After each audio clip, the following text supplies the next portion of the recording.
In a subway station in the middle of the night, there was a man standing in silence when he saw a woman sitting on a chair, a woman beautiful enough to be remembered in his memory because he had seen her here several times.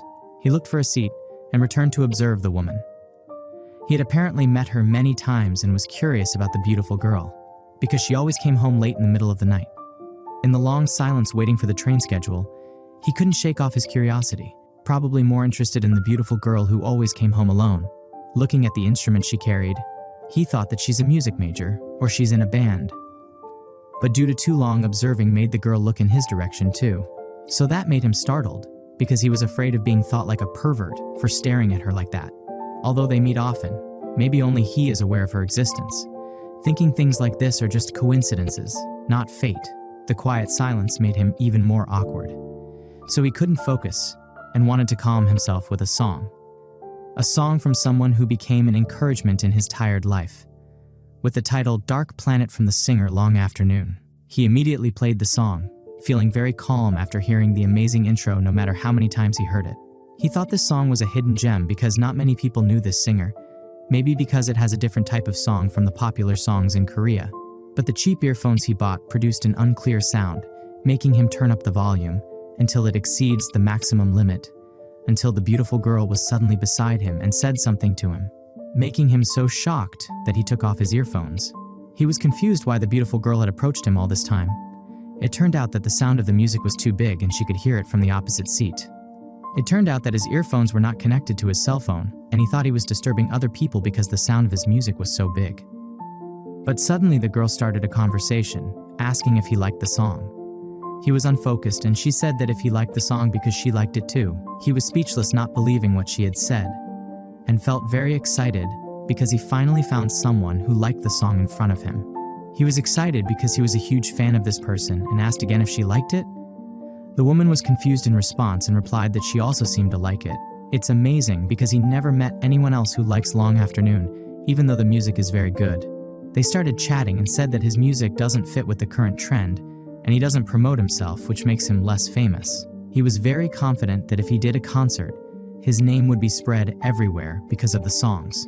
The singer only uses anime images as her characters on Instagram, though it would be great if he posted photos of his daily life or face. The woman was not convinced and asked if he should show his face now. But apparently it's not really necessary, because as a fan, he just wants to know how the original creator of the song looks like. With his mysterious concept, he liked the way Long Afternoon is just as it is.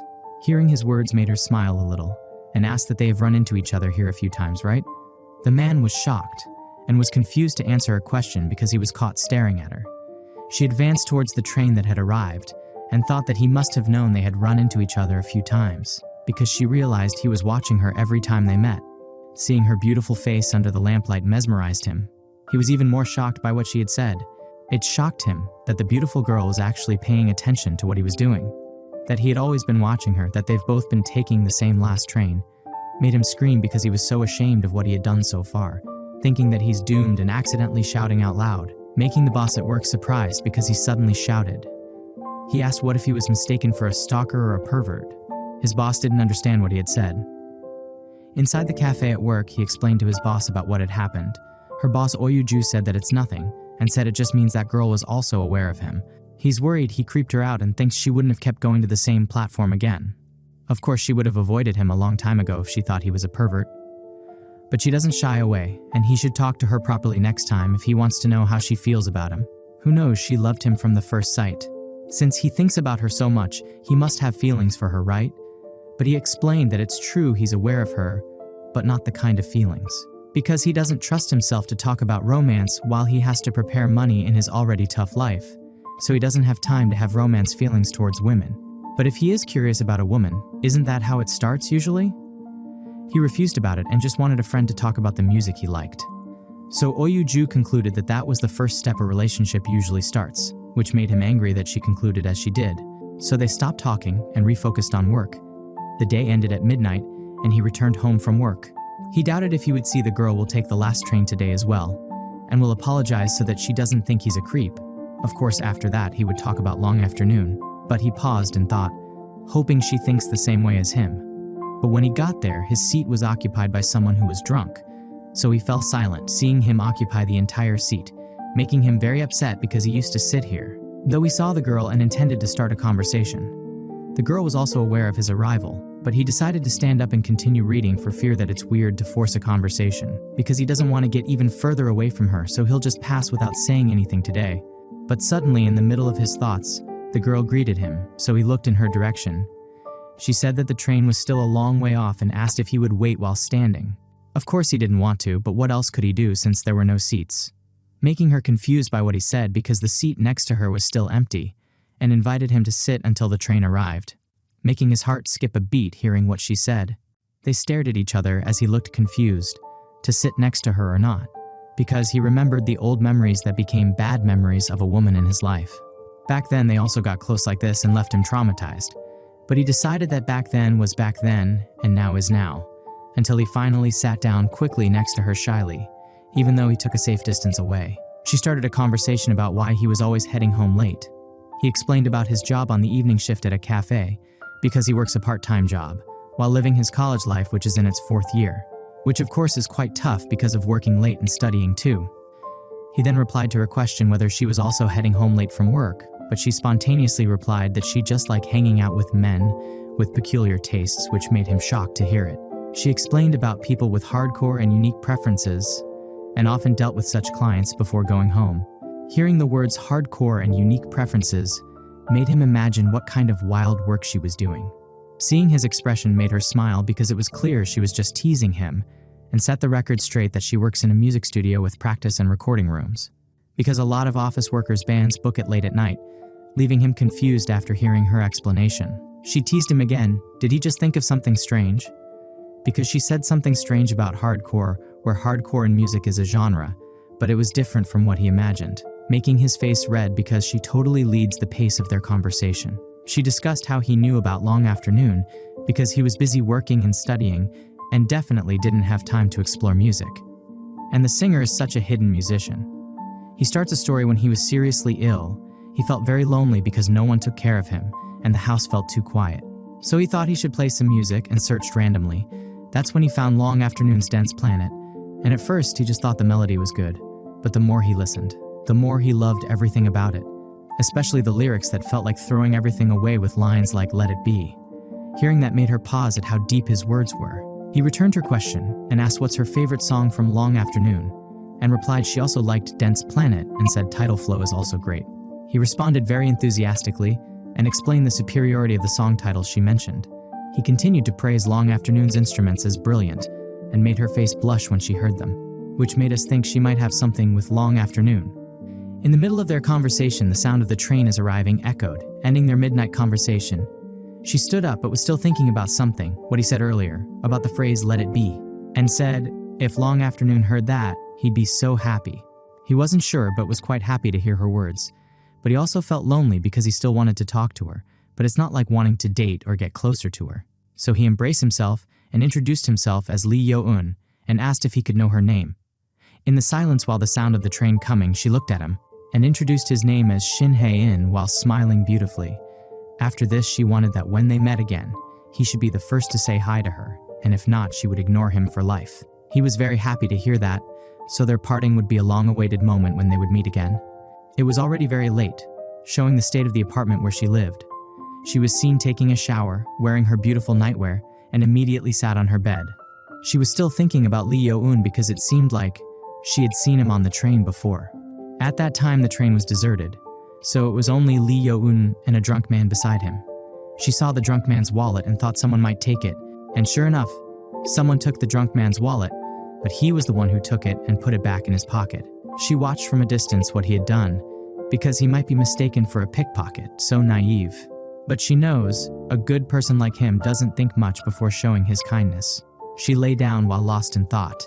Of course, she didn't expect someone so kind to also be a fan of Long Afternoon, especially not such a passionate, devoted fan, making her even more restless on her bed, thinking would he like her if he knew she's the Long Afternoon, or change for the worse, like her dark life in school, where she saw her schoolmates listening to her music and made it like a joke, which made her have a very sad trauma in school.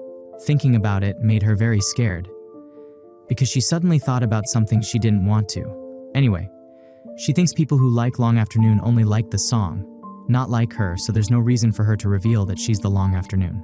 As long as she keeps making good music, it doesn't matter if the anime character named Kin-Oh who takes the spotlight, and says she's fine just staying as Shin Hae-in just as she is, as long as she can keep doing what she loves about music. The next night at the music studio, Shin Hae-in was at her workplace. She sat thinking while holding a pen and tablet, preparing an anime picture of her character for the next one she uploads to Insta. The young men had finished using the studio, making her ask, are they checking out of room A? The man asked, can he make a reservation for next Monday at the same time? With his face flushed, he ventured, asking for her number or her Insta address because he wanted to send her a message all this time. But she was silent for a long time in response to his question, and immediately apologized because she didn't want to tell him. He left miserably, embarrassed at being laughed at by his friend who was sure it wouldn't work.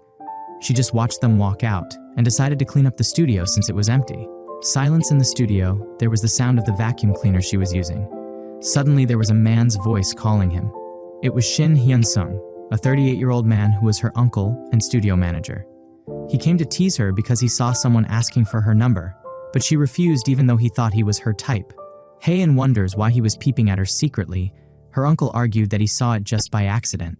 She just doesn't like giving her number because she doesn't like talking on the phone. And more importantly, that band isn't her style. He informed her that the recording reservation for 10 o'clock today was canceled, so she can go home early after cleaning up. She looks at the clock, and it's 8 o'clock now, pretty happy that she has more time to work on her new songs at home today. But her uncle came back to her to give her a gift. Because it's White Day today, so her uncle bought it on the way here. He bought it because people were going crazy about it on SNS. Hae-in asked her uncle for permission to be able to practice guitar for a bit before she goes. Until when it's quite late, showing the cafe being cleaned up and about to close, Lee Yo-eun finishes his work and he's going first, leaving his boss who is still at the cafe. And she encourages him to have a romantic journey home today. He finally arrived at the train station, sighing at his chaotic life. Because he was supposed to raise my language scores, but he's still struggling with it. In the middle of his thoughts, someone suddenly approached him, seeing Hae-in standing right in front of him. They smiled and greeted each other, but he was distracted by something because he saw her carrying a gift from someone. Hae-in is sensitive and tells him that she got a gift on White Day today, making Yo-eun quite weak to hear it. Because he thought that a woman like Shin Hae-in, who is very attractive and has great style, must have a lot of cool guys around her and give her all kinds of gifts. She started talking about Yo-eun, who seemed to be struggling while studying, so she gave him sweet things to give her some energy. But he was confused as to why she was giving her gifts, with the excuse that she just doesn't like sweets and will throw them away when she gets home. But he rejects it because this is a bit too much to accept the gifts that other men give her. Hae-in was confused by the word man as he said it, which made them fall silent in confusion. She explained that the gift was from her uncle. Hearing that he was very embarrassed because he misunderstood Hae-in's attitude, he took it quickly and Hae-in looked at it, thinking him looks like a fool. It was a handmade caramel that was hot these days, and thought it would be good to eat while taking a break from studying. He held it and had never seen it before, while telling Hae-in to take a few because her uncle gave it with sincerity. So she agreed because surely her uncle would be angry if she didn't know the taste. She asked Yo-eun to give her one, while opening her mouth and closing her eyes, asking her to feed her. That surprised him a lot, and she reasoned that her hands were greasy after tuning the guitar. Hae-in said just put it on her tongue and she'll suck on it. Hearing her rather vulgar words made Yo-eun a little hesitant, but he had no choice but to do it. He started to unwrap the caramel and directed it to Hae-in's mouth as she held back her hair. She immediately took a bite of the caramel, instantly wanting to vomit as soon as the caramel entered her mouth, because it was so ridiculously sweet to her. Yo-eun wasn't sure if it really tasted like that, but he made the same expression after eating the caramel, making their heads really hurt after eating the caramel. They just laughed and thought it would be better with coffee or bitter tea. He was very happy to see how they were doing and offered the caramels to Hae-in once again. In the morning of the next day, showing the condition of Yo-eun's apartment, who was still fast asleep in his bed. The alarm sounded on his phone, woke him up even though he had only been asleep for like 30 minutes. He thought about making breakfast, but he saw the caramel on his desk, which Hae-in gave to him. He decided to eat it again and was immediately shocked because it was really so sweet that it woke up his sleepy brain, and this was the perfect meal from a girl who made him excited in the morning. Suddenly his phone rang, he looked at it and was shocked, seeing a notification from his favorite band Long Afternoon, who has uploaded a new post after a long time. Yo-eun was seen doing his work at the cafe. He delivered the orders with great enthusiasm, doing it with totality. Everyone could see the smile on his face, as if they knew something good was happening. His boss also asked him what caused him to be like that. He spontaneously replied that his favorite musician updated their Instagram, but she was confused as to why Instagram could make him so happy. It turned out that he had been waiting because they hadn't posted anything for a long time, and hoped there would be a new song that made him very excited waiting for it. But her boss was quite disappointed because he thought something romantic had happened. She asked if there was any progress with her, the girl that he said he always met on the last train. He didn't know what progress she meant because it's not like he likes her or anything. But still, if he met often, at least he would grow close to her. He also just realized he hadn't even seen her in the past few days, and told her they had been getting a little closer, like exchanging their names. Also, she gave him caramel on White Day. Hearing that made her very excited to hear the story. Like, how did they exchange names and who told their name first? He replied he told her his name first and then asked for hers. Then she imagined romantic events like in the dramas she watched, making her quite happy and asking again if he had a meal together as a thanks. But he finished the story like a cliffhanger, leaving her disappointed that it didn't live up to her expectations, said that he was very boring because he should have gone further and asked her to drink. She was quite annoyed that her boss was always teasing him. In the middle of their conversation, a man came to order. He was tall and wore a hat to cover his identity, but handsome enough for a coffee customer. He immediately processed his order and told him to wait. Looking at the man, Yo-un thought his face looked familiar. He told his boss that the man's face was very familiar. His boss saw the customer he was referring to and said that he was the famous musician, Sung Hyun-jae. Hearing that made him very surprised why he was here. The afternoon part-timer told her that he was one of our regulars of their coffee. No wonder his aura is very visible because he's a public figure. It's amazing that the hottest musician these days turns out to be a regular at their cafe. He left immediately after receiving his coffee, walked to the car, and immediately got in to enjoy coffee. Inside the car, he checked his phone and smiled slightly after hearing Long Afternoon's song that he recently found, especially seeing the mysterious identity that makes his unique song even more amazing. He listened to the song until the end, thinking of sending him a DM to go for a collab afterwards. It was already midnight. It seemed that Yo-un had finished his work. On the way, he hoped to see Shin-hae in tonight because he was excited to talk about Long Afternoon's Instagram post today. He was surprised just by imagining it. He's already very happy and feels it's the best feeling ever. He arrived at the train station, but he was quite disappointed, not seeing Hae-in her usual seat, wondering if she's super busy these days.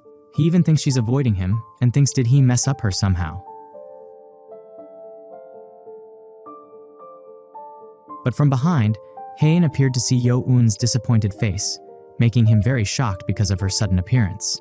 He smiled, quite relieved because he thought he wouldn't see her again today. She asked, "Is that why he was so disappointed? Disappointed about not getting to see her again?" Seeing Hae-in suddenly flirting with him felt something different about her, especially seeing her red face. Apparently she was drunk because it was very obvious. She said she recently finished up something she was working on and had a tiny bit to celebrate. But when Yo-un asked what she was working on, she said very suspiciously that it was a secret. Seeing her expression made him speechless at her cuteness, thinking that drunk Hae-in is the best, until he couldn't focus because of her beauty. He distracted himself and talked about the image that Long Afternoon uploaded to his Insta. But before he could finish speaking, there was an echoing voice that the train is now arriving, making him surprised because the train arrived quickly. He hadn't even had time to talk about anything with her.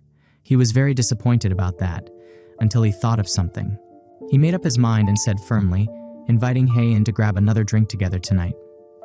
Hearing that made her pause because he asked her to drink when the next train was the last one for today. Yo-un didn't realize what he was saying because he just wanted to chat. He looks like a strange man who suddenly suggested having a drink together. He imagined this makes him seem like some punk who hits on strangers in the streets. So he immediately apologized to Hae-in for his words, but she'll do it, and replied with enthusiasm, because she doesn't want to end her meeting with Yo-un, especially for today. So they have to drink together just a little more. He didn't expect something like this, and he didn't even know where to take her. They immediately got on the train, but Yo-un couldn't feel at ease sitting next to Hae-in, because every time the subway shakes, his shoulder brushes against woman and gets excited over such a small sensation, and think it's not like he's some middle schooler going through puberty. Hae-in opened the conversation by asking for his address and suggested drinking in that area. Although he's worried about how she'll get home, but Hae-in can handle that much because she's an adult. Of course he feels bad, and will pay for the taxi when she gets home. But Hae-in warns him to take care of her if she gets really drunk, approaching Yo-eun's ear while whispering that if she gets drunk, she usually sleeps naked. Hearing such vulgar things made him shocked to imagine in his mind. Seeing his response made her smile at her teasing and said she was just joking. They finally got off at the next station, walking towards the place where they were drinking.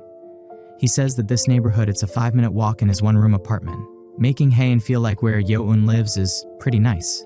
He pointed out the direction they were drinking, which was a place he had been to several times. She trusted him with everything and would follow him. Moments after they walked there, the place he usually went to was closed for the week, making him feel bad for her. Yo-eun immediately apologized for not checking first. He was quite confused to find a new place at night, especially since he hasn't drunk much recently, so he doesn't know where to drink around there. He was even more confused because his internet was slow, and he couldn't imagine a drinking place that had a cozy atmosphere. Hae-in was worried about his confusion, so she suggested a good idea to Yo-eun. Since it's getting late, there's only one place they can drink in and sure he knows well. With her face flushed, she suggested to drink at his place. Hearing that suggestion made him pause, and rejected it no matter what. But finally they arrived at his apartment. Hae-in began to enter and look around. Luckily he had cleaned her apartment last week because otherwise it would have been very dirty. Before they went in, she asked him something. She asked if he had a girlfriend, but he was confused as to why she was asking. It was because she didn't want to cause misunderstanding because she'd look like crazy girl breaking into a man's place with a girlfriend. That was the thing that made her want to ask. He replied that he didn't have a girlfriend and was single, which allowed her to drink freely. He asked her back because he was also getting worried, but Hae-in said she already has someone. She tells him about her foreigner boyfriend who is good at singing and really good at fighting named Lam. Hearing this, he gets scared and wonders why she said yes to his invitation for a drink. Seeing Yo-eun's silly face made her smile because she just made up a fake story and lied to joke around. She explained that the person in the story was just a vocalist in a famous band and thought he'd know because he loves music. He was scared enough because he was worried he might unintentionally hurt someone's feelings. Hae-in sighed, feeling guilty, then invited him to cheers to liven up the atmosphere, because tonight, no one will be hurt if they drink together as much as they want. But he's not convinced because a woman as beautiful as her doesn't have a boyfriend yet. So she answered him once more to calm him down. After a while, they had already drunk a few cans. The conversation got wilder about the long afternoon that he found a hint on Instagram post. He saw some clues like numbers or objects in the picture that would indicate when and what the next song would be released, though Hae-in didn't mean to put that meaning in the picture she drew. He was very happy to have searched for clues and finally found out that the next song would be released in April. He was excited to wait for the latest song from their favorite musician. However, Hae-in became concerned because she wasn't finished and didn't plan to release it in April, so she thought about releasing it sooner than later. In her drunken state, Yo-eun suddenly said, hearing Hae-in's voice, "It sounds like a long afternoon." Hearing this made her quite surprised because the characteristics of their voices are the same. Although he said that Long Afternoon's voice must have sounded fresher to make Hae-in upset. She didn't expect him to talk about Long Afternoon the whole time they were drinking, but she was quite happy to hear him talk, but Yo-eun was afraid of boring her. Hae-in stood up from her seat and asked him to continue talking until she climbs into his bed, saying she'll just lie down and listen to what he has to say. But of course, if she lies down like that, she'll fall asleep while listening, and it sounds like listening to ASMR. And she finally asked him permission to let her listen to him and then sleep in his bed for tonight. That left Yo-eun speechless as he looked at the woman who would be staying at his apartment and confused as to what to answer. The room went silent instantly after Hae-in's question. He just answered, "Is that so?" because he was hesitant about the question. But she emphasized once again that is she staying not okay. Because Hae-in is often teasing him, he thinks that it's just a joke. She got up and brought her face closer to Yo-eun. Whether it's a joke or serious, is it up to his answer? If he says leave, then it's a joke, and if he says stay, then it's serious. And asking his wishes about what he wants to do, a joke or serious. He went back to thinking about what he was feeling. Suddenly, the memory of his happiness when he met Hae-in came up, and he said to stay anyway, because there's still a lot he wants to talk about, and also he has tomorrow off. Hearing that answer, she smiled happily and immediately opened her pants, which made Yo-eun spill her drink in shock, asking what Hae-in was doing. She said she just unbuttoned her pants because she only drank beer until her stomach is full and unbuttoned her pants to relax, making him both relieved to hear it and disappointed. He offers her to change her clothes, lend her a training suit to make her more comfortable. But it turned out that their beer had run out and the one in her hand was the last one. Yo-eun volunteered to see if he could buy more so they can get even more drunk tonight. He gave his clothes to Hae-in and rushed to the convenience store near her apartment. He asks her if she needs anything else like a toothbrush or something, but she already had that in her bag, except for one item that she didn't bring. She just realized it earlier. It's getting close to the date, so she needed a sanitary pad and asked Yo-eun to buy it for her. Arriving at the convenience store, Yo-eun felt confused because he had never bought anything like that and imagined that it would be used by Hae-in. He just picked it up randomly because he didn't know which one she used often. But from that place, he saw something familiar. He saw rubber as a safety measure for couples and wondered if he should buy those condoms, banging his head to wake him up from his drunkenness. After he sobered up, he started thinking clearly. Although Hae-in is an attractive person, but he should take it slowly and don't mess things up by rushing, because he doesn't want to get rejected like last time because his feelings were too strong. He just wants to see her always on the last train, and that makes him so happy. But he started imagining things again. If Hae-in takes the initiative tonight, of course he has no reason to refuse. Imagining something like that makes him hard, and now he can't even get up. He walked out of the convenience store and returned to his apartment. He opens the door with excitement, but there was no answering sound from Hae-in, making him confused. After he entered, he was quite surprised, seeing a beautiful girl who was already wearing his clothes on the bed. Turns out she was already asleep. It looks like she's exhausted because she said she had something in her mind recently. Although he was disappointed, he would let her sleep to rest. But he whispered her to wake up for a while because she would catch a cold if she slept without a blanket. But suddenly Hae-in pulled his body so that they almost kissed, leaving him confused as to what was happening. He held his body from falling on hers, but suddenly she smiled and said that Yo-eun was very handsome and completely her type, which made his face turn red after hearing Hae-in's words. But she suddenly fell back asleep and said random things. That was like talking in her sleep. He covered her with a blanket, opening his shirt to get ready for bed. He imagined Hae-in's warm breath that he felt just now, and said if Hae-in had embraced him just then, he wouldn't have been able to push her away. Even though he knows they're drunk, but he can't stop his feelings when he's being led. They ended the night only to sleep until the next morning. Yo-eun woke up from his sleep, feeling his neck ache from sleeping on the couch. He didn't see Hae-in in his bed and wondered if she was in the bathroom, but he saw a note on the floor that she left first and didn't wake him up because he seemed to be sleeping deeply. She could have left right away, but Hae-in put the trash and the beer he just bought in the fridge. But suddenly he saw the condom box on the floor. It startled him because he didn't feel like buying them. But why are these condoms here now? He thought back to who bought this item and recalled his memory of last night when he thought that he didn't need it tonight, but it turned out that he bought it unconsciously because he was drunk, and he needed to be prepared for that moment. Remembering that made him weak, because Hae-in must have seen it and must have been shocked to think he was a pervert, making his scream loudly because she must have thought he was flirting her for a one-night stand. It made him think about it all day on his day off. The next day at the train station, he showed up with a flushed face, seeing Hae-in after their last meeting in his room. She was the one who saw Yo-eun, smiled in a very pretty and arrogant way, greeted him back and started a conversation that she thought there was something important they should talk about. Yo-eun was panicking because he was afraid that Hae-in would talk about the condoms he had bought. He imagined excuses, and quite plausible ones, like that it was actually for a school assignment, or actually he bought it as a charm that helps him with exams, or actually he accidentally bought it while trying to buy vitamins. But there was no good enough reason in his mind. That's ridiculous, and lying would be so pathetic. So he decided to just be honest, even if it meant getting scolded by her. But Hae-in cut him off and asked permission to say something first, so he let her speak. There was something she wanted to tell Yo-eun that, temporarily, she wanted to keep some distance from him, and it shocked him. He asked her why she was like that. She realized that she doesn't feel any tension when she's with him, especially last time when she was drunk. Maybe because she used to hang out with her uncle's bandmates talking about music. So she guessed she played around with him without much caution too. And without realizing it, she crossed the line, so she wanted to put some distance between them. Hearing that was the last thing he wanted to hear, so he quickly apologized for the condoms he had bought. Hae-in was shocked that he suddenly brought it up, so she laughed because he was bothered by that after all. It did catch her off guard, but it didn't bother her so much because they're adults. Thought she didn't expect he'd consider a one-night stand. Made him apologize because he really didn't suggest that. Anyway, that's not what she meant by crossing the line, but when she wanted to tell him the truth, she was quite embarrassed to say it. So they were silent for a while, and finally with a flushed face she said she's just too unbearable.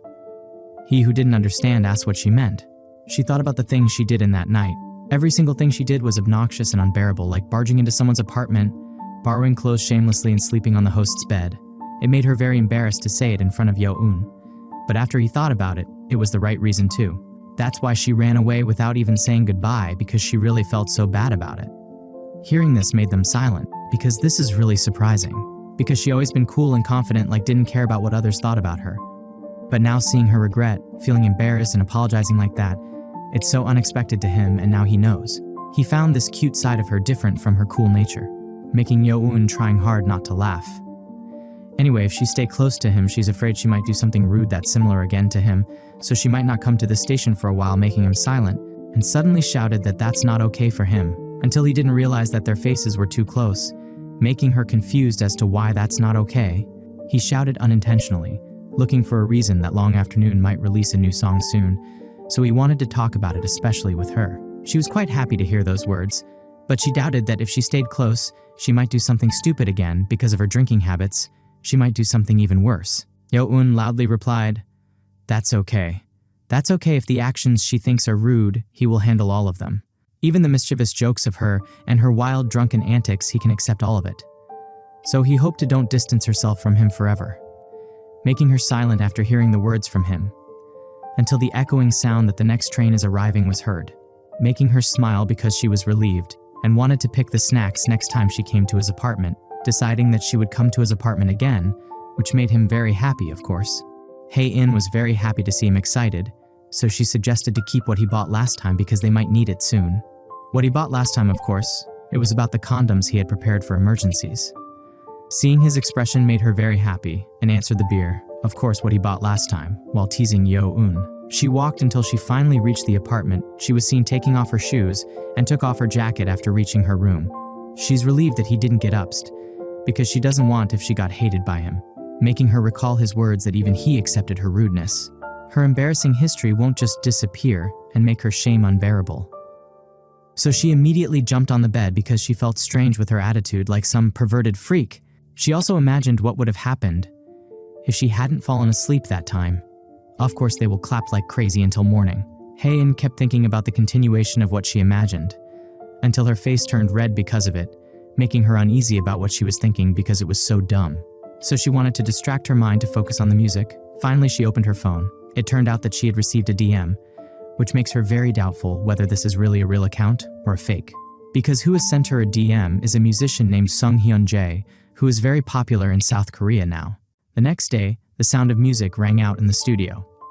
Hae-in was practicing with her guitar. With her beautiful, serious face, she was very focused on playing the rhythm of the guitar, until the last strum of her guitar pick ended her practice today. She practiced so intensively that she was quite exhausted, and also forgot about the DM she got from Sung Hyun-jae yesterday, so she just ended up overthinking and couldn't reply. It turned out that she was still confused, even though she thought doing a collaboration with Sung Hyun-jae sounded fun. In the middle of her thoughts, suddenly someone knocked on the studio door. Her uncle asked if she was still busy practicing. Hae-in replied she's about to finish it.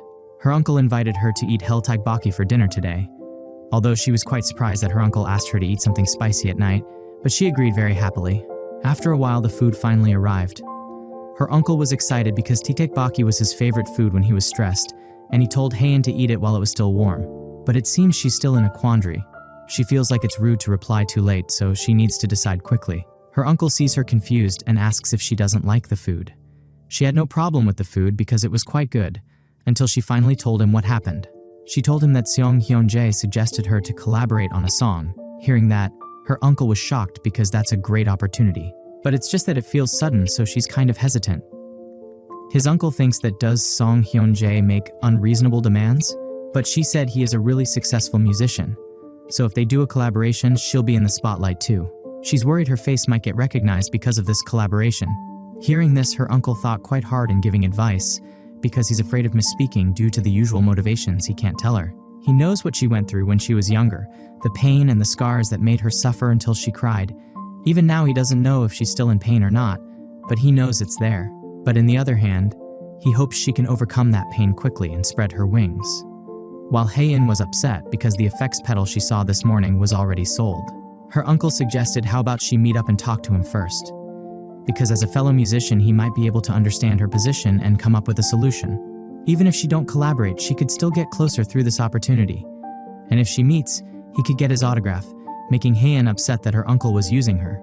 Until the day reached midnight, Haein was seen leaving the studio and walking towards the train station. She was too busy thinking about it when she was supposed to adjust the guitar line for the new song.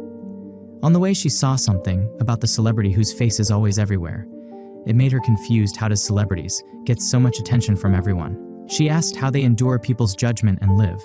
How much courage does it take to overcome that pressure? Until someone's silly face stopped her from her heavy thoughts, making him pause at Yoon's behavior, asking about what he was doing. He told her that there was a special employment program today, so he's just reviewing what he got. So just now is expression practice because a natural smile gives a good impression. Haein wants to take a quick look at that brochure. She was amazed that he had to pay attention to so many things for just one interview. He said he also needed to create a story that fits the company and introduce himself according to trends. She observed this and thought of an idea. She asked him to try something. It was a game to speak without avoiding the interviewer's gaze. He was confused about what to do. She explained she'll ask him any question and he must answer. Of course, if he avoids her gaze, he's lost and out. He hesitates to do it here because it's quite embarrassing. But it's not like anyone else is around right now. Until they finally started the game. Haein happily observed his face, but different from his usual silly face. It's been a while since she last saw his serious face. She was amazed to see such a serious face. That's probably Yoon giving it his greatest effort. She's sure he will give everything he has in order to push forward. Imagining Yoon wearing a semi-formal suit with his hair slicked back, she wanted to see him so bad. But she asked and shattered Haein's fantasy.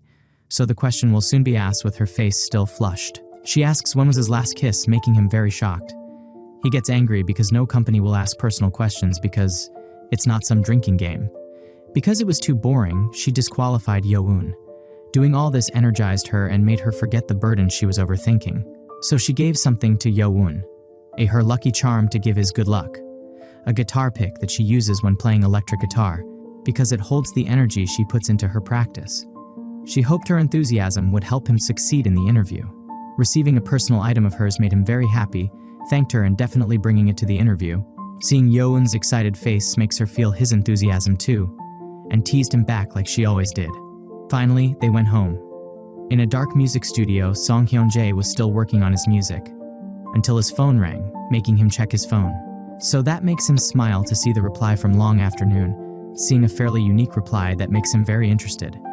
I hope he will leave their relationship alone, and this is the first time I wish this character was a gay. The next day, Haein finally visited him in the building they made an appointment, but she was confused because she didn't know what floor the studio was on. Suddenly, a man came up to her, asking her if she was Long Afternoon. The man introduced himself as Sung Hyun-jae. He's grateful that Haein didn't have trouble finding the place because these alleys all look so similar. Then asks if she's alone or bringing her band members. She explains that she usually works alone and the other members just help out during recording and arranging because everyone else is doing their own thing. He was interested in a band but also a solo artist. Hyun-jae takes her inside to chat further. He asks if she should call her Long Afternoon or what. So Haein introduces herself, and he can call her whatever comfortable. He decides to call her Haein to be more familiar, though she cringes a little too much at the sudden familiarity. They entered the building, up to the upper floors where the studio is. He says that the company meeting room is under renovation, so they will chat in his studio. Saying company, Haein is shocked and asks if this whole building belongs to him, but it turns out he just leases a few offices here and isn't that rich. But he hopes that the label he created can buy the whole building someday. It amazes her that he's showing off that he's already made a label. Hyun-jae was silent, looking at her face, because her reaction seems lukewarm, unlike his expectation when mentioning about the label. It makes him wonder if she's not interested in his label or if she's so confident that she can succeed on her own. He's amazed by Haein's level of confidence, even though she's just tired and sleepy because she stayed up all night composing yesterday. After a while on the road, they finally arrive at the studio. Hyun-jae offers her something to drink, but she declined and she'd like to get straight to discussing the collaboration project. So he complies with Haein's wishes. He gives him the contract terms and asked if there was anything she wanted to ask. She asks if they do collaborate, will she have to participate in live shows or promotional activities with her face revealed? For that matter, that's entirely up to her. She can stay as a faceless artist or join him in going around for activities. He shared that the reason he wanted to collaborate with her was Long Afternoon.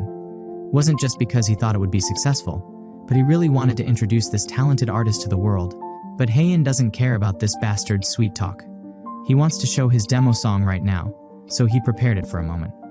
Waiting for that, Haein was a little relieved, because if performing live was a must, she was going to decline it.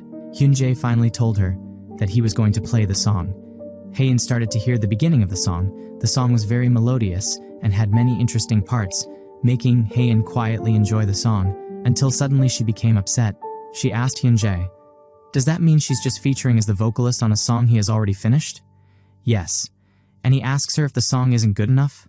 She said that the track is amazing, but she wants to add her style to this song as well, making her tell Hyunjae to step aside for a moment.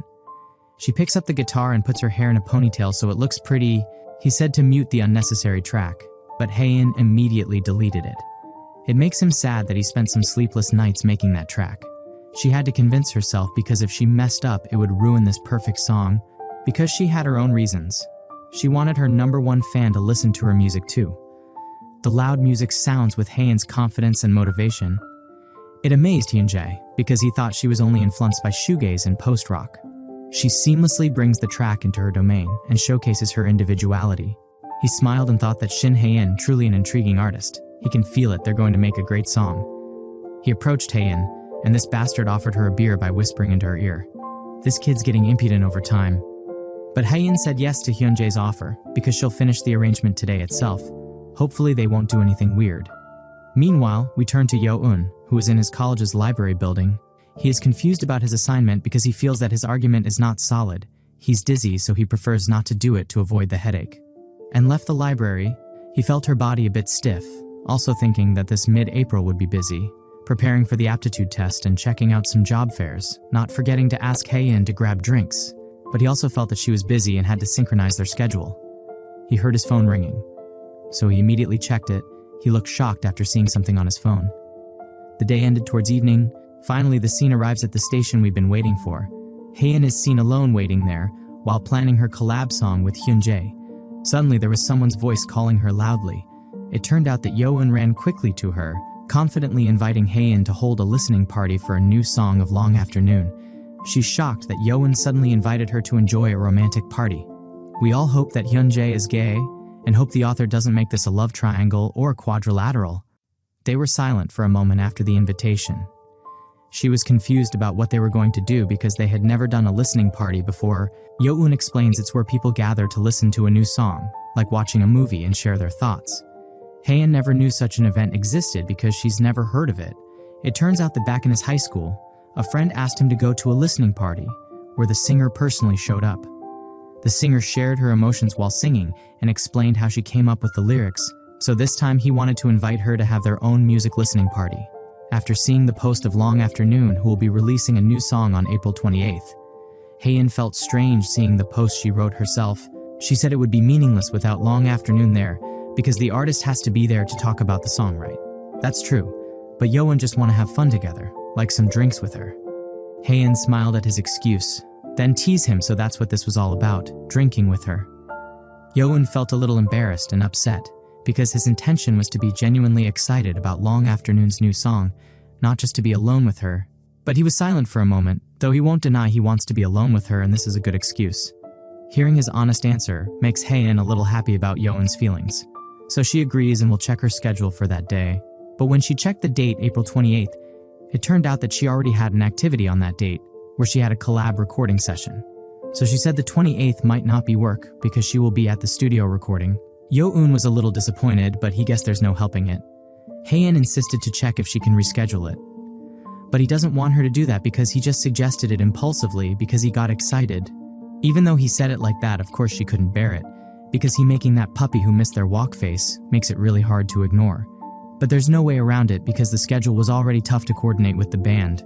But to make up for his disappointment, she invited him to have a drink some other day because they don't need a special reason to drink with each other, right? If they feel like it, then just do it maybe after midterms, when both of them are more relaxed. Yo-eun felt her sincerity and agreed to her invitation to drink some other day, until finally the sound of the next train is arriving echoed. Several days have passed, showing Yo-eun who was taking an exam at his college, until he finally finished. He was very tired and finally left the room, but he met up with his friends, inviting him to a party after the exam.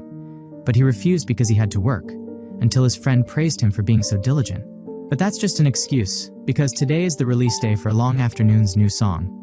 Even if he's not with Hae-in, he'll still savor the new song alone, and he can't miss out on that joy. He quickly left his friend, even though the song was released at 4 p.m. He'll hear it when he gets home from work.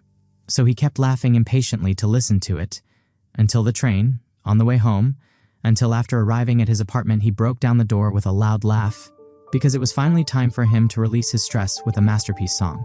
But suddenly his stomach rumbled loudly, because he hadn't eaten anything today, so he put it off until the food he ordered came to the door. He decided to take a shower first.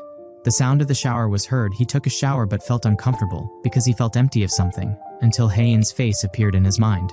Even though today is full of good things, but he's confused, so why did he feel so lonely? The sound of the bell rang as he was lost in thought. He was confused why the food delivery kept ringing the bell, even though he wrote to leave the food at the door. So that made him very upset and forced to open the door, but instead he saw a beautiful woman in front of his apartment. He didn't expect Hae-in to come to see him. He was surprised to see Yoon in his underwear, making her face red because she came for the music party. He thought she couldn't come because of her schedule, but she wanted to attend so badly, and she also brought good drinks, making Yoon happy that this cute girl came to see him, inviting her to come inside. But Hae-in teased Yoon, asking if he usually stays home in just his underwear. He was so shocked that he didn't realize it, so he immediately ran to put on some clothes. She loved teasing him even though she knew he must have just finished showering. Yoon quickly put on pants. He was so embarrassed to show Hae-in such an embarrassing thing. Suddenly she calls out to him. She wants to borrow Yoon's clothes like last time, because she wanted to take a shower too before they drank, while taking off her jacket, making Yoon almost lose control looking at Hae-in's body. The sound of the shower started coming from the bathroom, showing Hae-in enjoying a shower in Yoon's apartment. He imagined something bad when he saw the bathroom. While preparing the place for their drink, he was very happy that Hae-in came to his place for this event. Since she last slept in his apartment, she left without saying a word. He asked, "Does this mean from now on she'll keep visiting like this without any notice?" So from now on he has to make sure his apartment is clean and odorless. Suddenly, the door opens and someone calls his name. Hae-in opened the door slightly and asked Yoon to get her a towel. So he quickly grabbed her towel, running around out of focus, until he gave her the towel even though he wanted to peek inside. Hae-in thanked him and closed the door again, making him very nervous even though he just handed over a towel. So he had to calm down from his dirty thoughts by putting on a remix of Buddhist chants, a very good song to calm himself down from dirty thoughts, until Hae-in walked up to him, making his dirty thoughts reignite after seeing his oversized shirt on Hae-in's body. She said the shirts might slip off even with the slightest movement, so asked for other clothes like oversized shirts. Or should she respect his preference and just stay like this?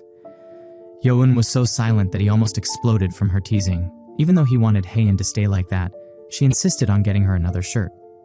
Finally, she changed her clothes. With a sports jersey, even if it's big, she can zip it up to make it fit. She finds this funny because it's so loose and says his shoulders are really broad. Yoon discussed her schedule because he thought she'd be working late into the night, so she explained to him what had happened. In the studio room, Hae-in's voice is heard singing loudly. She did that quickly, starting over and over again to get the best results. They finally finished recording and were about to do the final revision. Her bandmates were amazed by her speed when she usually keeps retaking until she's satisfied, thinking she's slacking off just because it's not her song. But they could only see the end result because she did it perfectly as usual. Absolutely amazing. Until she finally came out with a bang, said her part's done and asked for any directing needed, but he says it's perfect and invites them to have a party after this. Hae-in refuses quickly because she has something to do today. It surprised him that she had something at this hour.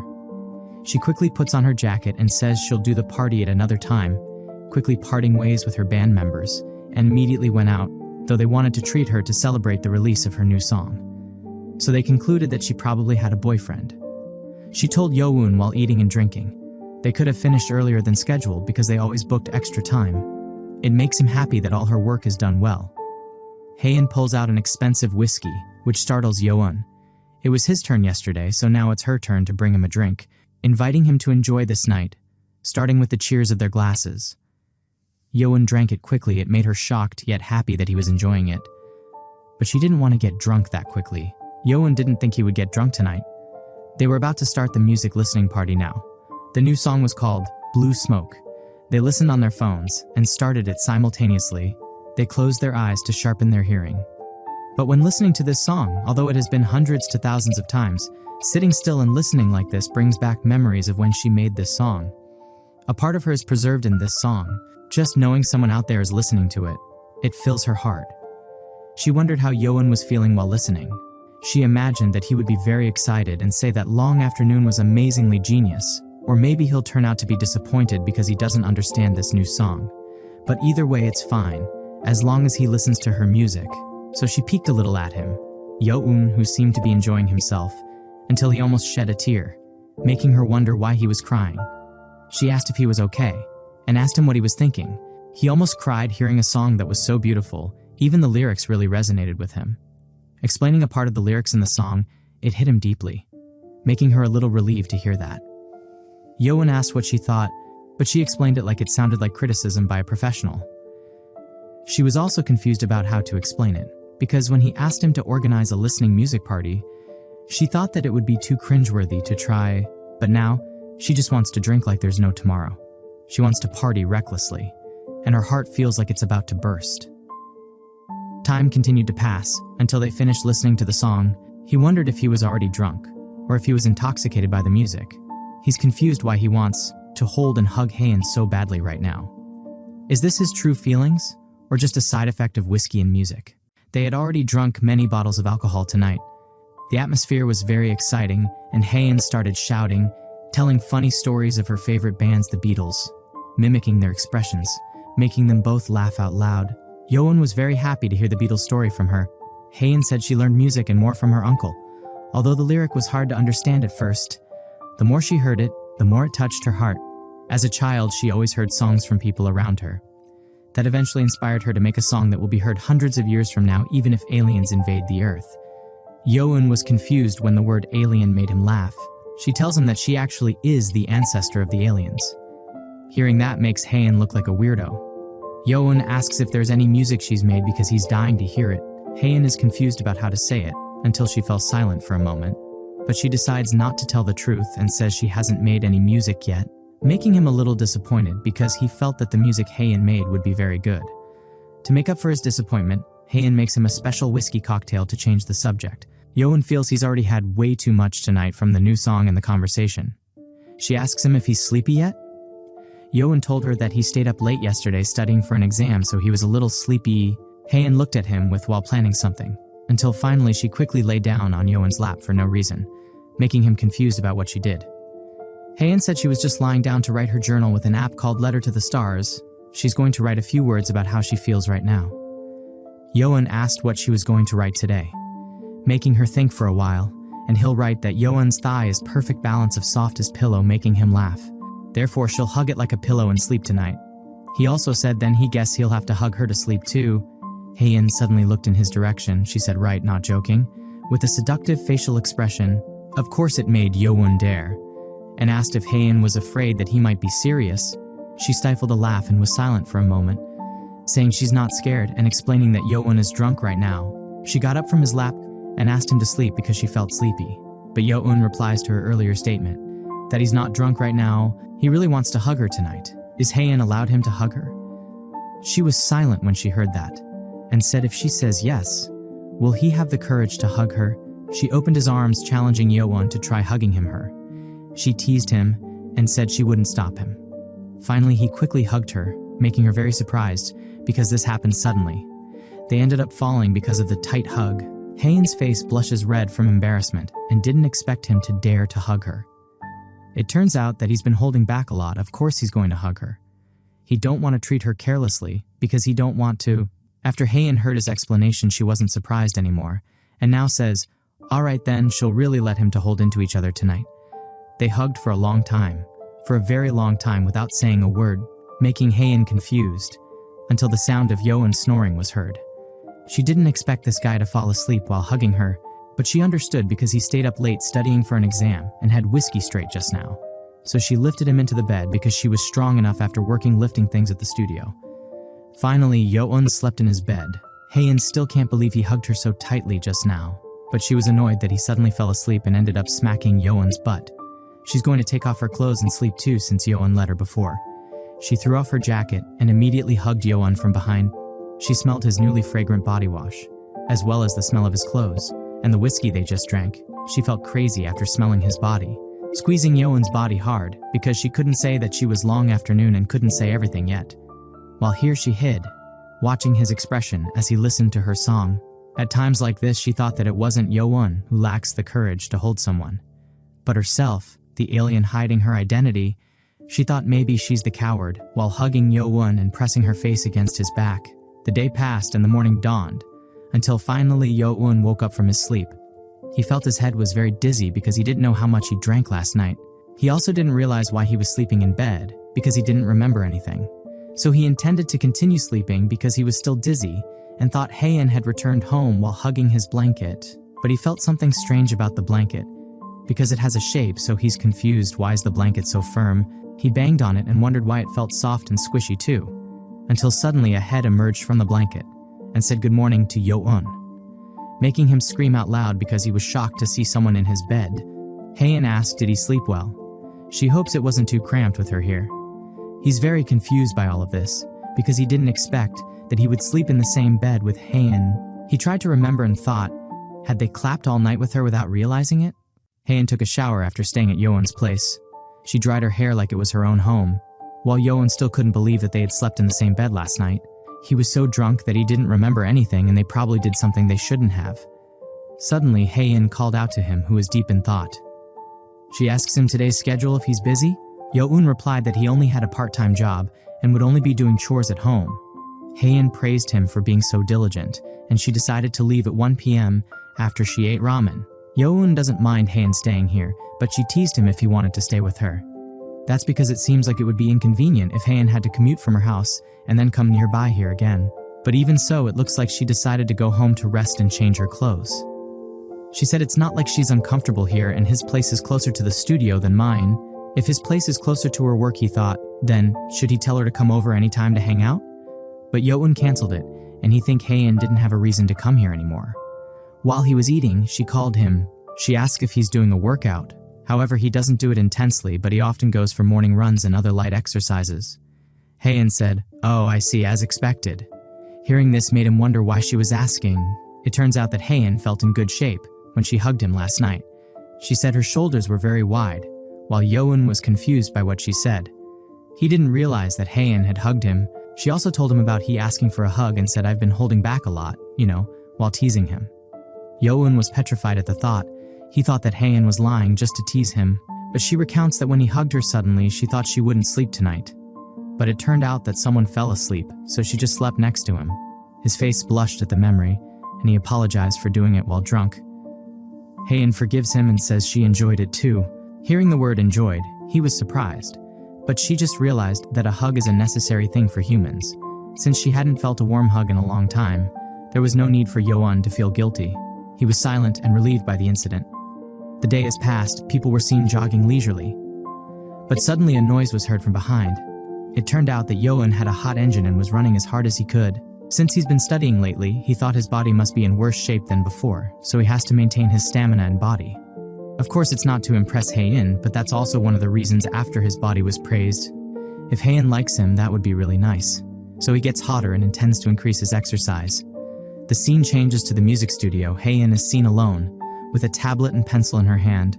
She's apparently drawing a mascot who looks a bit like Yoon. Suddenly, she's startled by someone coming out of the blue. But he wonders why she's so shocked, and says, "Were you watching something dirty?" But Haein gave him the middle finger. It turns out he had a reservation at 3 p.m. He also told her that they had a drink with Hyunjin yesterday after she left. Apparently they told each other stories and have gotten closer, because Yeonjae paid for it all. He also relayed a question from Hyunjin to her. He asked if they were okay with a live clip for the new collab song. Simply put, it's an edited video of a live performance. If they do that, they can edit or direct it to hide her face while performing.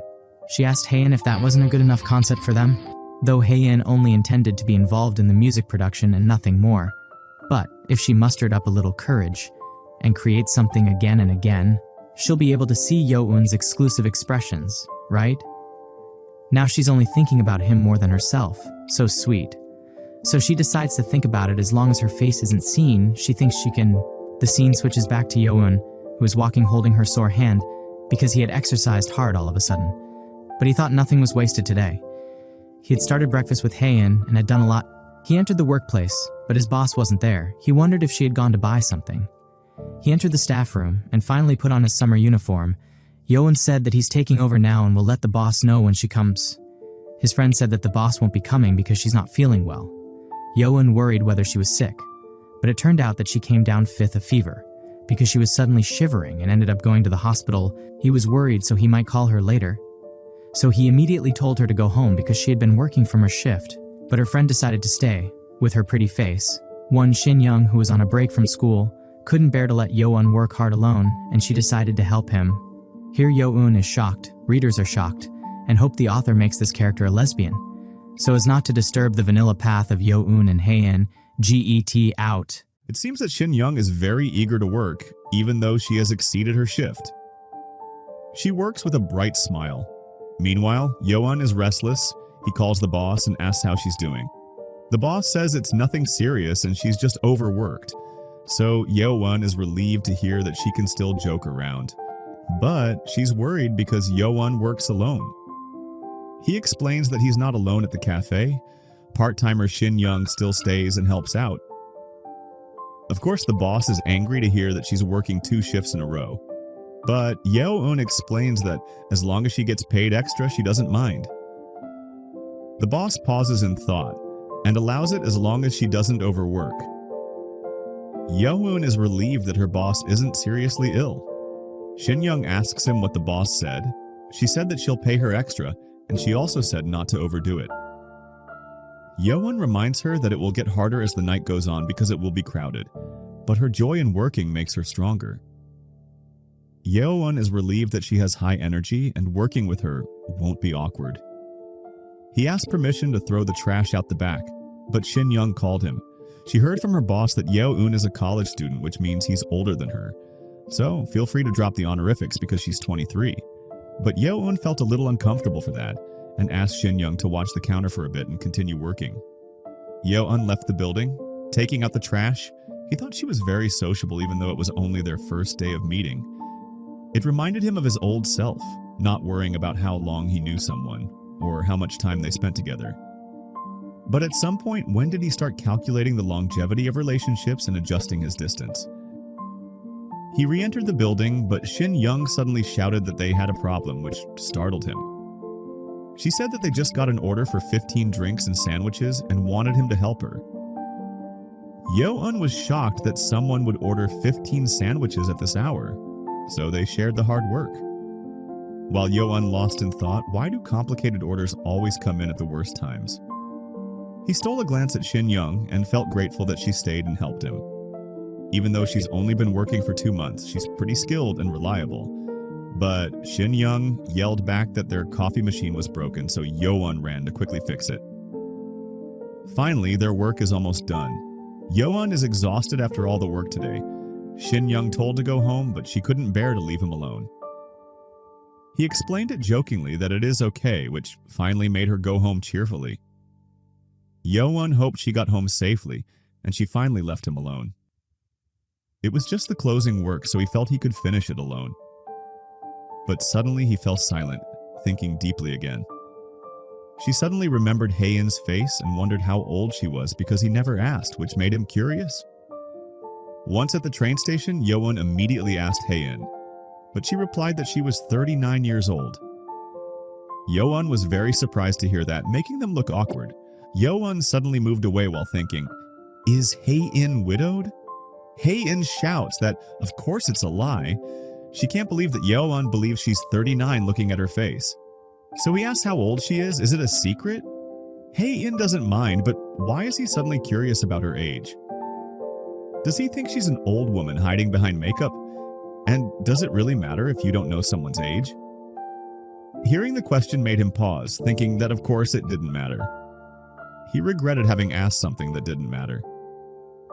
Seeing his sad face made her feel guilty because she was too blunt, so she decided to tell him on one condition. He had to call her Haein SSI. Seeing her beautiful face made Yeon speechless. He asked, shouldn't it make her feel awkward? Maybe other people think so, but she likes it because it makes her feel respected as an adult, but not too much like a customer.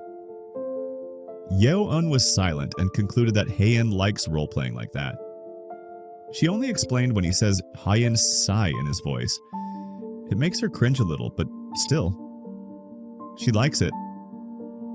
Hearing that made Yo-un blushed. So he would call her that, and it wasn't a difficult thing. He went back to asking her age if they were the same age. Haein turns out to be only 21 years old, making Yo-un very shocked because he's 25. He yells, "No way!" because Haein is already working. Even if someone graduated from college, they should be 22. Haein didn't go to college, and she got a job once she became an adult.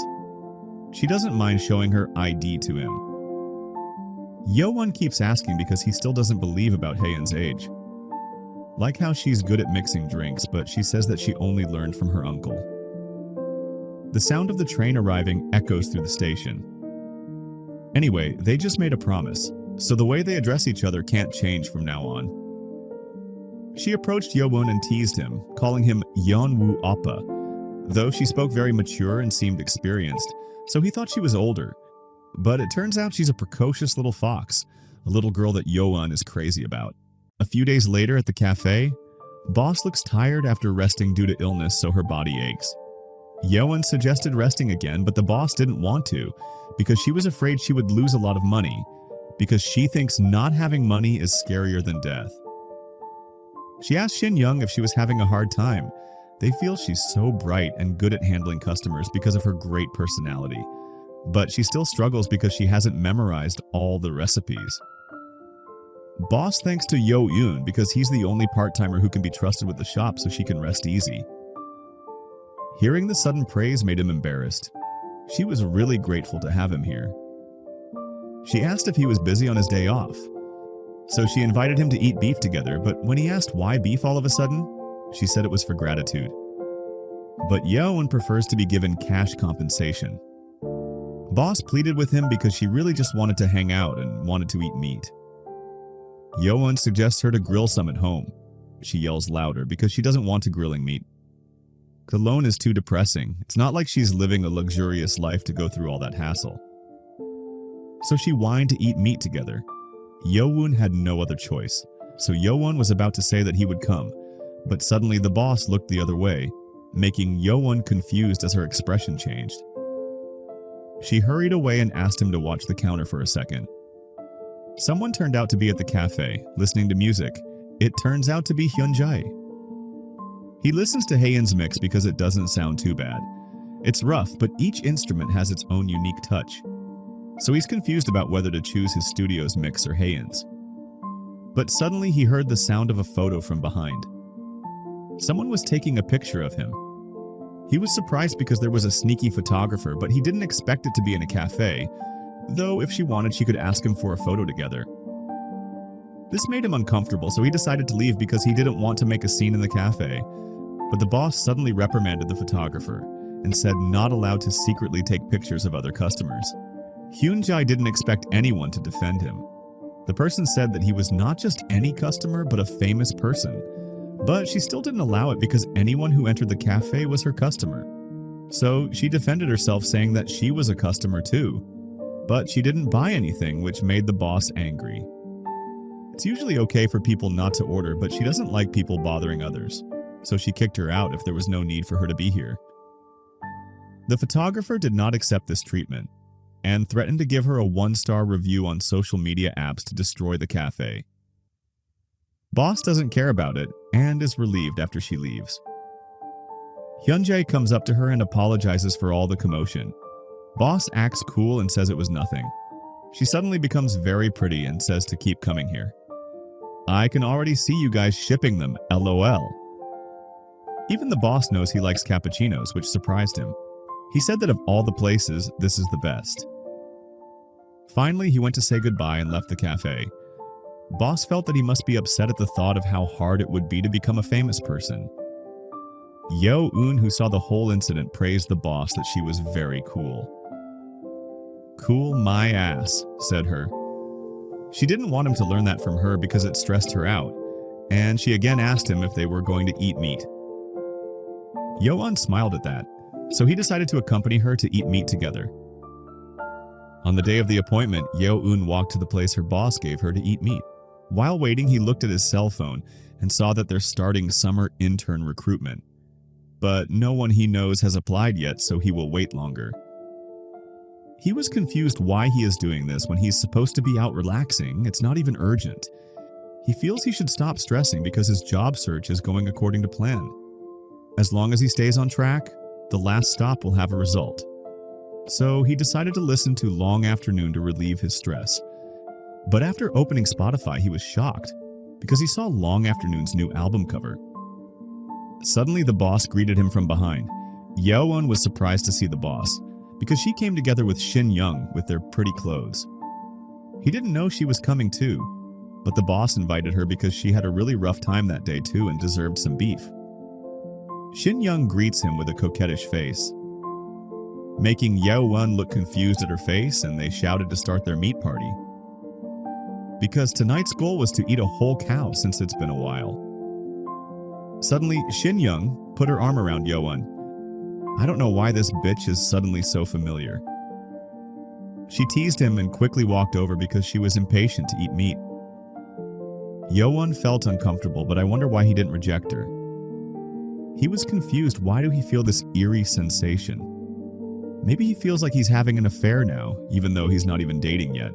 Meanwhile, Hai-in is in the music studio, busy making a song for the Long Afternoon. She's mumbling while singing, but she feels strange, because it's all not going well and she doesn't know where the wrong part is. Or maybe she's hungry, so she has to go out for food. They finally started the meat eating in restaurant, with large and fresh meat, so the boss looks very happy when eating juicy meat, especially in a tired state. Yeowon and Shin Young ate the meat with great relish. But the boss felt like something was missing, so she ended up ordering a bottle of soju. Yeowon warned her not to get drunk in a place like this. He told Yeowon to take it easy. There's even an old saying, fight poison with poison and alcohol with alcohol. He's worried about her because there's no one to take care of her, but the boss relies on Yeowon when she's drunk, which makes him angry. Seeing this makes Shin Young smile with a strange face. It says to the two of them that they're very close. She asked if they knew each other. The boss replied that they only worked for a long time. Sometimes they also spend time hanging out like this because they both live alone. So Shin Young deduced that and asked, you two were kind of seeing each other? Which made Yeowon spit out his drink in shock at the question. Yeowon argued against it and said that they were just eating together and it didn't mean they were dating. But Oh Ha-ju doesn't argue and complicates things by saying that she once tried to flirt with Yo-yoon. She said that Yo-yoon was played hard to get and so annoying, making him angry and said, stop making stuff up. Yeowon felt a little awkward about what just happened, so Shin Young continued to ask, do you live alone, Appa? I guess you don't have a girlfriend then, right? This bitch asked with a coquettish face. Of course Yeowon says she doesn't have a girlfriend because they haven't confessed their feelings. But her boss teased him again, but you have someone you're kind of seeing, right? Shin Young was so excited to hear that. With a glowing face, I don't know if she's actually interested in Yeowon or not. So she inferred whether Yeowon liked Chuyeon from the morning shift, even though he never met anyone from the morning shift. So Yeowon has to explain that he's just close to someone, but not a girlfriend, and they don't even have each other numbers. Reality hits hard because he hasn't done any of that, but in his heart, he wants more. Even if others asked what kind of relationship they had, while imagining Haein, he would probably answer. He'd say she's someone he wants to keep talking to. Shin Young glanced a little at Yeoyun's face, which looked a little glum. So she offered him a drink since his glass was empty. Those who were a little drunk still wanted to continue drinking until the next round. Yeowon accepted her offer and thanked her.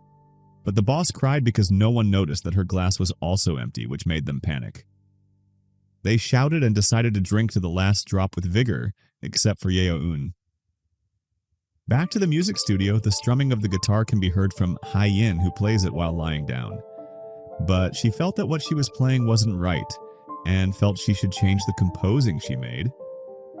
Her uncle came in and wanted to ask her what she wanted to eat for tonight, but he was surprised to see Haein lying on the floor. Did you do any performance practice? Of course not. because she wasn't even doing a live performance. She was just stuck while composing and ended up lying here. That's unusual because she usually writes songs so easily and writes smoothly before. Yeah, it happens sometimes and she can't always do things the same way. And this time, for some reason, she really wanted to take her time and write a proper song with a serious face. Even though it would take a long time, her uncle was very proud and smiling to hear that. So he took her out to eat to clear her head. Meanwhile, he would leave the studio to his friend who was practicing to look after it for a while. Because perhaps after eating out, she might even get some song ideas. So they decided on that and quickly left because they were hungry. It's very late night. You can see Oh Ha-ju singing about her loneliness because she's drunk too much. Yeo-eun had accompanied her to hang out, but the boss said she would still lonely when returned home alone. She regrets that she's divorced, but he calms her down because she always goes back to that. So the boss invites them to go to a whiskey bar for round 2 and treats them. But they both turned it down and decided to stop here for the night, which disappointed the boss because she had intended to buy them expensive drinks. So she'll go there herself for the night, which makes Yeo-eun worry about her. She calmed him down by saying that she was close to the bar owner. She's still very excited and they end up parting ways, making Yeo-eun worry that she's going to collapse again since she's just recovered from her illness. Shin Young didn't waste this opportunity and started smiling slyly. She suddenly linking Yeo-eun's arm again, tightly, and asked where should we go, which made him confused about the meaning of the question. There's a draft beef place nearby she goes to often, so she invited him to have a drink there, just the two of them. Even though the boss invited her earlier and she said she was full earlier. Of course she refused because she actually wanted to talk to him more, so let's have a light drink before going home. Yeo-eun started to feel uncomfortable with her familiar behavior, so he rejected her by saying he was a little tired. Shin Young could only be silent hearing his response. So she concluded that surely Yeo-eun wanted to meet the person who was close to him, right? Even if he is, it's just casual dating. It's not like he's confessed, and he's not even in a relationship. If he takes it too seriously, he'll be the only one who gets hurt. That person could just be playing around, don't you think? Yeo-eun is disgusted with her because she talks a lot and demonizes Ha-yin. He lets go of Shin Young's arm. She has a point, but even if Ha-yin is just playing around with him. Yeo-eun said he wants to be serious. He said firmly and with a serious face, leaving Shin Young speechless. When he likes someone, he prefers to be straightforward even if he ends up heartbroken and crying alone later. Hearing his words, she was amazed because she rarely met men like this. To make her even wetter, she blushed and smiled at him. He held Yeo-eun's arm again and said, "You're seriously good guy, Appa. Don't feel too bad about it. She just wanted to be close friends with him. So let's drink together when the boss is around next time." He agreed, but he wondered why she always kept her arms around him and said that it was just one of her habits. Yeo-eun was very tired of dealing with her, who had a very cheerful personality, especially when she was drunk. But while he was tired, something suddenly shocked him. He saw Ha-yin being embraced by an unknown man and crossed paths with him while crossing the street. Ha-yin is also surprised to see Yeo-eun with a woman. No, Yeo-eun wants to grab her because he can't believe this. Ha-yin can only remain silent and pretend not to know each other. Until finally they were silent until they crossed the street and were not seen again. What the... That was Ha-yin just now, wasn't it? Then the person who had his hand on Ha-yin's shoulder? A boyfriend? No way! Ha-yin thought the same with him. The person who was just linking arms with Yeo-eun? A girlfriend? No! Why? A huge wave crashed very hard. Yeo-eun was carried away by the wave and screamed. He almost drowned and screamed for help. He screamed for anyone to help him because he couldn't swim. He was carried away by the swirling current, like the swirling of a drink that he stirred endlessly. He kept stirring the drink for a very long time, because he was still devastated from the last time he saw Ha-yin being embraced by a man. Boss asks for the drinks that were ordered, but Yeowon still hasn't finished because he stirred too long. Boss scolds him for taking too long to make the drink order, so she ends up making the order herself and asks him to get some fresh air out. If he's still zoning out when he comes back, Boss Falcon puching him in the philtrum, so he apologizes. Yeowon went out of the cafe while carrying trash. He's confused about what's wrong with him today because he hasn't written the assignment and has been spacing out too much. He suddenly thought back to Hyein with that guy and imagined if they were being that affectionate with each other. He thought they must be dating. His gaze became cold at the thought. He was very upset that she told him she didn't have anyone. He felt hurt. Was he the only one serious again? He kicked the garbage hard because of the emotion he felt, making the trash spill out, so he had to clean up the trash again. This is why it's frustrating people's feelings. He was fine just being able to talk to her, but before he knew it, he started wanting to have her all to himself. Finally, Yeowon continued his night shift with a restless heart. The scene changes to Hyein, who is in the music studio listening to remixes. She's spacing out with an annoyed look on her face. Hyunjae asks how it went. Hyein just answers yes and says that it's nice. He continued that he also made a test version. He highlighted the long afternoon part more. But Hyein said whatever and just do what he liked because Hyunjae is good at this even without her input. Hearing this, he felt something was wrong. So he sat down and reprimanded him. They can't do it like this, and no matter how she feels, she has to be professional. Because in their project, there are many other staff whose efforts will be wasted if they both slack off. So he hopes that Hyein can be serious until the end give her best.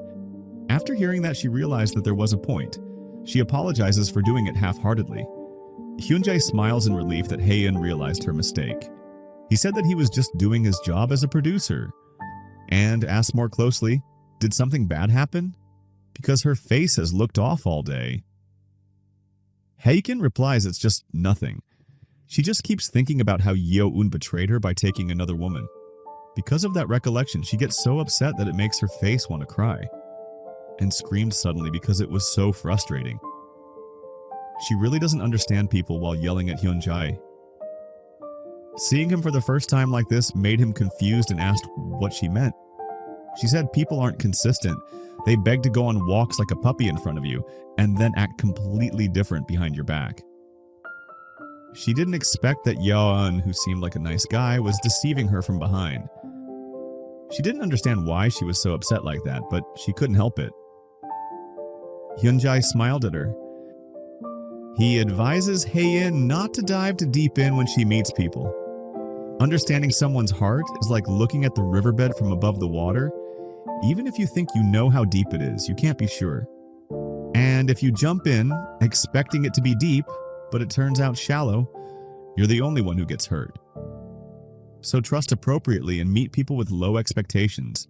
If your expectations are too high, you'll only burden the other person. His words have a point. Even if she gets her hopes up, people will never act the way she expects them to. And because that scares her, she hides behind her character, Wookin.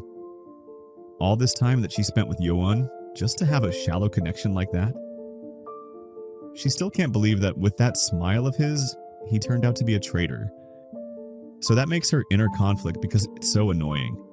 She feels so angry, words she wants to scream are boiling up inside her. And yet, she still wants to see that stupid face of Yeowon again. Finally arrived at the train station. They tried to find each other. Until finally Yeowon saw Hyein standing right in the train queue. She wasn't sitting like usual. It must be because she wanted to avoid. She doesn't mind not talking to him anymore because she has a boyfriend. Yeowon thought like that, so she got annoyed by herself seeing him. Fine then. He's not going to pathetically cling on and will leave her, and won't even run into each other anymore. But he approached her quickly and ran into her, inviting her to talk a sap. Hyein is indifferent and says there's nothing she wants to talk about. Yeowon immediately asks her if she has a boyfriend. She's confused because she clearly told him that she doesn't have a boyfriend, but he clearly saw her walking arm in arm with a guy last time. And how could it be that he wasn't a boyfriend? Heian didn't realize she was walking arm in arm, and the only one who acted like that was her uncle. Yoan made an incredulous face because how could her uncle look so young? Is she seriously telling him such an obvious lie? Do you think I'm stupid? Heian is annoyed with Yoan's attitude, so she retaliates against him for saying he doesn't have a girlfriend, but she also clearly saw him walking arm in arm with a girl the other day. Yoan clearly remembers that Shin Young also walked arm in arm with him that day, so he told her that she was just a co-worker. Hai-in can't believe that Yoan is so close with his co-worker and just walks arm in arm with any girl he knows. They argue and explain to each other. But I'm so proud of you authors for clearing up this misunderstanding with just one chapter. This debate is futile because they don't listen to each other, and it's just a waste of time. Yeoun asked if this was really what she thought it was. Was all the time they spent together a waste of time? The sound of the train arriving was heard in the middle of their argument. She hesitated, while saying that's not what she meant. So Yoan yells out loudly, holding on to Heian to get her to waste tonight on him. Because he'll prove to her he's being real, he promises to prove it. Heian is shocked at Yoan and in her heart. She hopes that they don't betray each other. Oh Ha-ju was at the convenience store. In front of the drink machine, she was thinking, which beer to buy that would satisfy her tonight? Because beer will be her companion watching the new romance drama starring Kim Yoon. She picked up a can of beer, but she suddenly fell silent. Because she remembered that she drank yesterday, she realized that she shouldn't drink beer every day. Of course it's not good for her body, and she feels like she's gaining weight. She walked out and felt that getting older is depressing, even if she has money she can't eat what she wants. But suddenly someone called out to her. She saw Yeo Yoon in the distance with a girl. They ran so hard that they looked exhausted. Boss is confused why he came to her and thinks that he missed the last train and came back. Yeoun just wanted to check something. He introduces Hyein to Oh-ha-ju, the owner of the cafe where he works part-time. Hyein bows her head and greets her. Oh-ha-ju is surprised that Yeoun brought a girl to her, and she guesses that she is the person Yeoun said he met on the last train. Not the style she expected, but of course she's pretty and she can see why Yeoun would be interested. He immediately confirmed to the boss about their office dinner. The boss agrees to the statement and explains they had dinner together with Shin Young. Yeoun also wants to confirm her relationship with Shin Young. Hyein glares at him from behind. He asks firmly that their relationship is only co-worker. Boss, who was confused, understands what this is about and she thinks she gets the gist. She explained their relationship in detail, even though the two of them meet every day, but the only time he really talks to her is for about 10 minutes during shift handovers. Hei-in is relieved, but she feels bad about the whole incident. Boss emphasizes her statement that Yeoun has absolutely no relationship with Shin Young at all. Even so, Hei-in still doesn't accept why the girl is linking arms with Yeoun, so the boss had to find the right reason and say it very carefully so that she wouldn't be blamed. She's just so friendly and she always tries to link arms with her too. Even they told her not to, but they think it's just a habit for her. Hyein and Yeoun stare at each other. He hopes that he can understand about this misunderstanding. Heian looks at him coldly, but even so, she tried to trust Yeoun thanks to the words of the boss, so he can smile with relief now. Oh-ha-ju feels awkward in the middle of this couple, so she offered them a ride. Since it's too late, buses and subways have stopped running. Yeoun wanted to accept, but Hyein refused, because she wanted to take him somewhere. This time it was her turn to prove it too. Yeoun just froze because she was so pretty. Hyein apologized for troubling the boss. He quickly pulled Yeoun away until they finally went their separate ways. Oh-ha-ju is speechless after all this. She can't take it anymore with all this loneliness. So she goes back to the convenience store and buys a can of beer. It was getting late. In the silence of the night, somewhere there was still the sound of noisy gaming. Uncle was playing the game and he died, feeling this game is too hard and he can't take this anymore. He heard the doorbell in the middle of the night. As soon as he opened the door, he saw Hae-in with a man he had never met. She asked the uncle, "I'm your niece, right?" The question was quite strange, and he wondered if Hae-in had cut ties with him, so he asked why. Hae-in reported that this person keeps asking if you're my boyfriend. Uncle felt very awkward. Was there even a reason to misunderstand that? He's proud that he thinks he looks so young.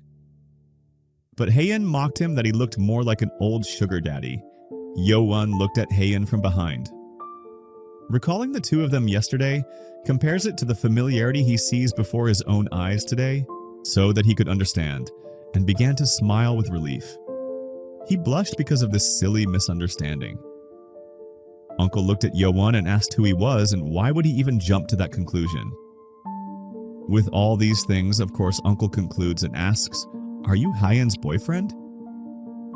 Yo-won with his stupid face can only say he was just curious for some reason. Hae-in hits Uncle for talking weird stuff and tells him to go inside and sleep since their business is done. But he asks how they're going to get home. They decide to just take a taxi or walk. It's too late, so it might be quite dangerous. Uncle paused and thought for a moment and told them to wait here for a while, because he'll drive them both home. But he doesn't have a car, so he'll just have to borrow it from a neighbor. He immediately went and looked for it, asking them to just relax. Hae-in apologizes because he's just really persistent. Then the two of them just fell silent after their previous fight. Yo-eun didn't know what to say because he felt pathetic, acted as if he was Hae-in's boyfriend. But in the middle of his thoughts, Hae-in called out to him and said the night air is still chilly, isn't it? Yo-eun said, "Yeah, well, it's still spring." So Hae-in tried to get him to, "Let's make up." Make up here means reconcile, not what your dirty minds are telling you, Loel. She extends her hand to Yo-won because she wants them to go back to talking about fun things like before. And invites him inside because it's warm and no one else is there. She extended her hand to him as a sign that they would reconcile. Yo-won was confused by what she was doing. Hae-in asks, "What are you doing? Not going to hold my hand? Aren't we going to make up?" He, with his stupid face, just realized that Hae-in just wanted to shake hands. He apologizes. He feels himself being led by Hae-in because of this, even though he should have taken the lead on this, fixing their relationship in a good way. Hae-in also apologizes for doubting him too. But by the way, Hae-in feels his hands are bigger than they look. She also thinks that bigger than her hands, Hae-in must like big fingers. He puts his hand against her, and it turns out that Hae-in's hands are so tiny. Yo-won doubts that with her small hands, how can she play the guitar? Can she stretch from C to C? He thinks playing guitar is like piano, but guitar is structured differently so she can play an octave without breaking her fingers. She brags about her ability and will show her playing to Yo-won later. Hae-in is happy to see them chatting happily like before. She immediately invited him inside because she was impatient, inviting him to sit and talk like usual until her uncle arrived. Yo-won said yes as he was mesmerized by her beauty. Finally, they walked in while chatting about her uncle, who is also the owner of the studio she goes to. Finally, they went inside. There was also a bed and a beanbag, but I told you that they won't clap like your dirty brain thinks. Hae-in asked Yo-won to go ahead and relax on the beanbag. She'll see if there's anything to drink. Yo-won looked around. Lots of instruments and band posters because her uncle used to be in a band. He sat on the beanbag, looking at the PS5 in the room and envying it because he always wanted one. Now that he thought about it, Hae-in talked about her uncle a lot, so she must have come here often too, right? He was curious, what was she like as a kid, and wanted to see her old photos. He imagined she was probably really pretty even back then, and he bet she was super popular too. Until finally Hae-in came and brought a bottle of canned drink. He thanked him, and Hae-in suddenly sat down next to him. Yo-won was surprised why she started sitting so close to him, but she said there's no other choice, there's only one beanbag. So Yo-won relented, and he decided to sit somewhere else. But as soon as he wanted to move, Hae-in told him to stay still, because she wants leaning on each other's shoulders is more comfortable, and this beanbag is old, so the cushioning isn't great. Hearing this, of course, Yo-eun as a man had to understand the code. As soon as he sat back down, their bodies touched because they were leaning on each other. They sat comfortably with that. However, once again, Yo-eun thinks that it felt like he's the one being led. He's the reason they ended up here, this late night, so he should take responsibility and do something. Not just break the awkwardness, but also bring them a little closer. Hae-in is confused why he's staring at her face for so long. He said she must be really close with her uncle from what he saw earlier. They seemed like friends. Yeah, well, we are pretty close. He took care of me when I was little. She said her only brother was too busy studying, and her parents both worked, so she was alone a lot, and her uncle always visited and played guitar for her. He was really handsome back then, but now he's just an old man. Yehuhyun was jealous of their intimacy, so he suddenly called Hae-in's name like how her uncle called her. He feels like her uncle called her so warmly. Hae-in was confused by that and thought it was normal, right? Yeon wants to call her name like that too. Since they're close, so it should be fine, right? But she's not sure. She actually prefers the way it is now, making Yeon upset that he doesn't like it. He asks why he has to call her formally since he wants to say her name too. Hae-in thinks what's with him and why all of a sudden. Why is he whining like a puppy? That's unnecessarily cute, so she has no other choice but to allow it, but only 10 times. Yeon was very happy to hear that, so he spent the opportunity 10 times to call his name. Making Hae-in smile in surprise at that and ask, "What are you doing?" and why all 10 at once. Yeon was confused because he shouldn't have done it all at once, so he asked, "Did you not like it?" But it's not like that she didn't like it, but it's just kinda embarrassing. She said then, "It's her turn now, right?" She replied by saying his name familiarly 10 times, making Yeon realize how embarrassing it was to hear that. He's upset. Why is she mimicking him? And she just wanted to say it too. Or do you not like it? With a teasing tone. Suddenly seeing this made his face red and immediately hid his face. He was confused why his heart was racing. It's just his name being called. So why am I getting excited? Hae-in was very happy to tease him this time. It made her smile because she was relieved that they had made up, but suddenly she remembered Yoonjae's words. He advised her not to get too deep into relationships with other people. Because it can hurt ourselves. Because having too high expectations will only distort how we see them. She doesn't want to get hurt again by trusting the wrong person because she has trauma. But just for this time, for tonight, she feels like diving in without hesitation, wanting to deepen the relationship with the person who is beside her. So she decided to tell him something. Telling the story of her past, that she'd been betrayed before. Yeon was surprised to hear her try to open up. Hae-in sets her heart to try to tell a painful incident from her school days to Yeon. Hae-in started remembering her school days where she was playing the guitar in the music room. Her friend asked her to sing something because they were trying to record it. But she doesn't want to and is embarrassed, but her friend still forces her to upload this video to her TikTok because it hasn't been updated for a long time. They asked her to sing a song that people like, not some weird foreign song only she knows. But she was cranky because she didn't know what to play then. She tried to think of a song people might know, and will eventually sing it. She started the intro with a guitar strum. She sang very melodiously in the afternoon light, which made her beautiful. Her friends looked mesmerized to hear her, making Hae-in sing with all her heart. She remembers this with a gloomy face. Yeon asked her, did she say she was betrayed? So Hae-in started to tell what she remembered just now, about her close friends she got close with from at the beginning. She wants to tell the story, but she's having trouble to getting started. Yeon was speechless seeing Hae-in's uncharacteristic face. Seeing her like that, he tried to calm her down, asking her not to tell if she didn't want to, but if she wants to, he'll be there to listen to her. Hearing that made Hae-sun calm down. At the same time, she was happy, so she continued her story slowly. At first, they were really kind and they knew that she studied music. So even if no one was around her, she believed at least they truly supported her dreams. All of them kept company with her and listened to her songs. But in the end, it turned out that they were just pretending to be happy. They were in the classroom laughing loudly, talking about something. Hae-in was curious what they were talking about. So when she heard their conversation, she was really surprised. They were laughing while typing something on their cell phones, typing curses about Hae-in.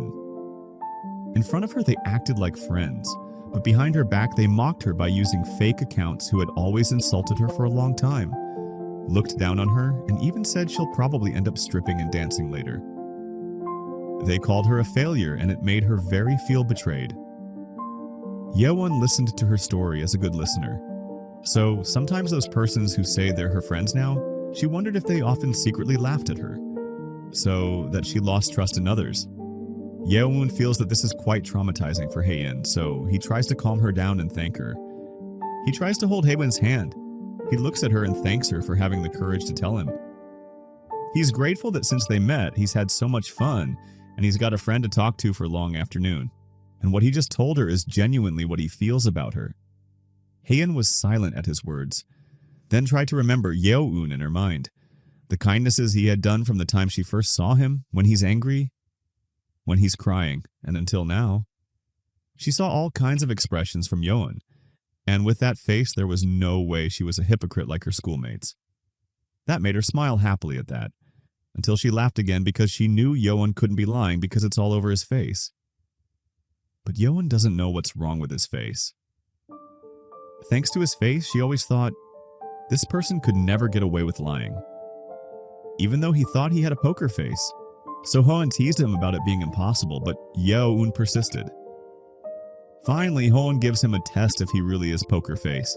She immediately linking their arms so that their faces are very close. And she'll guess what Yeoun is feeling right now, just by looking at his face. Yeoun tries to stay calm, but Hae-in tightened her grip.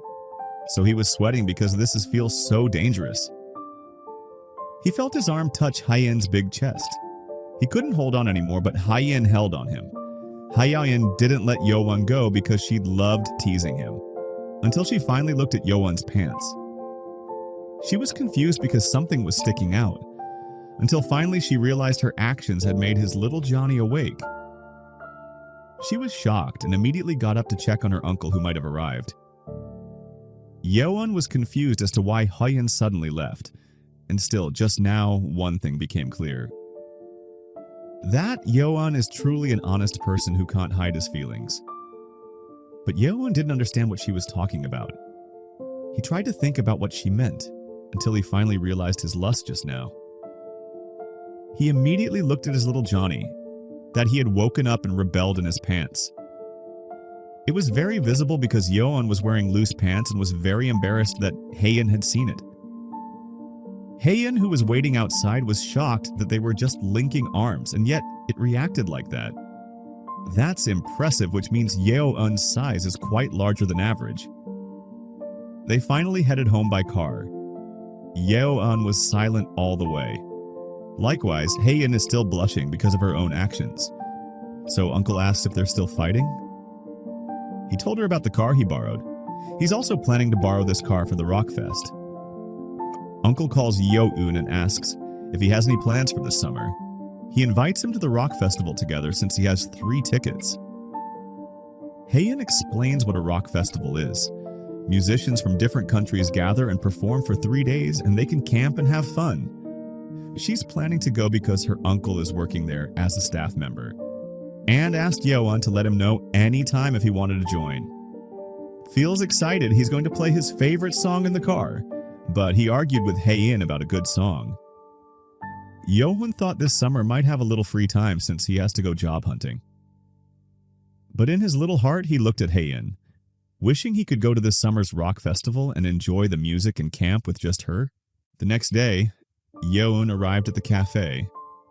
He greeted his boss after last night's incident, and she greeted him back and asked if he got home safely yesterday. It seemed that the boss had told Shin Young about last night's incident, because they both looked at Yeowon with strange expressions.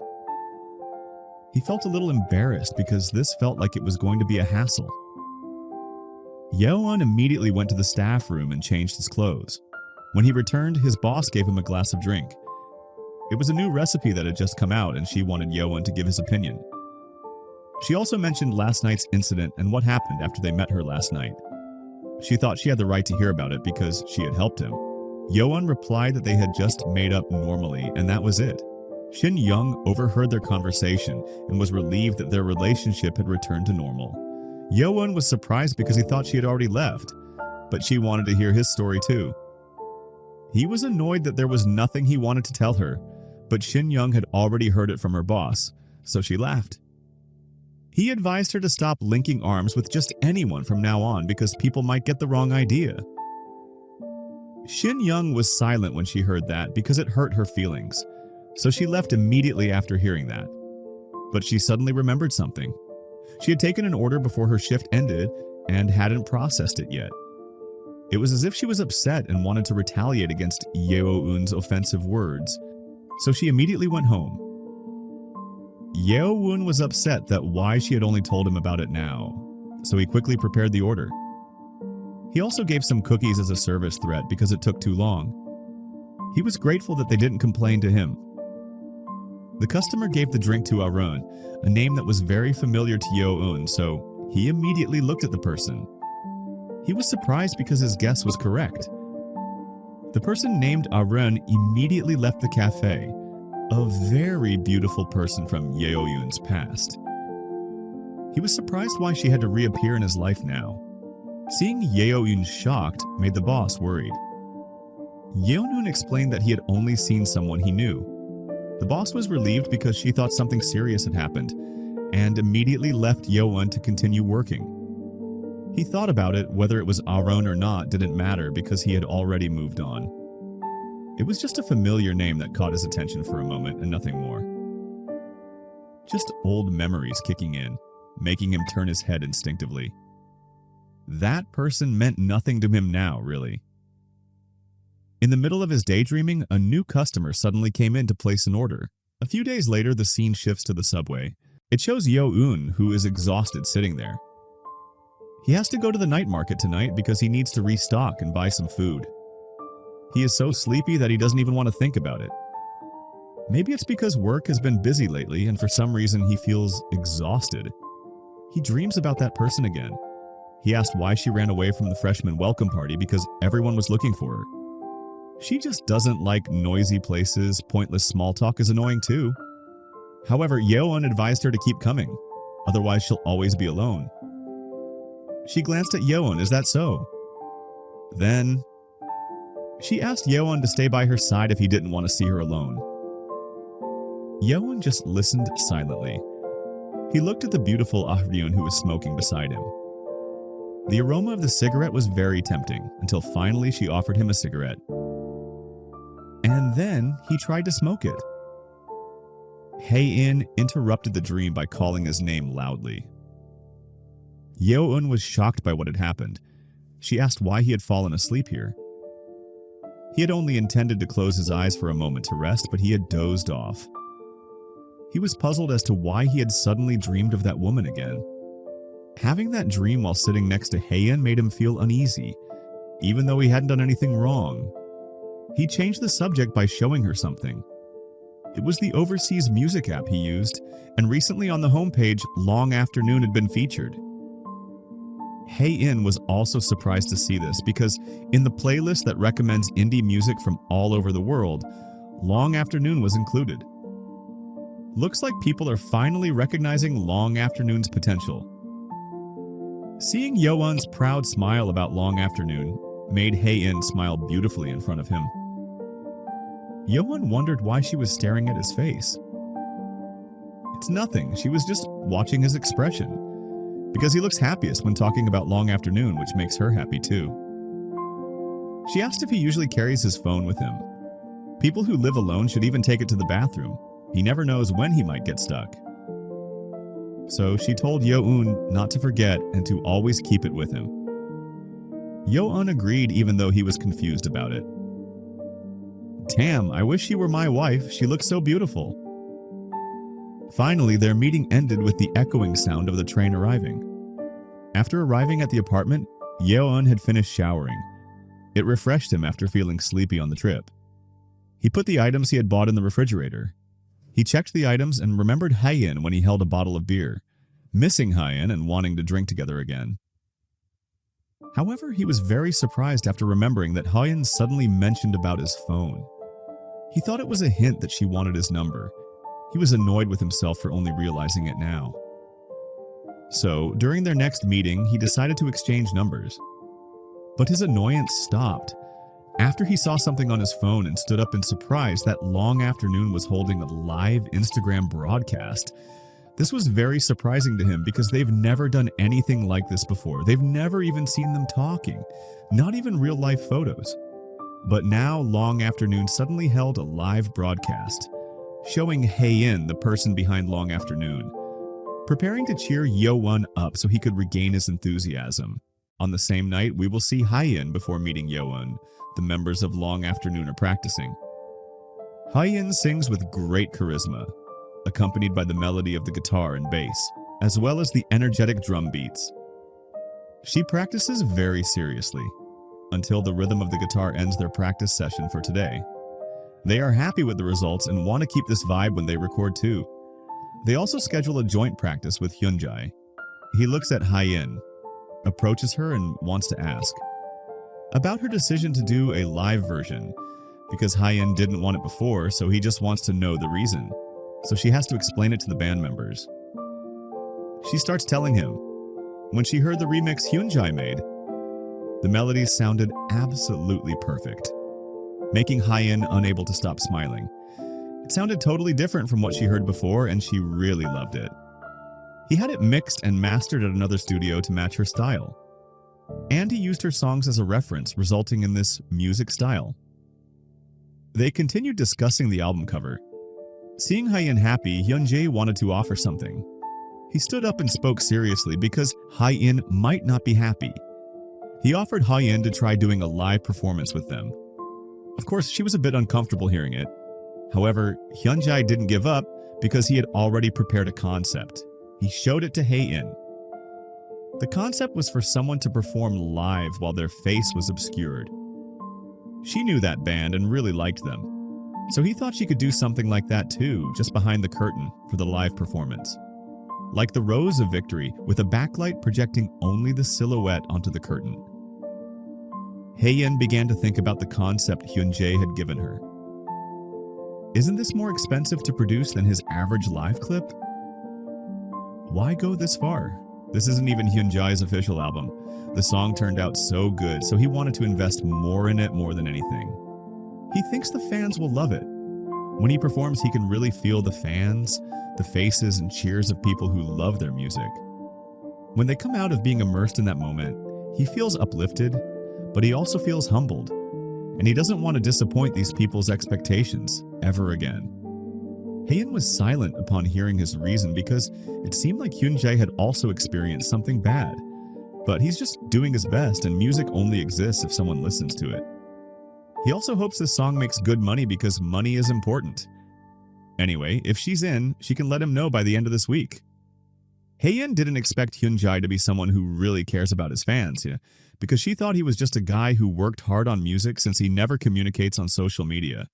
Hearing the word fans, only one person came to Hyein's mind. The person who will love it, even though she's never done a live show before.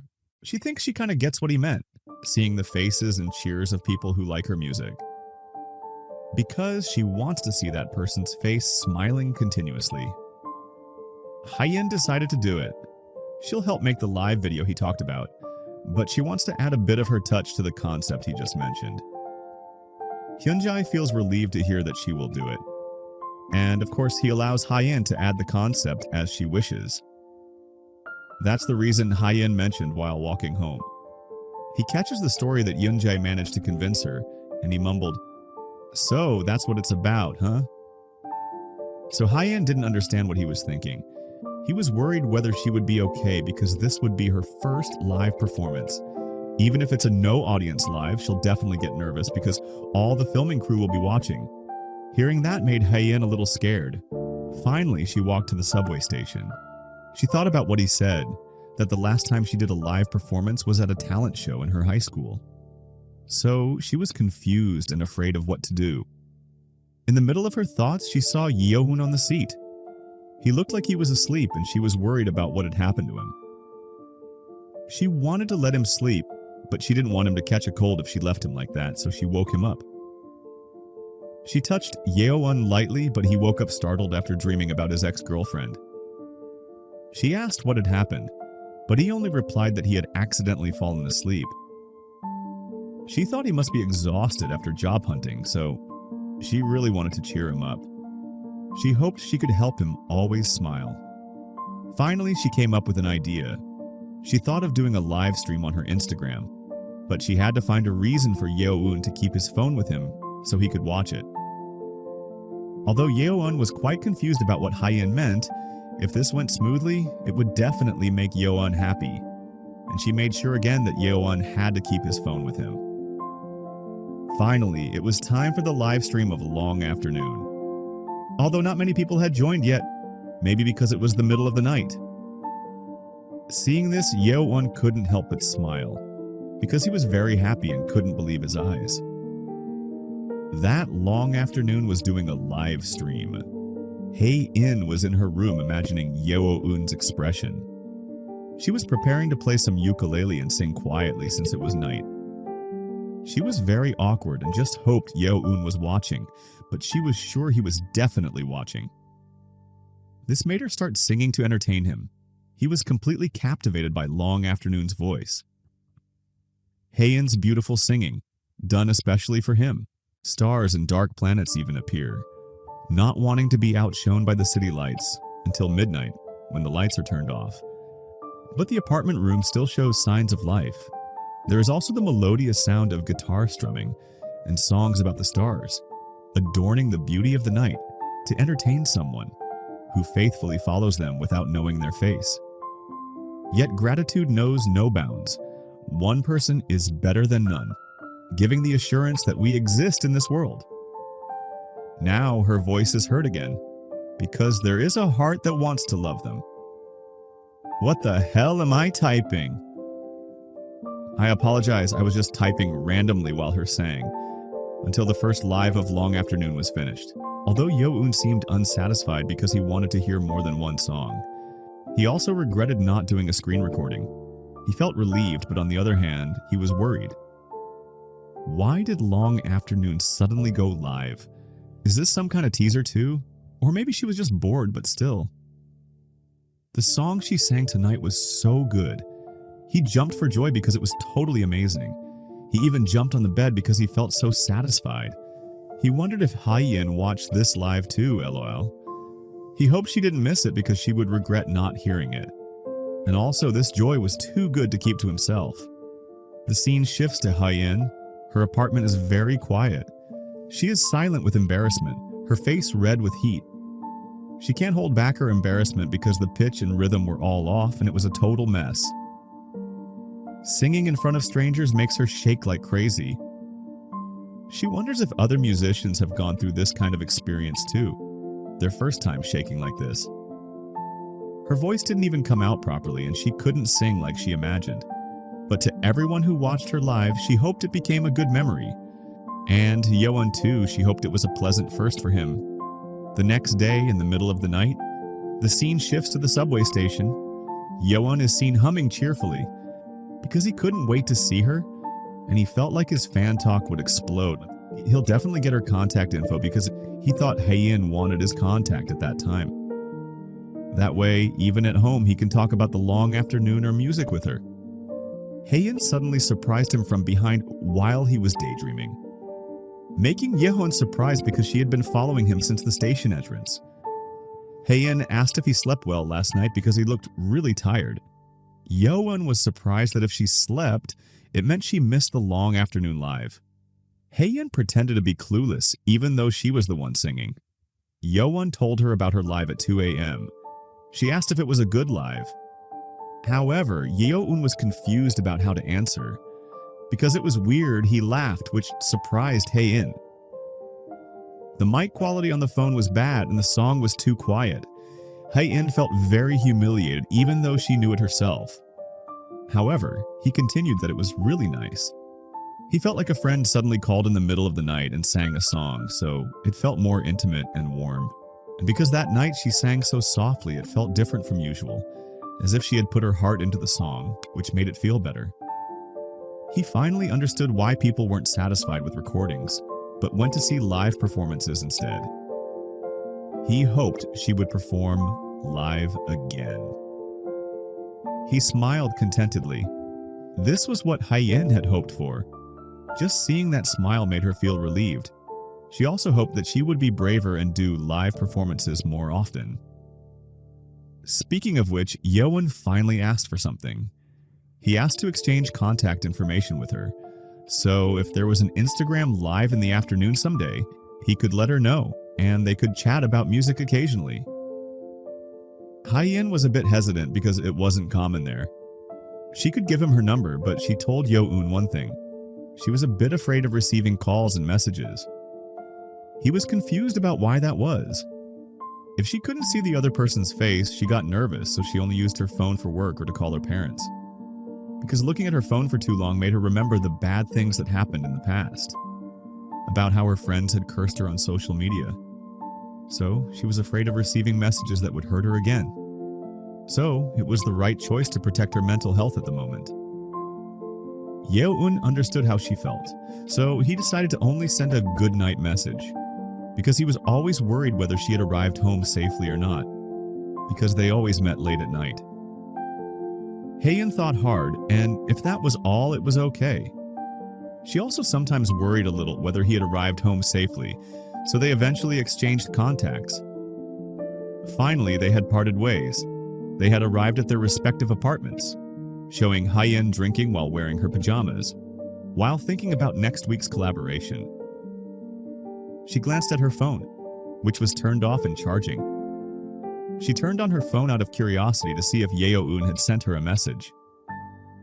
She lay down and checked her phone, and there was a message from him. It read, "Did you get home safely?" accompanied by a selfie of his face.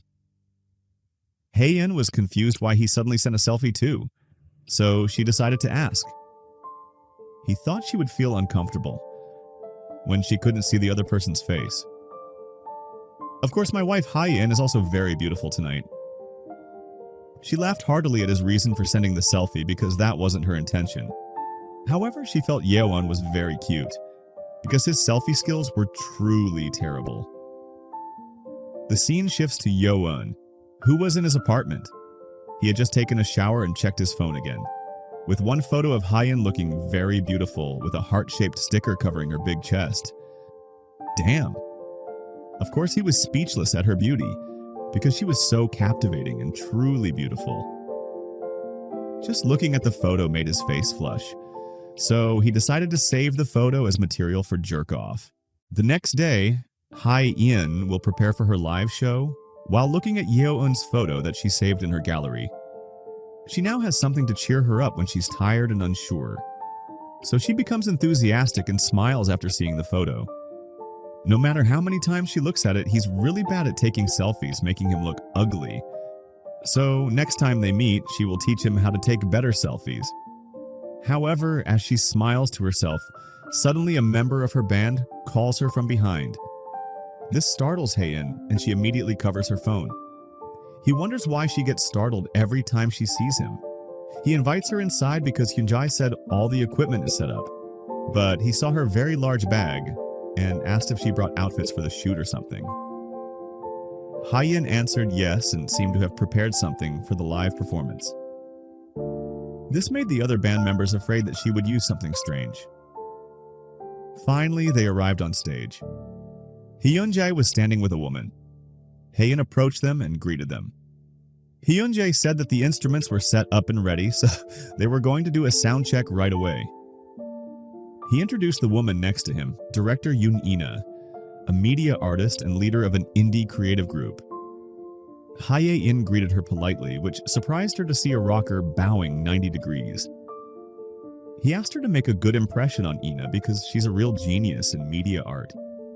She needed to confirm something that Hye-in said. It's absolutely forbidden to show her face in the video. She said yes because that's her concept, and especially her face. Please make sure it doesn't show.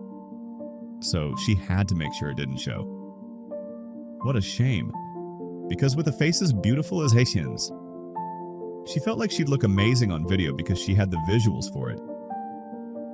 The silhouette stage would look cool, but showing her face would have made it even cooler. What a waste.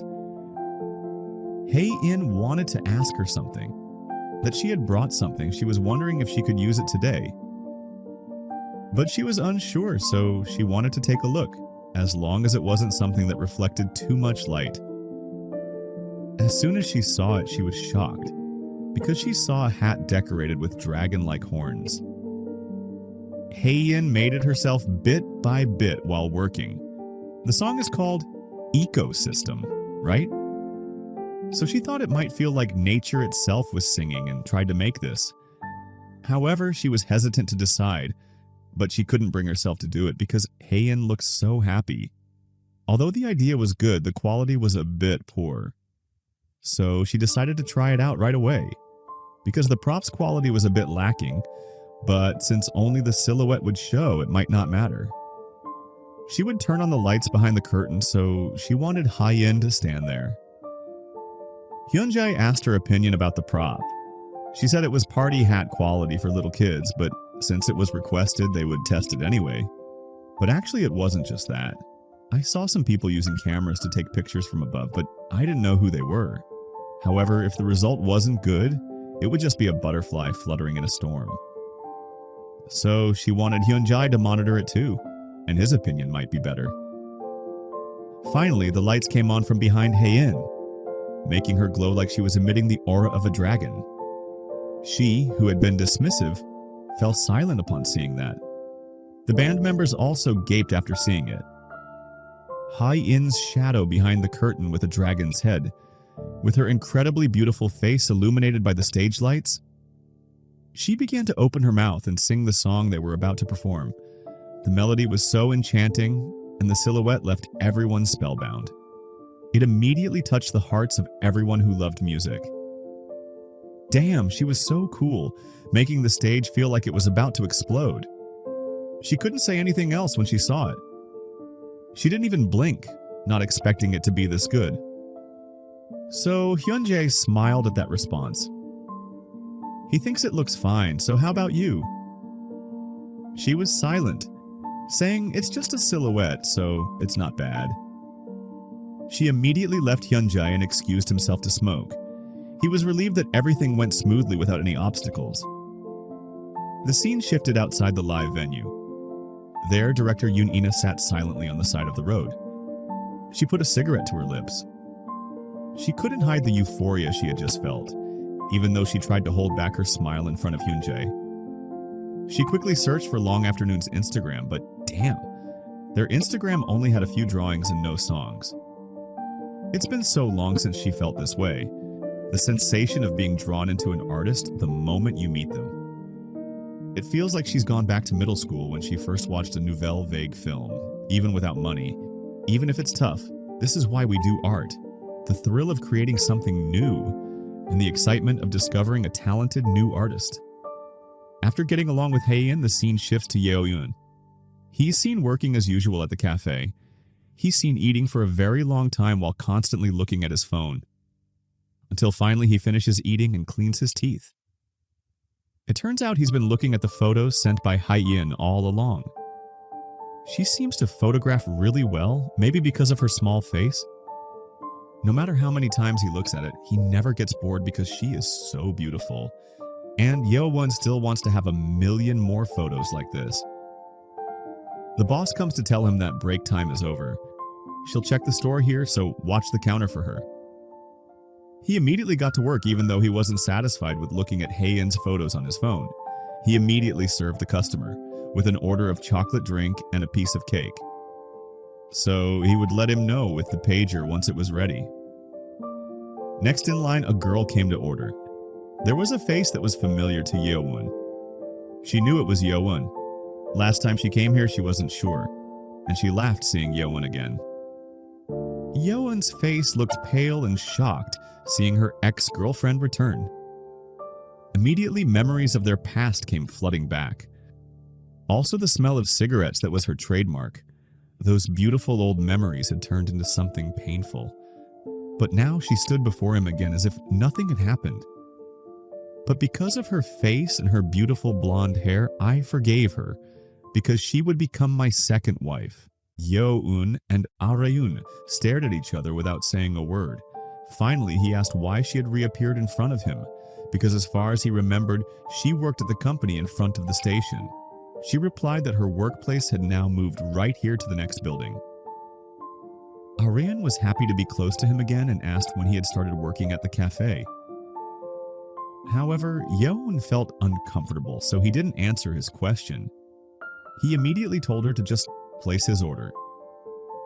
Arayun felt that Yeowon was so cold, even though it had been so long since they last met. She asked for his recommendation on the best thing here, because she had come just to see him. Hearing this made him even more upset, so he recommended the most expensive menu item to make her lose money. Yeowon didn't care and said to just pick anything. Arayun stared at him deeply. Then she ordered hot chocolate and said, "Do you remember?" Because she has the taste of a total elementary school kid, so make it super sweet. But Yeowon remained indifferent and said that he didn't remember. She said, "Don't lie, you remember everything."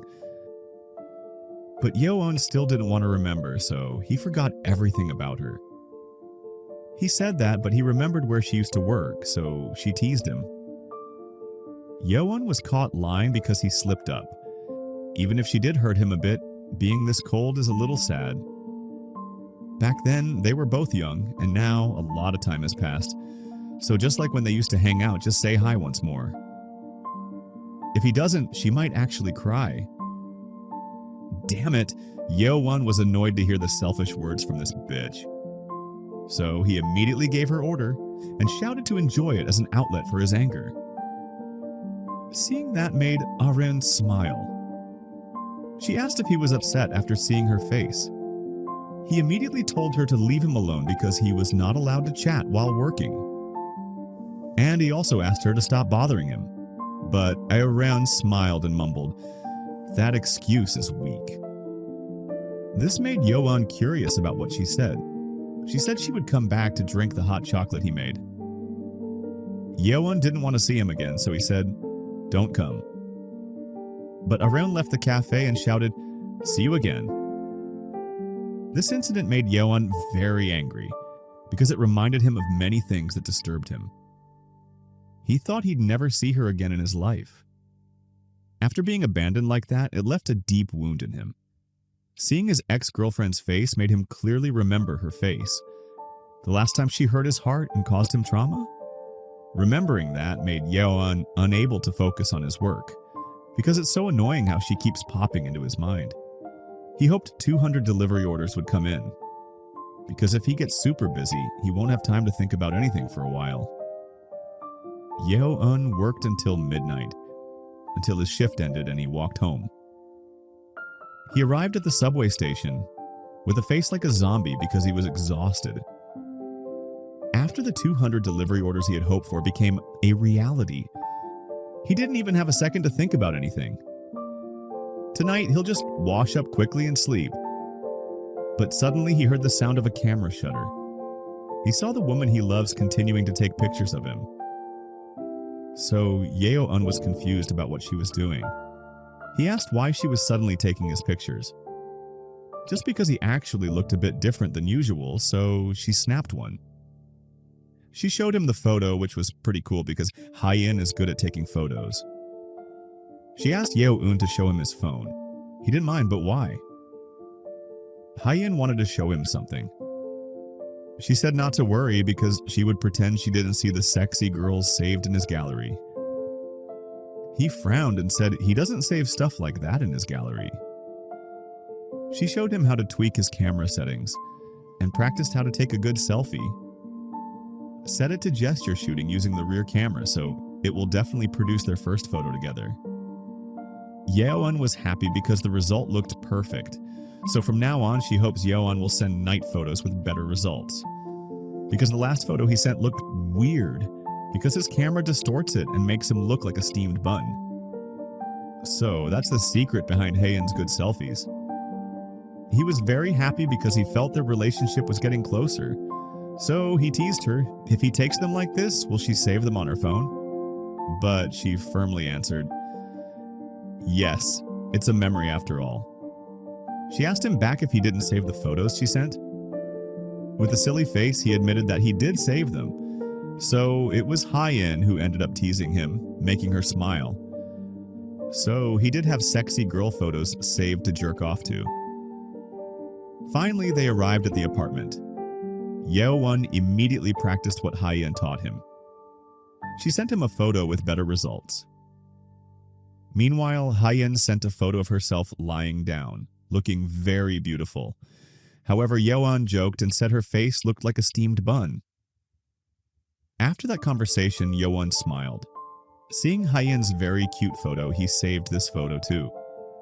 At first it was just to make Haeun feel better, but now that he's piling them up, it's fun. When he looks back later, they'll be precious memories. However, when he scrolled through his gallery, he was shocked. He accidentally saw a photo of himself with Ahryun.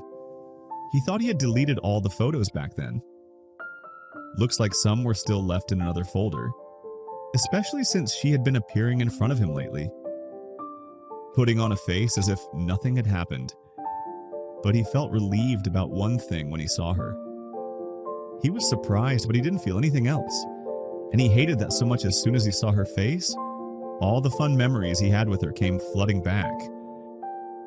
The past he wanted to forget invaded the present he wanted to cherish. With acrid cigarette smoke disguised as beautiful memories, so he decided to delete the last photo of them that he had. Now the scene shows Yeowon when he was 8 years old. He dreamed of becoming an astronaut or architect like his father, and he also loved his mother's homemade snacks. When he entered junior high school, he lived alone with his father. He dreamed of becoming a basketball player because he was 170 centimeters tall, but he thought he lacked talent. At 15 years old, during his second year of middle school, he became quite withdrawn and entered a rebellious phase. At 18 years old, his goal was to attend university in the capital area. When asked about his dreams, he was confused because now he only thought about his father, so perhaps he wanted to earn a lot of money. However, he wanted what he said to be edited because he didn't want his father to see it and worry. Yeowon was seen watching an old video of himself. However, he fell asleep in an empty movie theater. Until finally, a girl woke him up from his sleep. He had fallen asleep from exhaustion and asked, "Was the movie fun?" She said, "Yeah, it was super fun," replied Aron in her prime, looking very beautiful. They were confused about what to do next because it was almost time for their major lecture. So Adrian reached out her hand to Yeowon and ran as fast as she could, passing by the word Finn, signaling the end of the story. But the lights still didn't turn off. Focus on the two of them running while holding hands.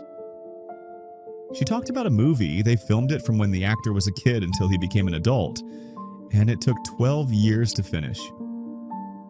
Yeowon was surprised to hear it because it was about the life of one kid.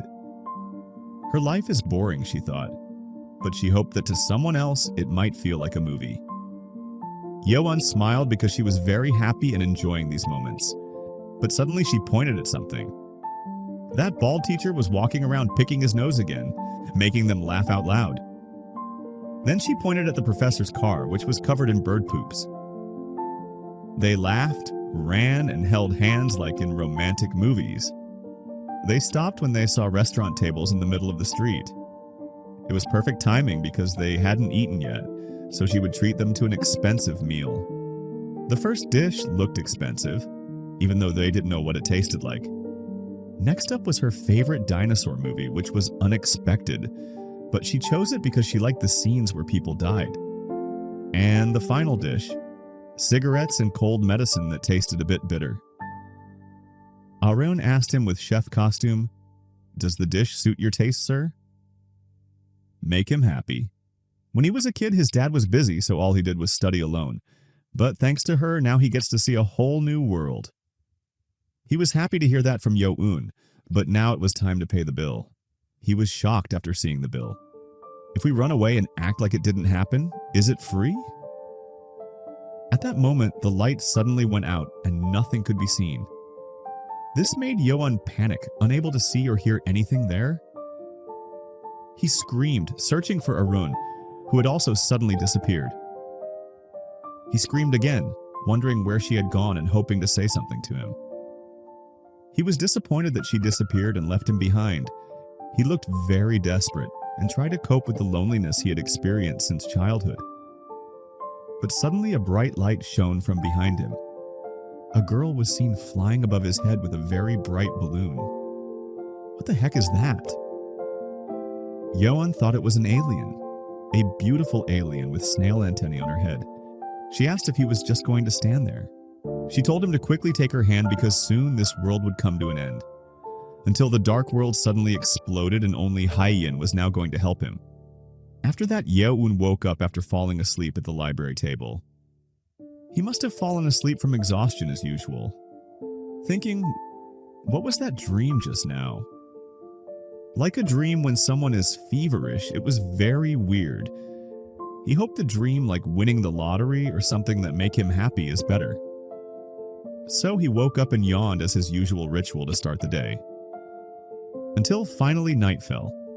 Yo-eun had finished working at the cafe. He asked his boss for permission to go home while drinking coffee, but his boss threw something at him. He caught the plastic bag very well, but he didn't know what was inside the plastic bag. The boss said it was whiskey chocolate and asked him to share it with Hyein. If the two of them ate it together, maybe the mood would turn a bit spicy tonight, causing Yo-eun to say, "Don't say such nonsense." He walked home as usual, until he finally arrived at the subway station. It had been a while since the last time he ate one from his dad's room when he was a kid, without knowing what it was. He saw Hyein sitting on a chair and called out to her. Hyein looked very sexy tonight. He sat next to her and asked if she was listening to music. He also offered her the whiskey chocolate. But she didn't know there was chocolate that tasted like alcohol. That's because she's not into chocolate. So Yo-eun was disappointed because she might not like it since it's pretty sweet chocolate. However, Hyein immediately ate it after seeing his sad face. Hyein felt a little nauseous because the taste was quite unique. Kind of feels like there's alcohol scent in it. This made Yo-eun happy because she ate the chocolate from him.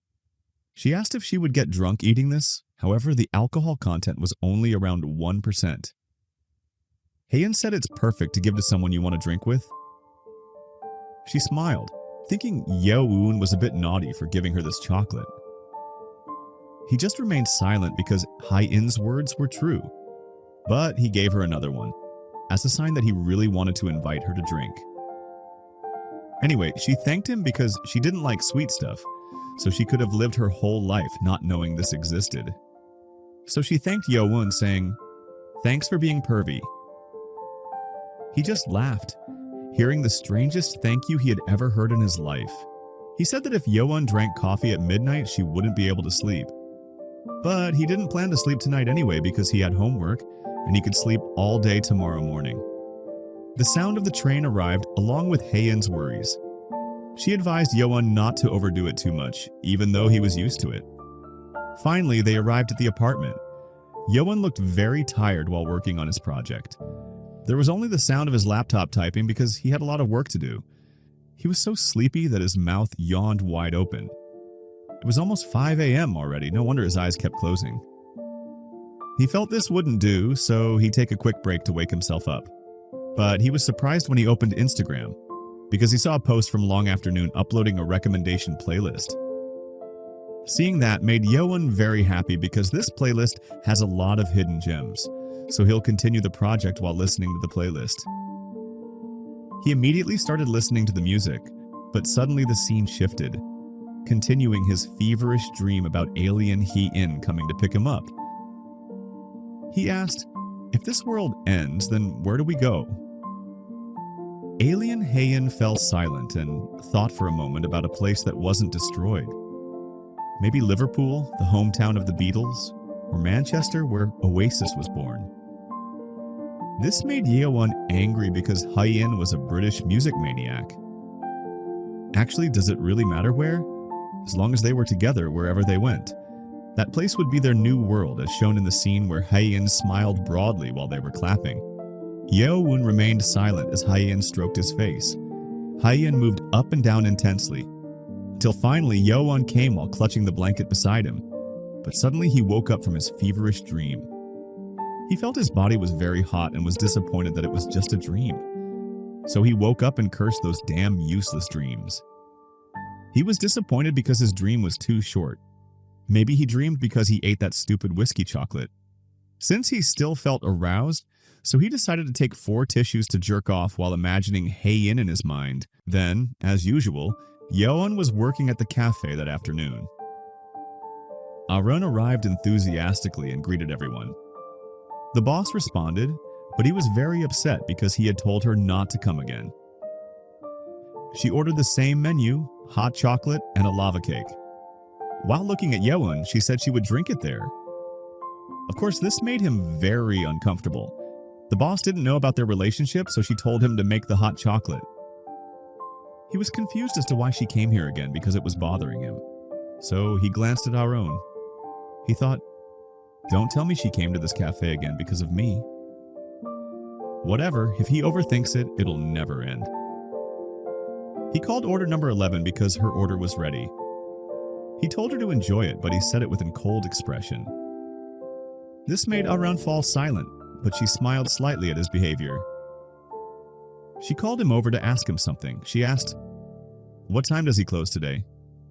Yeowon replied, "The cafe is open until 11:30 p.m. She thanked him and immediately went to her table. He was confused and felt an uneasy premonition because of that question. Did she really just come to drink hot chocolate? The day had changed, but Arun still came back today. This made Yeowon uncomfortable because she came again. She ordered something while chatting with the boss. Meanwhile, Yeowon was behind, just watching her. Why did she come again? It's not like she has business here. And the next day, the same thing happened again. She came back as if she were a regular customer. Of course, this made the boss very happy. They seemed very close because they saw each other every day. She asked, "Do you have stamp cards or anything like that?" The boss replied, "Yes, if she gets 10 stamps, they give her a free Americano." So she asked her to make a stamp card for her. She left, and the boss watched her from behind. That's interesting because these days everyone's into apps and mileage, so no one cares about stamps anymore. But Yeowon said that's just her style. Wherever she goes, she collects souvenirs. She prefers things she can physically keep over digital stuff. The boss was confused because he knew a lot of things and asked if he knew her. She's a senior he went to college with. She graduated earlier while he was on leave. The boss told him to at least say hi to her. It's okay to do that even while working. No, it's fine. It's not like they're close anyway. The boss just stayed silent because he rarely saw Yeowon speak with such an expression. She observed him very cold when he delivered food to Arun's table. Of course, the boss knew because he's terrible at lying. He said they weren't close, but he remembers all the things she liked. But still, she shouldn't dig deeper into their relationship. Because everyone has their own past, even though it makes her curious. And things like this are more fun to watch from the side than hear about it. Seeing the boss laughing to himself made Yeowon confused. It was already midnight, so the cafe was closed. It seemed that Yeowon was getting ready to head out first, and he said goodbye to the boss. He walked towards the road home. He walked while thinking about something. Now he just needed to prepare for full-time hiring and wait for the finals in the summer internship he applied for. Because he was insanely busy with a crazy amount of lecture assignments. Besides that, he also thought about Arun. Because he saw her every day, he wondered why she kept coming. He's already swamped, and her being nearby makes it even more distracting. But he can't just kick out a customer while working. However, his mind wandered after entering the subway station, where he saw Hyein sleeping from a distance. Hyein looked very beautiful sleeping while sitting. It made him worry because she was sleeping alone here. It's the first time he's seen her sleeping like this. Is she really that tired today? But Hae-in wakes up immediately and sees Yeowon next to her.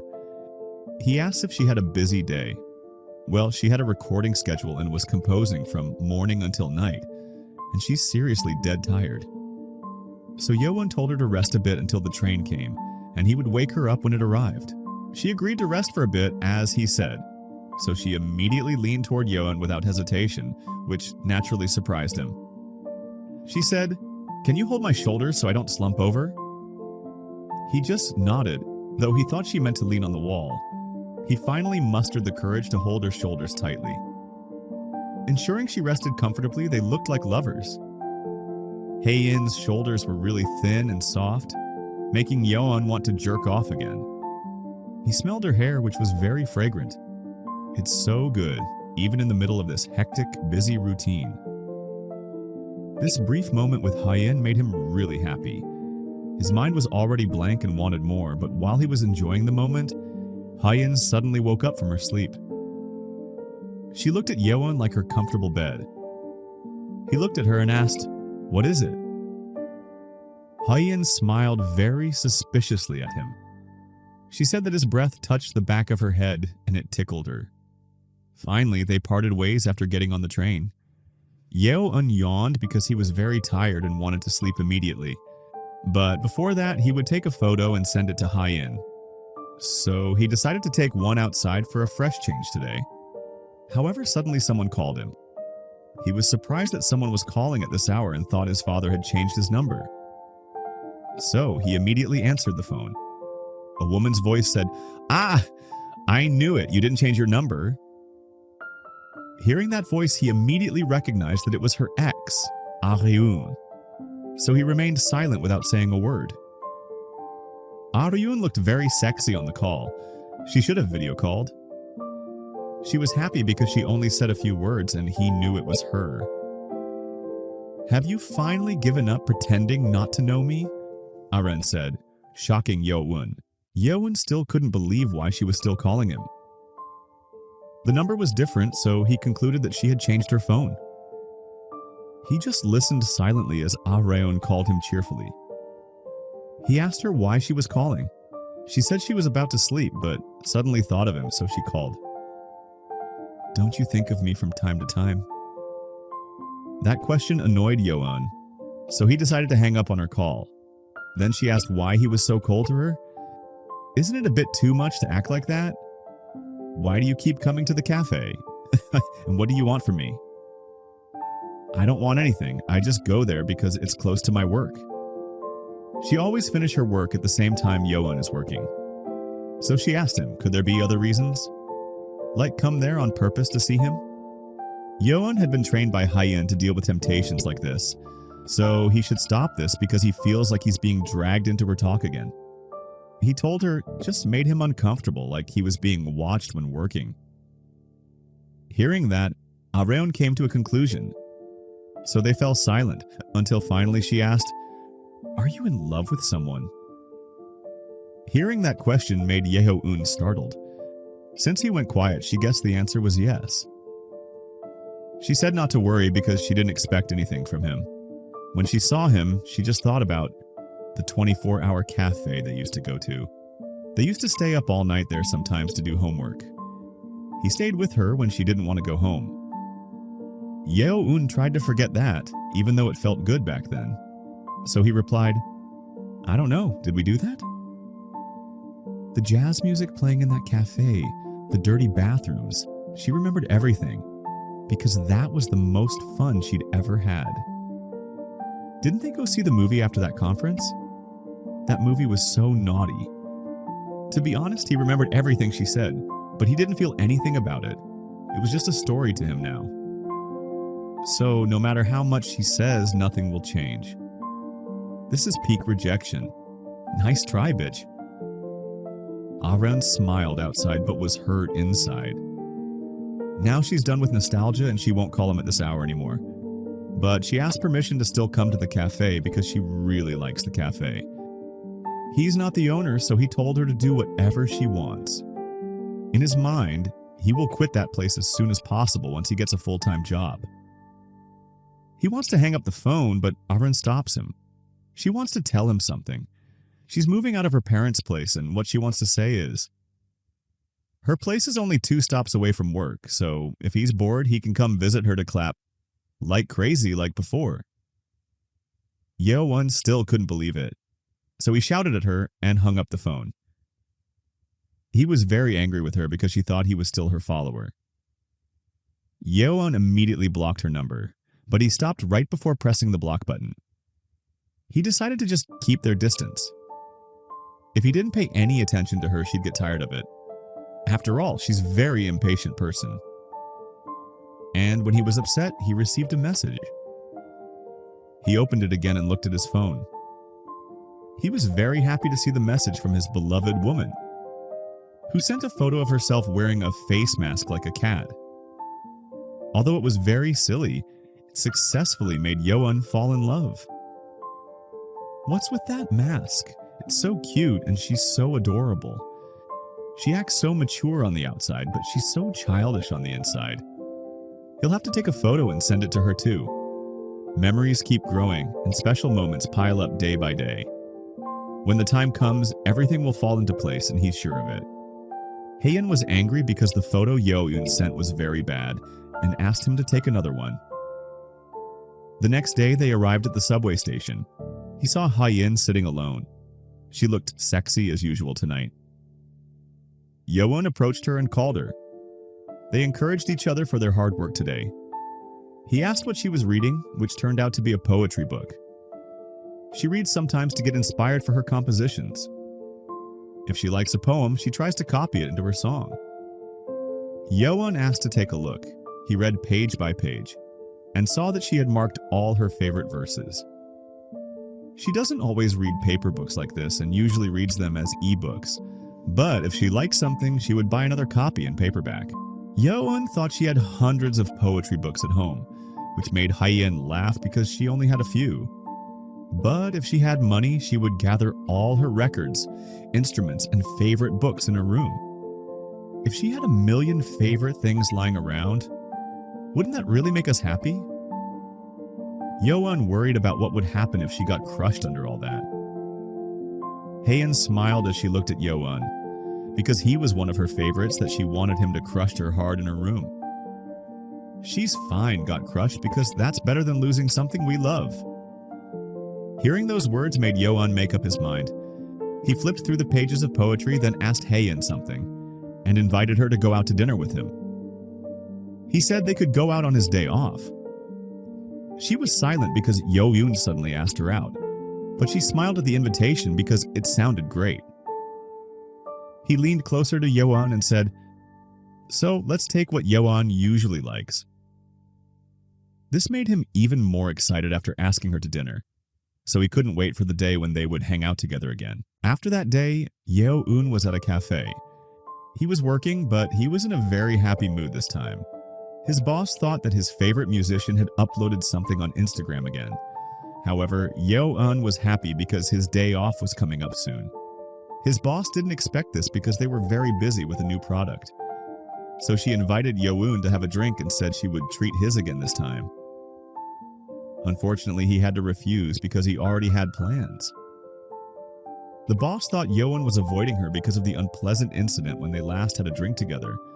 However, she couldn't force him because Yeo-won already had plans. She wanted to drink alcohol after avoiding it lately. He suggested boss to invite Shin-young to drink.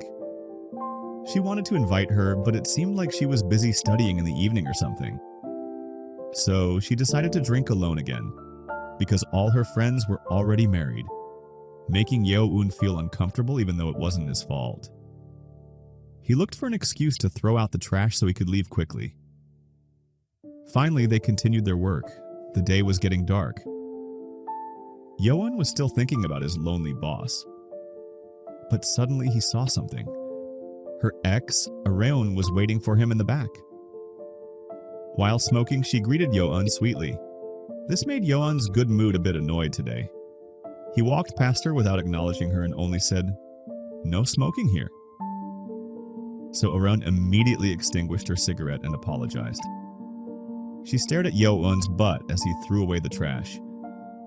She waited for him until he was done.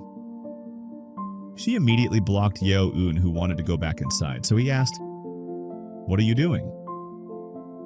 "Shove your way past me if you hate me that much," she said. Yo-eun immediately walked away from her, but suddenly Areon pulled his hair from behind. This made Yehuan angry and think she was crazy. She asked, "Do you hate me that much?" Yehuan was confused by the question and her sad face. She knew she had wronged him and hurt him, so she asked, "Do you really hate me so much that you can't even say hi like a normal person? What do I have to do for you to forgive me and be friends again? If you want, I'll do whatever you say." She even offered to let Yeoun slap her. But what he really wanted was a clap, not a slap. He was confused. Why is she doing this all of a sudden when she didn't contact him for so long, and now this? She fell silent upon hearing Yeoun's statement. Then she suddenly laughed and replied, "Who knows? Why do you think? Curious?" Hearing her joke like that made him even more annoyed because he got sucked in again. He immediately left and said, "Stop messing around like this." She apologized, saying that if he had just said hi, she wouldn't be acting like this. He said he didn't have time for small talk because he was working. She said loudly to Yeoun, "You better say hi next time." He shouted back and said again that he was busy. Finally, Yeoun went back into the cafe. It surprised him that Ahreon was acting like a stalker. But still, it's not easy for him either. To push away and hate someone who is always by your side. Someone who was once in his heart. Even though it was just a sad memory for him, it made him stressed because it was so annoying. So now he just hopes to see Haein already. Just talking about music and joking around. With nothing on his mind and going with the flow sounds so fun and makes his day way better. But his boss suddenly tells him to get back to work when he is lost in his thoughts. The scene changes to a music studio. It shows Yoonjae singing, and Haein's silhouette looks like a dragon. They are watching a live video they took a few days ago. They discuss how the video is because they will edit it if there are any bad parts. Hyunjae thinks it's fine and they could finish it as is. She asks Haein because she specially edited only the long afternoon scene to not show faces. Haein is embarrassed and can't hold back her smile because the video looks really amazing. She puts on a flat face, but she is very happy inside because she got a compliment. Hyunjae reminded her that there was something she wanted to tell Haein. She just remembered and immediately showed her. This is an independent artist crew she runs and lists the artists involved. They're not big, but they've got independent filmmakers, animators, 3D artists, people from all kinds of fields working together. Everyone listened to her music and they discussed a few things. They thought, what if they made a music video for Long Afternoon? But as far as Haein knew, music videos were very expensive to produce. However, she told her that it would be completely free. It might be a bit experimental and avant-garde though. She could think of it as a collaboration between indie artists. She said enthusiastically that the music of Long Afternoon was just that good. She didn't realize she was saying it while standing up because she had become a new fan of Long Afternoon. She explained it again to Haein, so she would think about it. Finally, their discussion for the day ended. Hyunjae asked if she was busy this evening, because he hoped to have dinner with Haein. There was something he wanted to talk to her about. However, Haein was very cool in rejecting him, unlike other heroines who are always hesitant. Because tonight she has a prior engagement she really doesn't want to cancel. So she left quickly and said goodbye to them. Hyunjae sighed and said it's not easy. Ina hit him for trying to flirt with her favorite artist. However, Hyunjae explains that it's not what she thinks. He has other intentions about her. He's trying to bring Haein, the Long Afternoon, into their label. However, even though Hyunjae has tried his best, she is still unresponsive to him. Meanwhile, Yeoun has been waiting for her at the meeting place. He looks very neat for his date with Haein. He arrives earlier than the appointed time. Because he feels nervous waiting, he leaves immediately. He is even nervous about his appearance. He hopes his hair isn't messy, and for some reason he's nervous again, even though he often meets and drinks with Haein. This was their first date, so it felt completely different. He checked himself in the mirror, afraid that his nose hairs were sticking out. Turns out Haein had been watching him from behind for a long time. This surprised Yo-eun, that she had arrived early. Her uncle was watching the studio, so she ended up coming earlier. She brought her face close to Yo-eun's, which confused him. Haein said not to worry because nothing was sticking out like nose hairs or anything. It made him embarrassed because it seemed like she knew what he was thinking. So Yo-eun quickly urged her to hurry up and eat. She asked him where they were going this time, but Yo-eun made a face like he wanted to tease Haein. He asked if she could handle spicy food. They arrived at a famous restaurant. Known for its hellfire noodles, it's not just tasty, it's fun because we can try out the spiciness levels. So she concluded that Yo-eun must be good with spicy food. Not insanely good, but he can go with level 3 out of 4. Level 3 was so amazing that it made Haein laugh. They immediately called the staff to order. Suddenly Haein asked if they had level 6 spiciness. Hearing that surprised Yo-eun because the menu only goes up to level 4. She said last time she came here she even tried level 7. But it was so spicy she thought she was going to die. Making Yo-eun disappointed because she already knew about this place. So she decided to order level 6 too, but Haein asked him not to push himself. But since they came together, he might as well try the same thing. So it feels more like they're really eating together. That made him look cute, which made Haein smile. So she ordered level 6 for them and some honey pieces too. Their order was finally made. When it finally arrived, it looked like poison. Yo-eun broke out in a cold sweat at its strange color and wondered if it was edible. However, Haein didn't hesitate to eat it. He thought positively and was confident in his tolerance for spicy food. As soon as he took the first bite, his face turned red. He even coughed very hard, making Haein worry. She offered to ask for more soup to dilute it a bit. However, Yo-eun didn't give up and kept eating. He said that this level was just perfectly spicy and tasty. They continued eating until they finished, even though they were forcing themselves. Then they went out to find a place to rest, because Yo-eun almost died from forcing himself. His lips felt like they would burst, his neck was tense, and his stomach was burning. Even though Haein told him not to overdo it because he would suffer. He wondered why Haein looked fine, so he felt defeated. He was sad because he thought they could have had a fun and relaxed talk there. Seeing his sad face made Haein want to cheer him up. She asks if he's not going straight home, right? So she invites him to take a break somewhere with her, because she knows a nice place where they can soothe their stomachs and relax. She invited him confidently. Yo-eun wondered where she was planning to go to take a break. Is there anywhere around here to rest? They continued walking through the small alley. Haein looked very beautiful in the light of the lamps. So Yo-eun thought she was very beautiful.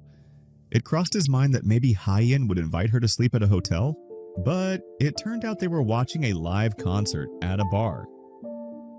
The beggar and the fishing boat were singing. She clapped her hands because the singing was so good. She said that on weekdays they could watch the performance just by buying a drink. Yo-eun was disappointed that they weren't going to the hotel. She invited him to grab a seat. He felt kind of dumb for imagining something wild that made him disappointed. But he never knew a place like this was near school. He'd walked this road almost every day and never noticed. Haein brought him beer. She asked about his stomach and said, "Just don't die." The next singer took the stage to perform. She said she might mess up the song, but asked them to enjoy it with a smile. They cheered and drank together like lovers. He drank his beer. The singer began to sing her song. They listened intently. Yo-eun began to observe these moments. Sticky tables and tacky orange lights. Crackling speaker noise and an audience quietly listening. In this world, everything was unfamiliar and new to him. He feels that Hyein has been living in back alleys he didn't even know about. He observes Hyein's face as she enjoys the music. He calls her over and whispers something to her. He says that this place is really amazing and he likes it a lot. After that, he continues drinking. Hyein looks back at him, and she also wants to whisper something to him. She says that she too likes it a lot, but Yeowon just listens silently. He doesn't understand the implied meaning of the sentence. They just enjoy the moment, until the song ends and the next song starts.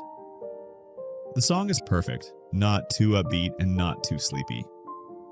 But Yeoon remembered where her ex was when she rejected him. She was brutal in rejecting him, saying that just because he liked her didn't mean she had to like him too.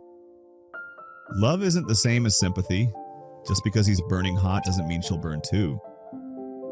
So he now understood that even if we share tastes and spend a long time together, it doesn't mean that person will love us.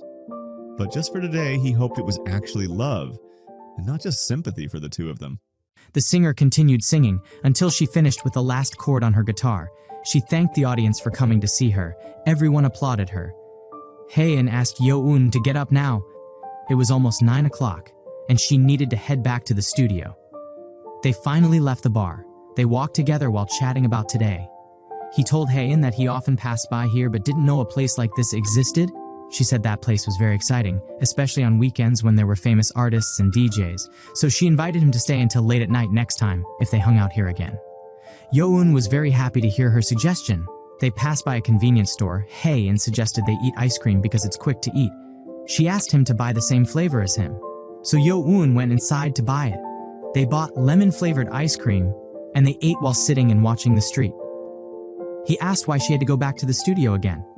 She said it was college festival season these days, so a ton of band clubs were coming. He also said that there was a festival at his university too. They talked about how the club from his university also came to practice with pretty good skills. They were very happy while continuing to eat ice cream. Yeoon took a bite of his ice cream and asked, why did she eat with him today? She answered, of course because he was the one who asked her to eat. It's not like they've done this before, but suddenly he asked to eat, made plans, and met up separately.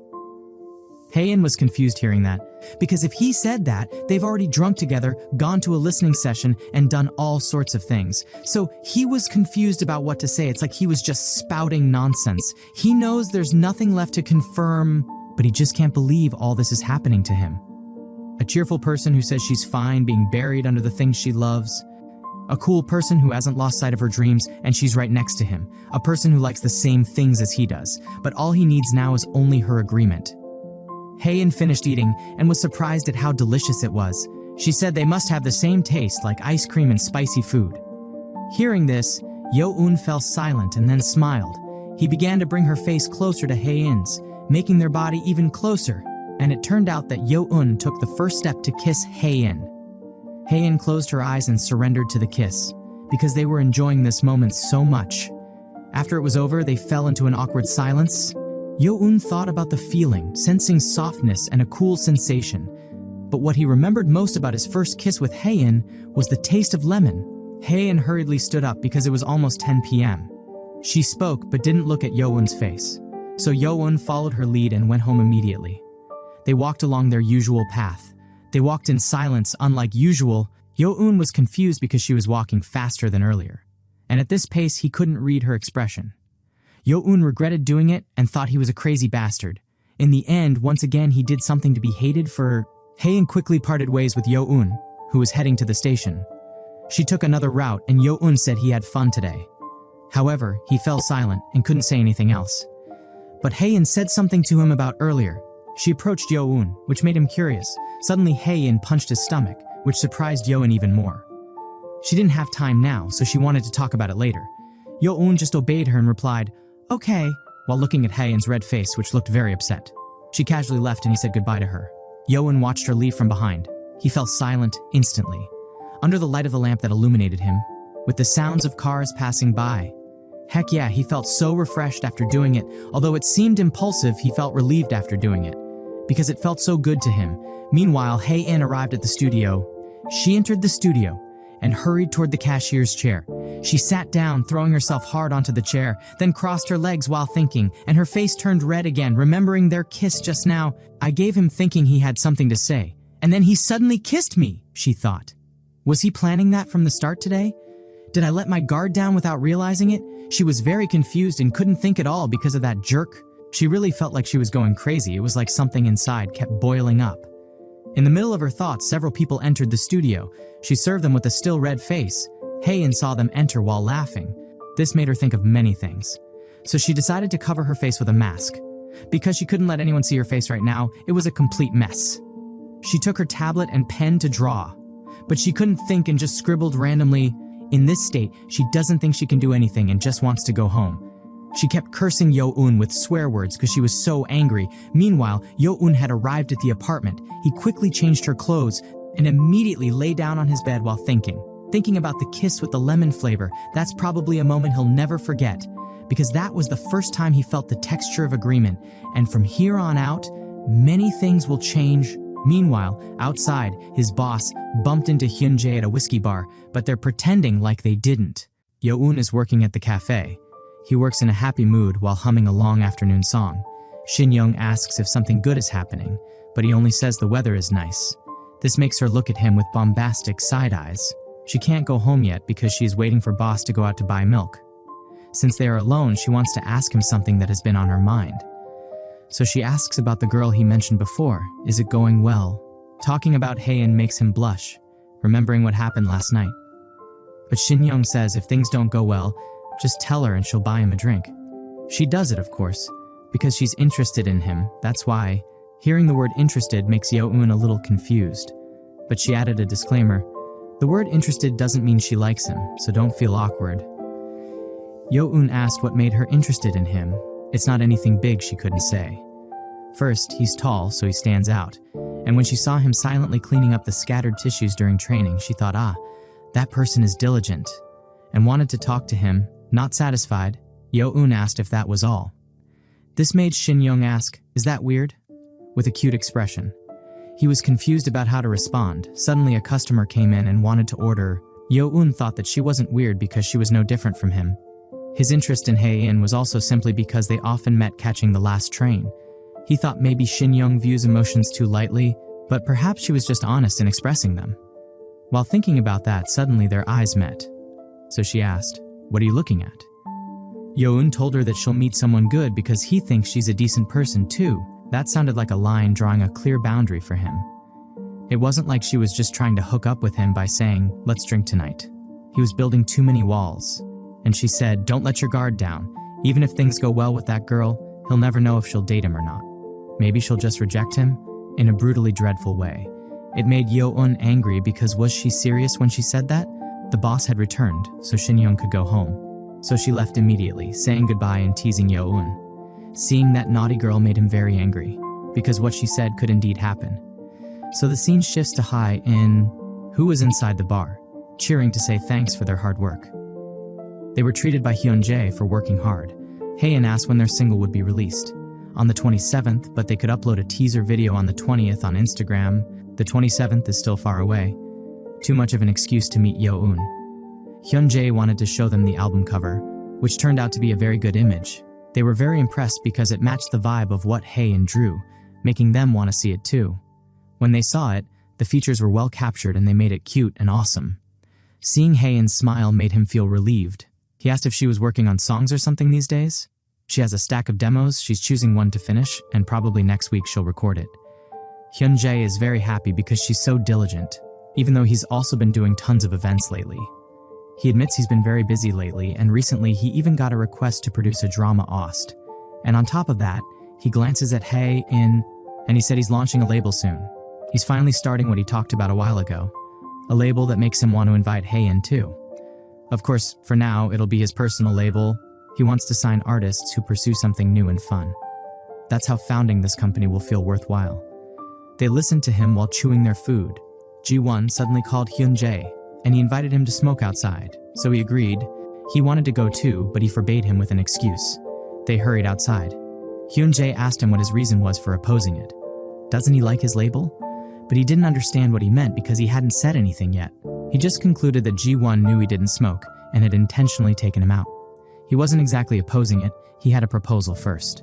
About Hae-in, he needed to set her up on a big stage once, like a festival or solo concert with lots of audience. Set her up even if it's just as staff or something, at least once. She needs a sense of purpose. Right now, she underestimates herself and is content as a hidden musician. But if she tastes a big stage a few times, she'll get greedy and realize she can be loved by many as an artist. Hearing him say that, it seems he also holds Hae-in in high regard. He replied that if he didn't feel that way, this whole project wouldn't have felt so bold from the start, and he listened to it, the demo of the song Hae-in plans to record. If he listens, he'll know this band is riding a good wave. He hopes Hyunjae will open the final door to let Hae-in feel ambition. He smiles upon hearing this and says he'll try, but keep in mind that the final decision remains in her hands. He will be knocking on the door, but only Hae-in has the key. Therefore, she's the only one able to unlock that door. Hae-in looks at the clock, and there's still time before the last train. So she's confused about what she should do. She's still hesitant to meet Yo-eun because she keeps remembering about their kiss. She remembers the feeling of her first kiss again, even though it was good, but she doesn't know what to say to him. That she is actually her favorite long afternoon. They continued drinking bottle after bottle, until finally they were heavily intoxicated, and argued about who their favorite musician was, fighting like cats and dogs, making the members worried to see them fighting. But it seemed like it was normal. Fortunately, there were a few people who weren't drunk because they couldn't drink alcohol. Suddenly, Hae-in remembered something, making her ask what time it was. He replied that it was a little past 11:30. If it was that late, they had to go home immediately. But Hyunjae said there was no need to worry about the last train because he would order a taxi, so they could drink as much as they wanted tonight. Looking shyly, Hae-in said it wasn't about the last train, but she wanted to meet someone. This surprised her friend because she must have gotten a boyfriend because last time when he tried to set her up, she said she wasn't going to date. Hae-in just said she didn't want to go on a date his way. She kept refusing him, of course, because he kept sending weirdo people to her. She also started telling them that he's not her boyfriend yet. She's still kind of thinking it over, making Hyunjae wonder if he's the bad boy type. Hae-in explained that he's actually fine, he's kind, speaks nicely. And so if there's a problem, it'd be her, probably. Her friend understood because it's the hidden violence inside her, isn't it? The problem is she's into long afternoons, and to make it even worse, he's a fan of long afternoons. Of course, hearing this made everyone confused, because there are lots of musicians dating fans. But actually, he doesn't know she's a long afternoon. She's been hiding it on purpose. They're confused about how he could not know. Even her voice would give it away. But even if it sounds similar, if she denies it, there's no way to prove it. So he might think it's a similar voice and brush it off. But why is that a problem? She could just honestly tell him she's a long afternoon. However, she hesitantly replied, she just don't want to. So Hyunjae asked again, why? It's a really selfish reason, but she really loves his honest reactions and opinions about long afternoon. Hyunjae began to understand a little. He says what he likes, and what he finds strange. He's the first person she met who talks so passionately about long afternoon. When she sees that, it motivates her to write better songs. But if he finds out she's in a long afternoon, maybe he won't be able to speak so honestly anymore. Like her very presence would make him filter his words. And even if he stops liking long afternoons someday, he'll just smile quietly without saying a word to her. Thinking about that moment coming, it makes her not want to tell him she's in love. She doesn't know what to do. If she wants to keep seeing him, she probably needs to tell him. However, Hyunjae answers clearly, no, just don't tell him. This confuses Hae-in because Hyunjae is too blunt. When it comes to love, her feelings are what matter. If she's uneasy, there's no need to force herself to say it. Dating doesn't mean she has to reveal everything, does it? He also met someone briefly after coming to Korea, but he didn't tell them everything. Things he went through as an immigrant, his family situation, or why he returned to Korea. He liked her, but there were weak parts of him he didn't want to share. And he doesn't think that was selfish. Keeping his flaws secret meant he cherished the relationship with that person. Hae-in pondered his words. He added, of course hiding cheating is a different story. Anyway, do what you want. Love isn't something that can be standardized. Hae-in twirled her glass, filled with doubt in her mind. This made Hyunjae want to pour her another drink.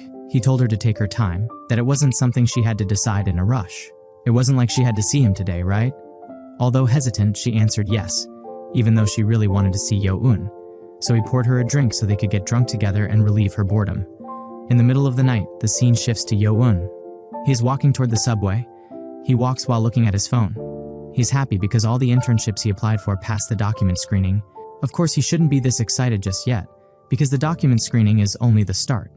But he is confused about the suit, whether he should buy or rent one. So he decided to buy a cheap one because it would be useful in the future. He suddenly remembered Hae-in because she hadn't contacted him. So he looked at their photo together and hoped to see her as soon as possible, because the last time they met when they kissed. One thing that confused Yo-un was Hae-in's angry face. If he doesn't meet her again today, he should reach out and check on her. It's irresponsible of him to just wait after making the first move. He went down the stairs to the subway station and immediately looked around. Unfortunately, there was no one there. It made him think that Hae-in had doubts about him.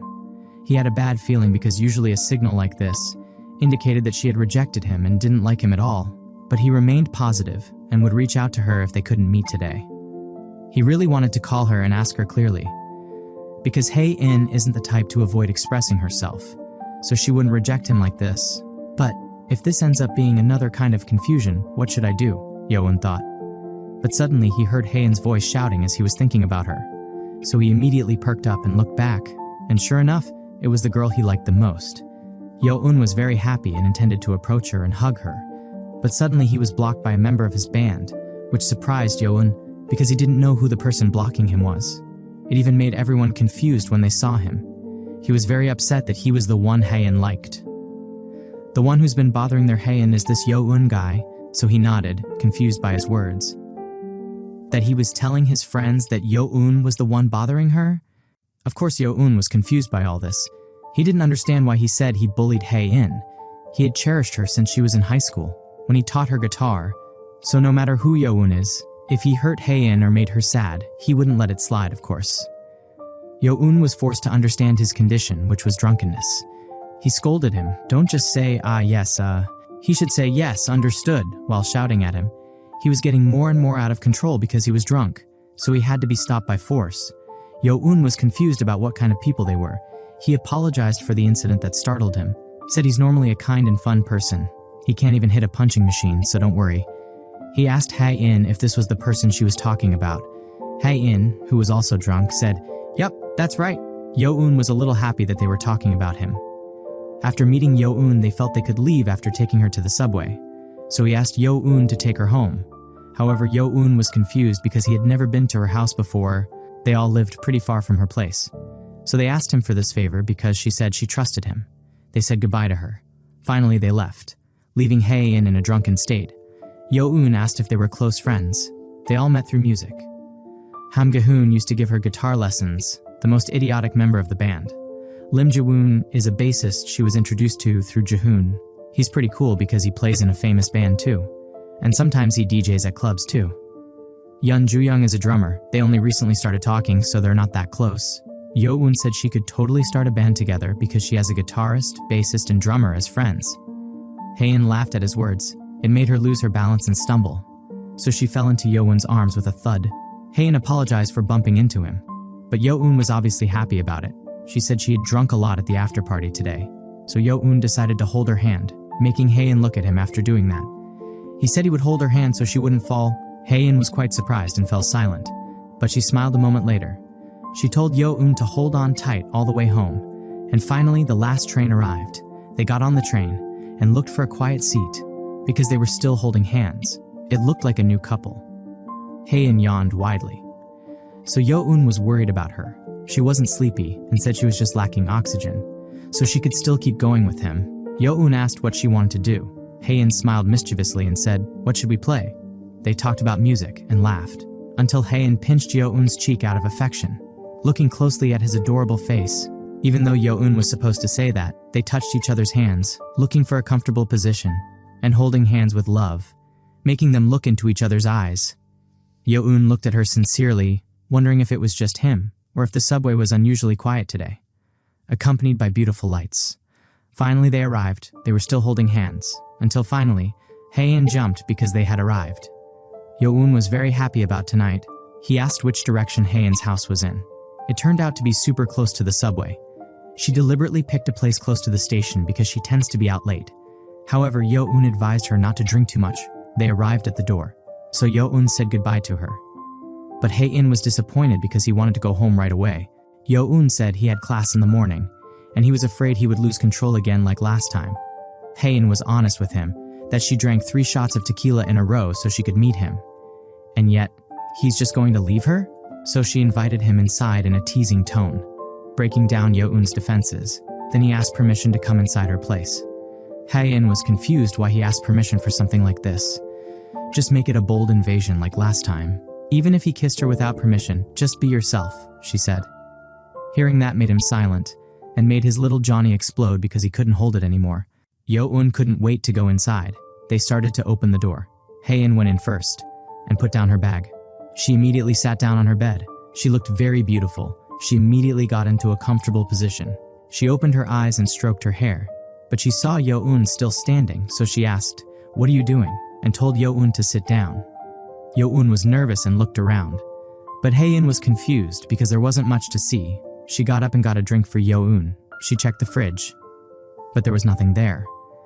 Yo-un peeked at Hae-in's armpit and blushed after seeing it. He thought that he was like a perverted bastard with an armpit fetish, so he decided to look at the things there. So many instruments that totally gave off the vibe of a musician's room. He felt like there was a sweet scent too. Hae-in came and gave him a drink, but there was only 1 beer left, so they had to share. But Hae-in was fine because she had already drunk a lot today. She apologized for the small room, but Yo-un said he liked how cute and cozy her place was.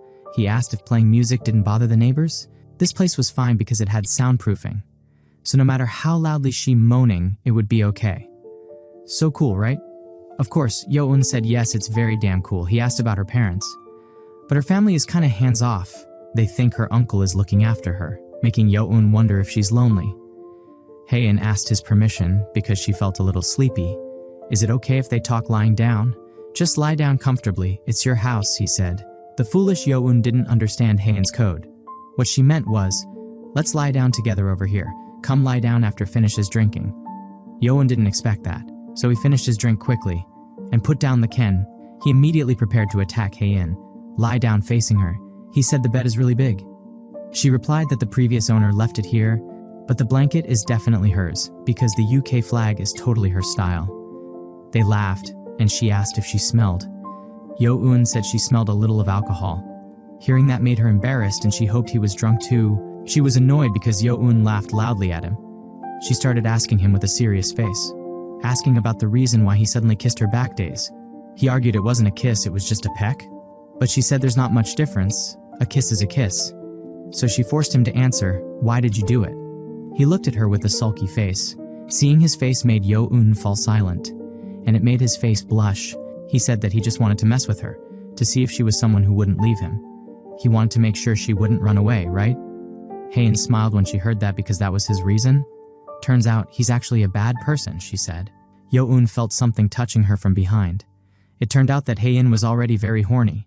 Now she wanted to push him down to see if he would run away or not. While starting to caress Yo-un's back, he started to feel ticklish and replied that he wouldn't run away. This is just the beginning, so don't be so sure. Because nothing has even started yet. Yo-un almost came a little, so he started holding Hae-in's body. She refused and said not to touch her, because this time it's her turn to mess with him. Just stay still and let her have her way with him. She caressed Yo-un's chest and said she couldn't do anything back then either. Yo-un didn't expect this girl to be the type to hold grudges. Even more so because she's actually a really pathetic person. She hides a lot and she's scared of a lot too. She hates losing and she's super greedy, and she's a clingy woman, making Yo-un moan because his little Johnny was being squeezed hard by Hae-in. Hae-in touching his stomach. She pinched his stomach because she felt he was a little fat.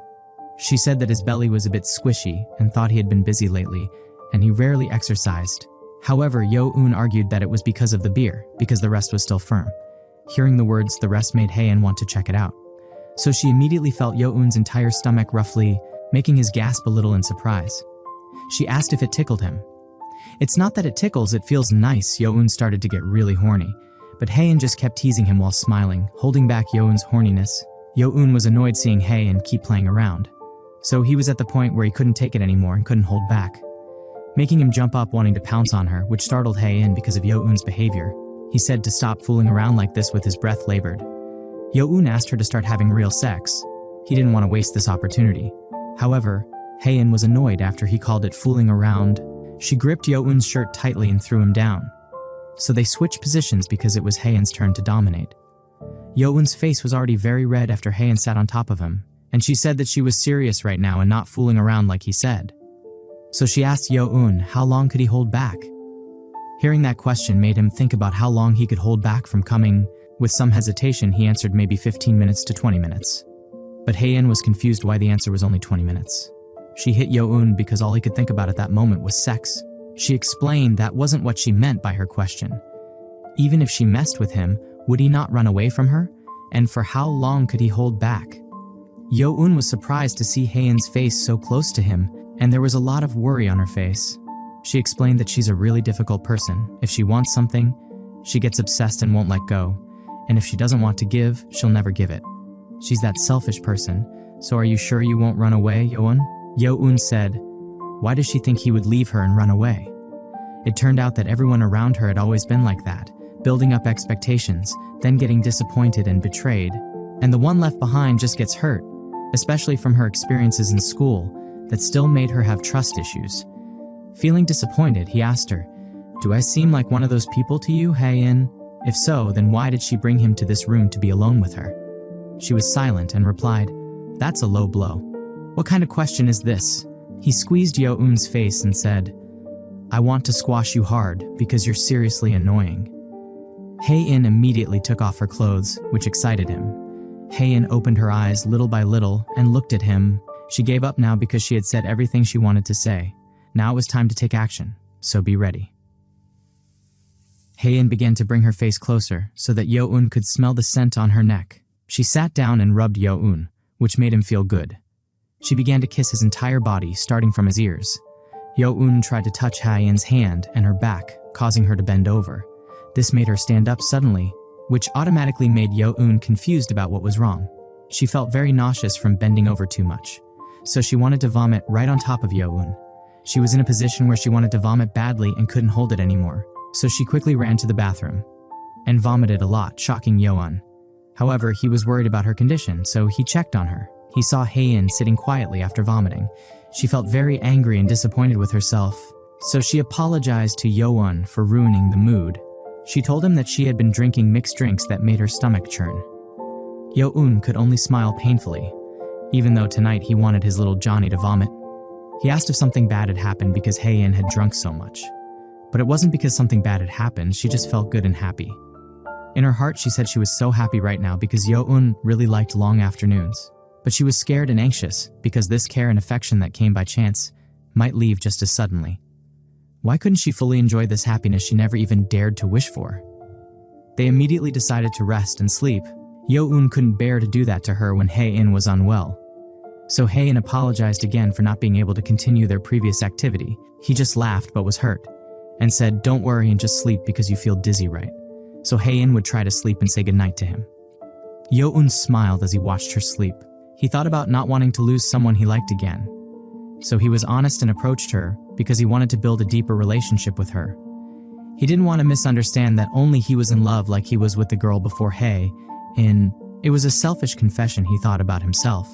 He looked at Haeun's very cute face while she was sleeping. So conveniently, next time he'll confess better, so Haeun won't feel anxious. Yo-eun turned off the light and decided to sleep too. They slept side by side, but Haeun woke up very restless. She felt very suffocated, so she couldn't sleep. So she took off her pants so she wouldn't feel so tight. Then she threw them into the air. Finally, she felt comfortable because she just couldn't sleep wearing leggings. She was surprised to see Yo-eun sleeping next to her. She almost screamed in surprise because she forgot Yo-eun was sleeping next to her. She stroked his hair as he slept so deeply. She won't tell him she's the one behind long afternoon, at least not for now. She hugged Yo-eun tightly because she felt a little guilty. Even if he ends up hating her someday, even if he ends up resenting her, at the very least, Long Afternoon will remain his favorite. It's the song that always accompanies him, whether he's sad or happy, and become his source of encouragement. It was early morning, and the Long Afternoon looked very exciting as she rode with her favorite whale. She flew around the city, soaring above the sky and passing by people. Until they went through their usual routine of heading to Haeun's apartment, they stood by the room to wake her up every morning. But this morning was different. There was a man sleeping there. Yo-eun was still asleep alone on Haeun's bed. He looked like he was sleeping very soundly, until he felt the sound of a woman waking him from his sleep. This made him wake up suddenly, startled by the sound. He woke up in a hurry after realizing it was the sound of his phone's alarm. He felt unfamiliar with the room and asked where he was. He was scared until he finally realized he was sleeping in Hae-in's place. He looked at the clock and was relieved he hadn't overslept because he had to go to morning lecture. Suddenly, he saw the bathroom door open. Hae-in came out looking very beautiful after washing her face. She saw Yo-un awake and said good morning. He asked her if she was still feeling unwell from being drunk. It turned out she was feeling better, so she offered Yo-un a drink. He agreed to just one glass. Hae-in drank in silence, while thinking about the strange events of last night. So she asked Yo-un directly, why did he take off his pants? Was last night pretty hot because they were hanging out in the bathroom? Hearing that, Yo-un was baffled and asked, don't you remember why? She was confused and tried to recall last night's events. After Hae-in vomited in the bathroom last night, Yo-un comforted him so she wouldn't feel guilty, then told her to rest on the bed. Hae-in agreed and tried to stand up. Her body trembled as she stood up because she was still very weak.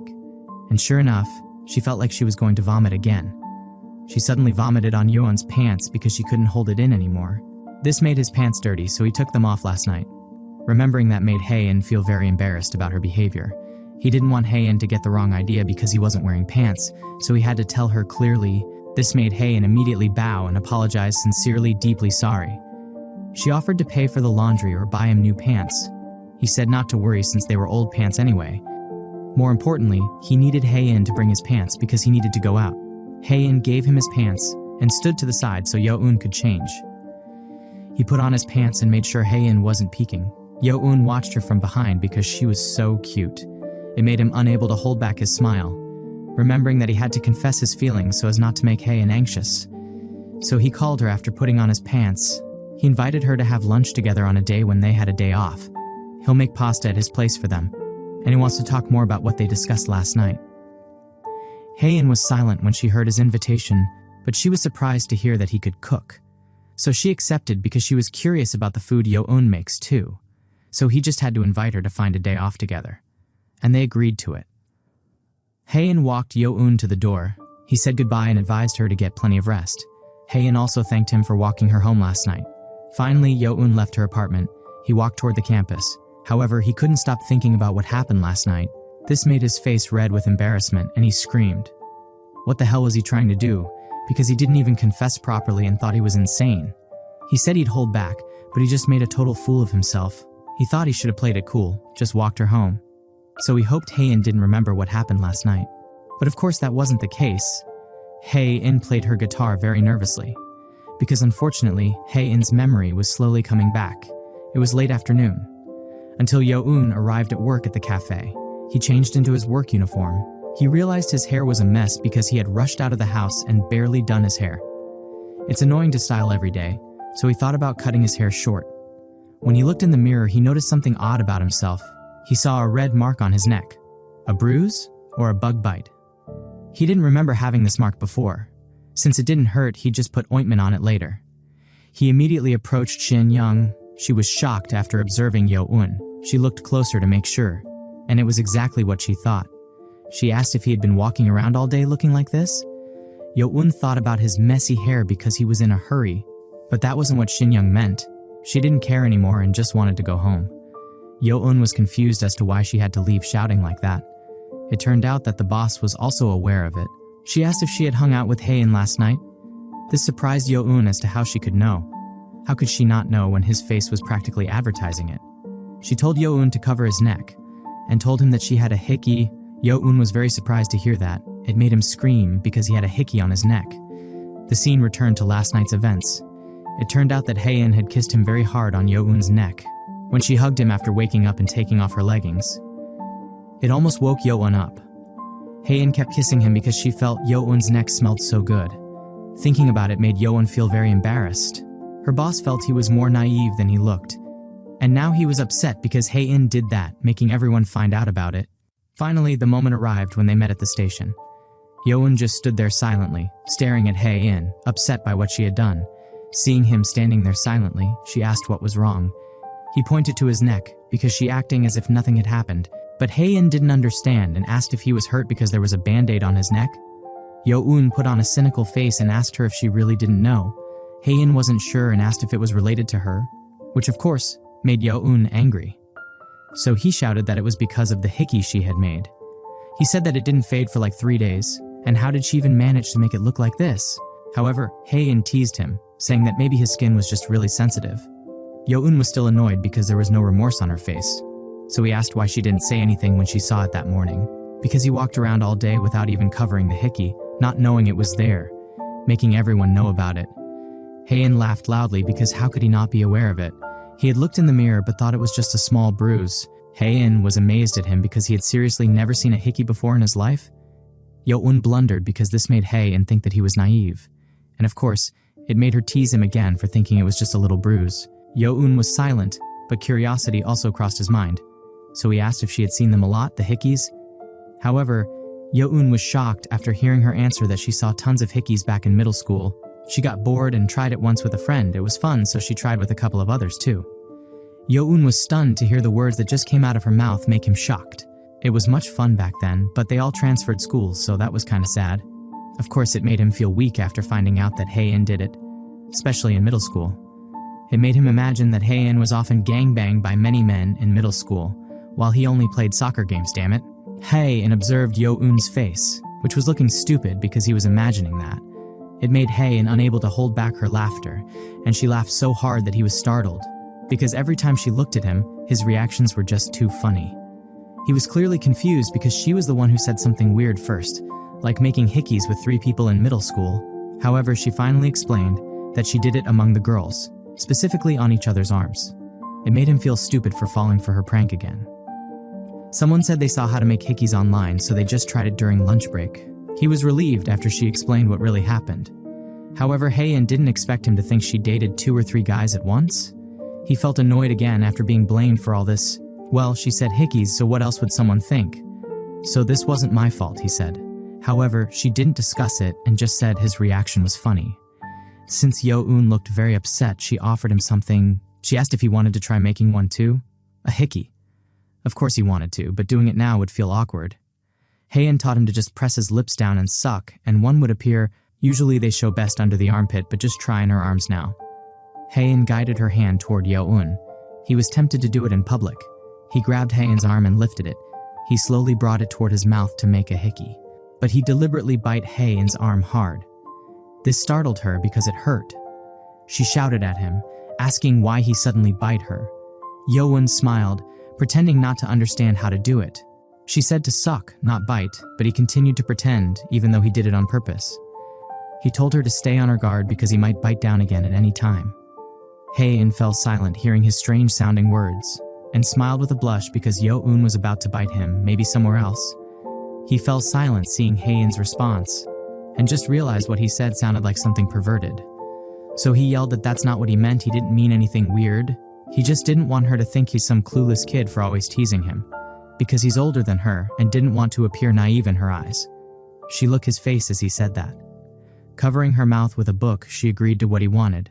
Then she asked again if he would make hickeys now, until finally they each arrived at their apartments. Yo-un took a shower after coming home from a tiring day at work. Feeling very refreshed from the cold shower, he grabbed a glass of water and drank it in the kitchen. He thought about Hae-in, then looked at his phone. He ran to get it and jumped onto the bed. Sensing Hae-in had arrived, he wondered what kind of picture she'd sent him today. And sure enough, she had sent him one. It looked very sexy, showing off her neck with a hickey-like lip emoticon. It was so cute because she ended up sending him a sticker of it. He was very happy and saved this photo too. But suddenly, a notification came into his phone. It showed that Long Afternoon had made a new post. This made him very excited since they hadn't posted any art in a while. Yo-un smiled when he saw the beautiful picture. He immediately became the first person to like the photo and said he would analyze the drawing later. The scene shifted to Hae-in, who was reading a book on her bed. A notification sounded on her phone, so she picked it up and looked at it.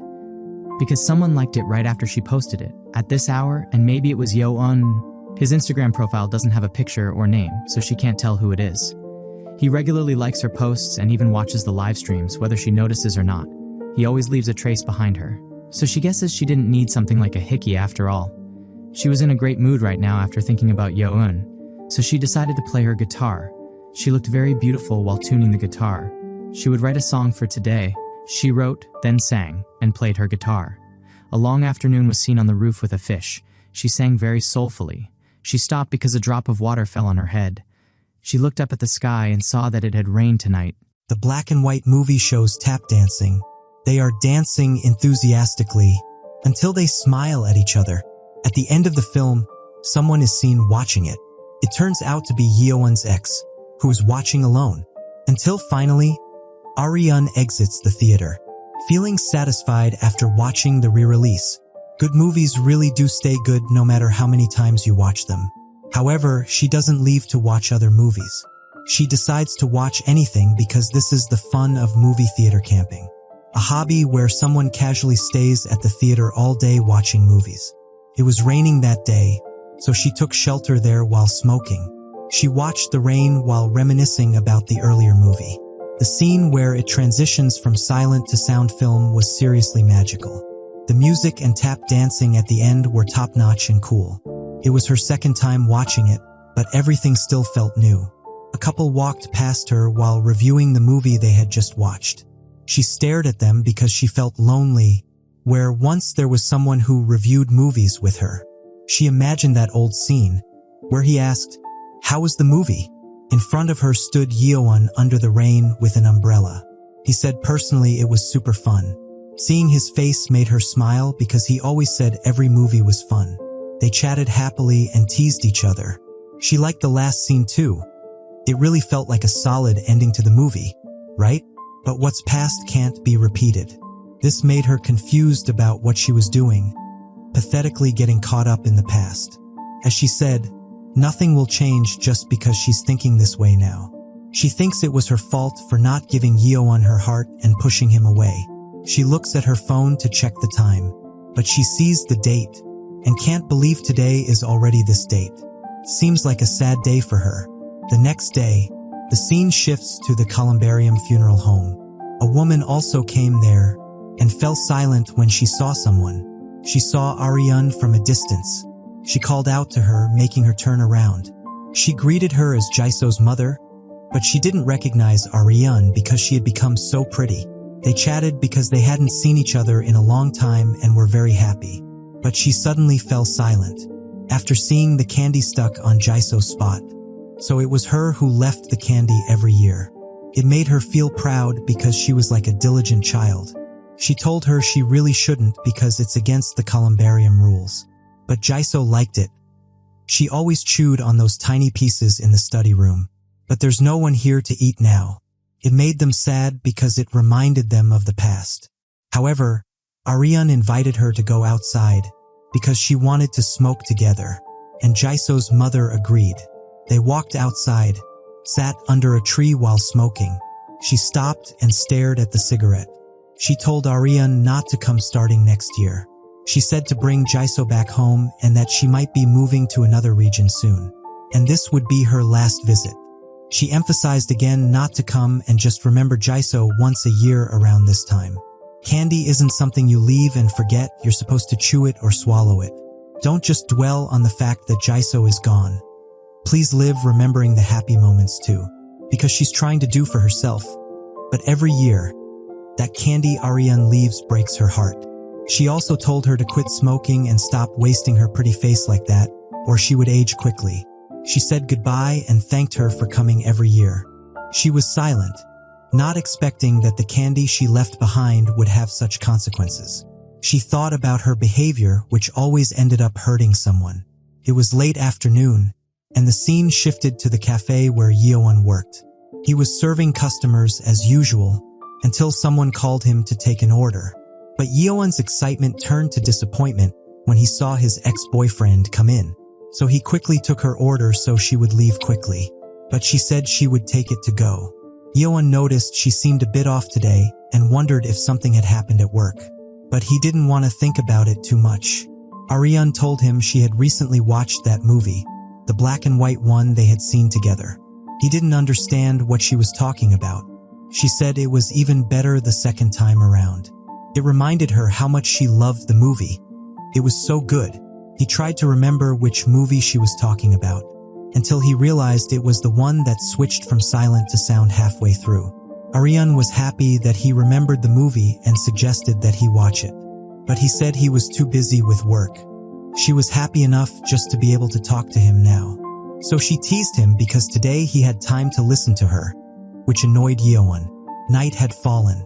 Ariane was seen brushing her teeth. She was quite tired today, so she jumped into bed to rest. But she forgot she meant to smoke one last cigarette before brushing. She'd have to go to the first floor to get to the smoking area.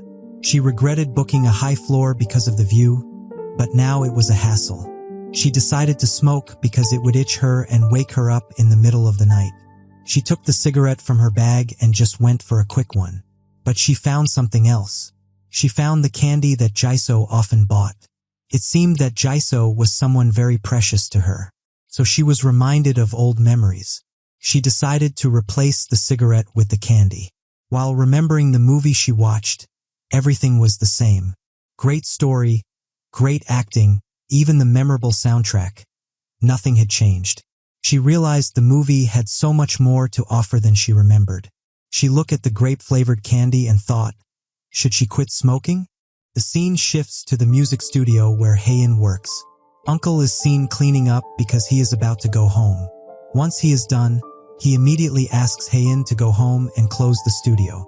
However, she does not hear him because she seems very focused on something. Uncle approaches her and asks her to go home again, while Haein only then realizes that her uncle is behind her.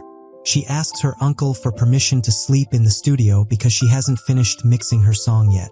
Her uncle asks if it's a commission job, but it turns out to be a new song Haein made a few days ago. Her uncle hears the song, which sounds very melodious. He thinks the song is as good as usual. However, her uncle is worried and tells her not to stay up late. So he set up a folding bed for her to sleep on, and Haein was very grateful. Her uncle quickly took the folding bed and prepared it for his beloved niece to rest. He asked if she was going to release another single this time, because he suggested releasing it as an EP, an album with 4 to 5 songs included. However, she had been thinking that it might be better to release a single instead, since she had never performed live, because there would be a long gap and her exposure would just drop. Her uncle said not to worry because her collaboration would be released soon, so she had time to make an EP. Because just releasing singles doesn't necessarily mean she'll stand out more. Coincidentally, Haein also has many demos, and among them are some with potential. So Haein will think about it, which makes her uncle happy. And Haein returns to focusing on finishing her work. Her uncle looks at her with great pride in his eyes. The studio lights were turned off, and it was very dark. It turned out that her uncle had fallen asleep there too because he couldn't bear to leave his beloved niece. He felt that her songwriting was getting better because before, she seemed stuck in her own world. But now it feels like that world is overflowing and soaking the listeners. And if she keeps growing like this, she will definitely become a great musician. He thought while playing a rhythm game, and he lost because he wasn't focused on the game.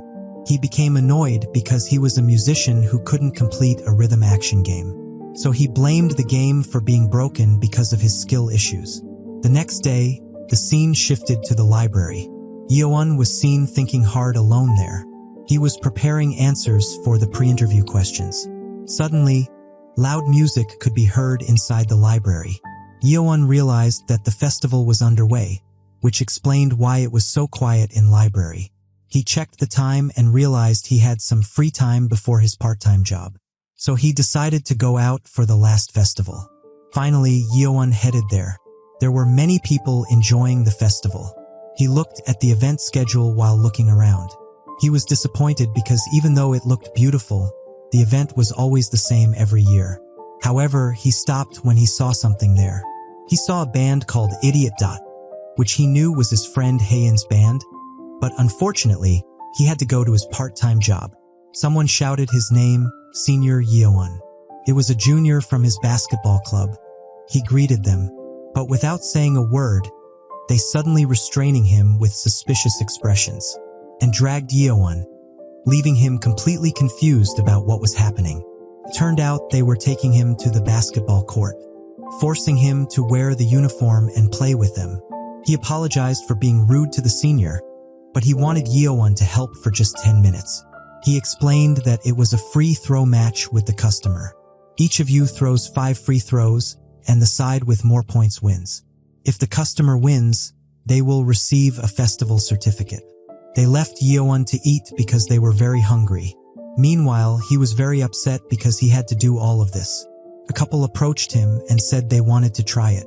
They looked like a fresh couple enjoying their first university festival. So as a senior, he had to give them a good memory. Finally, the free throw match began. Yeowon threw first. They took turns throwing, until whoever scored the most points. However, Yeowon ended up beating him with a score of 2-3. He was very happy because he managed to beat the guy in front of his girlfriend, Ol. He didn't expect this to be more fun than he thought. So he let other customers try, and he'll crush them one by one, making his expression go wild. Yeowon threw the ball very coolly, challenging everyone who dared to face him. But it was all in vain because it looked like he was bullying them. He felt very happy after crushing everyone, even though he hadn't played basketball in a long time. Then another challenger entered the arena, but he was very surprised when the person who entered the arena was his beloved girlfriend. It made him very surprised because she was here. It turned out she was delivering equipment to the Idiot Band because they had forgotten something. And while she was there, she wanted to check out his school festival, which made him very happy to see her here. So he decided to take Haein around the festival this time. However, she refused because she had to return to the studio, which was now empty. So she decided to play with him for a while. In a free throw match, the loser buys the winner the snack they want. Yeowon's face returned to his devilish expression because he was going to crush Haein this time. But since she's a beginner, she asked to shoot from a little closer. The wise Yeowon naturally accepted because it made no difference. Haein smiled at Yeowon's face as usual. She suddenly squatted down and told him to throw first. She'll be watching to see if he steps over the line with a suspicious smile. But he felt it was dangerous if the ball bounced out. But as long as it goes in, it's fine, right? She teased him. Yeowon became annoyed and confused by the strange smile on her face. So don't blame me if you get hurt, he said. Yeah, go ahead and try. Haein smiled at him and looked at him. He understood that she was definitely teasing him, trying to make sure he can't throw properly. But if that's the case, he won't hold back even more. He threw, imagining himself as Kobe Bryant. Meanwhile, this was the first time Haein saw her beloved looking different, much cooler than usual. Yeowon threw very well, but what was the result? At the same time, someone came to the festival. It turned out to be her ex, who came to enjoy the festival and look for Yeowon. And with the intention of confronting Haein, who had stolen her lover, they continued the basketball game. Haein dribbled the ball vigorously. She took his position and prepared to shoot. She shot the ball very well. Finally, the ball went into the hoop very cleanly. This made Haein jump for joy and shout goal because it finally went in. Yeowon was very impressed with her, and now he realized one thing, that she was very bad at sports, which shocked her because he had her weaknesses now. She couldn't accept it because her shot went in so cleanly. But it turned out that it was only 1 out of 5 shots she took. The first 3 didn't even touch the rim. The fourth one bounced off her head, making her scream until he burst into laughter. Haein was very annoyed because he kept teasing her. So she threw the ball at Yeowon's body because he must feel good about winning. She still argued that she got good sports grades at school, but it was just because she hadn't been exercising for a while. Haein felt inferior, but she looked cute when she was upset like this. This made Yeowon happy because he saw a new side of her. The junior called him after returning from eating. He brought snacks, which shocked Yeowon because there were so many. This was a sign of gratitude because they were embarrassed to have asked for the senior's busy time. After receiving so many snacks, he looked at Haein and asked if she wanted some snacks. She smiled at this situation and accepted Yeowon's invitation to eat snacks, making the juniors jealous because they looked lovey-dovey. They quickly looked for a place to eat together. They sat on the stairs while eating festival food. Haein started talking to him, asking if he was a basketball player in college. He replied that he was just part of the team, and he also played to kill time between classes. Haein teased him that there must be many women who like sporty guys, but he replied that sports weren't popular because they didn't help with jobs. She was relieved to hear that and didn't want Yeowon to be approached by many women. She asked if he cooked for the festival. Yes, but only during his freshman year. He ended up standing by the barbecue grill for 3 days straight, almost getting burned alive. Yeowon laughed as he shared his interesting experiences. She smiled as she listened to him tell his stories cheerfully. The story certainly made him nostalgic. Haein hoped he would graduate successfully. Here, she looked very beautiful in the evening light. Yeowon was captivated by the sight. He also hoped for the same as graduation was coming soon. Although everything was fun, he had to graduate. Because he couldn't stay here forever, tuition was crazy expensive. She smiled, hearing that it was a very practical reason. While they were chatting, her phone suddenly rang. She checked it and had to rush back to the studio because they were about to start a sound check. Haein invited him to go with her if he wanted to go to his part-time job. However, he still had some time left, so he decided to say goodbye to the basketball club members first. So she bid farewell and told him to hang around a little longer. Finally, Haein left him. Yeowon waved goodbye and was happy to have met her today. After that, he daydreamed alone, thinking about life. Suddenly, he felt sick to his stomach, thinking that college life was ending. Once he graduated, there would be no way to put off responsibilities anymore. He really enjoyed his current life, so he said what he felt, that he didn't want to graduate too soon. But suddenly, a mysterious voice whispered from behind him, saying, "Then don't graduate," which shocked him. Yeowon turned around and was confused as to why his ex was there. Ariane said she skipped out during field work, passed by, and came in because it made her nostalgic, and there was a festival anyway. He was quite annoyed after seeing her, and hearing her reason made him even more annoyed. It must be nice being a working adult. You can go wherever you want. Yeah, still, student days were better. We had vacations, went on mountain trips, enjoyed festivals. Yeowon fell silent upon hearing her response. Because she didn't even go to festivals or mountain trips during school, it made her laugh after pretending to have those memories. After that, she sat in front of him. Yeowon actually wanted to keep his distance from her. But she brought up the topic of job hunting, and she heard that even internships are hard to get these days. He replied curtly that he was handling it fine, so she shouldn't worry about it. She was relieved to hear that because he was as smart as her, so she was sure he would do well. From laughter to silence after all that conversation. Suddenly, Ariane wanted to talk about something serious with Yeowon, making him confused about what serious thing she meant. She wanted to discuss something like an apology from her all this time to him. Yeowon sighed, thinking about what she said. He told her it was all in the past and now he doesn't feel anything, so she doesn't need to apologize. Ariane smiled but felt hurt inside hearing that. She knows it's too late. She knows it's just for her satisfaction. But still, she wants to find closure. Yeowon looked at her from behind after hearing her words. It was as if she wanted to dump her feelings on him so she could feel lighter. How cruel, even at the very end, he was still not in her thoughts. It felt unfair to him that even in this moment he couldn't be decisive. He wanted to pretend to be busy and run away from her right now. But on the other hand, he should use this chance to end this relationship with her. If she says she wants closure, that must mean she wants to cut ties with him. Listening to her silly complaints isn't hard, and it's a cheap price to pay for all of this. So after thinking about it, he told her to say everything because he would listen. Ariane looked at him deeply, preparing to say something to him. The atmosphere became quiet, and the sound of her putting down her drink could be heard. Finally, she called his name and said, "I like you. Damn this bitch. Don't make the MC confused, motherfucker." Yeowon was silent upon hearing her words. He felt like he might have heard wrong, but he couldn't say anything. Maybe it was just a prank she often played. But her eyes shone with a seriousness he had never seen before, looking so beautiful. They held the fear of loss, the desire for the answer she wanted, everything together. It was a sincere confession, causing a conflict in his mind between the two smoking girls and the band girls. The scene shows their past when they were at the same university. Yeowon is seen there with several people discussing a group project for their college assignment. But suddenly, his eyes are drawn to something very beautiful passing in front of him. He sees Ariane, who wants to leave the building, but she seems to be alone again this time. Yeowon wonders why someone as beautiful as her has no one approaching her.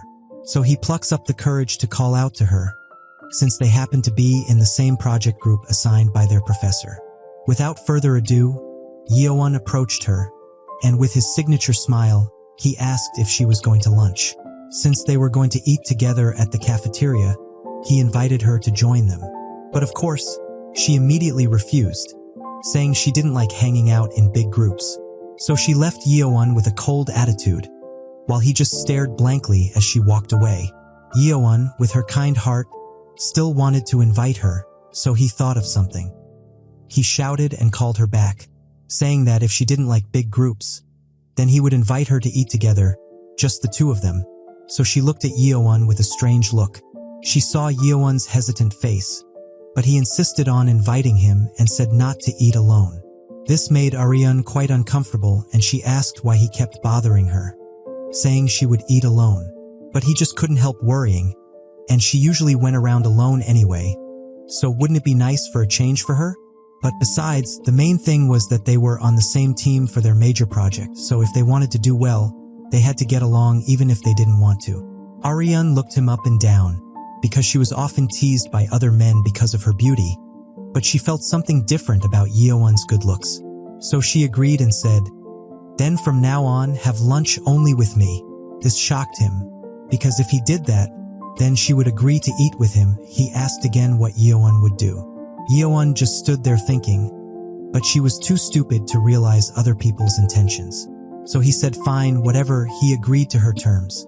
He walked up to Ariane's face and said, "And from now on, let's eat lunch together. That works, right?" She remained graceful and agreed, then started to take him away even though there was regret in her heart. She couldn't stop thinking about Yeowon, where she started to see him as a strange man.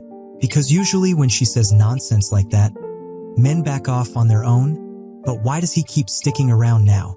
Because he was too stupid to realize it. She finally had no choice but to invite him to a nearby Japanese ramen shop, and coincidentally, he had never tried it either, so he was curious. He looked at his phone and started to think that something was strange. It's a ridiculous idea to keep eating lunch together, just the two of them. But he thought that after eating together once or twice, they would get tired of it, and she would probably make other friends and go with them instead. So he thought maybe it was only temporary, hanging out with each other. And that was where their love story began. We now return to the scene after Ariane confessed her feelings to Yeowon. Of course, they were all silent, especially because he didn't expect what she said. So he asked her again why she said she liked him and why all of a sudden. She said he was overturning the answer she gave back then. If he asked her when she was being sincere, like right now, she meant it. She'll accept yes maybe. I don't know what she meant either. Although he felt quite happy, his heart was now dead. So what's the point of saying that now? It's been years already. The pain he had felt all this time was too long. But she said she's not expecting anything. She just wants to set things right. It's like a correction notebook for her heart and to apologize for hurting him. Even though he hated hearing it, Yeowon was still curious because if she was serious now, then why did she reject him back then? He asked with a very serious face. Why did she lie to him? She began to lower her face in regret. She did want to, but on the other hand, she was afraid. Yeowon couldn't believe she answered that she was afraid of him, but that wasn't what she meant. She was silent and slowly answered that she was scared of the relationship getting deeper. He was quite confused when he heard her words. Then she continued and began to tell him that back then, there was someone she really leaned on. That person had been her friend since they were little. They got along well, and she enjoyed her company a lot. But she also had a mature side, so she relied on her emotionally too. But one day, she died in a traffic accident, so of course that shocked her.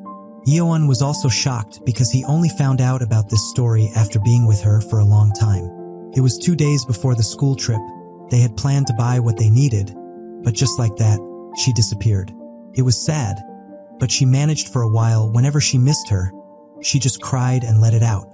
But having no one to lean on, in the end, she couldn't endure it. Yeowon couldn't respond at all after hearing that.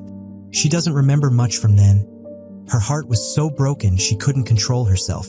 Living in such a mess, she skipped school for days and locked herself at home. And eventually, everyone in her family couldn't stand seeing her self-destructive behavior anymore. So they dragged her out by force when she wasn't mentally ready. She knew they did it for her, but at the time she couldn't take it that way. You know how they say a deep-sea fish gets burned by human warmth? It was like that. She felt her family's kindness as burning flames that hurt her. Of course, Yeowon could understand that. So she ran away after that incident and began to not want to have relationships with other people. But an anomaly began to disturb her, trying to establish a relationship with her. And the more time she spent with him, the more memories they made, the more it brought back the pain of losing everything. She was afraid to lean on someone again, and it hurt so much when they left us. She realized that she was just a coward and pathetic because she thought everyone would leave her. After hearing this, Yeowon still felt a sting in his heart because of the pain she had caused. He was just confused as to why she had to explain it now. If she was going to run away, she could have kept doing it or he wouldn't know. Yeowon's words were true, but she did this after receiving advice from someone. That candy isn't made to be stuck and thrown away, you have to chew it or swallow it. Don't just dwell on the fact that Jisoo is gone. Live while holding on to the happy memories too. So she tried to be brave and open up by telling him, because his smile is the most beautiful. So she wants to try getting used to it, to his warmth too. It seems like she wants to try getting close to Yeowon again. And hearing that, he was very surprised because he didn't fully understand what she wanted. Arian apologized to him. She knows she said it was an apology to appease her heart, but talking about it makes her greedy again. So please think about it seriously, he doesn't have to answer right away. And she started to stand up, wanting to leave Yeowon, thinking about her confession. Yeowon was silent. Only the sound of her footsteps leaving her alone could be heard. He tried to think because after all, she was someone he once loved. So that created a conflict in his mind that made him upset and dizzy. In the midst of his dizziness, he heard an announcement from the student council. There is a forecast for probable rain at 5 o'clock. Each booth, please prepare to prevent water damage. The scene shifts to Haein. She is delivering petal to her bandmate who left it behind. Suddenly, they hear thunder, which makes them turn their heads. Thunder on a sunny day, even though the morning forecast didn't say it would rain today. He hoped it wouldn't rain because he didn't want to perform in the rain, especially since his guitar had just been fixed. Seeing the weather at that moment, Haein thought of Yeowon. But she had to get back to the studio quickly, so she left in a hurry for fear of the rain, and she prayed that their performance would go smoothly. Looks like it'll pour soon, so she'd better get back to the studio. She also already felt a drop. She also hoped Yeowon didn't get caught in the rain. Meanwhile, Yeowon was walking in the rain among the crowd. He didn't care anymore about what was happening, especially after hearing the confession of the woman he had liked for a long time. This made him feel confused, and he walked in the rain like in a romantic movie. The scene shifts to a cafe. It shows Yeowon looking neat in a suit. A content creator is filming him. He asks him about 20-somethings and their thoughts these days. Yeowon introduces himself as a college student. And so how does he feel about his performance in the interview? Then he thinks, he made a small mistake during the interview earlier. But that wasn't the question right now.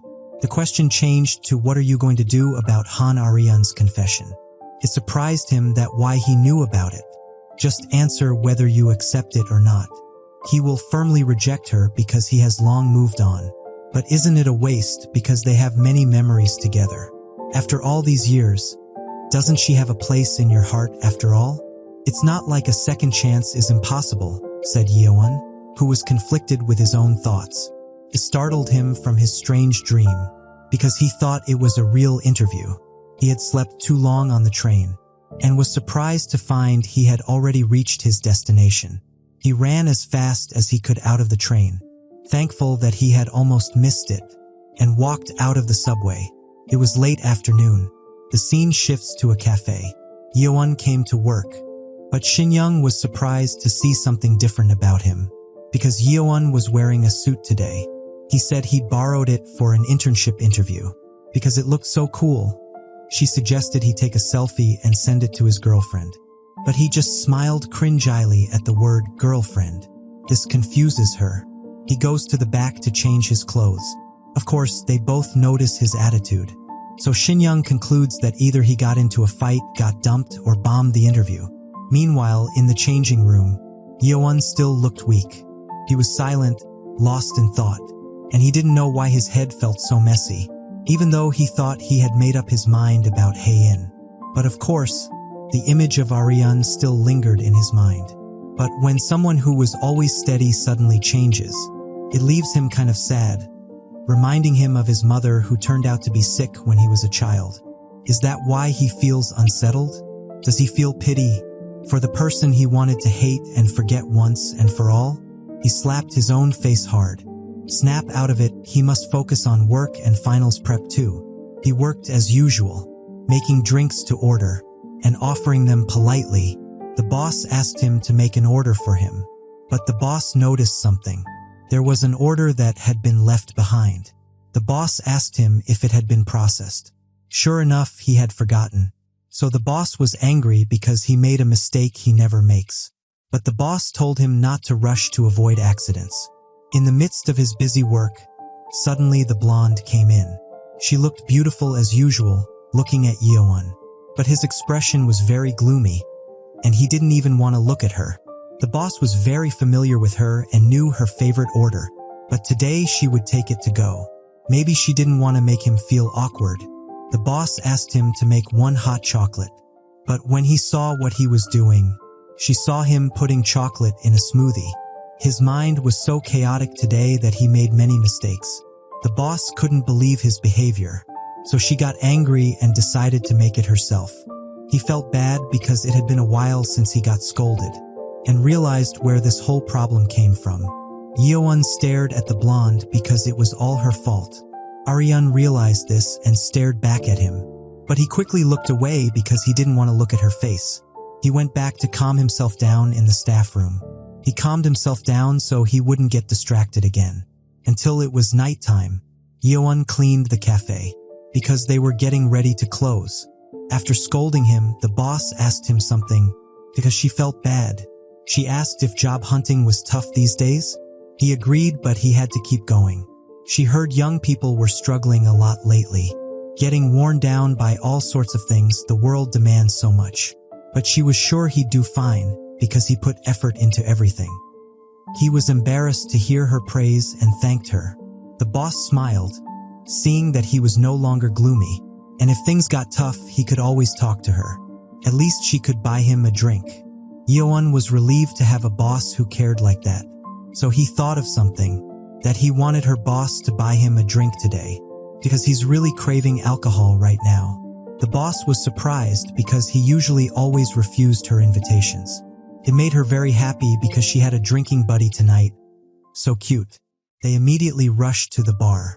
The boss took him to her regular bar. They agreed that this place had a nice vibe. The boss asked why Yeowon had invited her for a drink. He replied that it was just because he wanted to drink today. Well, she understood how it felt because she always drank for no reason. The boss immediately ordered 2 glasses of whiskey. As the ice melted, the hidden sweetness stood out, so savor it slowly. They began to raise their glasses, but Yeowon quickly drank it in 1 shot. It was clear from his face that he was worrying about something, so the boss immediately asked what was wrong. But it seemed that Yeowon was still not open with her. The boss couldn't hold back her curiosity, so she ordered another drink. She wanted the bottle of whiskey she kept here in a long time. Even though it was an expensive drink, she was sure this was the right moment. Of course, it was to hear an interesting story tonight. She offered the drink to persuade Yeowon to talk. She also wanted him to blow away that job hunting stress. But Yeowon drank it in 1 shot again, so the boss said that he would regret it later. But he didn't care anymore. His mind had been in conflict for several days. So he started asking the boss, had she ever felt it too? Like her heart was shaken. Like we always thought once we made up our mind, we wouldn't change it. Like we wouldn't do things we didn't feel like doing. But lately he felt strange, like he wasn't that kind of person anymore.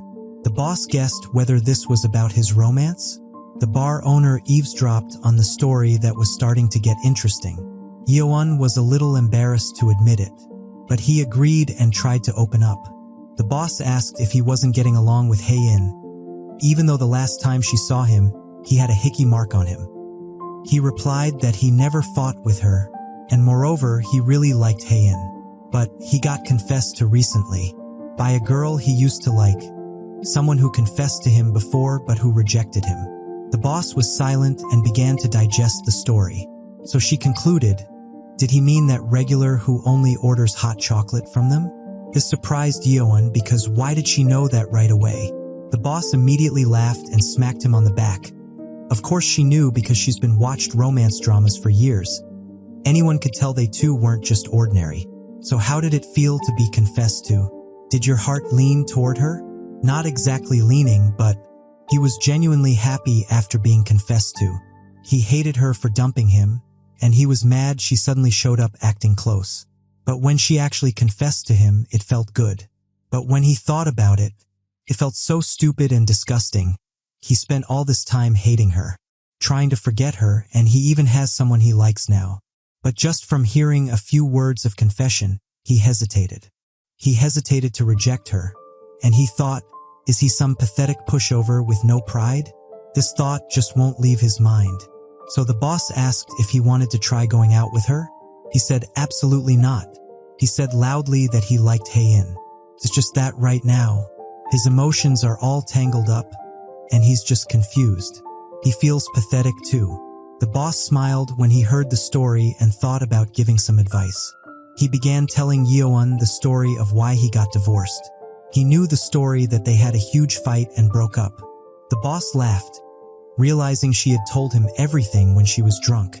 But that wasn't actually what happened, making Yeowon curious. One day, out of nowhere, life just felt boring. One weekend afternoon, she was on her phone while he was watching TV. She happened to glance over and saw her husband, looking bored, watching baseball he never cared about. And suddenly, she felt suffocated. The days when they loved passionately were over, and all that was left were dull days wasted on the sofa like that. Yeowon listened silently to the boss's sad story. After that, her depression and hysteria only got worse. She just became a burden to him. In the end, she decided to break up. If not, she would ruin not only herself but also her husband. He never imagined that his boss, who looked so happy, would have gone through something like that. And then what she wanted to tell him was this: don't let yourself be swayed too much by emotions. You don't have to get shaken by every little thing. Who is it that you want to be with the most? So just stick with her. Yeowon was silent, seeing her looking so wise. But she guessed that he preferred two-timing, which made her wise look disappear. He certainly just wanted to wholeheartedly love one person, without overthinking it. The boss smiled proudly because Yeowon was loyal. So she patted him on the head because she couldn't stand seeing his pure-hearted idiot. Alright, so after all of this, she invited him to drink properly now. And let's throw away all of today's worries. This made Yeowon excited to drink with the boss until they got drunk. Not long after, someone entered the bar. It turned out to be Uncle, who greeted the bar owner, who was his friend. He asked him how come he hadn't closed up yet, as he usually ran home early to see his wife. He told him he had some regulars and he felt like drinking too, so he kept the bar open a bit longer. Uncle saw the regular, the two of them chatting intimately from a distance. He thought he had seen him before, until finally he realized that he was Hae-in's boyfriend. But here he was, having fun with a woman, especially a beautiful woman, which made Uncle angry. Meanwhile, Yeowon and the boss continued chatting and discussing something exciting. He told a funny story about Hae-in vomiting on his pants, so he had to wash them at someone else's house. The boss laughed when she heard that Hae-in was a heavy drinker who went overboard. Maybe if she drank with the boss, they would probably go to death, so she wanted to hang out with Hae-in. Yeowon imagined the two of them going crazy together because they had drinking chemistry. The boss stood up because she wanted to step out to the restroom for a sec. He started opening his phone after being alone. He opened the gallery and looked at a photo of his girlfriend and stared at it warmly. The photo of Haein with a hickey on her neck looked very seductive and beautiful. Come to think of it, they haven't been sending each other goodnight messages lately because they've been busy. He didn't even see her when he caught the last train. Could she also be busy lately? Not too long ago, Yeowon thought the boss had returned and sat down next to him. But turns out it was the uncle sat in front of him, which surprised him greatly. Uncle greeted him awkwardly because they hadn't seen each other in a long time. Yeowon, with his silly face, didn't expect to meet him in a place like this. He told him that his friend ran this place. He asked him how his relationship with Haein was going. He replied that it was fine, but he felt very awkward seeing Haein's uncle. Uncle felt uncomfortable around him, but he was curious. It's not like he's trying to meddle in his niece's private life. But he asked Yeowon, "You're not cheating, are you?" Yeowon was confused by the question, thinking that Uncle knew about his ex, Ariane. Uncle said even dating these days is more open-minded. Trust is an unchanging value. That's rock and roll, right? Yeowon panicked, wondering if Uncle had overheard their conversations that his ex had confessed to him. But it turned out that Uncle thought the boss was Yeowon's other girlfriend. So boss, who happened to arrive just in time, immediately shouted that she was not like that, and immediately explained their relationship, which made Uncle look even more foolish than Yeowon. But he didn't believe it because even though she said she was his boss, she didn't look that old. Now she thought Uncle was weird, and she also explained that she would be 39 next year. He still didn't believe it because he looked like he was 29, not 39. After all, the boss looked very young. This made the boss confused between being angry or happy to hear it. And now I really shipped these two so hard. The boss was at a loss for words and just said whatever, then asked who he was. He introduced Haein's uncle, who runs a music studio, and he lives alone too, lives around here. Nice assist from Yeowon. But the boss didn't catch it and instead said, "You live alone too, you brat."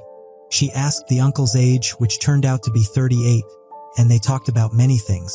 And they seemed to really click when they talked. But Yeowon feels like he's the only one left out of the conversation. It's nice that they're getting along, but still, he ended up all alone. Well, he already poured out his worries plenty anyway. What's left is just for him to make up his mind and do what must be done. Suddenly, the bar owner gave him a drink, even though he didn't order it. It turned out that it was given to him for free to drink together. He said that he knew Haein as a kid too. Back then he even taught her a bit of bass, but she thought bass was kinda boring though. She dives right into anything she likes without hesitation. But things she hates, she'll never do it even if it kills her. He wanted her to try jazz, but she never got into it. Yeowon thought about the phrase, "She doesn't hesitate on what she likes." He imagined Haein in his mind. He wondered if Haein liked him. The bar owner explained about the drink. To savor it slowly, then he'll find the sweetness within the bitterness. Yeowon realized something from those words. Honestly, he couldn't really tell subtle differences like that. He wanted to be more mature, to be able to find the truth right away within a complicated heart. The bar owner felt like he sounded cool, but actually he was just promoting whiskey. They continued drinking until morning. Without realizing it, they were in a room. Yeowon was sleeping with the boss next to him. His head hurt badly from drinking too much. That woke him up from his sleep. Then he was confused because he woke up in a strange place. But he could conclude that it was Haein's uncle's room. Then he looked to his side and was shocked to death. After seeing the boss and uncle hugging each other very tightly, it turned out that the three of them were sleeping in one bed. This made him wonder what the heck happened last night. But he didn't care and wanted to go back to sleep, to get rid of his headache. But suddenly a bell rang. However, Yeowon ignored it. But the sound didn't stop ringing. So Yeowon was forced to wake up, thinking it was the mailman. The door kept knocking loudly. It turned out to be Haein, as beautiful as ever, my glorious queen. Yeowon panicked after hearing her voice. Haein kept shouting from outside because the studio wasn't open for work yet. This is kind of a sight she probably shouldn't see. Haein was confused because they had a client coming at 11. Finally, the door opened, but it was Yeowon who came out. This surprised Haein, who was confused as to why he was there. He said he ended up drinking with her uncle yesterday. But to be honest, he didn't even remember how he ended up there. Haein was silent in surprise, then asked if her uncle was inside. Yeowon blocked her and suggested that he would wake up her uncle who was still sleeping. But Haein ran as fast as the flash because she saw something suspicious. But it was too late because Yeowon couldn't stop my queen. And sure enough, it shocked her after seeing the two of them in the room. They were hugging each other so tightly that her uncle's shirt was almost torn off, leaving her speechless. So she asked Yeowon, "What on earth? What's going on here?" Her face turned red at the sight of their indecent behavior, and she asked Yeowon. But even he himself didn't know what was happening right now. He tried to remember what happened last night when they were drinking. Yeowon was so drunk that he fell fast asleep. The boss had to wake him up because they had to go home. But he kept sleeping and caused problems for them, because the boss didn't know his address either. She had no choice but to take him to a motel, but of course that was a bad idea because it would be easy to misunderstand. Uncle interjected that he would take Yeowon to his place, especially since he was Haein's friend, so he should take care of him. The boss was hesitant because it seemed like a hassle, but Uncle was used to having his friends stay over. So she agreed to it, but she helped carry Yeowon because she felt it was troublesome. Uncle immediately said goodbye to the bar owner. They finally walked out carrying Yeowon. It wasn't too far, but climbing the stairs was difficult. They were out of breath carrying him, who was very heavy, until they finally arrived. The boss shouted with relief when they arrived at the room because she was also fed up. She immediately threw him onto the bed with force and cursed Yeowon as a deadweight bastard. She also scolded Uncle because the place was on the rooftop, which made her nearly die getting up here, because she was very upset. Tomorrow she would give Yeowon a hard time at work. Uncle gave her drinks and said that she and Yeowon must be close to be drinking together in the middle of the night like that. They saw each other almost every day, and it was weird to say, but he was like a nephew to her. Because it was late at night, the boss had to immediately order a taxi to go home. However, Uncle said there was no need to call a taxi and that she should just sleep here. Hearing this, the boss was a little surprised. Then she said she's too old to be that shameless, like sleeping at a guy's house she met a few hours ago. He explained that it would be difficult to get a taxi at this hour and the subway was no longer running. Then he took off his hair tie and turned into Eren Yeager, who said he would sleep on the floor. The boss just stared at him, thinking that what he said made sense. She asked the uncle's name. The uncle lay down and introduced himself as Shin Hyun-sung. The boss watched him from the bed. Then she pointed at something and said there was a weird stain on the blanket. Feeling uncomfortable, the uncle checked it because it might be dirty. As he approached, the boss suddenly hugged the uncle, startling him. Then she pulled him hard until he fell onto the bed. This put them in a slightly awkward position because they were hugging and their faces were close together. The boss said to stop being so dramatic. Why should the homeowner sleep on the floor? Even her mom's dog sleeps on a bed. But Uncle was uncomfortable and felt like he was going to fall off because the mattress couldn't fit 3 people. So the boss hugged him tightly so he wouldn't fall and they could all sleep together. But Uncle was certainly embarrassed by this. They argued, but Uncle didn't have a girlfriend, so it didn't matter to the boss. She just wanted to sleep now because she was very tired from working all day. Seeing the boss's face, the uncle finally decided to sleep with them on the bed. Moreover, he could be hugged by the beautiful boss all night, so he would certainly sleep soundly tonight. Although it was uncomfortable, it's not like anything was going to happen, so he immediately closed his eyes. That was the story that brought regret in the morning. Uncle intended to take a nap but ended up sleeping, while the boss unconsciously reverted to her old habit of hugging while sleeping with her ex-husband. Finally, Haein was relieved to hear their explanation, because previously she thought Uncle had seduced Yeowon's boss. The uncle strongly denied it and said why would he seduce her.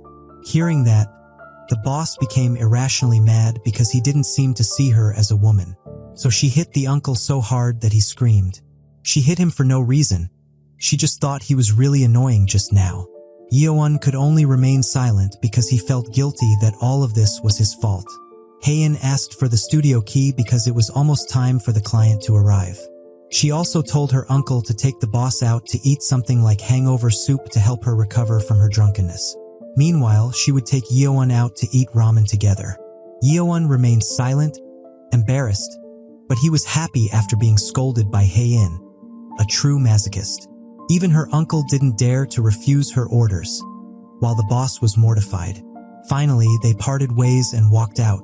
Hae-in walked in front of Yeowon and remained silent the entire way. So Yeowon started a conversation, saying that they looked good together. But she ignored him and just listened to him talk.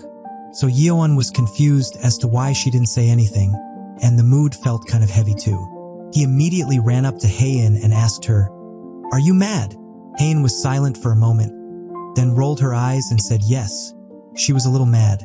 This shocked him and made him think, what did he do wrong? Was it because he barged into her uncle's place? Or because he drank too much? She told him to wait here because she'll open the studio and greet clients. Yeowon wanted to offer his help, but Hae-in repeated her words loudly, telling him to just wait here. Seeing her response like that, Yeowon could only obey her wishes for now, so he would wait for Hae-in. He waited listlessly, thinking what makes her mad.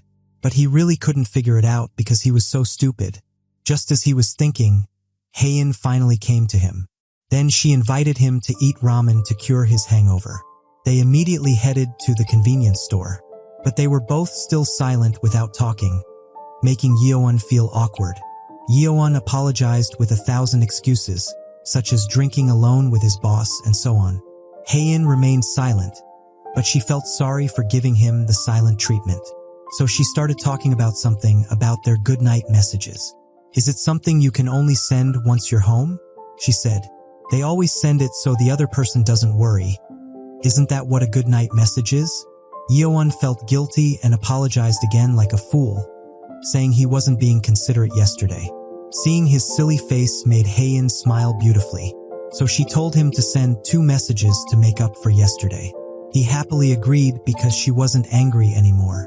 Then Hae-in also said something, that she had checked her schedule for June. She would send him the picture so he could try to match his days off if he could. And she was looking forward to Yeowon's homemade pasta. He was happy because Hae-in was going to visit his place again. He thought about it while looking out the window, thinking about his schedule for June, because it was already summer, but he would think about it later. The important thing was that Yeowon was calm seeing that Hae-in was no longer mad. The scene shifted to Hyunjae. He is doing his work on his laptop, while eating a big burger, looking at the rock festival pamphlet with his name as one of the musicians there. Then he checks the comments section. There are many negative comments about him. Is it because he's not a rock artist and still got invited to a rock festival? Of course, that's just a minority opinion and most people seem to be supportive. He should let it go, but he doesn't want to just pretend he didn't see anything. Meanwhile, his boss is having lunch with his uncle, discussing how she swallowed like 3 strands of his hair last night. So she scolds him for his long hair and asks, "Have you ever thought about cutting your hair?" The scene returns to Hae-in and Yeowon eating ramen.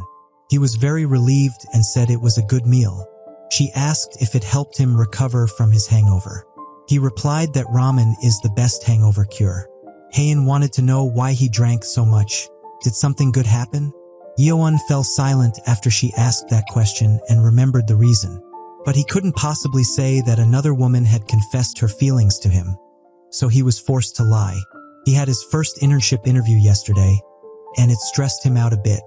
Hae-in laughed, thinking it was suspicious. She said he'd even drink with his boss over something like that.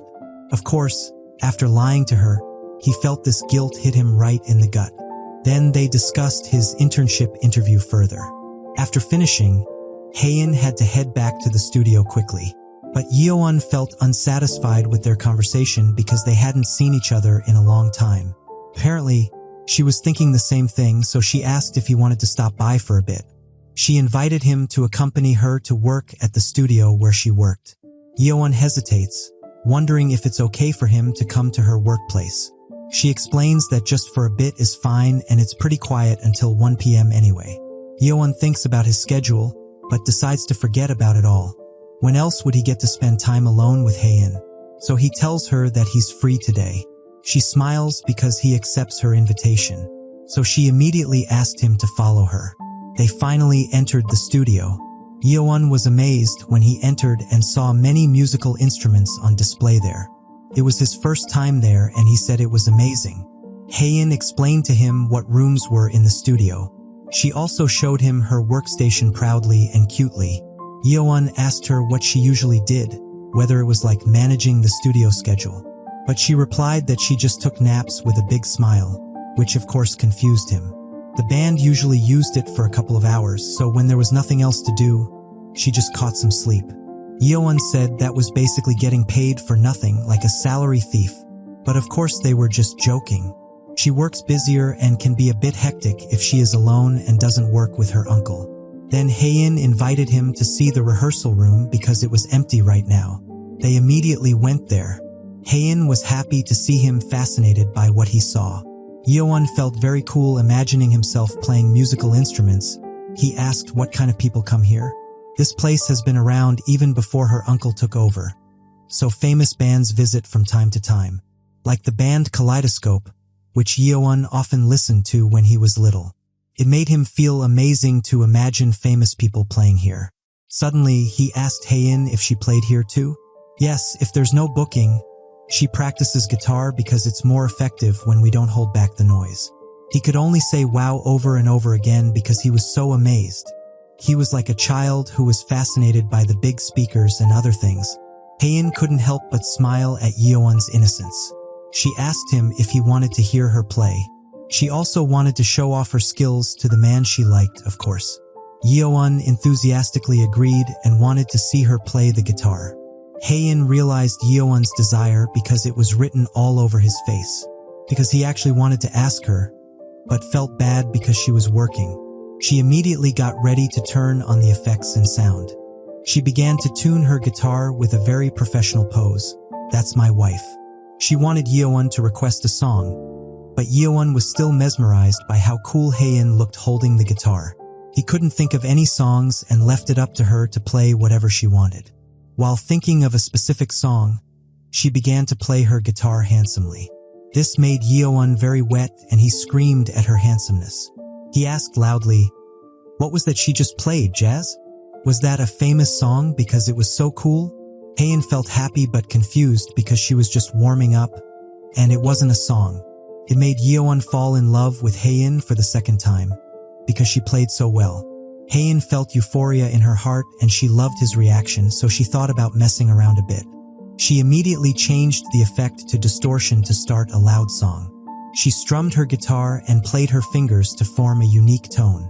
This made Yeowon excited with the explosion of metal music that Haein was about to play. She strummed a metal song melody that was very difficult for ordinary people to play. She played perfectly with the speed of her burning guitar pick, until she finished playing and closed it with a warping effect on her guitar sound, making them silent for a moment. Haein was very satisfied after showing her superiority until Yeowon couldn't say anything else. He asked if she often listened to heavy metal, but she replied that it was just for some good practice pieces. Haein lifted her hair, thinking about a song, looking very beautiful. She picked up her guitar again and began strumming the song.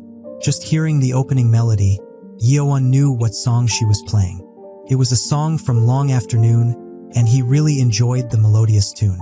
Haein asked Yeowon if he knew the song she was playing. Of course, it was a song called High Tide.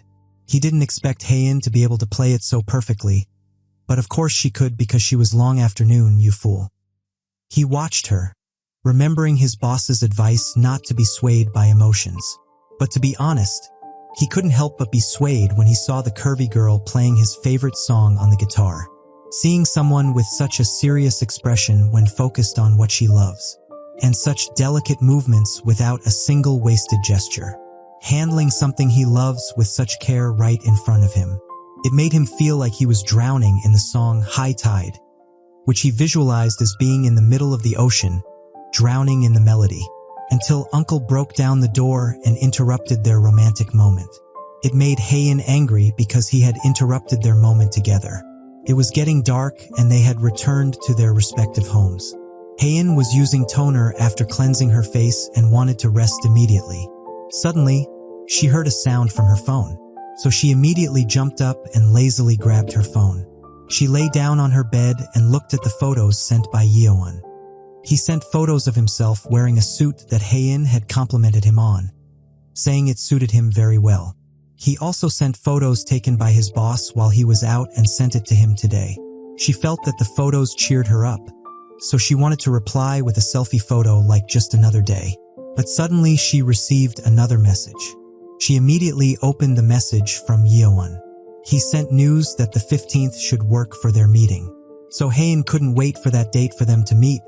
She also had to prepare herself for some action, like buying condoms, She was so happy that she expressed it by stomping her feet.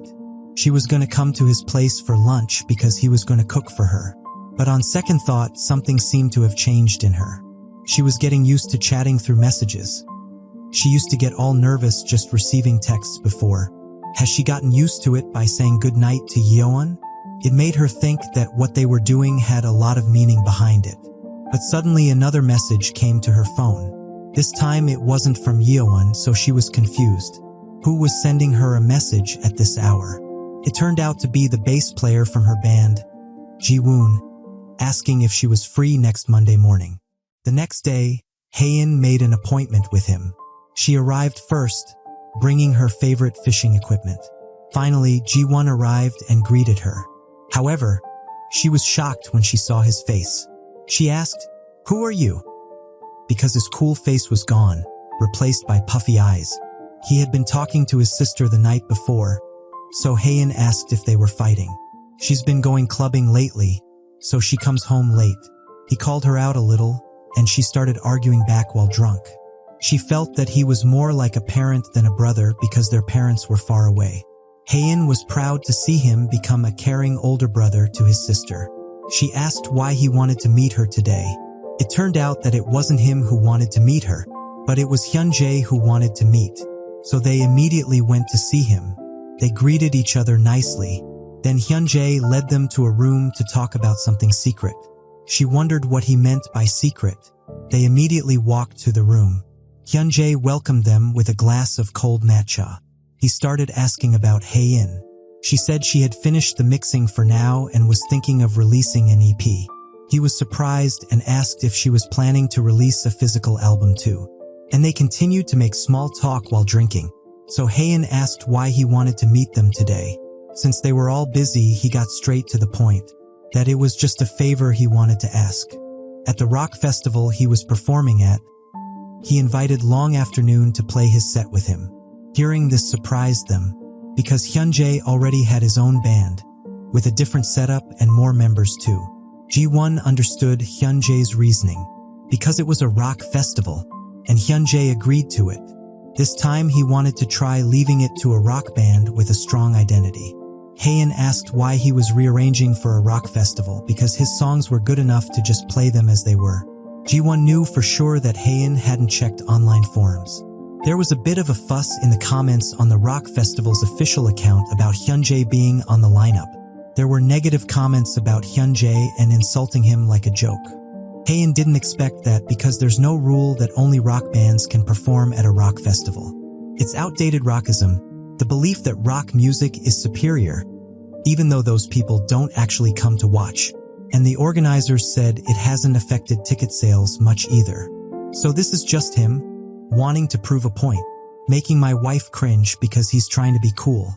To those who've already made up their minds to hate him, it just sounds like a joke. So he wants to show them that he can make people have a good time at a rock fest too. Haein just stayed silent because she didn't know how to react. Of course, he'll keep the essence of his style in the arrangements for his fans too. But why did he have to entrust that to Long Afternoon? He got a feeling when they made the live clip last time. What crossed his mind was that if they worked well together, they could create an exciting synergy. Of course, Haein didn't understand what he meant. The festival is in early August, so there's still time to prepare. So Hyunjae asked them to check their schedules and let him know by this week. However, Haein was still hesitant about it because she also felt afraid and was comfortable with the current situation. Ji-woon looked at Haein because he also understood the trauma she had. But this was his personal request to Hyunjae, that he wanted him to let her perform on a big stage just once. So he said he would prioritize the schedule to reassure Haein. And he said that he wanted to perform at the rock festival too. So he told Haein to think about it because they didn't need to use the name Long Afternoon. After the meeting, they finally parted ways. Haein walked home toward the subway. She thought about what she should do because it seemed like the schedule worked for everyone. Since it was just a set, she didn't necessarily have to go up on stage. In the midst of her indecision, she saw her boyfriend sitting there alone. So she called out to him from afar with great enthusiasm. Yeowon was happy to see her today because it motivated him to study. Haein brought up their promise, which was to have lunch together after his exam. He was happy that she brought it up and agreed to it. Not wanting to disturb his studying, she asked Yeowon to focus and not keep looking at her. This was the first time Haein saw his face while he was focused on studying. He looked very handsome and serious. He had strong determination and honesty. However, seeing Yeowon's enthusiasm made a little fire ignite in her. She remembered the past when she was with her uncle, where uncle's band had been eliminated in the final round at the same rock festival a few years ago. Her uncle almost cried because it frustrated him so much. Young Haein asked if performing there was the only way to succeed. He replied that of course it wasn't, because many people made good music without needing to perform there.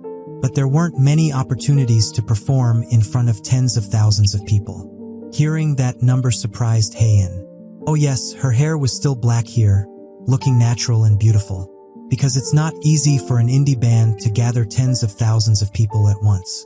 That's why he wanted to stand on the rock festival stage and experience it once. And play his title track, Tornado there. He said it would definitely be awesome acting crazy, but Haein just stood there silently as if she was used to it. After remembering that, she thought about Hyunjae's invitation. So a conflict arose in her mind, asking what is she doing? Everyone works hard, fails, and gives their very best to try to achieve something they want. To seize even the smallest opportunity, accepting suffering as a form of change for the better. But I'm the only one hesitating in front of such a good opportunity, making her feel uncertain about her identity. So she leaned on Darling to recharge her energy because she was tired of all this. And she told Yeowon that she really wanted his pasta so bad, in a spoiled tone. Yeowon smiled and told her not to expect too much because his pasta wasn't that good. But she didn't care because she was going to expect a lot LOL. They joked around as usual. Now they are very used to physical contact and feel very comfortable when they are alone together, even if they are just silent, reaching the highest level of comfort with someone. Haein is now convinced that maybe it'll probably be fine, as long as she doesn't use the name Long Afternoon. The audience will only know her as Hyunjae's set musician. So she looks at Yeowon and makes up her mind because she wants to fight alongside him. So she will experience the rock festival. She smiles foolishly at Yeowon and encourages him to go for it. But he is confused whether she is encouraging him to make pasta or to take the exam. The scene takes place at the university. The bald professor says that the exam is over. So Yeowon fills out the sheet at the front and leaves. He immediately leaves the room. His whole body is sore and tired from this exam. Now he just needs to submit his assignment at home and submit them to complete the exam. He looks at his schedule for his next internship interviews, both of which are next week. And tomorrow is the day he has been waiting for. He can't wait to invite Haein to his place to to eat together. He laughs like crazy after staying up late working on his assignment for tomorrow's free day. Suddenly, a message comes to his phone. This is the message he has been waiting for from the company where he had that interview last time. He was shocked after opening the message. Said he failed and wished him the best in his future. Fuck that template message. It made him angry, but he didn't really expect to get into that company anyway, so he would forget about it. He said that, but he was silent for a moment. Still, he felt a little disappointed, especially since he was already exhausted. He sighed heavily and continued on his way to work. And for dinner tonight, he would eat something greasy. Finally, Yeowon arrived at work. He worked, but he wasn't as enthusiastic as usual. However, he still tried to do his job well. His boss mentioned the next order to him. course, Boss noticed him and made her curious. She asked if he was sick because he looked especially drained. He said he was fine and perfectly healthy because he didn't want to worry Boss. Boss knew he was lying, but she wouldn't force him to talk. However, if he did talk, she would listen. From the look in his eyes, he looked like an old man sitting on the porch of his house, deep in thought. Finally, he confessed that he had failed his internship. Not that he didn't see it coming, but honestly he was hoping luck would be on his side this time. Still, once he actually got rejected, it really hit him hard, as he laughed nervously. Boss encouraged him, saying that failing didn't mean he would never get a job. It's just that with finals over, his energy crashed a little. It's nothing big. Boss insulted the company to make Yeowon feel better. Boss also gave him a free cheesecake for his break later. Yeowon didn't expect him to be so transparent about his feelings to the boss. I'm happy for him, but don't get too emotional against her. He has to cheer up quickly because he can't ruin tomorrow's mood with Hae-in. He walked to the subway. Yeowon looked around, but he didn't see his girlfriend there. Guess she left early today, so he sat down and sighed again. He really wanted to have someone to talk to because it had been a while. He decided to listen to music. Of course, he looked for the song Long Afternoon. He listened to it while staring blankly. Because the song was so melodious, it made him feel immersed in it. I know that my dreams are made of the sea, and the world I created, there isn't even a place for nightmares to stay. Yeowon feels good, even if it's just a little, he feels better. It's amazing, why do just a few lyrics and a melody change how he feels? By what principle does music make people happy? If I let myself go, my path is set. This helpless pool is the wave. I embrace myself, I wash ashore again and again. I embrace myself. I know tomorrow will wash ashore. I embrace myself, I am my future. This is not an original song. I made it with AI. I'm sorry.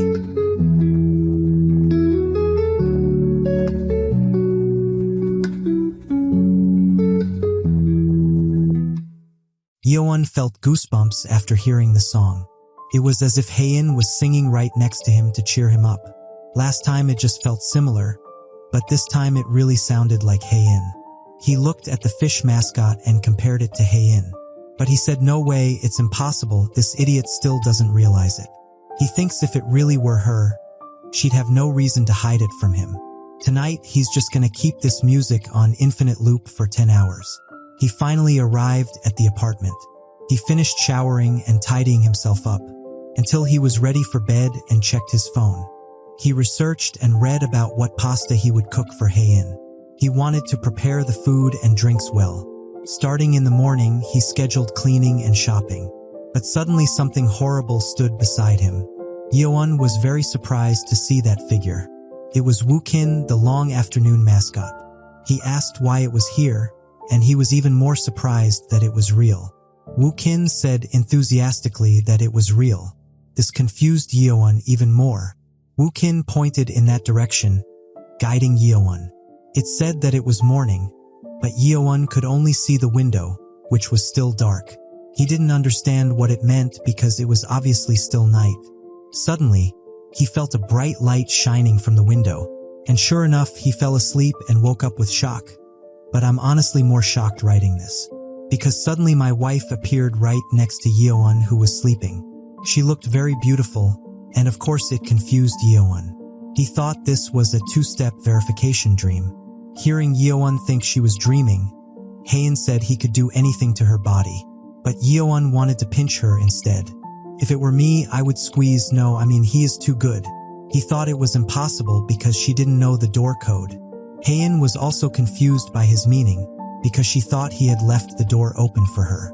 When she arrived, there were slippers stuck in the door crack, so she thought that meant, "I'll be oversleeping. Just let yourself in." He was so tired last night he zoned out and didn't lock up properly. He almost got robbed. But Yeowon said why did she come here too early from their appointment time?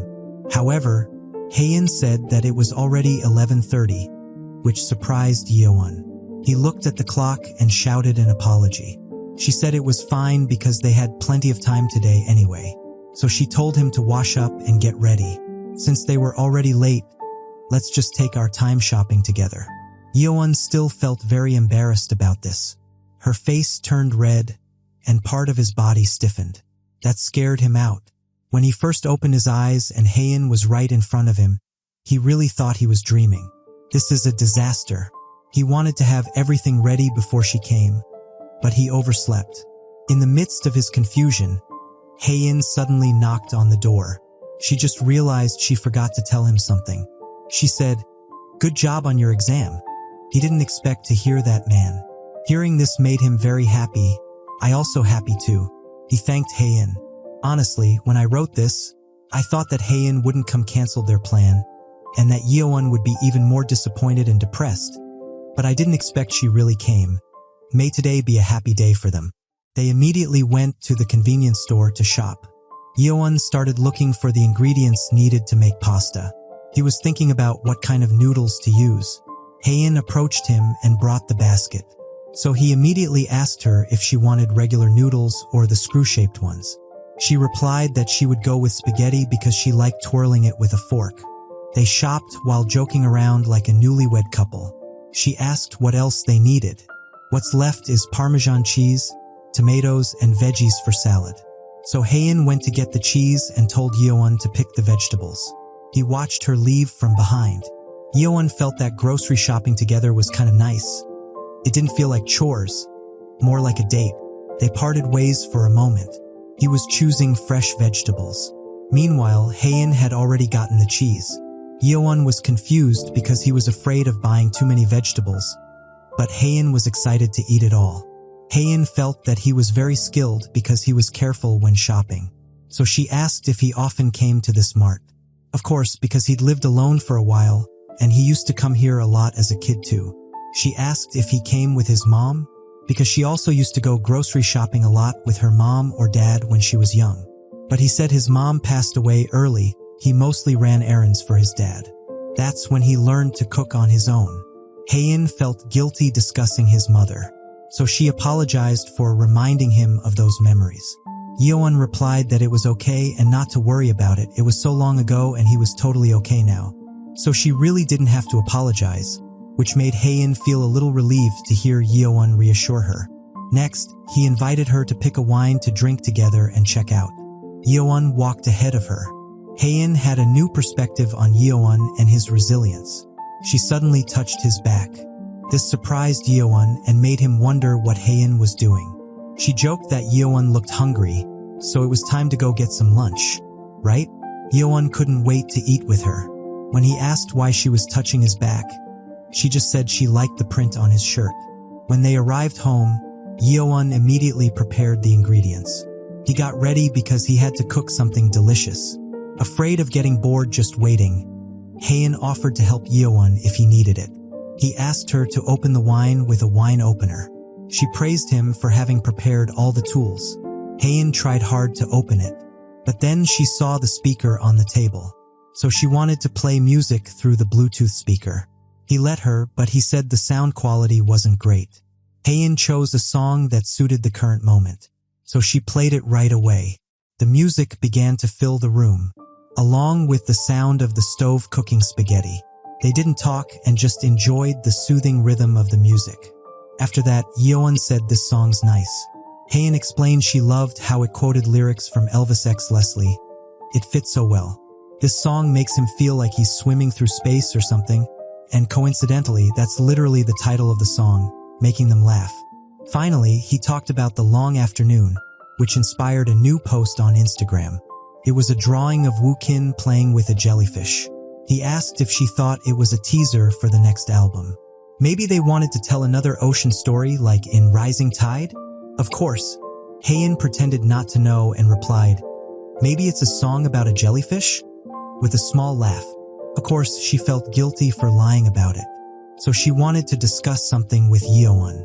What does he think if Long Afternoon became really famous? Of course, it would be great if they did, Then more people could listen to their songs and Long Afternoon could keep making music. But there was one thing that bothered him. Of course, it would be a bit sad if things changed, like their Dawn Instagram lives that only a few people watched, or those surprise song drops with no warning, or Wookin's drawings that felt like they had hidden meanings. All those things that existed because they weren't famous, it would be sad if they disappeared. But he doesn't mean he'd stop liking them, because he'll love Long Afternoon no matter what they become. Hearing Yeowon's words made Haeun's heart flutter, with a very romantic song accompanying their moment. Yeowon refocused on his cooking and felt proud even though he hadn't cooked in a long time. But he didn't mess up. Suddenly, he felt two large melons touch his back. Of course, he was surprised when he looked back because Haeun suddenly hugged him. Haeun acted as if nothing had happened and just praised him for being good with a knife. Comparing herself, who was really bad at stuff like that, she began to tease Yeowon by hugging him tighter, making Yeowon swallow hard, feeling something soft and big touching his back.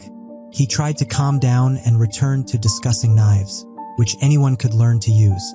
But Haeun deliberately rubbed her chest against him even tighter. This made Yeowon feel even hotter than a boiling pot. He felt she was too close with just those thin summer clothes between them. He could almost feel everything. Yeowon asked her to wait 5 more minutes because he was almost done cooking. But Haeun continued to sniff and said it smelled amazing. And in a seductive tone, she said, "I can't wait to eat the the spaghetti." Yeowon just resigned herself to what was happening and couldn't say anything. Haeun saw Yeowon's expression and was very satisfied with teasing him. She offered him some wine to drink, because he worked hard preparing all this. He said it's fine, he did it because he wanted to. Yeowon finally drank the wine, but Haeun smiled suspiciously behind her. She let go of him and said she would unfold the table. Yeowon was a little disappointed that she suddenly stopped, and now he was confused because he was already very hard. He's feeling so horny and his urge to hug her is about to burst. Yeowon brought spaghetti to the table for them to eat. Haeun took a bite and immediately tasted it. He watched her eat and asked how she thought it tasted. Haeun chewed hesitantly, thinking with every bite. She said happily that it was delicious, which relieved Yeowon because it had been a while since he last cooked. So he was a bit worried. That little spicy kick made it perfect, and she didn't expect Yeowon to have learned it from YouTube. He invited her to cheer even though there were no wine glasses in his house. Haeun really enjoyed this moment. Finally, they cheered. In his heart, Yeowon was still worried, because if the cooking had failed, today's mood would have been ruined too. He observed Haeun again, and realized that her mouth was pretty small compared to his large mouthfuls. Seeing her chew like that kinda made her look like a rabbit, and made him want to keep feeding her. Haeun noticed his strange gaze, so she told him not to stare at her for too long and that he should eat too. This made Yeowon eat heartily. She asked why he chose pasta today, out of all the other food options. He said pasta is something most people like, and it's not that hard to make for how good it tastes. She asked, "Don't tell me you've made it for another girl before?" Hearing that question made Yeowon spit out the drink he had just taken a sip of. Maybe he was just confident because it worked once before? For another girl.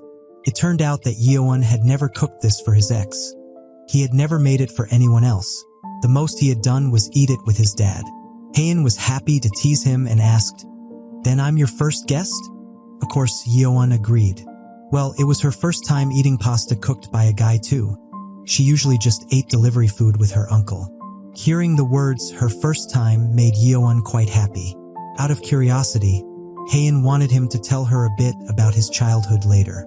She felt like she had talked about herself, but she hadn't heard his story, because they had plenty of time today anyway.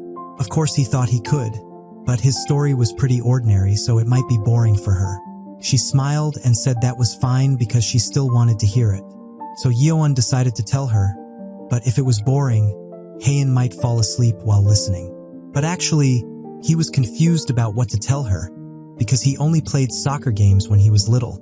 So he didn't have any fun stories, so he changed the subject for a moment. Since it was daytime and starting to get hot, he asked her if he should turn on the air conditioner. She agreed and said it was totally summer now and she was totally sweating, fluttering her tank top, making her watermelon cleavage clearly visible. That made Yeowon's gaze automatically lock onto her chest, and he was amazed by its impressive size. Haein looked at Yeowon's face and realized that his eyes were looking at her with passion. So she got angry and asked what was he looking at? She told Yeowon to just continue eating. They finished eating and finished the vegetables too. Haein thanked him for the meal and said she would do the dishes, even though Yeowon refused. But she insisted because she could at least do that much. While she was washing the dishes, she asked Yeowon to buy some snacks from the convenience store downstairs. There was still wine left, so maybe something to go with it. Sure, of course he can do that. Haein trusted Yeowon to buy whatever he wanted.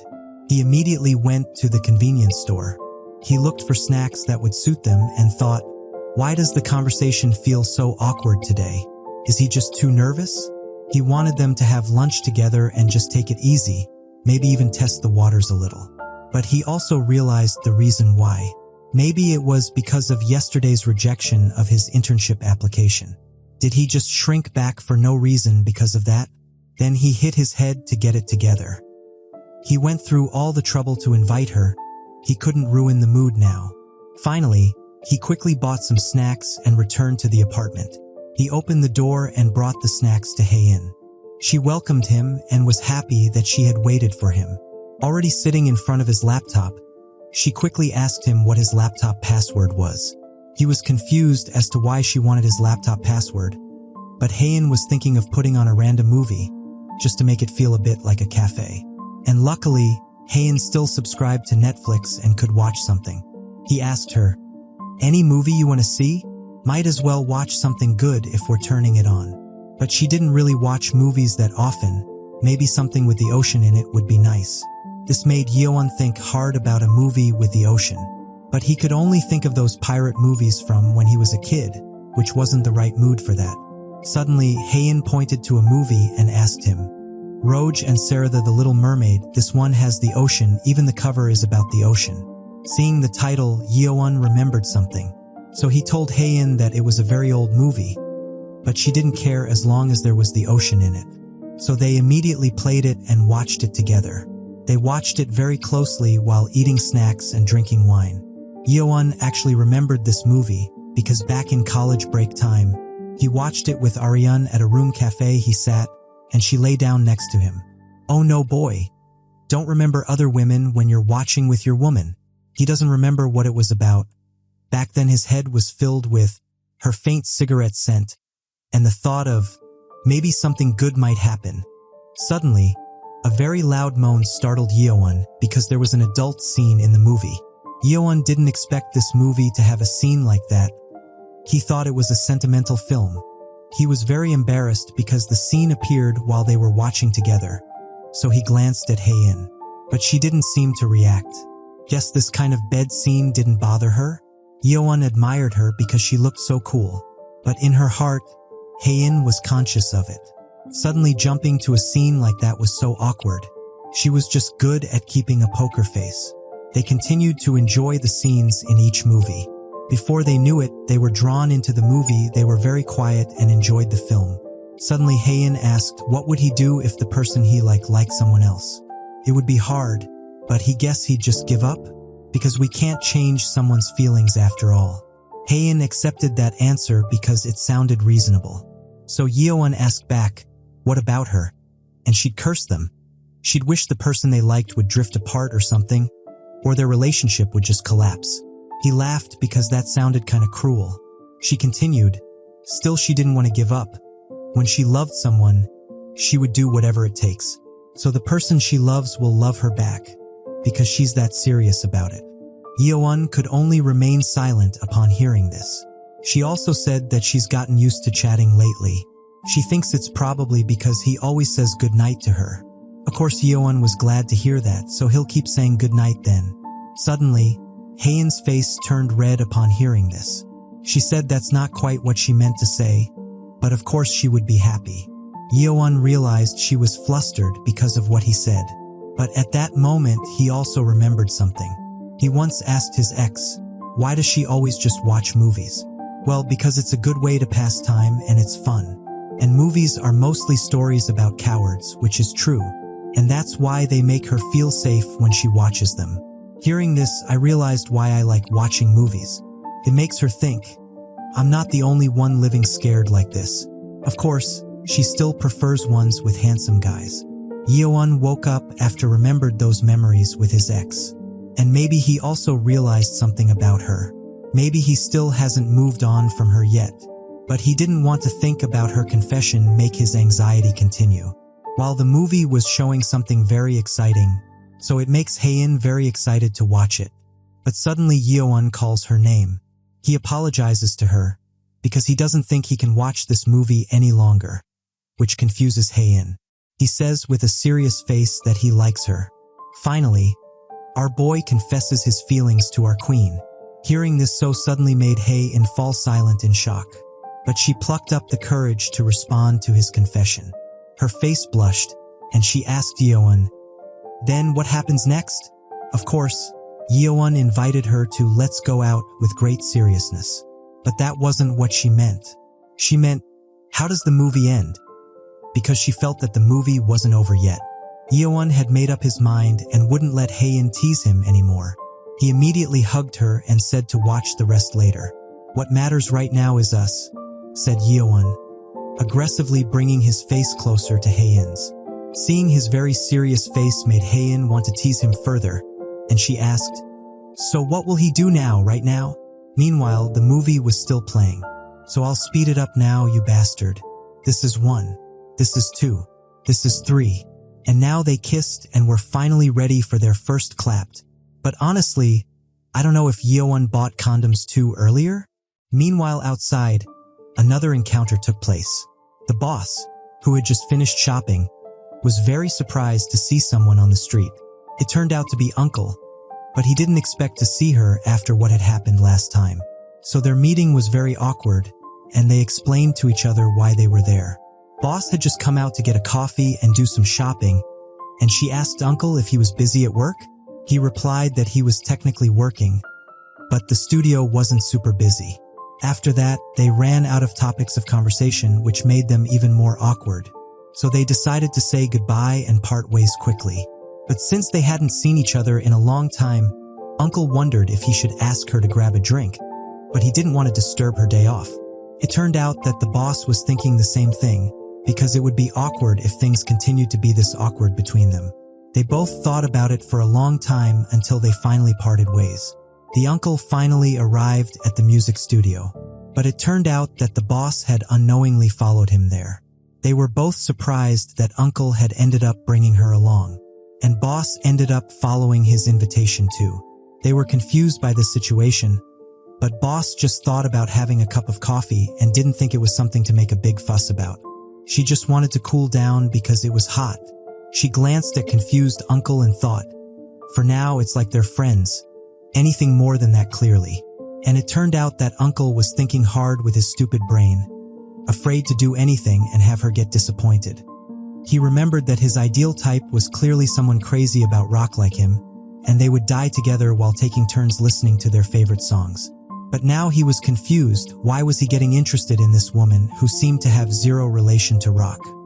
He thought silently for so long that boss was confused by his strange expression, until his thoughts came out of his mouth, making boss angry because he was mumbling alone. Back to our MC scene, who was busy making out in the afternoon. They kissed very passionately. Yeowon held Haein's neck and body, but he still wasn't satisfied. So he opened his mouth and used his tongue. Yeowon couldn't believe it, his hands still trembling. Meanwhile, Haein could only surrender to what he was doing. She started to lift his shirt and touch his back. She asked him, "Is it really that hot today?" Because now her body was really hot as she caressed his back. Yeowon understood the code that Haein was saying, so he quickly took off his shirt in front of her. And it was clear that Yeowon had a fairly athletic body. It made Haein wet just by looking at him. She said it feels kinda erotic, seeing Yeowon doing this in broad daylight. He was confused because she was teasing him. Didn't she want him to take it off?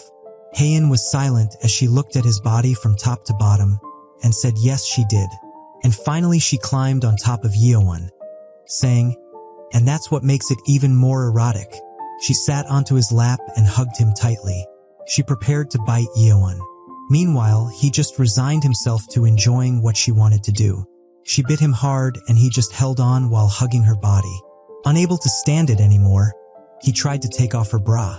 She realized what Yeowon wanted to do, so she stopped him and said she wanted to continue without taking off her clothes.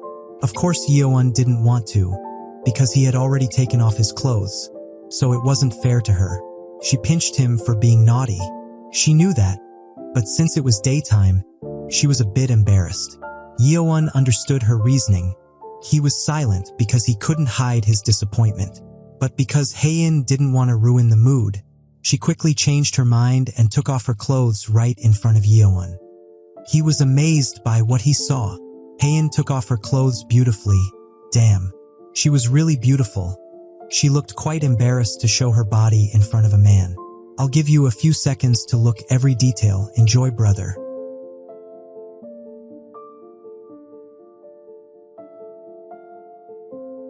One hour later. We return to the scene. Yeowon's face looks very stupid, just like your faces right now. Even Haein couldn't stand seeing his face looking so funny, so she laughed out loud. He was very nervous because she said she wouldn't undress, then suddenly undressed. That's why he was really shocked. He's shaking like crazy now. He can't hold it anymore, guys. Haein really likes to tease him, and now she also knows what Yeowon is thinking. So she hugs him, brings her face close to his, and wants to whisper something. Can you take me to the bed? Feels a bit uncomfortable here. She wants to move to the bed so she can be wilder, of course. But he is confused about how to do it. It's easy, just pick her up and move in that state. She said she was joking. She'll just move by herself. If they do it wrong, his thin waist might get hurt, she said in a dismissive tone. That made him angry to hear that. Not wanting to be seen as a weak man, he wanted to carry her right away. Yeowon stood firmly while carrying her. It was kind of erotic. Actually, I wanted to censor it, but I didn't want to disappoint you guys. Hopefully, YouTube won't see this image as a violation. Haein was shocked by this. This made her scream and lose her cool. He also threw her onto the bed very strongly. After what happened, Haein was very embarrassed and became more flustered. He looked up at Yeowon, who was right above him now. He said that she was heavier than she looked, and that his waist almost snapped. Hearing that he was trying to tease her, she replied that she would get angry and go straight home. Of course, Yeowon was scared and absolutely forbade her. He said, "You can't go," while starting to breathe near Haein's body, which made her ticklish. She could only resign herself to it, silently thinking about everything in her mind. She crossed her legs to resist the ticklish feeling. Of course, there were many thoughts in her mind, such as how she didn't tell him that she was long afternoon. Is it even fair that just because she's anxious she's not giving him her everything? Is this really true love? She doesn't know. The joy and ecstasy she feels right now is out of this world, but she keeps getting scared and feeling regret. So she hopes, please let this feeling just disappear now, while Yeowon is busy kissing her. She endures the pain in her shoulder. Yeowon tries to give her a hickey, enjoying it and falling silent. Of course, he also has many thoughts in his mind. Like, is it okay for him to be like this right now? Is he using a new beginning? If he covers the feelings he had before with a new love, he doesn't know if that's really pure love, but he has never felt such excitement. He feels like he'll go crazy. He's embarrassed and scared that his clumsy emotional cleanup will be found out. He just wants to look experienced in love. Suddenly, Haein called his name.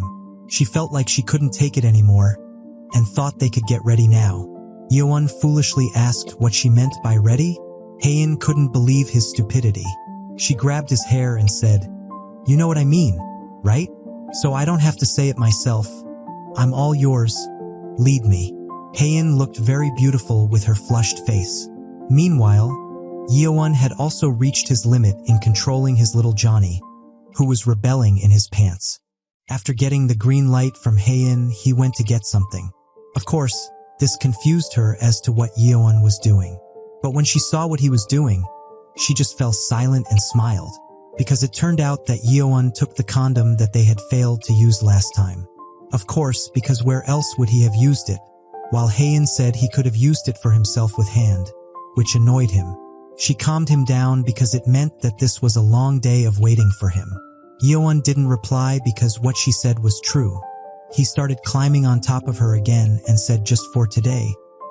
He'd been saving it just to clap with her today, he said breathlessly. And he started rubbing his body against hers with pleasure. Let's leave them alone for now. Meanwhile, in the studio, the boss walked around to look at Uncle's studio. She was amazed to see what a recording studio looked like, just like Yeowon's. She asked if he had set up this studio himself from the start, but the previous owner passed it down to him and he remodeled it. He was old, so he said he was going to the US where his kids were, and he passed it on to him cheaply.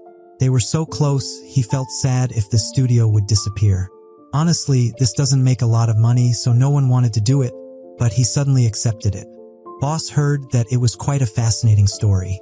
So now Uncle asked back if she opened her cafe herself.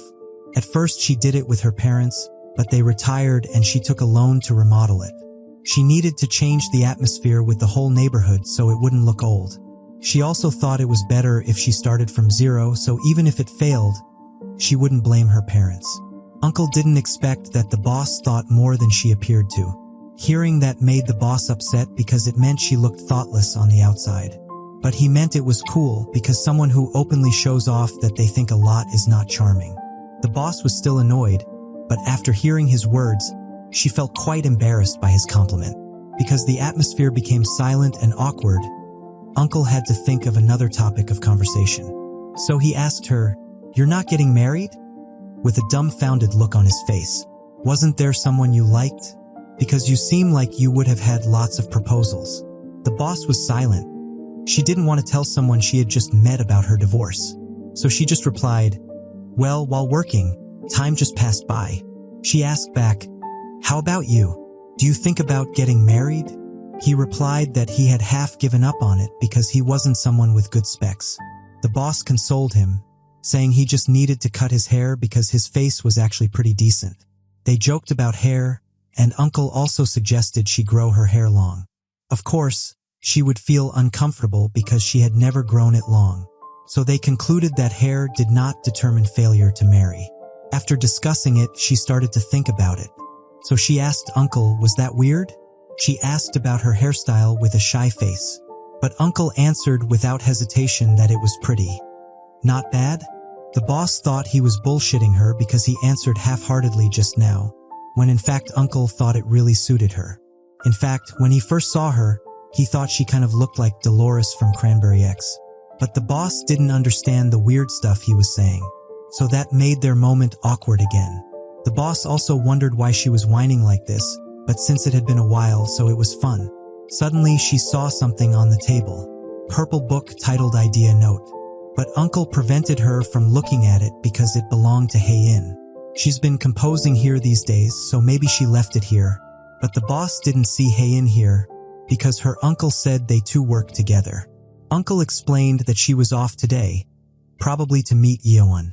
Hearing this made the boss happy because she would get interesting stories from Yeowon later.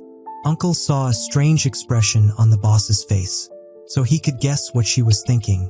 But he also hoped Yeowon would respond well to Haein, because she looked strong on the outside. But she tended to worry too much ahead of time, so he hoped Yeowon wouldn't get too confused. The boss reassured him that they would be fine because Haein was honest with her emotions. Their meeting was very exciting, but the boss had to leave immediately. However, she said something before leaving, that when they were free again, she would take him out for a drink. Let's talk about this and that as fellow self-employed folks. Uncle thought about it and immediately agreed to the boss's invitation. Finally, the scene returns to our MC. I'm sure your little Johnny is already limp, but I hope you still enjoy all the stories of the manhwa characters here. Yeowon was still enthusiastically rubbing against Haein. She was already feeling very hot and thinking about something. Yeowon was thinking the same thing, that if they started soon, it should be okay now, right? Yeowon tried to stand up from Haein, and it seemed like she also knew what was about to happen. Sure enough, Yeowon was already ready with his condom. He took 2 layers because if he only took one, it would definitely be torn by his big Johnny. He immediately took off his pants and threw them wildly. He tried to show his pride to Hae-in. And sure enough, she didn't expect the size hidden behind his innocent face. She, who usually put on a cool face, was confused about what reaction to give. So her face turned red like a tomato. Meanwhile, Yeowon was confused about how to put on the condom, but he tried to stay calm because he was older, so he wanted to look experienced. Finally, he managed to put it on, but there was something strange about Hae-in. And sure enough, Yeowon was very shocked when she saw her face. He saw Hae-in crying unintentionally. She was really very soft inside. She also didn't know why she was crying. This happened to us occasionally. But Yeowon was shocked to see her crying, thinking that she was forcing herself now. She tried to stop her crying. It was very cute. She just suddenly got overwhelmed with emotion. But now it was Yeowon's turn to cry. She thought Hae-in was disappointed with the size of his little Johnny. She fanned her hot face. She just suddenly had a rush of good feelings and couldn't control her emotions. That's kind of how she is. Even in the best moments, she worries what if this moment ends, like an idiot. Because of this situation, our MC is quite confused and thinks of himself as an animal if he forces this now. So he will wait until she calms down and they will lie down for a bit. Hae-in feels bad for him because they already prepared everything though. Yeowon said, "We can prepare again," laughing but hurt. He also said, starting while she is crying would be a bit much. So Hae-in tried to stop crying. Yeowon thought he really slammed full throttle, although lots of things have happened until now, trying to go all the way right after confession. He thought he got too excited. Because the mood had down, he looked at Hae-in's current state. She seemed to be sorry, of course, because this was the second time, so he should cheer her up. First, he tried to calm himself down before calming others. Ever since they kissed, his heart felt like it was exploding. He finally found something to lighten the mood. He said, "Come to think of it, I remembered something," which made Hae-in curious. He smiled very maturely, saying that he remembered the reason he wanted to make pasta for her. "It's okay. Baby, don't rush. I'm willing to wait even if it takes 1,000 chapters. After that, Hae-in became curious as to why he made her pasta. Yeowon began to explain that when she asked him about his mom, he thought about her and remembered something nice. His mom used to make him food from time to time, and he liked her pasta so much. Although it wasn't real pasta, it was just a clumsy attempt at pasta made with instant noodles. Hae-in realized that the noodles she used were instant ramen, but the sauce was made from his mother's own recipe. Back then, you had to go to a big supermarket to buy pasta, so his mom just looked at a recipe in a book and made it using only the ingredients they had at home. Honestly, compared to real pasta, the taste was average, but he loved it because it felt like a dish you couldn't get anywhere else. So he guesses that's why he wanted to make pasta for her himself, because that's his favorite memory. Hae-in blushed hearing his story. Even though she thought he was trying to seduce her with his cooking skills, it made Yeowon laugh because his cooking level was only that of a student living alone. But even so, it turned out to be sexy in Hae-in's eyes. Like a man holding a knife, wearing a hairnet while cooking is cute too, and the food was delicious. So she praised Yeowon, saying he was completely charming. So he turned around and said her words were nonsense, blushing and not wanting Hae-in to see his face directly. She was happy that Yeowon was starting to open up and talk about the important things in his life. But maybe it made him sad because he remembered his mother, so Hae-in wanted to cheer him up a little. It surprised Yeowon because he suddenly saw a bra flying in front of his face. He now realized that Hae-in was topless, but she forbade him to look back because she was still embarrassed to show him, making their faces both red as if they were about to explode. However, Yeowon's head suddenly turned automatically, forcing her to hold it back and threaten to slap him if he looked. He agreed, but if he looked for just 5 seconds, Hae-in still wouldn't allow it or she would get mad and ignore his messages. She started hugging him, making Yeowon feel her chocolate chips clearly sticking to his back. She thanked him for making delicious pasta with her mother's special recipe. It was charming and unique. Yeowon was happy, but he didn't hear Hae-in's words clearly, because now he was enjoying the feeling of her bare skin touching him. It was so warm. Hae-in offered to cook for him next time, but he doubted that she could cook. And sure enough, she could cook water, eggs, and toast. But that food was enough if it had meaning in it. But no matter what, she really wanted to do something for him. While groping Yeowon's body, he told her not to move so much behind him, not because he disliked it, but because it made him nervous, making Haein smile happily as she teased him. Finally, everything has passed. It was something that calmed him. The fear of rejection he felt, even the chaotic thoughts he wanted to hide. They all seemed to dissolve, all thanks to her. It was clumsy and not elegant, but he was glad he was honest about his feelings. He couldn't help feeling excited. The joy of being accepted was truly unique until they sank into comfort. And that day, they slept deeply from the afternoon. Trapped on an island on the bed, they were intoxicated by a deep yet shallow sleep. From time to time, when he felt movement, he opened his eyes and saw Haein dressed only in underwear, reading poetry. She looked so beautiful. She was illuminated by the golden hour light. When he asked her what time it was, she just smiled without answering, and simply lay down next to him, submerging him back into sleep like a swamp. It was very cute. Then, late in the afternoon, they got up, and half asleep, they ordered some snacks. They enjoyed their youth with love. Without either of them saying anything, they went back to bed again. Sometimes, when he caught Haein's scent, desire would rise up, raising his black knight again. But seeing her sleeping face, he didn't want to wake her. It was a very strange feeling for him. Maybe since Haein appeared in his room yesterday, he's been having one long dream. It was such a pleasant day that the thought crossed his mind. This is progress for him to move forward little by little. Because Haein still seems uneasy, but there must be more meaning for people who walk slowly. The sun shines brightly to welcome the morning. Yeowon wakes up from his deep sleep. He sees a beautiful woman who welcomes him awake. Yeowon asks why she got up early, but turns out it's already 10 o'clock. Even though it's Sunday, she has to work because the practice room is busier on weekends. She'll go buy something quick at the convenience store for breakfast. But Yeowon is too lazy to eat breakfast because he's still sleepy. He goes back to sleep and makes Haein laugh because he's like an elementary school kid. He glanced at Haein and called her name softly. He asked her, "We're dating now, right?" Which surprised Haein. Then she smiled warmly at Yeowon and whispered something to him. "Why? Do you want a good morning kiss like a real boyfriend?" Of course Yeowon wanted to. I wanted 3 too. But she told him to brush his teeth first. Finally, it was time for Haein to say goodbye. Yeowon wanted to walk her to the station, but she said don't worry, it's just around the corner. It's his day off. She would rather have him rest well. So he obeyed and said take care, we'll stay in touch. But she turned around because she wanted to say something to him. She pulled Yeowon's collar and whispered something. That next time, make me pasta again.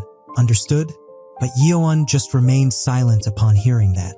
Haein smiled mischievously and said, "You know what I mean, right? I prefer that the sausage tastes better than pasta." She thanked him for the shirt and said she would wash it and give it back to him. His brain was still lagging, and he just stood there silently watching Haein leave. He went back inside as if nothing had happened. Since he's free, should he catch up on overdue chores? Wash the bed covers too, vacuum, and then he felt a great euphoria again after remembering what had happened to them both. He couldn't even believe it, which made him feel like he was going to explode. He didn't expect that his long wait, his feelings all this time, would not be unrequited. He couldn't calm down after finding out that they had started dating. He couldn't wait to get married and think about their future children's names. However, all those thoughts suddenly vanished when he saw a roll of tissue. Because they didn't do it, he felt something was missing because his little Johnny hadn't vomited yet. He looked at the tissue more closely and made a decision. This was the function of the photos sent by Haein that he saved in his gallery. That is, to help him jerk off because that was the thing he should have finished first. Let's give our MC some time to imagine. Meanwhile, the scene shifts to someone else. Turns out to be Ariane, looking beautiful as usual. Suddenly, her phone rings, so she immediately checks the incoming message. It turns out that Yeowon sent a message saying that he needs to talk to her. So let's meet tonight at the cafe. She thinks there's still time before the movie, so she'll smoke a cigarette and head there. She looks for a place to smoke. While thinking about what Yeon wants to say tonight, she can already predict that it's probably a rejection. It was a reckless and selfish confession on her part. The delay in his response probably wasn't about accepting her feelings, but about how to end things. Since he's such a good guy, to the point it seems almost obsessive. She felt a little disappointed imagining what would happen. Seeing that she only had 3 cigarettes left made her even sadder. But now she wondered what kind of person is the one Yeon likes now. She would like to see her face at least once and teach her a lesson. Even though she is beautiful, but I bet $1 million on Haeun's victory. Today Yeon came to the cafe with a smile, because Haeun had charged his energy. Everyone greeted him back there. Shin-young greeted him as usual, but there was something different. He greeted her very warmly. She concluded something because his face was very predictable. Because he was a bit different than usual today, she asked the boss. But the boss didn't notice anything. He seemed the same as always to her. But her 20 years of dating experience told her that he was hiding something behind that smile. It surprised boss because she was only 23, which meant she had been dating since she was 3 years old. She thought that Yeon had a huge fight with his girlfriend. And boss said that her intuition was correct, but her guess was completely wrong. Yeon changed his clothes for work. There he thought about today, where he decided to reject his ex face to face, but he still felt a heavy weight on his heart. If only there had been lingering resentment like before, then it would have been easier to be cold. But it's better to set proper boundaries, because acting ambiguously only complicates things for everyone. So now he would just wait for her to come, while working as usual. He was confident about what he was going to do. While he was serving customers, his boss came up to him. She asked with a mischievous look on her face, "What happened next with Haeun? Did you already confess your feelings?" He said that he was lost in his own thoughts and didn't notice it at that moment, but it seemed like Haeun was giving him a chance to confess his feelings. Hearing this made the boss's expression light up. It made her shout and hit him because she could see a real teenage romance story right before her eyes. She asked if he kissed her, but Yeon didn't want to talk about such private matters, which annoyed her, until finally someone came to the cafe. Ariane arrived looking very beautiful, the person he had been waiting for. So when he saw her, Yeon immediately swallowed hard, and he asked her, "Are you ready?" Of course, so she asked if she should wait behind. Yeon answered yes, as usual, he would follow her soon. So she left first, leaving Yeon behind. He steeled his heart once again. Then he asked his boss to use his 30-minute break now. He wanted to sort something out, and he'd be right back. Seeing the serious look in his eyes, boss had no choice but to support him, and said not to cry when he came back. Yeon quickly walked to the back. Even though he said that keeping cool was no easy feat in this situation, because his chest felt tight. He arrived at the meeting place. He saw Ariane's face, which was full of doubt in her mind. Their eyes met, and she still looked very beautiful to us. That made Yeon even more awkward and confused about where to start. He paused for a moment to gather his words. So he was ready to start saying, quickly and without hesitation, he said that he had started dating someone. So he couldn't reciprocate her feelings. That made them fall silent instantly. But Ariane could only resign herself to accepting his decision. Yeon apologized for making her come all this way for that, and that was all he wanted to say. Actually, she had already guessed what he was going to say, but she couldn't hide her sadness. However, he tried to act indifferent towards her and decided to go back inside immediately. From a distance, he looked back at her. Seeing her so sad certainly shook his heart. He was annoyed for thinking that way, but he couldn't help her anyway, so he shouldn't pity her. But, burying everything he wanted to say and acting coldly, was that really the best way to end everything? So he shouted to her and approached her once again. Before he left, he also wanted to apologize for one thing. That actually, he was making her seem like a bad person in his mind. Since she didn't accept his confession, he treated her like someone who was just playing with him. So he wanted to say that she really had nothing to apologize for. It was just him, a petty, bad-tempered little brat, who treated her like a bad person. People not being on the same wavelength isn't a flaw. So he's sorry. No matter what she was feeling, she didn't do anything wrong. She was surprised after what had happened. He was still thinking about her feelings. She certainly understood what Yeowon wanted to say. So she smiled and told him to stop talking immediately, because if he said anything more serious than that, she might think he was giving her the wrong idea. Because he seemed so innocent, he ended up confusing people with his silly face. She told him to go inside immediately. If he said anything else, she would start crying, so he quickly obeyed him. She also told him to make sure not to come back this time. Yeowon agreed, saying that he wouldn't. And that was the story of their farewell. Although it was sad, every meeting inevitably leads to a parting. After that moment, she naturally wanted to smoke a cigarette. But she remembered that Yeowon had told her she wasn't allowed to smoke here. Even after the breakup, she was still confused as to why she kept remembering him. Memories of the past came flooding back to her. When she always ran away from the welcome parties for newcomers because everyone was looking for her. She just couldn't stand noisy gatherings. All that meaningless chatter got on her nerves. So Yeowon advised her to socialize with others so she wouldn't be alone. But that wasn't a big deal for her, because in the past, she needed him to stay with her 24/7. Hearing those crazy words confused him, but seeing her beautiful face, Yeowon couldn't say anything but agree. The very distinctive smell of cigarettes from her when she first offered him a cigarette. Of course, Yeowon was curious about the taste that she enjoyed so much. So he tried one puff. He took a cigarette and immediately smoked it like a grown man. But he didn't understand how to do it and how to enjoy it, so Aryun asked if it was his first time. He only tried it this once because he saw her smoking, so he wanted to try it too. He thought that if he didn't smoke, she'd tell him not to stay by her side. Hearing those silly words made Aryun burst of laugh, which was the first time Yeowon had seen her laugh. That was the beginning of her enjoying their time together. Now it was just a memory, beautiful to remember but impossible to repeat, making her cry for the end of the two of them. She thought she was an idiot for trying to rely on someone so stupid.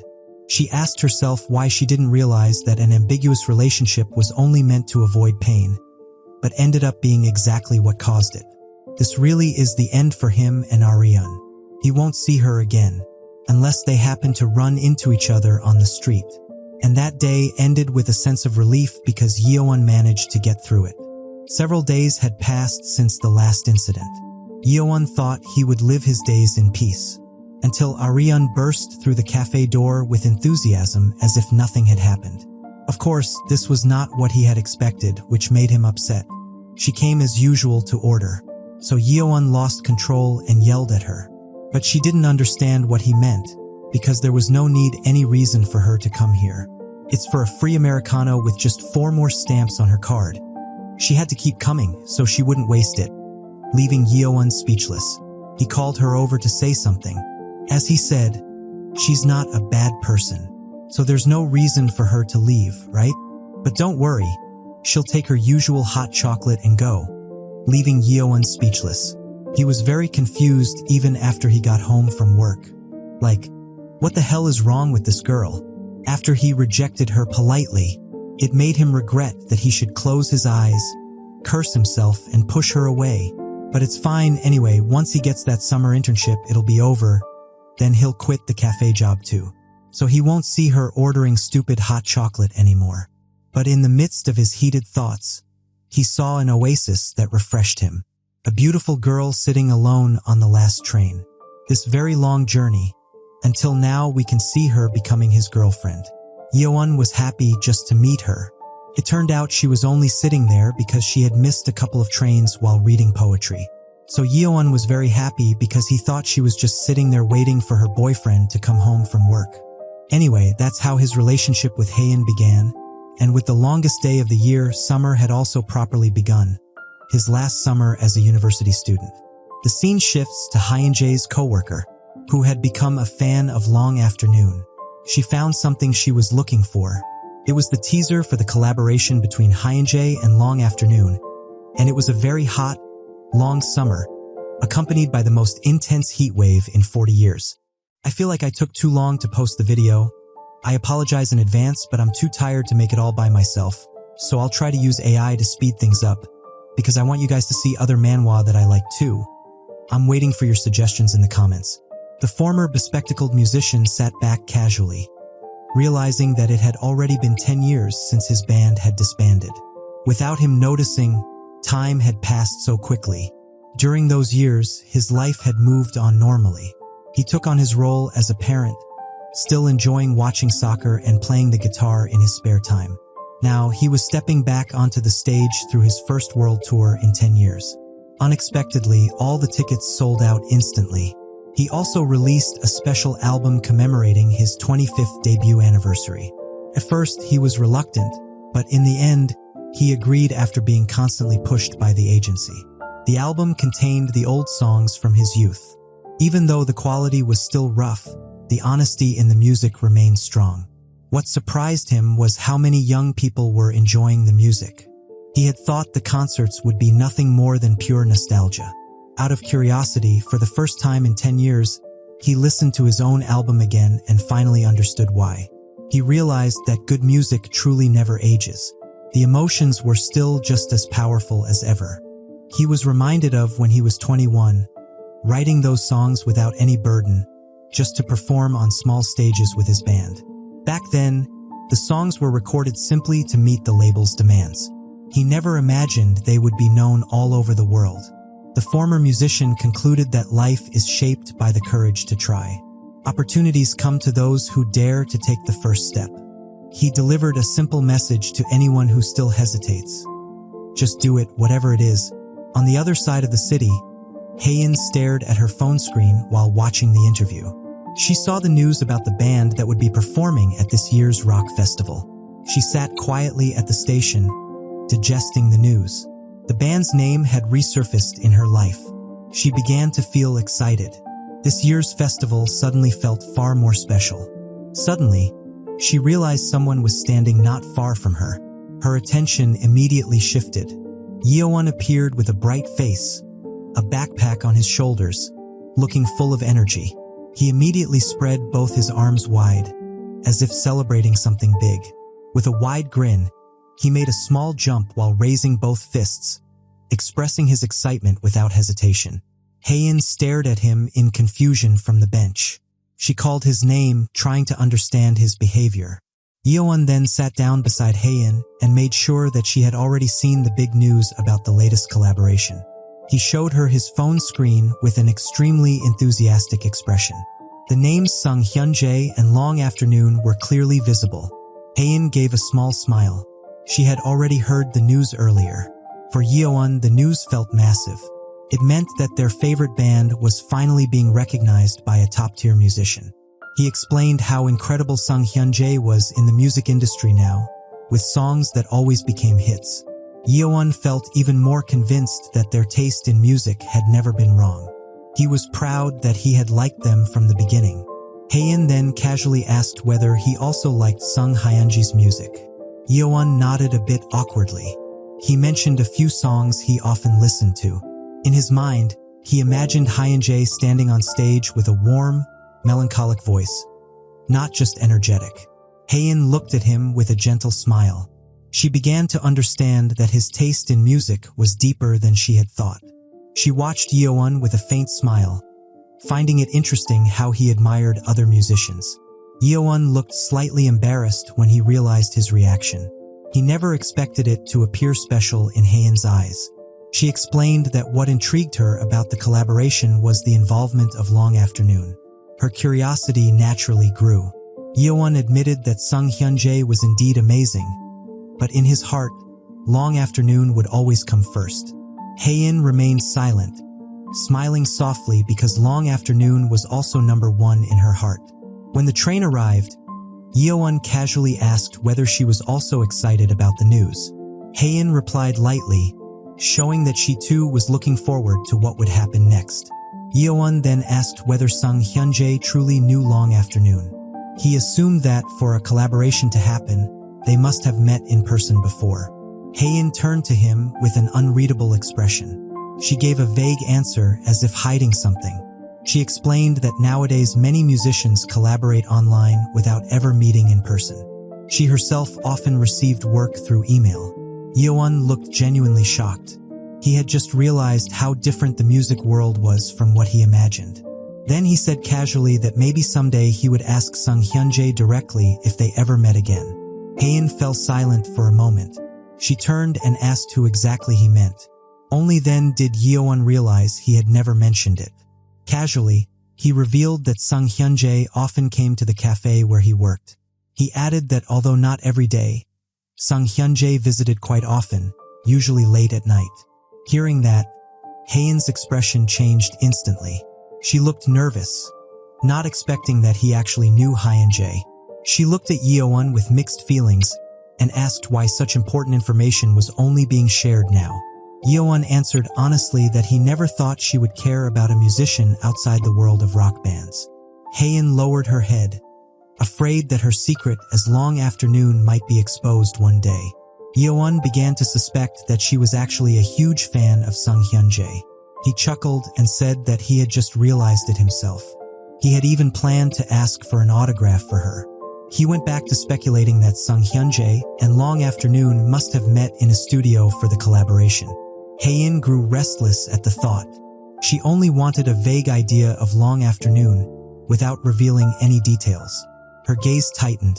She had to change the subject before the conversation went any further. She softly called Yeowon's name and pointed out that ever since they met, he kept talking about Long Afternoon. Yeowon jolted. He only then realized that the entire conversation had been revolving too much around that band. Haein reminded him that they were on a date, not just discussing their favorite band. Yeowon immediately panicked and apologized. He admitted that he had been carried away because it had been so long since he could share his enthusiasm with someone. Haein looked at him and asked that, from now on, he should talk about her as well. Yeowon fell silent, catching the meaning behind her words. Yeowon finally realized that Haein was actually a huge fan of Sung Hyunjae. Her face stiffened instantly when his guess hit the mark. Yeowon laughed awkwardly, admitting that he truly never expected it. Deep down, he had even imagined surprising her with an autograph. Once again, he thought that if that collaboration really happened, Long Afternoon and Sung Hyunjae must have met in person. Haein became restless hearing that.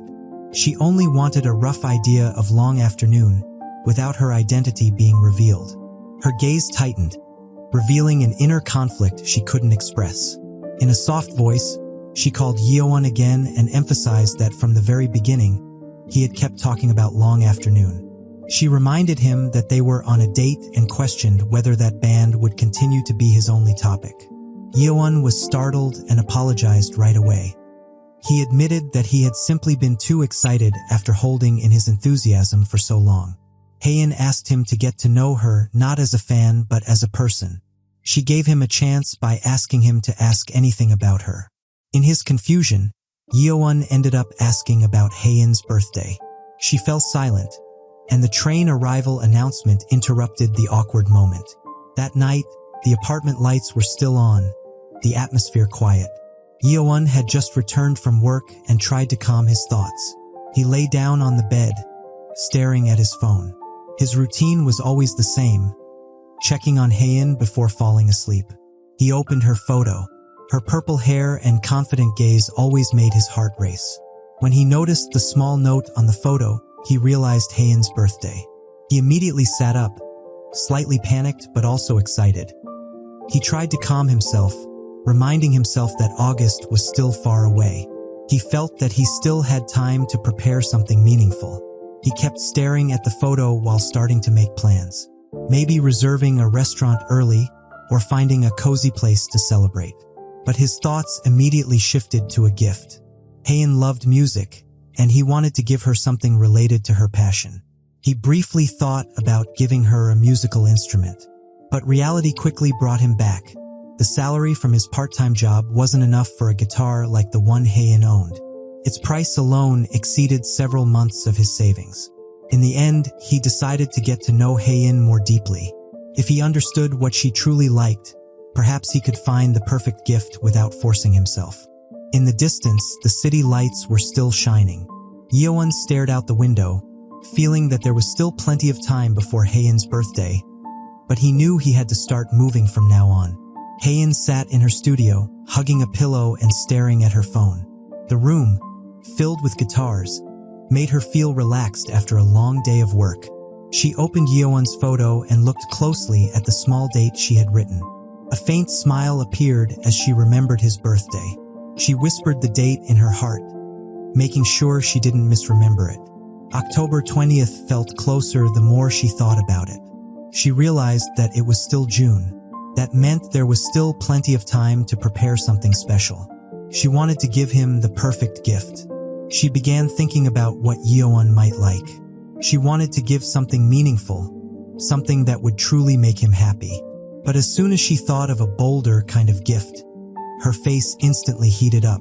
She tried to brush the thought away, but the tempting ideas kept coming. The harder she tried not to think about it, the stronger her embarrassment became. She covered her face with a pillow and complained silently to herself. She recalled Yeowon's attitude. In her eyes, he looked innocent, but there was a certain side of him that made her think twice.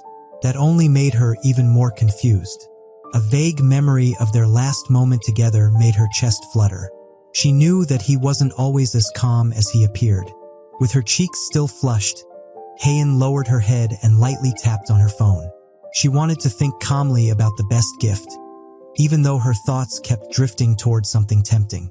Haein tried to steady herself, assuring herself that she didn't really mind Yeowon's behavior earlier.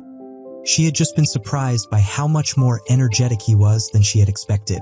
She forced herself to focus again. She was sure that Yeowon had many other interesting sides. When she glanced at his old bag, she suddenly thought of giving him a new one since he would be starting work soon. In the middle of her thoughts, a notification suddenly appeared on her phone screen. An email related to work came in.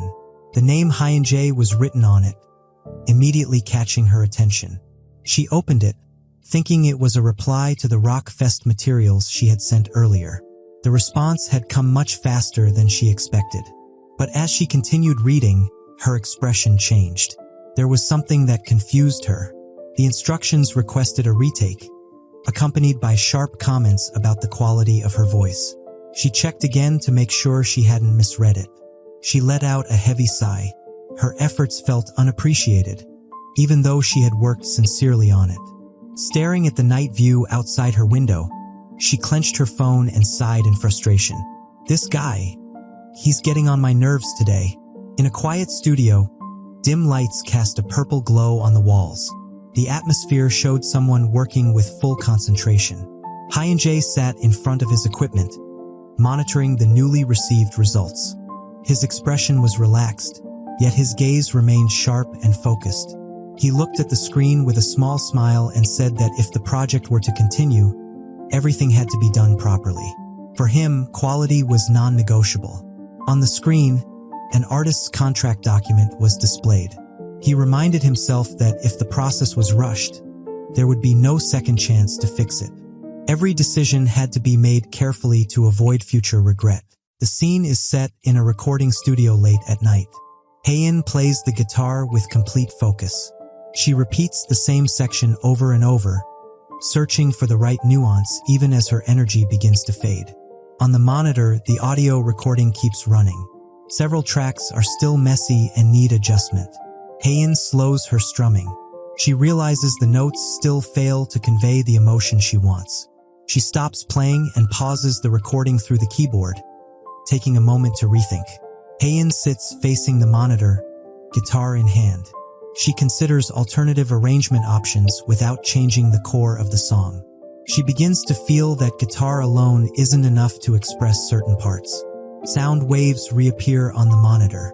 A new idea forms, though it's not fully clear yet. Suddenly, Haein senses something strange. She stops and turns her head, catching a sound from outside the studio. She steps into the hallway with a cautious expression. The feeling that someone else is nearby starts to disrupt her focus. Haein is startled when the director suddenly appears in the studio, breaking her workflow. She immediately greets her politely with a small bow, still surprised by the sudden visit. The director explains that she stopped by after a meeting and learned about Haein's workspace from Hyunjae. The atmosphere softens when the director asks for a drink because of the heat. Hae-in quickly invites her in. The studio's vending machine becomes a quick solution. Hae-in chooses a cold drink for the director. She hands over the drink. The director accepts it with a relieved expression. The director takes a big gulp, the fatigue slowly easing away. She reacts a bit dramatically to the cold drink and the studio's air conditioning, making the mood more relaxed. Hae-in watches her and asks about the real reason for the visit, sensing it's more than just a casual stop. The director opens her bag and says her work is done, signaling the start of a more serious conversation. She excitedly shows a tablet and says the long afternoon band's PV is finally finished. She explains that only 2 songs are complete so far and wants Hae-in to see them first. The first video plays. Hae-in watches the screen intently and realizes it's not animation but real footage. A beach scene appears, people running and laughing, feeling free and natural. The visuals move on to colorful ribbons fluttering in the air, enhancing the song's mood. The director observes Hae-in's reaction without interrupting. She then asks for Hae-in's opinion, wanting to know if the visuals fit the music. Hae-in praises how polished and expensive the visuals look, then asks if the director filmed them herself. The director explains that the video is a re-edit of an old short film by an indie director on their team, a past project revived for Long Afternoon's music. She mentions plans for a special screening at an indie cinema in July and suggests Hae-in come if she has time. She then moves on to the next video, saying the project is titled Deep Planet and was directed by her personally. The video plays.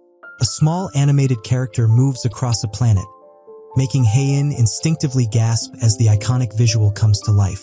The director explains the limited animation and motion graphics concept. Hae-in stares at the screen with excitement. She immediately likes the light, unique visual style. She praises the result without hesitation, smiling warmly. That response makes the director fall silent for a moment. The director looks at Hae-in with a different expression. The compliment feels more meaningful than she expected. Her emotions surge. She sees the recognition as a major achievement in her creative career.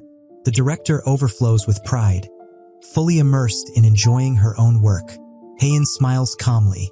She understands, being appreciated by a fellow artist is the most valuable thing for a creator. The director is still swept up in her emotions. Praise from the person she admires most feels like the peak of her life, to the point that Hae-in feels a bit confused by the reaction. The moment passes. The studio returns to its quiet calm, leaving behind a warm atmosphere. They stand, preparing to part ways. The director has regained her composure, while Hae-in waits for further instructions. The director promises to send the original file links that night and asks for the official videos to be uploaded before the ecosystem release to help with promotion. Hae-in agrees immediately. She even offers to treat the director next time. A joke follows. The director asks for alcohol, and Hae-in responds with a light laugh. They say goodbye. The director leaves the studio in a much brighter mood. Just before leaving, the director stops, remembering something. She mentions the news that Hae-in will be performing on stage with Hyunjae. She asks curiously, wanting to know Hae-in's thoughts after working directly with him. She folds her arms, her expression hesitant, signaling that the topic of Hyunjae touches feelings she isn't ready to reveal. Hae-in finally answers honestly.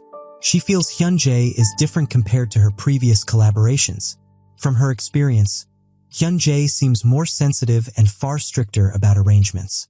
The rehearsal process feels heavy. Some live sections have to be repeated many times because Hyunjae isn't satisfied. The director responds with laughter, recalling similar stress while preparing Hyunjae's solo concert. She explains that Hyunjae is far more perfectionistic for live performances than recordings. According to her, it's not bad intentions.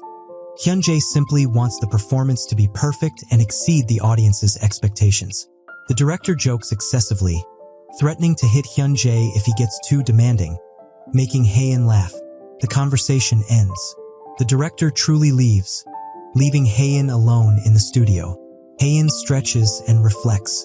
The phrase "exceed expectations" keeps echoing in her mind, sparking new determination for the stage preparation. Suddenly, an idea hits. Haein jolts, eyes wide, as if she's found the answer she's been searching for. She sits back down in front of the studio monitor. In her mind, a new possibility emerges for how to shape the song's arrangement. Plugins and tracks are open on the screen. She starts imagining small changes that could have a big impact. Without realizing it, the idea blends with her emotions. A subtle vibration appears, the familiar feeling when inspiration finally clicks. The song's concept starts to feel clear. Imagination slowly turns into something real and achievable. Haein feels a strong push. Her enthusiasm reignites, wiping away her earlier exhaustion. She looks at the screen with a faint smile. Deep down, she knows this direction feels right. Haein steals her resolve. She wants to play the song as soon as possible. Not alone, but with a full band on a live stage. Night falls over the city. Building lights turn on one by one, signaling the end of the workday as the streets grow quiet. Inside the cafe, chairs are neatly arranged. The atmosphere is calm after business hours. Yeowon prepares to head home first. His bag is slung over his shoulder, phone in hand. His body is tired, his mind still lingering at work, before he says goodbye to the boss. The boss is still busy and tells him to head home first. Yeowon feels worried. Work seems piled up, keeping the boss working late in the storage room. Summer adds new menu items, making inventory management much heavier. Yeowon walks alone along the sidewalk. A small handheld fan in his hand pushes away the remaining heat. He looks down at his phone. His thoughts drift to Haein, wondering if she's finished working. Yeowon sends a message. The reply is short and sounds tired, making him stop in his tracks for a moment. He feels annoyed that Haein replies so briefly while teasing him. Yeowon stares at the phone screen. He realizes Haein barely gets any rest, even working late into the night before. He walks slowly while reading the messages. Summer, which should allow more time together, instead makes the distance between them feel real. Yeowon knows he's also busy thinking about the future, but the feeling of being left behind still surfaces. At a crosswalk, he pauses. His thoughts spin as he tries to understand the situation without blaming anyone.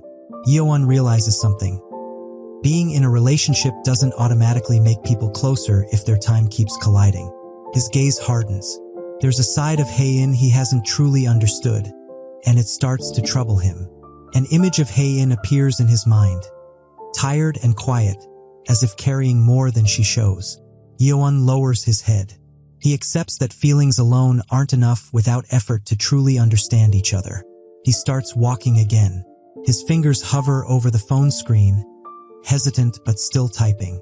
He takes a short breath. If they're really together, at the very least, he needs to be honest about his feelings. Night wraps around the city again. Building lights glow dimly, showing how late it's become. Inside the quiet studio, the workspace looks empty. Machines and shelves stand still, leaving behind a heavy silence. The computer screen is still on. The music project isn't finished yet, as if holding time in place. Haein sits hugging her knees. Her body is tired, but her mind keeps moving along with the unfinished melody. The phone on the table vibrates. A notification breaks the long silence. She picks up the phone and reads the message. The simple sentence catches her breath. "I miss you." The message feels honest and direct, warming her chest while stirring hesitation. Haein stares at the screen, unmoving. She has received messages like this many times, yet is never truly ready to respond. She brings the phone closer to her face. Her thoughts spin, searching for the safest words without opening up too much. Her fingers hover above the screen. Between a short reply and complete honesty, she remains still. The station looks deserted. The platform is clean and quiet, waiting for the last train. Yeowon stands staring at his phone. Just a few seconds without a reply are enough to make his chest feel heavy. A message comes in. A late-night meal invitation appears on the screen, simple, yet unexpected. He rereads it. The timing is right on the edge, while the announcement for the next train echoes. Back in the studio, Haein sits casually at her desk. A faint smile appears as she imagines Yeowon's reaction. She holds the phone, confident the invitation is enough to shake Yeowon's decision to go home. In her heart, she treats it as a light joke. She never truly expects him to miss the last train. Haeun's eyes widen. Doubt instantly turns into shock. The reply comes quickly, a single short word that shatters her assumption. Yeowon runs out of the station. The last train has already arrived, but he chooses another direction without hesitation. Haeun covers her mouth, holding back a smile. The surprise feels warm, far more real than she expected. Haeun laughs freely. Her shoulders relax, her face bright. She clearly didn't expect Yeowon to actually come. On the other side of the city, the night stretches calmly between buildings. That spontaneous decision begins to feel real, and the unplanned meeting draws closer. It was already late at night. Yeowon was outside, waiting to meet Haeun. The street lights were on. Yeowon stood alone under them, waiting. Yeowon held his cell phone and a small fan. He checked his messages while calming himself down. He thought about places to eat late at night and considered options he had been to before. Haeun called out to him from a distance. Yeowon turned and realized Haeun had arrived. They met in front of the building. Yeowon greeted her first, and she made sure he hadn't waited long. Haeun covered her mouth with her jacket sleeve and laughed softly at his reaction. The laughter confused Yeowon, and he paused for a moment, not understanding the reason. He wondered if there was something wrong with him. Did he sweat too much after rushing to meet her, he thought. Haeun explained why she laughed, saying that when he ran over as soon as she mentioned late-night food, he looked like a cute puppy to her. Yeowon was annoyed to hear this and pointed a small fan at her to get back at her, making Haeun scream cutely. Haeun asked how he was going to get home since the last train had already left. Yeowon replied that he would walk because the distance was still manageable, maybe about an hour. Haeun felt sorry for him, so she offered, "Should I let you stay over?" she said, making Yeowon swallow hard, thinking he would finally get late again. But it turned out that Haeun offered for him to stay at her uncle's place, making his little Johnny go limp. Yeowon immediately refused because he didn't want to bother anyone. Haeun insisted that her uncle didn't want to be disturbed that night, then laughed at him. Yeowon returned to the topic of food and suggested a Japanese satay place he had been to before. Haeun agreed and followed his directions even though the route was a bit roundabout. Haeun called his name softly and warmly. Then she reached out her hand, signaling for them to walk hand in hand, with a very sweet smile. Yeowon turned to her, looking dumbfounded, not understanding what Haeun wanted. He accepted her invitation and they held hands before walking together. Haeun was indeed the aggressive type who always made the first move, because her boyfriend was also insensitive. Yeowon was very happy tonight because it wasn't a waste that he ran after getting tired from work. They walked side by side very romantically while discussing dinner and light conversation. The night grew late as they approached their destination. The restaurant sign appeared in front of them. They had finally reached their destination. They went in and ordered. The atmosphere inside felt relaxed. Haeun raised her glass first, enjoying a delicious glass of beer in the summer. Yeowon drank with her and laughed. They were like old people who enjoyed drinking alcohol. They enjoyed their drinks and said they were refreshing, making the atmosphere at the table more relaxed. Yeowon looked at her and reminded her that she had previously said she wouldn't drink. Haeun reasoned that it was hot and she didn't expect the night to be so muggy. Yeowon suggested just one glass, but Haeun refused and chose to continue drinking because she had already started. He laughed at her when she complained about work, which she no longer cared about that night. Haeun then asked when was the last time Yeowon came to this place. Yeowon recounted an old experience, when he was forced to drink by his boss until late at night. Haeun responded casually and asked if he rarely met friends while in college. The question made Yeowon fall silent, his mind drifting to his college days. He couldn't get his ex out of his mind, even though he had tried so hard to move on, but Haeun reminded him of her again. Finally, he replied briefly, saying that everyone was busy with their own work and lives. Haeun sipped her drink while staring at Yeowon because his expression was very suspicious. Her gaze shifted focus, as if assessing his reaction as if he were hiding something. So Haein called the waiter and ordered an additional bottle of red-cap soju. Yeowon was surprised and questioned her choice because the drink was quite strong. Haein made sure she was okay, then called Yeowon's name in a casual tone. She suggested a truth game to change the subject. Yeowon asked about the rules, trying to understand what she meant. Haein explained the game. They take turns asking questions, and if you can't answer or answer with a lie, so they had to drink a shot of soju as a penalty. She raised the small glass and seemed to have a hidden plan behind her sweet smile. Yeowon was silent, realizing the game was not as simple as it seemed. But Yeowon agreed to the game, even though he said the result might be boring, because he felt he had nothing to hide or lie about to her. Haein laughed and said that it made her even more interested. The satay skewers arrived. They thanked the waiter and got ready to eat while playing. Haein suggested they start the game right away between bites. She set the first question for Yeowon's turn. Yeowon thought for a moment and chose a light question. He asked for an objective assessment of himself, whether she thought he was handsome, making Haein spit out her drink laughing at his childish question. Haein held back her laughter, then answered honestly that she thought he was indeed handsome. That answer made Yeowon happy, and he admitted that he did want to hear that. Haein took her turn to ask a question and leaned towards Yeowon, signaling the next turn.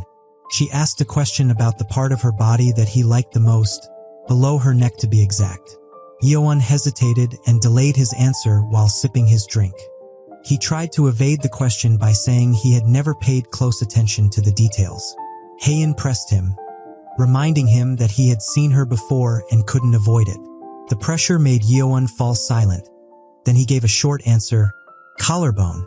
Haein immediately shouted and accused him of lying with a funny expression because she knew he always glanced at her booba. She challenged him to be honest, and if he was honest, she would show him that part of her body. Yeowon finally changed his answer to say that he liked her puppy cat the most. This made Haein realize what his hidden desire was. So he had to accept his punishment and drink soju, while Haein ended the round with a small victory. After drinking the punishment, Yeowon calmed down and asserted that now it was his turn to ask questions. He looked at Haein and said, "You've lied to me before, right?" She fell silent upon hearing the question. Did he know her true identity?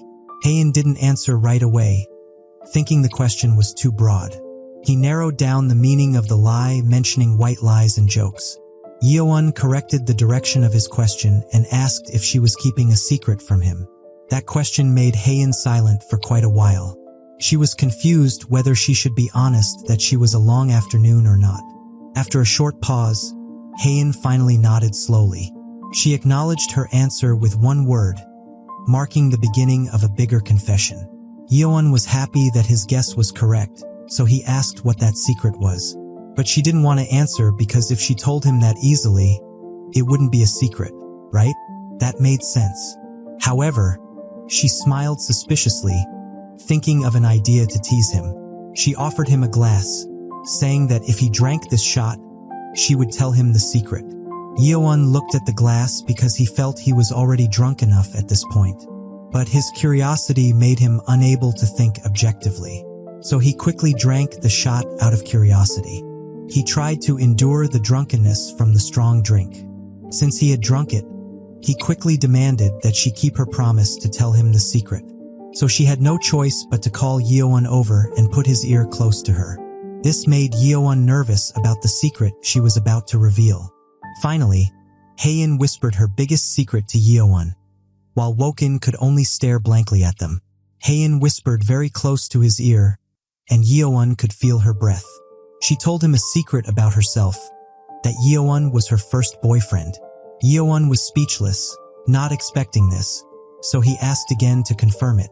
Haein was quite embarrassed to admit this, but she was happy that Yeowon was her first. She said, "If you don't want to believe it, then don't believe it." But how could Yeowon believe it because she looked so beautiful? He didn't expect that even though she looked very naughty, she had never been in a relationship before. This explained the previous incident where she was very hesitant and scared to the point of crying. It turned out that it was her first time, which made Yeowon and his little Johnny happy. Seeing Yeowon's blushing face made Haein ask what dirty things he was imagining. They continued playing Truth or Dare, and now it was Yeowon's turn to ask if there were any memorable moments in her family. However, Haein quickly drank the penalty shot because she was reluctant to tell Yeowon, which disappointed Yeowon. So Haein was forced to answer. Haein mentioned her argument with her mom as part of the past that she didn't want to remember too much. Yeowon laughed when he heard this and was curious about what kind of thing Haein fought with her parents over. Yeowon told her about himself and his father, and from that conversation, Haein concluded that Yeowon had a close relationship with his dad. Haein then took her turn to ask Yeowon a question. She brought up Yeowon's uniqueness and challenged him to think about it himself. Yeowon hesitated. He had never really thought about it before. After thinking briefly, he mentioned his height as the only thing that came to mind. Haein responded and encouraged him to continue thinking of other things about himself. Yeowon tried to think of other things, but his mind was blank and he just repeated the question in his heart. An idea suddenly popped into his head, stopping his mind from spinning. Haein stared at him, waiting for an answer, putting pressure on him without saying another word. Haein looked at him very deeply, and Yeowon thought she looked very beautiful when she looked at him like that. Yeowon finally mentioned something he considered to be his own charm. Haein immediately laughed at him because Yeowon was totally lewd, she thinking he was talking about his big PP, when in fact Yeowon thought his charm was his character. After the atmosphere calmed down, Yeowon turned the question back on Haein and asked for honesty. So he forced her to speak honestly. Haein admitted that she had strengths, but never considered them attractive. She explained that every time she found one strength, she always saw another weakness and forgot about that strength. Haein revealed her thoughts about her body and self-image, which she always wanted to change every time she looked in the mirror. Yeowon immediately interrupted before those thoughts went any further. He emphasized that he liked her best just the way she was, trying to tease Haein. He asked her to accept herself a little more. Haein smiled slightly and understood Yeowon's meaning without arguing. She teased him back and accused Yeowon of having dirty thoughts anyway, concluding that Yeowon was more perverted than he looked. After a brief silence, Yeowon asked if Haein really hated it. Haein answered honestly that she liked it, as long as she could admit it consciously. She realized her drink was finished, and suggested ending the night because it was already late. Yeowon admitted that he wanted to spend more time with Haein, but refrained because of her work. Haein waited for this moment because from the beginning she had her own question that might offend Yeowon. Haein proposed one last question as part of the truth game. She asked if Yeowon had ever met someone before with a specific intention. Yeowon confirmed the meaning of the question and prepared himself to answer. He hesitated and considered how the answer would sound to Haein. Yeowon thought to himself that he had never really been in a relationship with anyone, but he was worried that honesty would make him look weak or be easily misunderstood. Besides, what happened with his ex couldn't be called dating because he didn't clap her, and it was all in the past, so there was no need to explain it in detail. Yeowon confirmed that there had been no one before, and the story ended there. Yeowon blushed and admitted that Haein was his first too. Haein immediately accused him of lying without hesitation. She recalled the old question he had avoided and pressed him about it. Because if he had never done it before, why did Yeowon look so skilled the last time they did perverted things? Yeowon reacted strongly and insisted that he wasn't natural, that it was all the result of his own practice. He explained that he was afraid of ruining the mood if he looked too awkward at his age. Haein was silent for a moment, digesting the confession without interrupting. She was confused about how to respond and found Yeowon's efforts adorable. Then she laughed out loud when she heard that it was something he worked hard at, which made Yeowon upset as to why she was laughing. Haein admitted that imagining Yeowon feeling nervous behind his attitude made her feel lighter. Yeowon clicked his tongue softly and regretted wanting to look mature, but instead looking awkward. In his mind, he realized that his efforts to act mature had completely failed. Haein watched him without pressure, letting him sink into his own thoughts. She decided to end their time together and asked him to leave. They agreed on the payment and left the place together. Outside, They walked side by side without rushing. Haein offered him breath mints, as if she had been thinking about it for a long time. Yeowon accepted it happily, and only then realized that this small gesture came from their previous work habits. Haein asked if Yeowon was really going to walk home. Haein replied briefly that the night air was colder, so it would be better for him to take a taxi. It's better than ruining his health. Yeowon casually refused and reminded her that it was a holiday, so he could sleep in. They laughed lightly, letting the small talk end the night. Under the dark sky, Haein said goodbye first and asked Yeowon to get home safely. Yeowon replied and made sure his door was locked. They walked in opposite directions, each carrying the lingering warmth of their conversation. Haein called Yeowon back, her face flushed as she offered him something.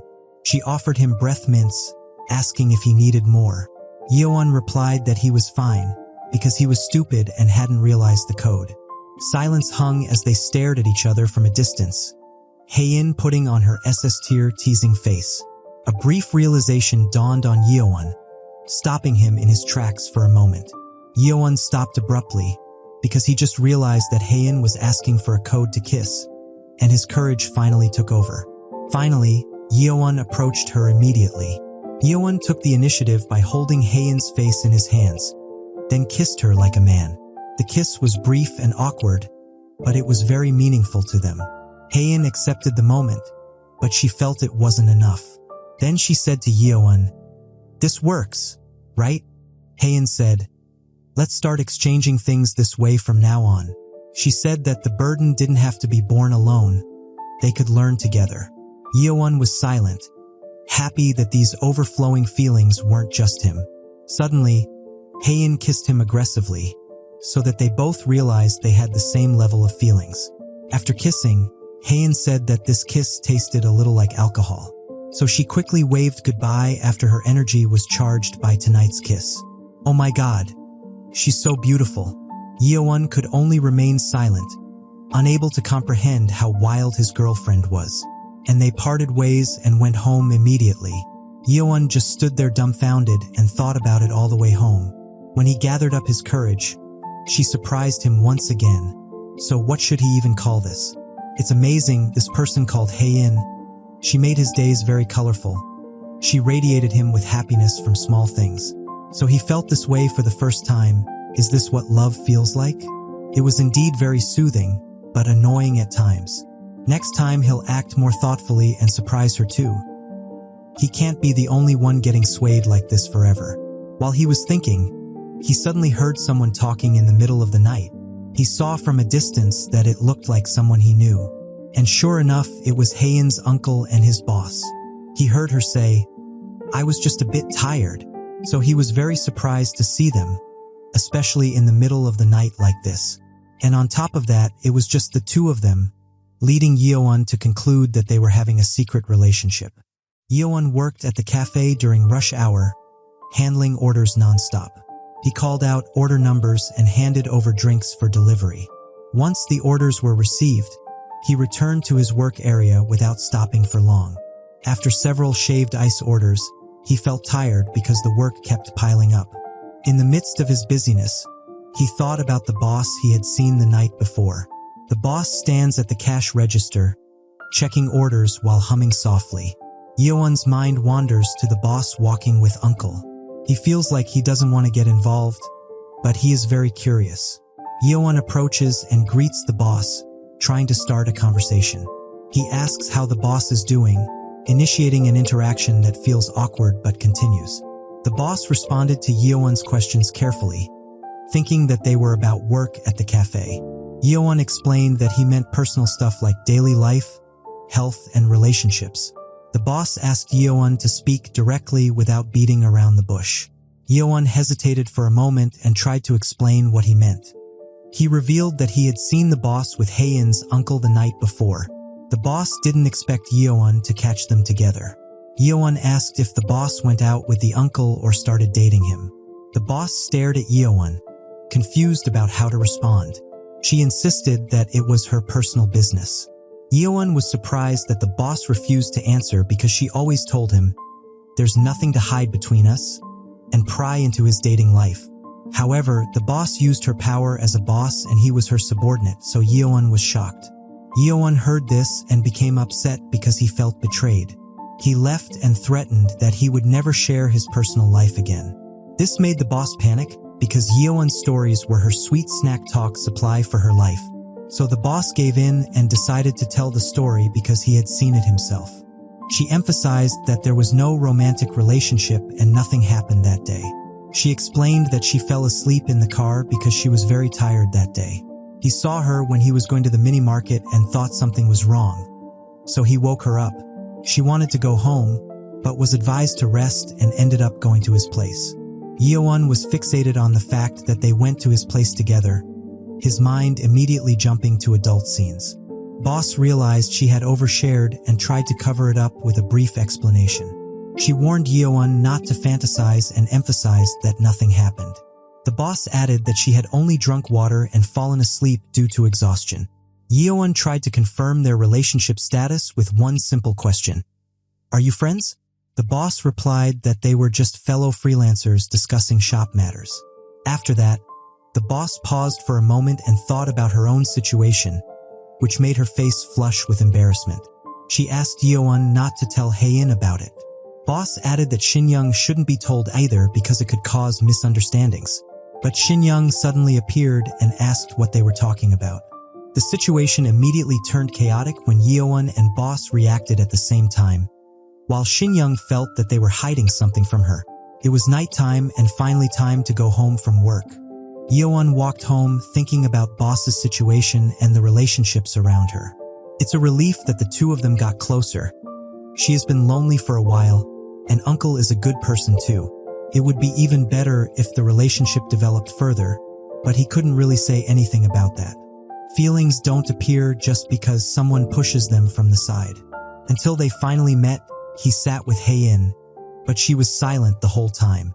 Yeon realized something was bothering her, so he asked what she was thinking about because she looked very serious. She explained that her uncle was acting strangely that day and seemed unfocused. He who always plays games was just spacing out like he'd taken cold medicine, not responding even when called and staring off somewhere else. Haein said that her uncle didn't seem sick, but kept talking to himself in a regretful tone.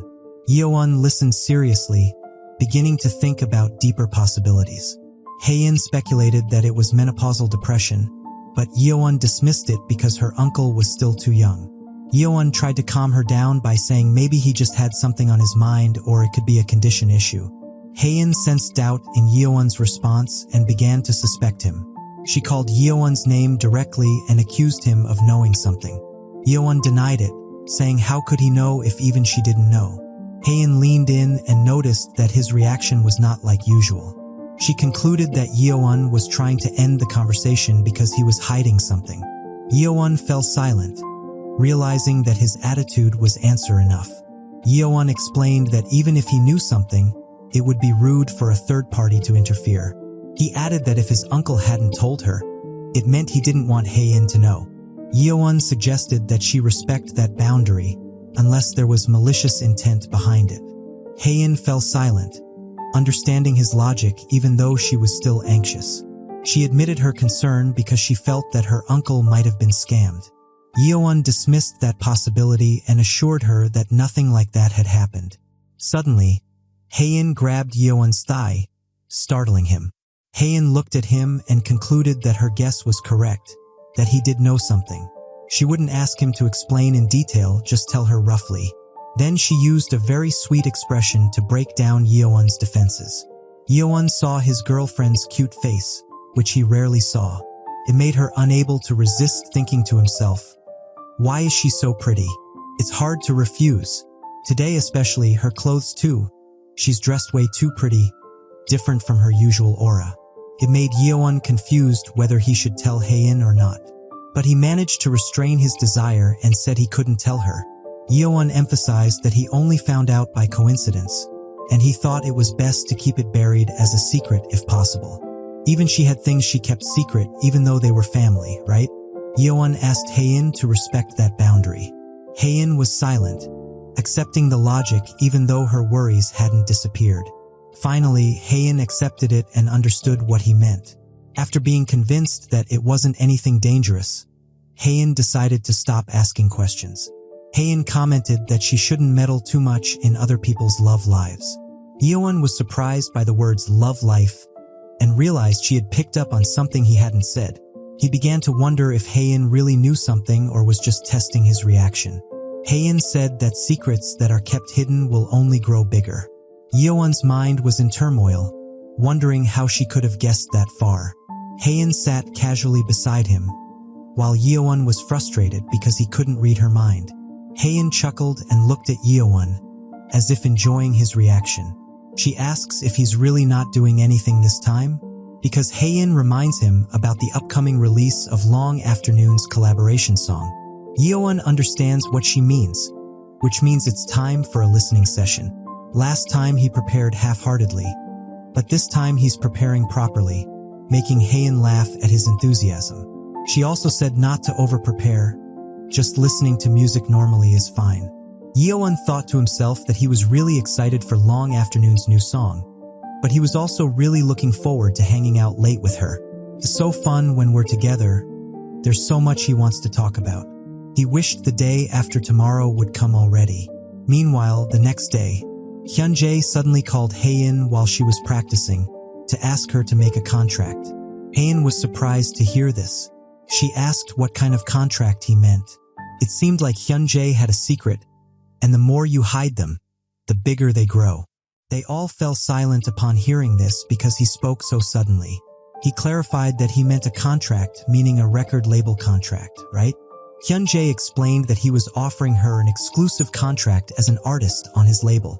Haein began to consider the offer very seriously. However, after thinking briefly, she expressed her interest and tended to agree. The decision surprised everyone because she only thought for 3 seconds.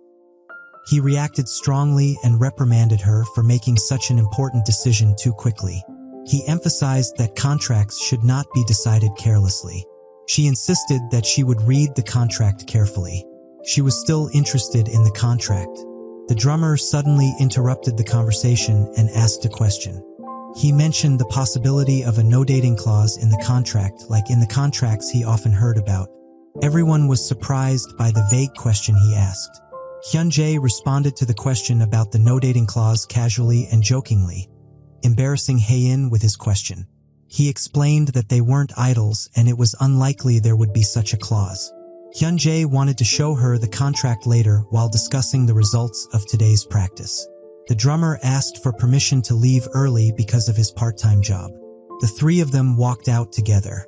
He began to ask again if she was really sure about this decision.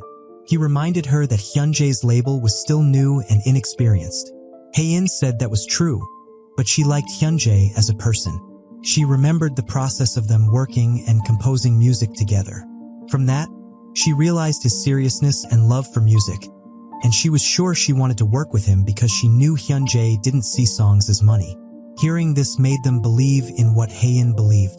She emphasized that she would not sign anything if the contents of the contract were not suitable. He suggested that she review it carefully. They headed to the meeting room at the label's office. Hyunjae handed her the draft of the exclusive artist contract. They sat down together to discuss the contents of the contract. He invited her to suggest any changes. Haein read the contract carefully. She concluded that the contract was simple and had minimal restrictions. There were almost no restrictions limiting her activities. He explained his intention not to restrict artists. The focus was only on basic costs, profit sharing, and support. He emphasized that the label wanted to maintain the artist's originality. He promised to help with promotion without much interference. Since they don't have live performance activities, he guesses they're just getting album production support. After considering all of that, she wanted to ask about something. She asked about the risk if their album didn't sell well. Hyunjae looked serious before answering.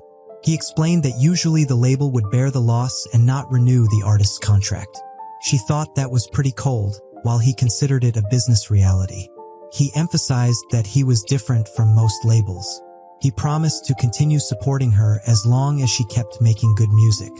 Losses were not a reason to stop supporting her. That explanation surprised Haein. He stated that he would remain active so that the company could survive. The label was not built for money. He explained that his main goal was to find good musicians and introduce them to the public. Long Afternoon was an example of what he meant. He concluded by stating that they were free to create. As long as the music is good, he is willing to spend hundreds of millions money to support them. Haein fell silent after hearing the words, hundreds of millions. Her face looked dumb because she forgot herself after hearing the amount of money. She immediately imagined that for the next album, she would record at a famous recording studio in the UK. The other band members were also swept up in the euphoria and began throwing around excessive plans. They all went crazy because they were blinded by money. Hyunjae couldn't believe it because they were so excited and he was afraid of how much money they would plan to spend.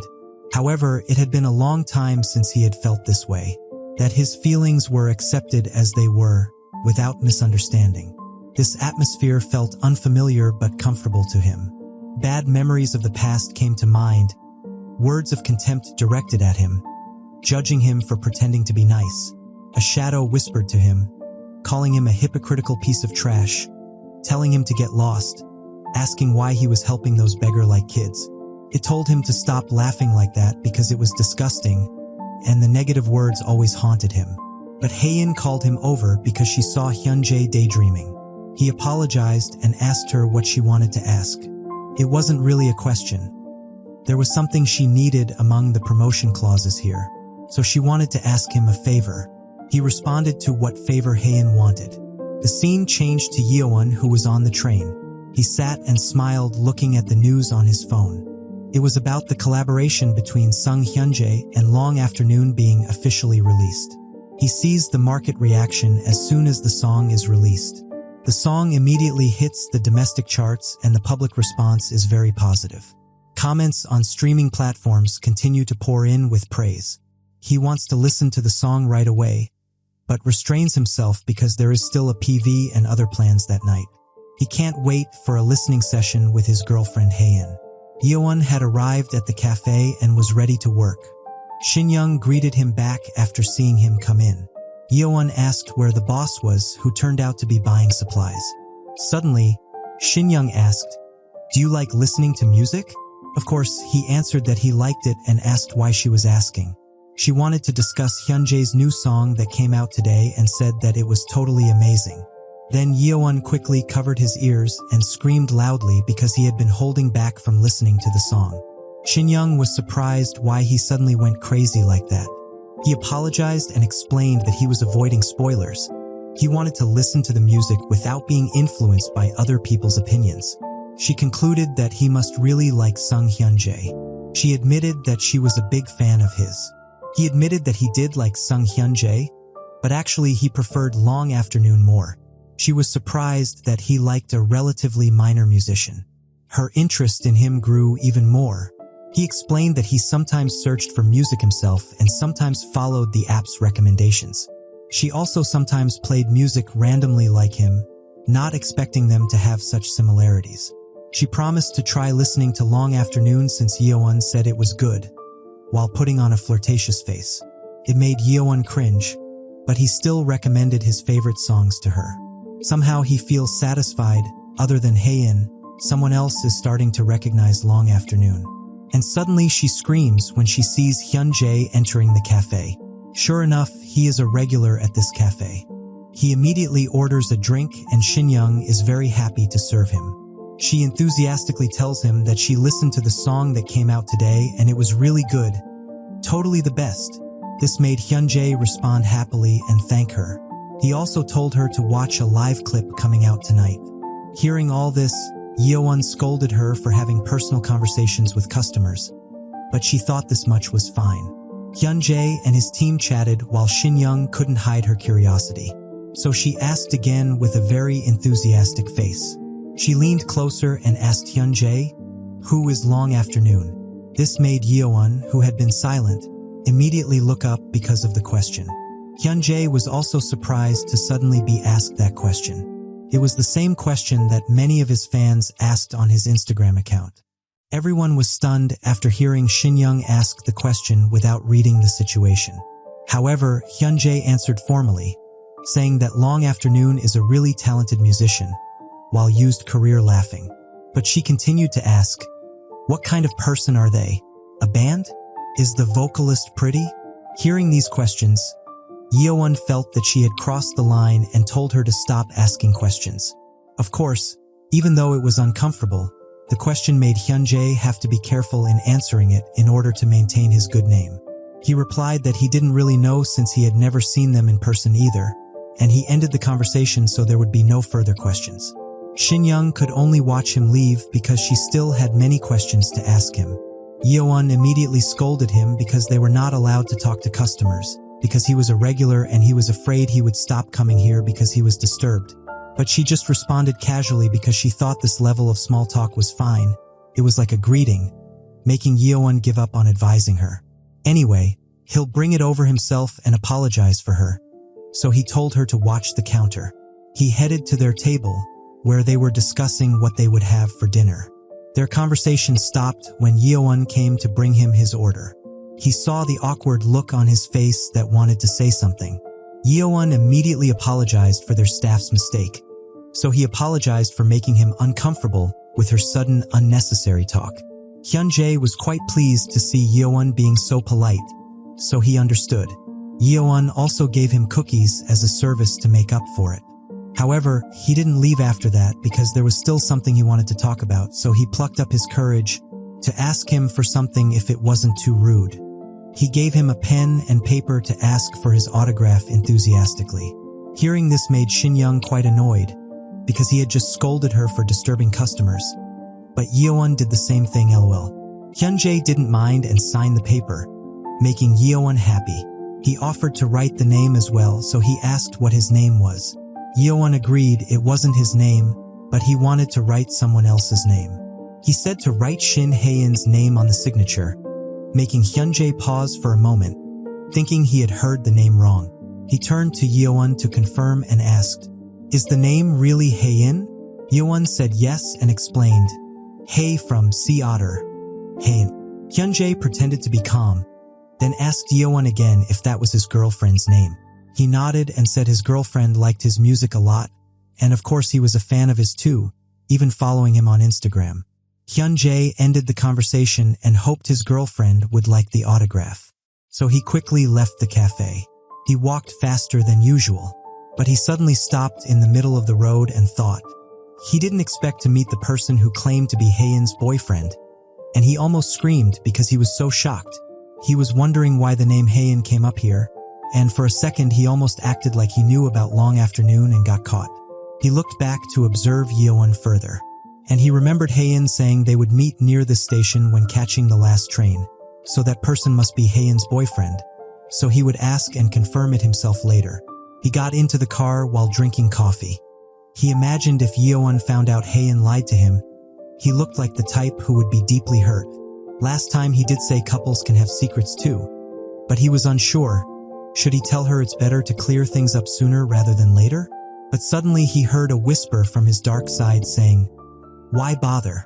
He reminded himself he said it himself, keep a reasonable distance, but now he was going to keep butting in like acting close to someone. No matter where you go, you're always away. Those words had a special meaning for him. He thought it was true, this really is none of his business. Dating is something the two people should resolve themselves. It's not something a third party like him should step into. He returned to the studio and decided to stop thinking about it. The scene returned to Yeowon, who was continuing his work, which was almost finished. That was the last order and there's nothing left now. So the boss decided to send them home early with enthusiasm, unlike usual. So Yeowon asked why they were going home early, thinking the boss had plans for tonight. But he replied that of course there were no plans at this hour. There were no dine-in customers and they were almost out of ingredients, so they were just closing early. So she told Yeowon to clean the hall and head home. She'll take out the trash. Of course, finishing early is good for him. He can get home sooner, and besides, today, he has a clap schedule with Hae-in, a listening party schedule, so of course he's excited. The boss caught him acting weird, so he was very embarrassed about it. They quickly packed up and left the cafe. Yeowon arrived at the subway station. He walked while playing with his phone. He was getting off work 30 minutes earlier than usual, so he should tell Hae-in to meet him at the station. But he saw a beautiful girl walking in front of him.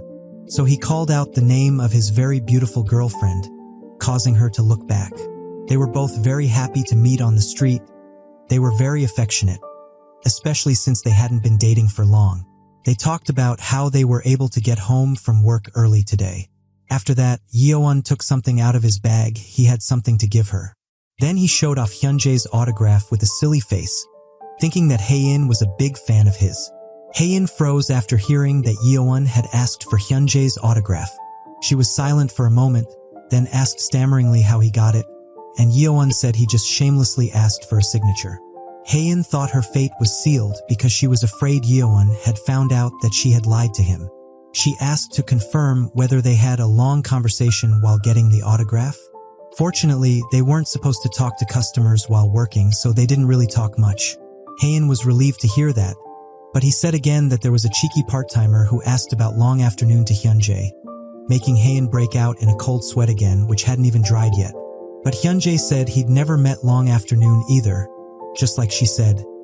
Guess these days people all communicate online. Hae-in was very relieved to hear Hyunjae cover up her lie, while Yeowon was disappointed because he didn't hear anything special. Too bad. She knew Hyunjae wasn't the type to be loose-lipped, but she was still a bit anxious. They got through it without being found out. Hae-in pretended to be grateful for the autograph and said she would treasure it. Then she quickly ended the conversation about it. They arrived at the legendary bench and sat there waiting for the train. Yeowon saw Hae-in carrying a shopping bag, so she asked if she went shopping. She said she brought some things to use for the listening party today. Meanwhile, Yeowon was confused about what she meant, so she immediately showed Yeowon the first item. It was a beam projector. They were releasing the PV today too, so she had prepared it. Yeowon was surprised to see such a sophisticated item. She had stolen it from her uncle's place. He had used it once a long time ago, trying to be all living alone aesthetic, then shoved it away. It was an old model and cheap, so it wasn't great, but it should be fine to watch at his place. Yeowon always wanted to try using a projector too, but it felt like a luxury, so he just gave up. Hae-in felt relieved seeing her boyfriend's face looking so happy and expressive. He asked what else she brought. She just brought some toiletries and cosmetics. She's going straight to work from his place tomorrow. And she brought one more important item for tonight, which made Yeowon guess. She also brought a change of clothes, which disappointed Yeowon because he thought she brought condoms. He was confused as to why she had to bring them. If she needed comfortable clothes, she could wear his clothes. He was happy to wear Yeowon's clothes, but that's not what she meant. What she meant by clothes was tonight's uniform, or costume, she said with a seductive look on her face. Hearing the word costume made Yeowon's mind run wild. Imagining what kind of wild costume his girlfriend would wear tonight. Would it be a cat, maid, bunny, or something even more exciting? He couldn't imagine it anymore because he was afraid his little Johnny would wake up in public. His face flushed because she had even prepared something like that. She was really thorough. She was very happy to see Yeowon's silly face. Here, my wife looked very beautiful, even if she is a little wild. And she said he was wearing it too, which made him confused and afraid that tonight's theme was bondage. They then walked quite a distance from the subway to the apartment. It was already very dark because they came quite late at night. Finally, they arrived and still looked excited for tonight's event. They were very relieved because the weather was so hot that it was like a sauna. So Yeowon immediately turned on the air conditioner. Because they were sweating profusely, Yeowon suggested that Hae-in take a shower first, while he would get the food ready in the meantime. She agreed to take a shower and immediately got ready to take all her toiletries. Before entering the bathroom, she told Yeowon that she would change clothes while she was at it and come out. That she would change into the costume she mentioned earlier. In this moment, she looked very seductive and beautiful. Meanwhile, Yeowon could only swallow his saliva and drink after hearing that. He was so stunned that his mouth was open, because his mind was not focused on the costume Hae-in was referring to. This horny mother-father could only imagine a lewd costume in his mind, but he knew that Hae-in wasn't that kind of person. She always teased him with jokes like that, so Yeowon didn't expect much this time and fell into the same trap. Still, somehow it felt nice for him. No matter what, it meant that Haein was looking forward to today too. So Yeowon immediately prepared food for the two of them for tonight. He had also prepared what to cook this time. Meanwhile, Haein had finished showering and was wearing a costume. Yeowon was a little surprised when she said costume, but it was just a t-shirt, which made Haein laugh when she saw Yeowon's face expecting her to wear a lewd costume. However, it wasn't just any t-shirt. Her uncle had made it as merchandise when he was in a band, and there were tons left over, so she stole 2 from home. And if they wore them together, it would be a one-of-a-kind couple shirt. Haein said a little shyly, her face turning red. Of course, Yeowon was very happy because they were matching shirts, which is why she called it a costume. Then he'll hurry up and shower and change into the couple shirt too. Yeowon showered as fast as lightning. Then he saw the words "cross our fingers" on the shirt, which probably meant, "we'll wish you luck." It really sounded like a band name Haein's uncle would use. It's not what he imagined wearing, but it's unique, so it's fine for him. And matching shirts, the idea itself is so cute. Moments like this really make them seem young. Next time, he'll give her a gift they can use together. While Yeowon showered, Haein prepared the projector for watching. Yeowon finished and appeared in front of him. He asked how he looked, while crossing his fingers like the writing on the shirt.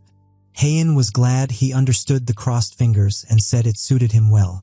Then she suggested taking a photo together, which confused Yeowon as to why all of a sudden they should take a couple picture to commemorate wearing matching shirts. Yeowon was happy because it was a good idea to take a couple shot. Haein pointed the camera and started counting 1, 2, 3. They took a great photo wearing the couple shirts and took a few more photos to capture the romantic moment. Haein laughed when she saw the photos because they looked more like her uncle's fan club than a photo of a couple. But Yeowon said, "Not like fans. But they are fans though?" He said that he liked her uncle too. Haein didn't expect Yeowon to say something so sweet. She was happy and grateful for that. While Haein was still looking at their photos, Yeowon suddenly remembered something. Haein always teased him and gave him little surprises. And this time, he intended to act more cleverly and surprise her, because he couldn't be the only one getting tossed around like this every time. So he thought of something that might surprise Haein. Haein asked him to take one last photo, so she told Yeowon to scoot closer. Suddenly, Yeowon made a sharp attack from behind, which of course surprised Haein because he suddenly hugged her. Yeowon asked if getting this close was enough, or did he need to get even closer? Haein could only surrender to Yeowon's wildness and immediately took the photo. She looked at the photo and laughed because it came out really lewd. Yeowon asked who was lewd, him or her. She replied that normally people don't look at themselves and say they're lewd, right? Haein approached Yeowon and bit his neck because she was annoyed by his behavior. Then she asked Yeowon to let her go now because she felt something hard behind her, but Yeowon refused and acted spoiled. After feeling satisfied enough, Haein went back to preparing the projector. Meanwhile, Yeowon could only watch her from behind, thinking it didn't flow the way he imagined. But still, it wasn't bad, of course. Then he prepared a cold snack that looked very fresh. They immediately tasted it together. As soon as she tried it, Haein really liked this milk wachai. Yeowon made it less sweet for her because she doesn't like sweets, which made Haein happy that her boyfriend was so understanding of her. She praised Yeowon continuously for being able to make something this delicious for her. She happily enjoyed every last drop. Eating sweets restored their energy, and now it was time for them to watch the PV. So Haein played it on her phone and connected it to the projector. Yeowon had turned off the lights so they could watch more intimately. Once they were ready, Haein immediately played the video. They watched the video with bated breath, curious about what kind of new song Long Afternoon would perform this time. Especially Yeowon, who had refrained from listening to this song, and now the moment had finally arrived. He felt as if he had been transported to a live concert in the video. There, he saw Hyunjae in front of a big white cloth background, who was now getting ready to sing. I don't remember which cold day it was. There was never a day our hands start. We only learned how to begin for a long time. When the faces we saw every day begin to feel unfamiliar. The song feels nice. It's electronic, so it has that metallic feel, but somehow the melody is calm, so the mood feels strange. The mechanical sounding vocals scattered throughout feel like echoes, which made him feel mysterious. It's really good. He wants to chew on the lyrics again later. By the way, he guesses Long Afternoon isn't appearing after all, because they never showed their face. He was expecting it since they said it was a collab. Maybe they only participated in the audio and didn't show up in the video. But suddenly, the golden hour light shines on the video, which will surprise Yeowon with the appearance of Long Afternoon. We never dreamed of fall. We lived through nameless days. Even so, we keep breathing endlessly, spreading roots into every gap of sunlight. Until winter, 1,000 summers, where you and I will be written. Oh, history of eternity, each shines as a rough. I was stunned like Yeowon seeing Long Afternoon's performance, but I apologize because this is not the original song, but a song from the AI that I made myself. Until the video ended, he was very fascinated by the silhouette of his favorite band that was seen here for the first time. He was silent while clapping his hands to show how satisfied he was. Then he immediately exploded and said the song was very good, better than they expected. Yeowon felt the dopamine rush through his body, especially when the silhouette of Long Afternoon appeared and he got chills, even though he had already given up thinking they weren't coming out, while Haein just listened to his fan rant start again. But seeing that he liked it that much made her happy. She was embarrassed, but she was glad she filmed the live clip. Yeowon invited Haein to drink and listen one more time to focus on the lyrics this time. They toasted with great enthusiasm and happiness. Suddenly, a notification sound came from his earphones connected to Haein's phone. This confused Yeowon. At 1 a.m., he realized that the sound was an Instagram notification. Yeowon was confused while Haein was still unaware of it. Yeowon asked her, "You had an Instagram account?"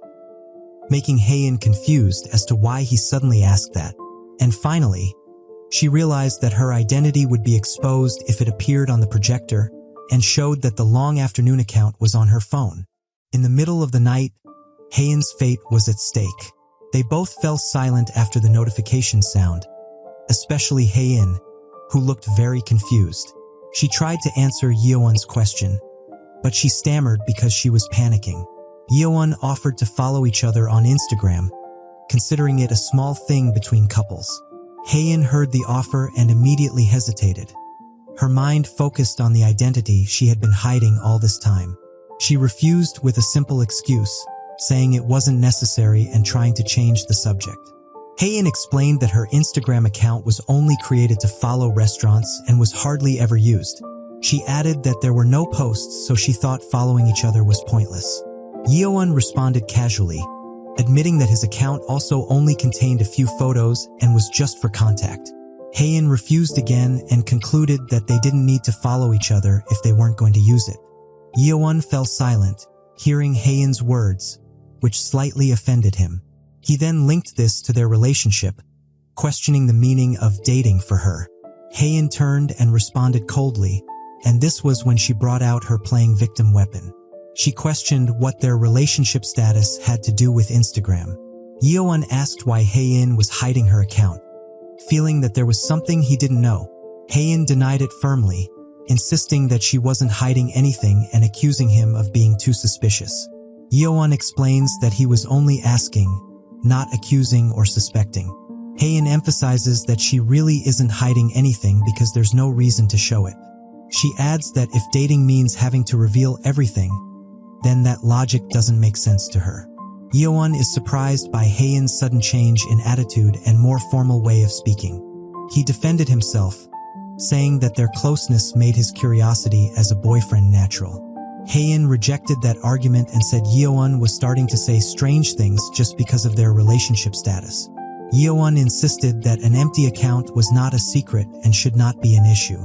The argument heated up when Haein turned Yeowon's logic around with examples of privacy that clearly did not need to be shared. Haein asked Yeowon to show her his underwear every day if he didn't need privacy. But Yeowon agreed to show it to her, of course. Haein gave up and asked if he wanted to see her account that badly. But none of that mattered to Yeowon. Yeowon explained that he just wanted to get a little closer and get to know Haein better. He admitted that he felt like he didn't know much about her, and that made him anxious. Haein fell silent, realizing Yeowon's confusion, and began to question her own choices. She thought that if she continued to remain silent, Yeowon's suspicions would only pile up. Haein realized that her attitude could make Yeowon hate her someday. She rejected that possibility and assured herself that she didn't want that kind of relationship. After making her decision, Haein decided not to keep avoiding the issue. She handed her phone to Yeowon, choosing honesty over distance. Yeowon accepted the phone hesitantly, not yet understanding the meaning of this action. When the screen lit up, he began to realize that Haein had finally revealed a layer that she had been hiding all this time. Haein was silent for quite a while, weighing whether the decision to open the phone was the right one. She asked Yeowon to really look at the screen, making sure he understood what was in front of him. When the profile opened, it showed an empty Instagram account with no posts or activity. Yeowon checked the notifications and realized that the previous message came from the official account, not Haein's personal account. Haein began to remember what happened with her account. She remembered her meeting with Hyun-jae. She revealed that it was about managing the long afternoon Instagram account during the collaboration period. Haein said that promotional activities and public attention made it difficult for her to focus on making music. She suggested that the account be managed jointly for the time being. Her friend offered to manage her account, but Haein didn't trust him because he was just a baseball fanatic who can only post it about baseball. In the meeting room, the discussion about the promotional account was completed without any problems and was considered a normal label matter. Haein left the long afternoon as a business account and opened a personal one instead, which she made yesterday without even thinking about it. She realized that all of this was actually simple and didn't need to be made into a big deal. However, another thought popped into her head, making her feel that her actions were excessive. She blamed herself for being overly cautious without a clear reason. Haein admitted that hiding something still meant deceiving Yeowon. Guilt arose because he knew nothing about her true identity. Stressed from the shock, she spontaneously gulped down a drink to calm herself. That sudden reaction confused Yeowon and silenced him. Haein sighed, trying to control herself. She stood up suddenly and moved away from the table. Yeowon asked where she was going. Haein replied briefly that she just wanted to wash her face. She left the room, leaving Yeowon confused. She stopped the conversation and chose to walk away, feeling that her mind was too heated to continue the conversation. Leaving Yeowon alone in the living room, trying to calm herself and stop her racing thoughts. He was a little shocked that Haein had left him. The silence made him start to rethink his own words. He realized his reaction was excessive and not driven by any clear reason. Yeowon blamed himself, questioning why he had acted impulsively. He asked himself if he really doubted Haein or if he was just offended by his ego. That thought led to the possibility that he wanted to control her unconsciously. Yeowon admitted his confusion and immaturity. Meanwhile, Haein stood in the bathroom. Haein calmed herself, wiped her face, and held her thoughts back from spreading. She thought about what had just happened between the two of them. She asked herself if she had been treating their relationship too lightly all this time.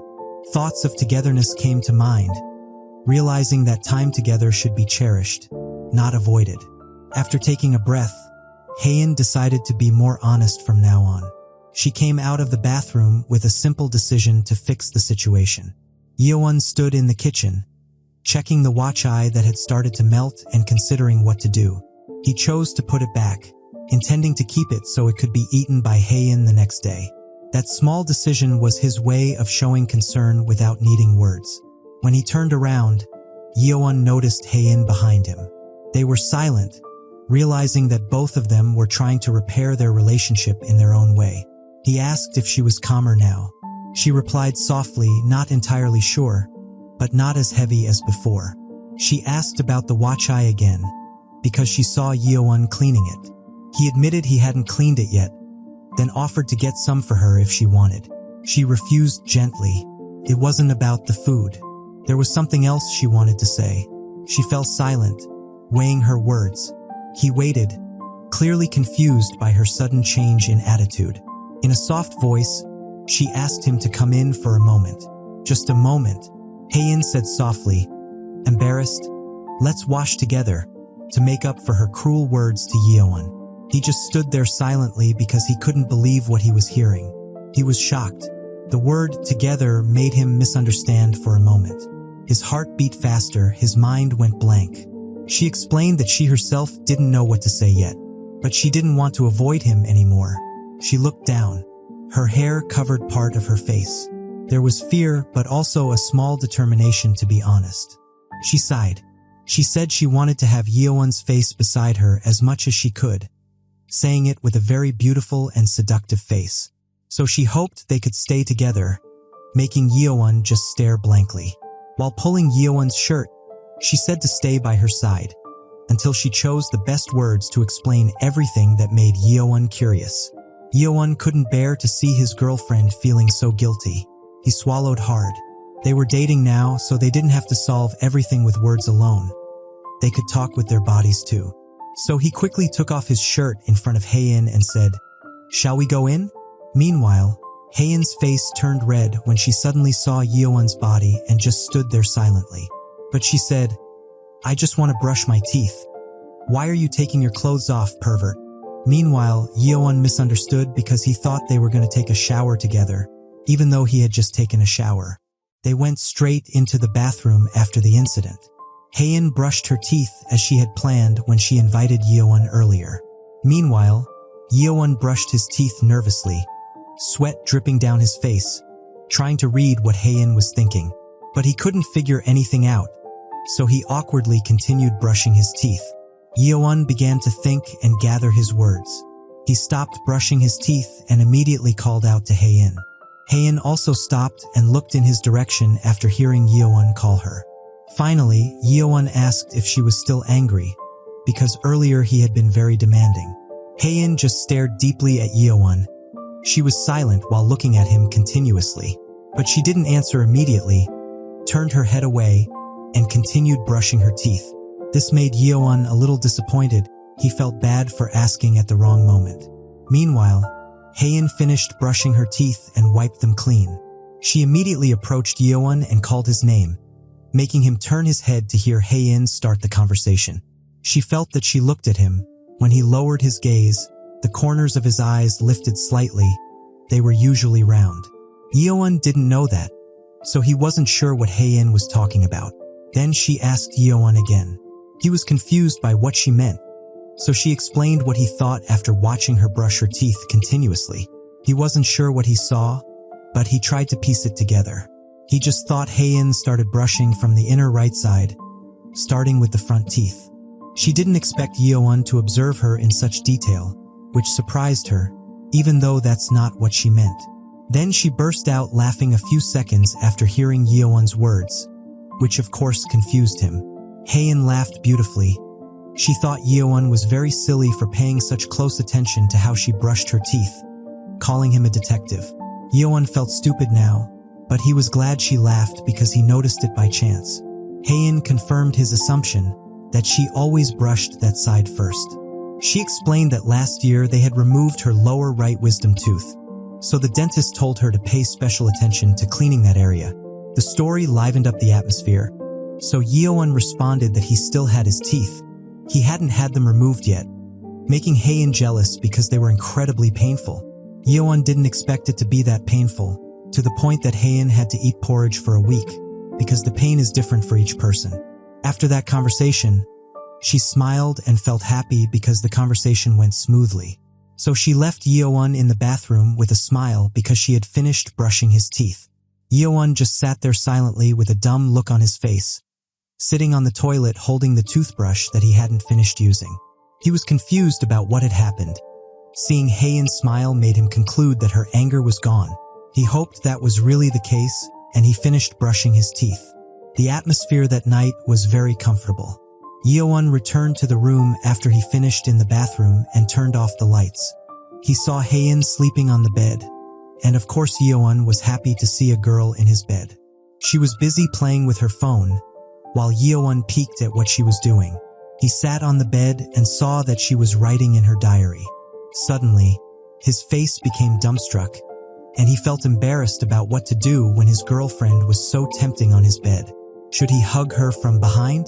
But he couldn't take it lightly because she thought he was taking it lightly, so he just lay on the bed silently while thinking about it. He reflected on what had happened between them. If they were going to talk, maybe it would be better to do it after sleeping. But suddenly Haein asked what he thought, making Yeowon wonder what she meant.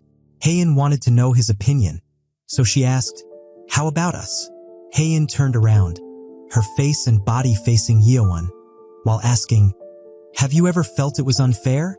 But of course Yeowon hadn't thought that exactly, so he tried to say what he could think of. He did wonder if she was manipulating him a little, which confused Haein as to what he meant by manipulating. He explained that he only got nervous because of what she said, and he felt moved, unable to act properly.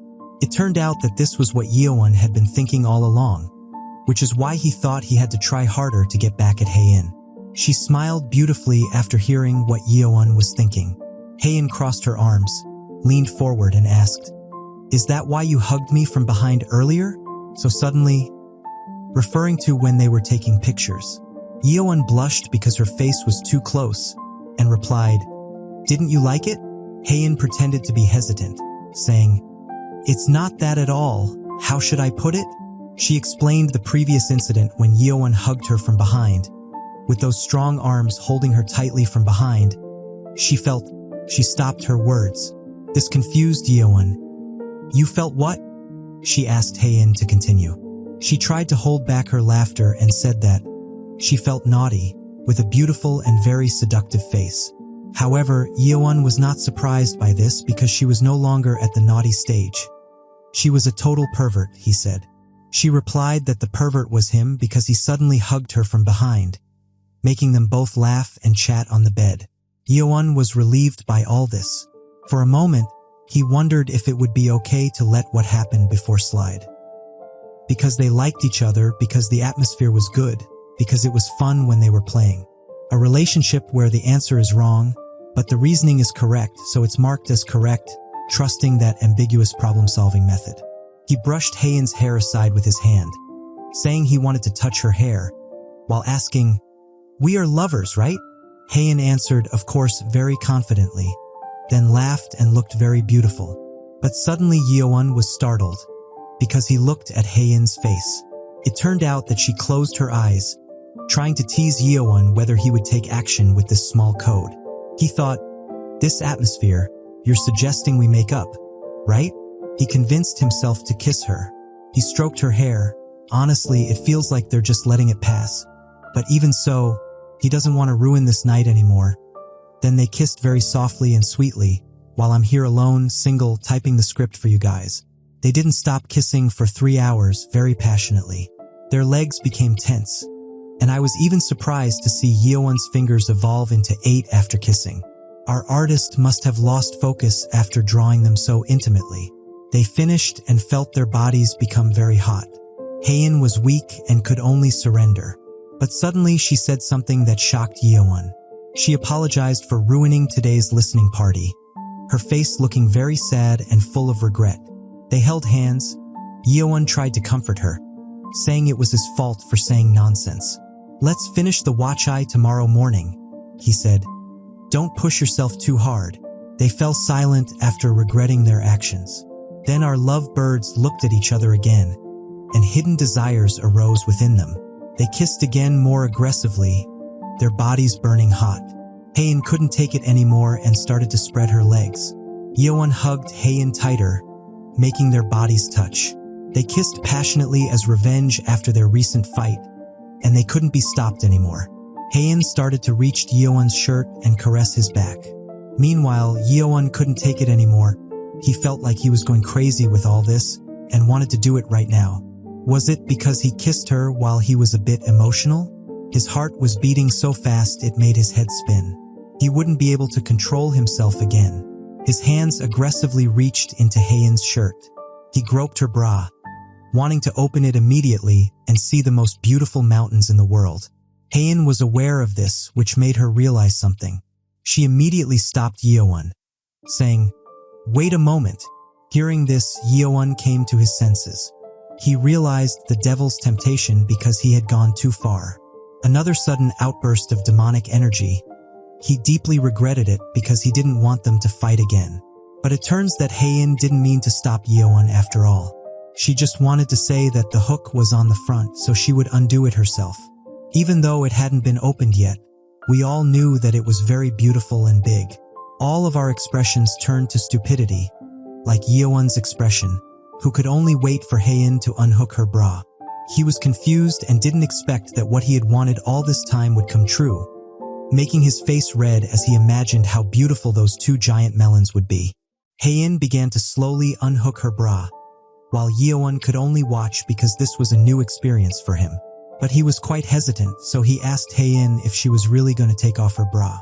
Hearing that question, Haeun became confused and asked why. Wasn't that what Yeowon wanted? Although Yeowon really wanted to see it, he held back his feelings for Haeun's sake because she had been very shy about that before. There was some truth to that.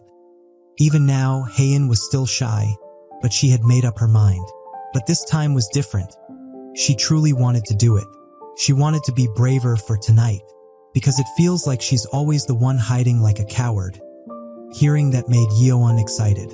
Haeun asked, "Let's turn off the lights first," because she was still a little embarrassed. The lights were turned off, and the sound of Haeun getting up from the bed could be heard. In the dim light, her face looked flushed as she covered it with her hair. But she had steeled herself. She began lifting her shirt, while Yeowon stared right in front of her. Seeing him like that made her even more embarrassed, so she said, "Please don't stare at me too much." But no man would waste this moment. Quickly, Haeun took off her shirt. She tossed her shirt into the air.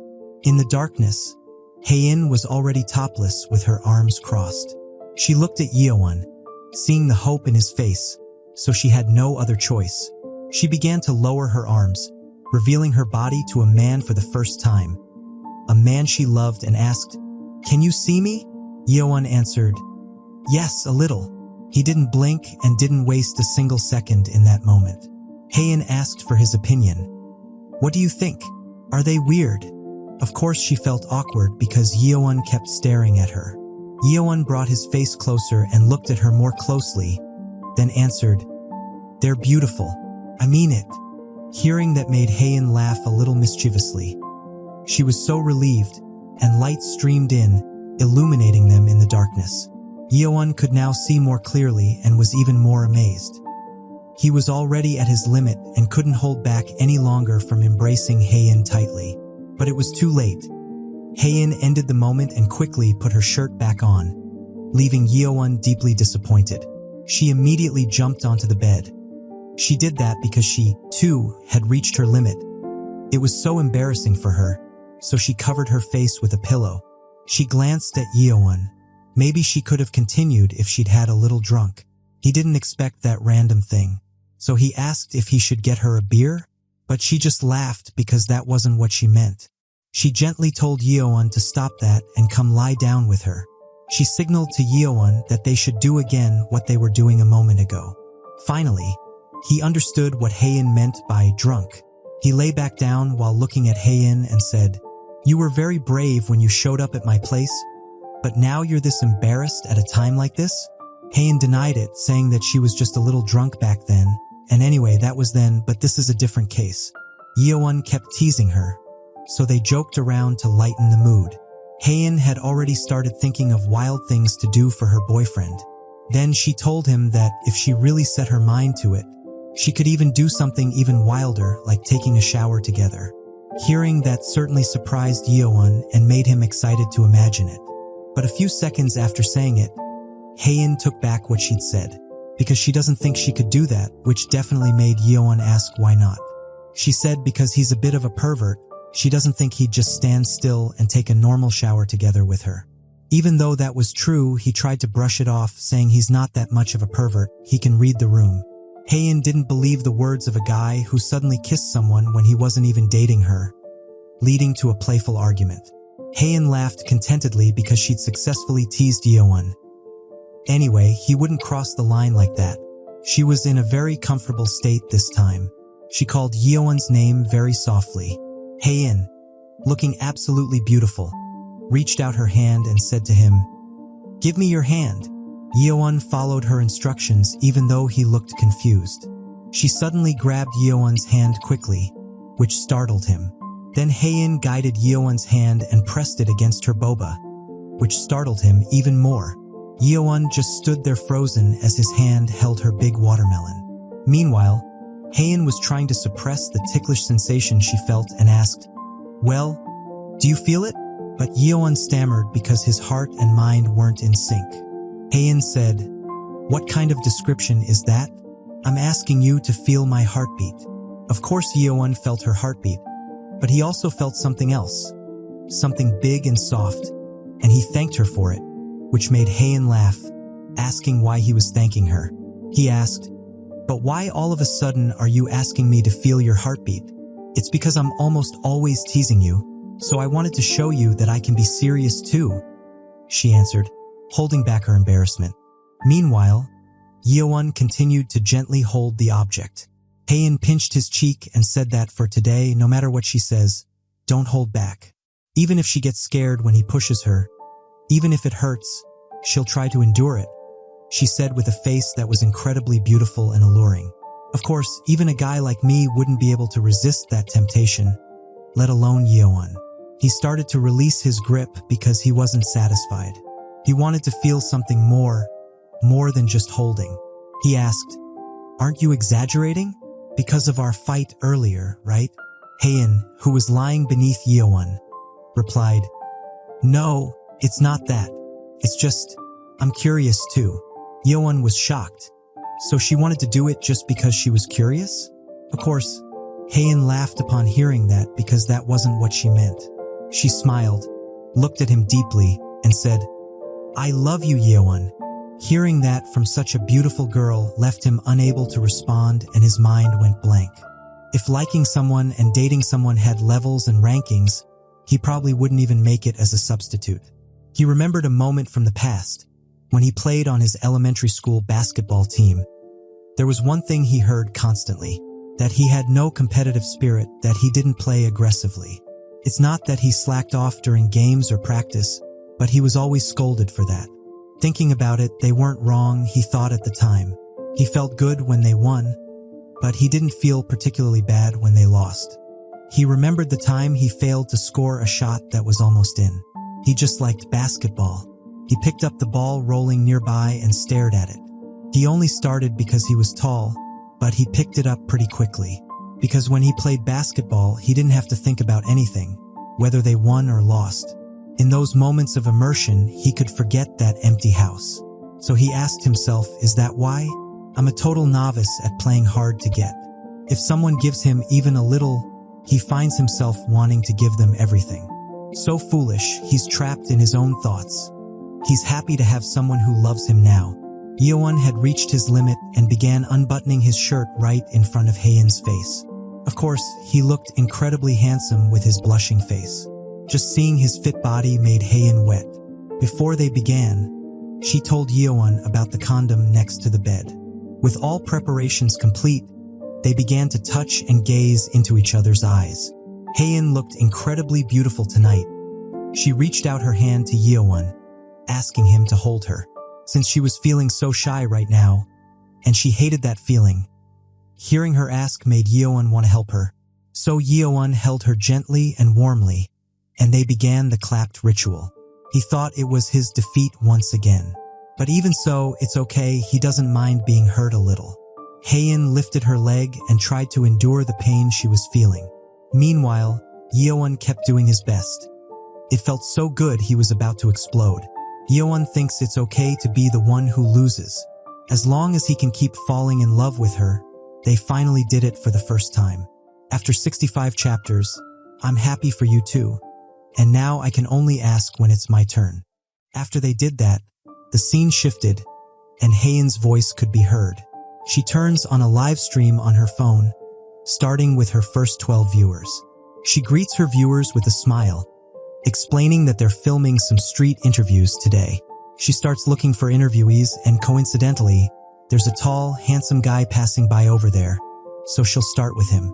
Haeun greets him, though the man looks confused by the camera recording him. She asks if he's willing to talk about the dating lives of people in their 20s. She asks the first question, "Are you currently in a relationship?" He answers shyly because it hasn't been that long, so he's still in the honeymoon phase. And then she wants to know how he's feeling right now. He feels great, really great, because he's dating someone he likes. He feels respected as a person. He was a bit anxious about graduating, but he feels like he's found some confidence. But just as he was enjoying answering, Haeun suddenly decided to end the interview there. This left Yeowon confused because it was already over, even though he could still keep going. But Haeun refused and decided to stop right now. Then she explained, "The problem is, Yeowon likes me too much." Hearing that ambiguous statement left him quite confused about what was happening. But he realized it too late because a massive explosion occurred, an explosion from within his body, signaling that the fun had to end immediately in a very disappointing way because it was over too quickly. He tried to resist and shouted that he wasn't done yet and still wanted to keep going. But the explosion was too pleasurable for him to hold back any longer, so all the fluid gushed out very quickly, bringing him back to his senses from the hallucinations caused by the clap that was too intense and extreme. Yeowon was almost losing consciousness. He could hear Haeun's breath being exhaled in an arousing way. He still couldn't believe what had just happened, making him feel embarrassed for having done it for the first time. Haeun called his name softly. Their faces were bright red, whether from embarrassment or the intense satisfaction they just felt. Haeun looked at Yeowon's face and asked, "How did it feel to clap with me today?" Yeowon looked back at her. Their breathing still heavy and their bodies sweaty. He tried to answer that it was the best. With his lecherous expression, he felt very satisfied, and so did his little Johnny. Of course, Haeun laughed at his lecherous face, which looked hilarious. She knew he must have really liked it, making Yeowon embarrassed because his silly face was exposed again. Annoyed at being laughed at, Yeowon asked her back, "How was it for you, Haeun?" Her face flushed, but she tried to answer, saying she felt the same way, though there was something she doubted, that it was like. It ended sooner than she expected. Hearing those words certainly stung Yeowon's male pride, but he couldn't deny it anymore, so he was at a loss for a clear explanation. He covered his face and simply replied, "Because it felt so good." Haeun laughed loudly at Yeowon's response and teased him, "You liked it that much?" Yeowon covered his mouth and spoke disappointedly, asking, "Wasn't it that good for you?" Haeun wanted to answer, but she was also at a loss to describe what she felt. "It was good," she said, "but it hurt a little." Hearing Haeun's answer made Yeowon suddenly realize what he had done. He snapped out of it and asked with great concern, "Really? Did it hurt a lot? Why didn't you say anything?" Haeun covered her face with her hair. Of course, Haeun wanted to say something in the middle, but Yeowon looked so focused that she couldn't bring herself to stop him. She felt Yeowon was enjoying it so much and was wild like a wild horse. He feeling disappointed in himself and apologizing for not paying enough attention. Then Haeun tried to comfort him because it wasn't like she was upset. She compared it to playing the guitar, where our fingers hurt a lot when we first start playing, so she just thought it was something like that. Yeowon felt a little relieved and resolved that he'd do better next time. "But sorry, Yeowon, next time it's my turn." Haeun smiled beautifully because she couldn't wait to do it with me. She teased Yeowon by poking his body because he was already thinking about clapping again. "It's really annoying when he takes things like this for granted," she said. He didn't deny it and said once again that he'd really do his best next time, with a face like a little kid. Seeing his face like that only made Haeun want to tease him even more, asking, "How are you going to do your best?" It led them to joke around and chat very intimately. But their conversation stopped when Haeun suddenly coughed, prompting Yeowon to offer her some water. Haeun didn't want any. She just asked Yeowon to stay by her side, because there was something she wanted to say, which made Yeowon curious about it. So he lay back down next to her and asked about what she wanted to say. It's just that she'll try to be more courageous from now on. So she invited him to work on it together, and not to face it alone. Yeowon was very happy when he heard Haein would become braver. Is she talking about showering together? He thought. Seeing his dumbfounded expression, Haein could tell that Yeowon was definitely thinking about something weird again. Anyway, she teased him again about whether the 20 minutes from last time was a lie. Yeowon replied that it was just something he saw online. He could certainly last longer than that, making them laugh and joke around, growing closer. And all of that felt like he'd gained a secret, one he can't tell anyone, and a secret he doesn't want to be found out.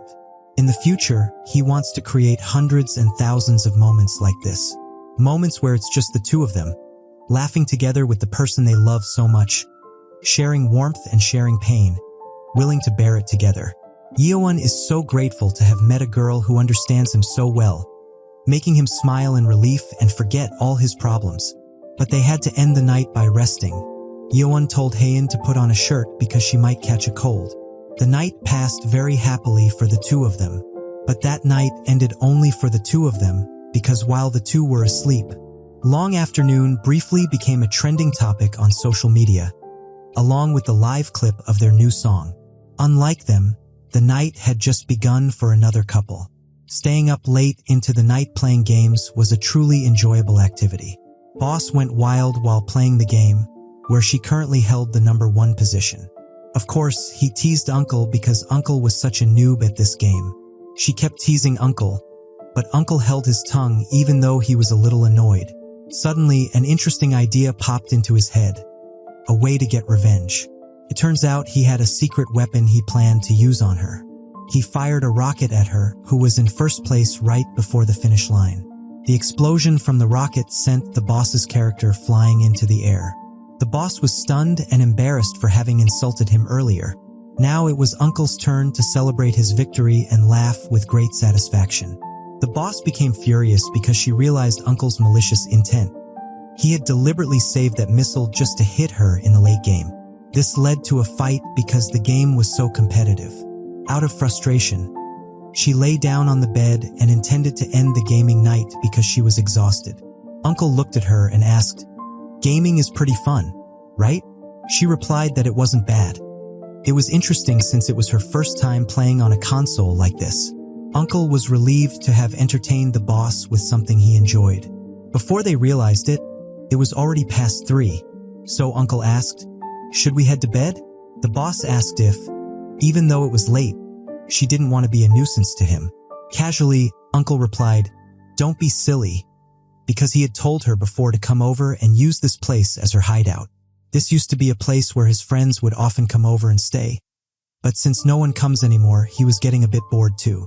Until a few years ago, this was a lively house where everyone gathered to work on songs, play games, and drink together. He guesses those days are over now. He's the only one who hasn't woken up from that dream. Boss looked at Uncle. Perhaps he felt lonely. She understood because she felt that way sometimes too. So she wanted to cheer Uncle up from those bad feelings. She said, "Then we can just make it lively again." Hearing that made Uncle confused. She said it again. "Let's make it lively again, just the two of us. Is that not okay?" The boss asked hesitantly, though she looked very feminine in that moment. Uncle fell silent, transfixed by the boss's unusual expression. He could even hear his own heartbeat and the rush of blood through his veins after hearing that romantic declaration from the boss. Uncle remained silent and stared at Boss for quite a while. So long that his face turned red, because he was afraid of misinterpreting what Boss had said. So he asked again for clarification. "By just the two of us? Did she mean that she wanted to play more games or something?" Boss was certainly baffled by that stupid remark. She was embarrassed to say it, but it seemed she had to, given Uncle's level of stupidity. She reminded him that he was the one who made the first move last time with her, so she was confused as to why he was talking nonsense. Of course, Uncle was shocked the first time he heard that. He didn't even remember what she meant by first move. He turned around and tried to recall what happened last time. What did he even do last time? Boss started speaking seriously. You really don't remember? She asked Uncle. This put Uncle on the spot, causing sweat to trickle down his face. He tried to recall what had happened and began piecing together the events they'd gone through together. It was that day in the middle of the night at Uncle's place. The two of them went inside together, complaining about how hot it was, plus they had to climb stairs that nearly killed her. Uncle just smiled because he was used to it, so he told Boss to take a shower first to freshen up and change out of those sweaty clothes. But Boss hadn't brought a change of clothes, so Uncle gave her a new t-shirt. He gave the shirt for free because they were unsold t-shirts, so they were just sitting at home. Boss was amazed to find out that Uncle used to sell t-shirts too, and he explained that those were merch he made back when he was in a band. They worked their butts off making these for their solo live show, but they couldn't even sell 20, so he thought it was pretty ridiculous. Boss wasn't sure how to react when she received the t-shirt, so she just said thank you and immediately went into the bathroom, leaving him behind. She started brushing her teeth while thinking about what had just happened. She was confused. Why did she even follow him here? She means, sure, they slept in the same house once, but they're not that close and this is so awkward. She was overthinking so much that she started shaking her head to snap out of it and just tried to imagine it as if she were going to see a friend, because she thought he probably didn't even see her that way either. She thought as the shower water dripped onto her troubled head. A few moments passed until Boss finished showering. She felt very refreshed and relieved after changing into the t-shirt Uncle had given her. Uncle was waiting for her while playing a game, and now it was his turn to shower. Uncle walked toward the bathroom and told her to grab a drink from the fridge if she was thirsty, and to go to sleep first if she was already sleepy. She patted her face while applying skincare and watched Uncle walk away. She was imagining all sorts of weird things, and many other thoughts were flashing through her mind. But she doesn't give a fuck and immediately flops onto the bed, deciding to go straight to sleep because she's so exhausted she feels like she's going to die. Still, she needs to wake up early tomorrow and leave. If she lingers around too long again like last time, she'll look like a total creep, so she sets an alarm. But suddenly she hears a sound from Uncle's phone. He's getting a call. Boss checks who's still calling him at midnight like this. Even spammers don't call this late. She realizes this must be an important call. Since it's from his niece, Haein, she figures she should let him know. She walks over and knocks on the bathroom door to tell him that Haein is calling, and it sounds urgent too. Suddenly, Uncle opened the door very quickly upon hearing the urgency in Haein's voice. He didn't even realize when he stepped out that his little Johnny was standing at attention because he was used to being alone at home. The moment froze for a few seconds as they stared at each other. Boss's face looked utterly shocked. Uncle snapped out of it and immediately hid. He apologized and asked her to hand him his phone. Boss complied and handed the phone to Uncle because she was so panicked. Boss walked away while overhearing their conversation. Haein was asking where the studio keys were, which turned out to be in the counter drawer. She sat silently on the bed, seemingly still stunned by what had just happened. She saw clearly how large that hard shaft was, but she hoped he hadn't noticed that she'd seen it. But she didn't give a fuck once again because it's not like she's a teenager, so no big deal, and he didn't show it on purpose. Maybe, so she just decided to forget about it right away. But of course she couldn't forget about it that easily because she hadn't seen him in a long time. So she just thought, men are just men, huh? Just as she was thinking that, suddenly Uncle had finished showering and came out of the bathroom. Uncle asked if she was still awake, because she was sleeping without a blanket, but it seemed like she was pretending to be asleep because she didn't know how to act in front of him. Uncle was actually thinking the same thing, but he was being positive, thinking, she probably didn't see it earlier, right? Even though she saw everything. He thought he'd hidden it with his signature Pikachu-level dodging move, so there's no way she could have tracked that lightning-fast guitar-shredding move with her own eyes. Quietly, Boss opened her eyes and glanced at Uncle, who was acting completely normal, as if he'd done nothing wrong. Uncle turned off the light and decided to play the game tomorrow because he didn't want to disturb Boss's sleep. But Boss called his name, making Uncle realize she was still awake. Boss turned toward him and asked, "When was your last relationship?" He was surprised to hear her ask that out of the blue. So he joked and said he'd had girlfriends all the time because he's a rock star after all. But boss seemed serious and didn't want to hear his jokes. So that made Uncle think hard as he tried to remember. He said, "Actually, it's been a while. I've been busy with this and that." Even though his last relationship was actually about 5 to 6 years ago. She asked again in a soft tone, "Aren't you lonely?" He said, "Sometimes I'm lonely." And he asked back, "What about you?" Boss lowered her eyes. She also thought that she sometimes felt lonely too. Their hands were very close. So close they were almost touching and feel warm. Uncle gazed deeply into Boss's face. This made them lock eyes after realizing they sometimes felt the same way. After staring at each other for a while, Uncle took the initiative because he wasn't the kind of man to let a woman make the first move.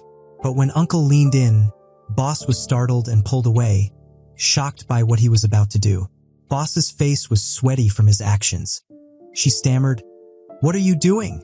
Uncle was confused and, foolishly, asked, "Wasn't that the vibe?" "Of course not," Boss said, which left Uncle utterly shocked because he'd done something cringeworthy. They immediately got out of bed because of the awkward atmosphere, prompting Uncle to apologize because he thought she meant it that way. But Boss understood. At least they didn't actually end up together, though now she'd come to a conclusion. That this guy actually, she didn't think he'd really come on strong.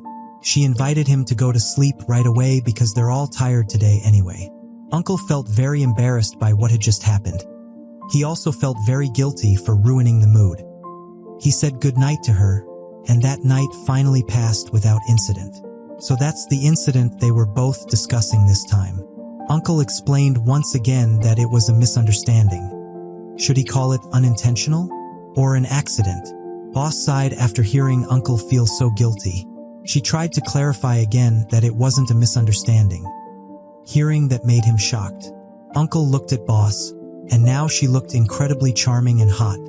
She told him to read the room a little, because if she really hated him, would she have shown up here with beer today?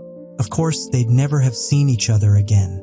Uncle immediately turned around after hearing that, and asked for an explanation of what she meant.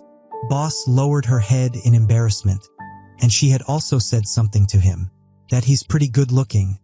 She tried to compliment Uncle again, implying she was interested in him. But Uncle just stayed silent, looking dumbfounded, prompting her to ask, "Should I spell it out more?" In that silence, Uncle was torn inside. This felt strange to him, because it's not like he's never experienced this before, but he was confused. Why does today feel so different? He felt that this would be the biggest moment of his life, and they continued the night with more deep conversation and beer, until the day was drawing to a close. The phone alarm rang loudly. It showed our sweet couple sleeping soundly together. Yeowon woke up to the sound of the loud alarm. He woke up but hadn't quite gathered his wits yet. He turned off the alarm. It turned out he had forgotten to turn it off the night before, because it was only 7:30 and he still felt he hadn't gotten enough rest. He glanced over at Haein, who was still sleeping soundly. She was snoring a little, but it made her look even more naturally beautiful. But one thing puzzled Yeowon because usually she wakes up before him, but today she's sleeping soundly. He lay back down, gazing at his girlfriend sleeping beside him, which made him blush at her beauty. Yeowon brushed Haein's hair away from her face. He felt yesterday was weird, but it was nice. It felt like they'd grown a little closer. But when his hand touched her face, he felt something was a little different. He compared Haein's body temperature to his own to be sure, and that made him panic. Why is she so hot? Her body was hot as usual, but this time her temperature was also very hot. A few hours later, they parted ways, but Yeowon still looked worried, trying to find a solution for his girlfriend's illness. Beads of sweat trickled down his face. He felt even more worried after looking up the symptoms on Google, even though it might just be a common fever. But here he sat, hoping that it wasn't anything worse than a simple body ache. Although he had tried giving her medicine earlier that morning, he wasn't sure if that would be enough for her, because Haein looked so dizzy she had to lower her head, leaving Yeowon confused about what to do. In the midst of his confusion, Shin-young suddenly stood behind him, peeking at Yeowon's phone screen because he looked strange.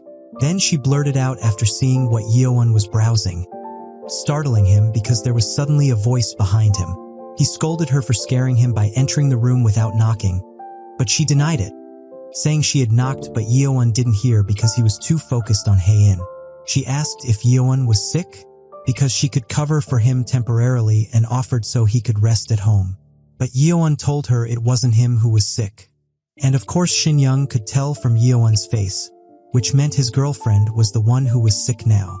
She didn't expect Yeowon to be sweeter than he looked, doing things like that just because his girlfriend was sick. Of course, Yeowon was confused. Wasn't that normal? He asked. But Shin Young sighed angrily, explaining that there are guys who go clubbing even when their girlfriends are sick, though she clarified that this was a story from a friend, not hers. Yeowon really wanted to visit his girlfriend, but he was afraid it would be too much if he went to see her. She agreed with that because it'll be nighttime by the time he gets off work. Going then would just be inconvenient. It's not like the body aches will disappear just because he makes a big deal about them. Letting her know he's worried is enough. Yeowon was stunned by Shin Young's answer, which sounded very wise. He felt that she seemed to have a lot of experience with this, making her sigh angrily again because it wasn't her experience, it was just common sense. He explained that he wanted to do all that because his girlfriend might be sick due to his fault. This made her curious, but Yeowon couldn't possibly tell her that Hae-in caught a cold because she wasn't wearing clothes since they'd been busy making out the night before. So he changed the subject, since she's been coming home so late lately, and asked if something was going on. She explained that she didn't want to waste time, so she's been preparing for her language course and looking into different options. Even though he knew her graduation was just around the corner, that was exactly why she was worried. Once she graduates, all that's left is job hunting. Up until now, she just studied because everyone else was doing it, but honestly, she wasn't sure it was the right path for her. Actually, she thinks working at a cafe suits her pretty well. Making drinks has been fun lately, and she even learned latte art recently. This made Yeowon laugh, and she suggested she should ask the boss if they need a new manager. But she took Yeowon's joke seriously. If she became a manager, then Yeowon would be her subordinate, making Yeowon regret having said it. Then she asked him how his job hunt was going. He hadn't really thought about it, but he guessed it was going okay. And come to think of it, his final internship interview is next week. He's been so distracted hanging out with Hae-in lately, like excitedly making watermelon punch, that he almost forgot about his internship.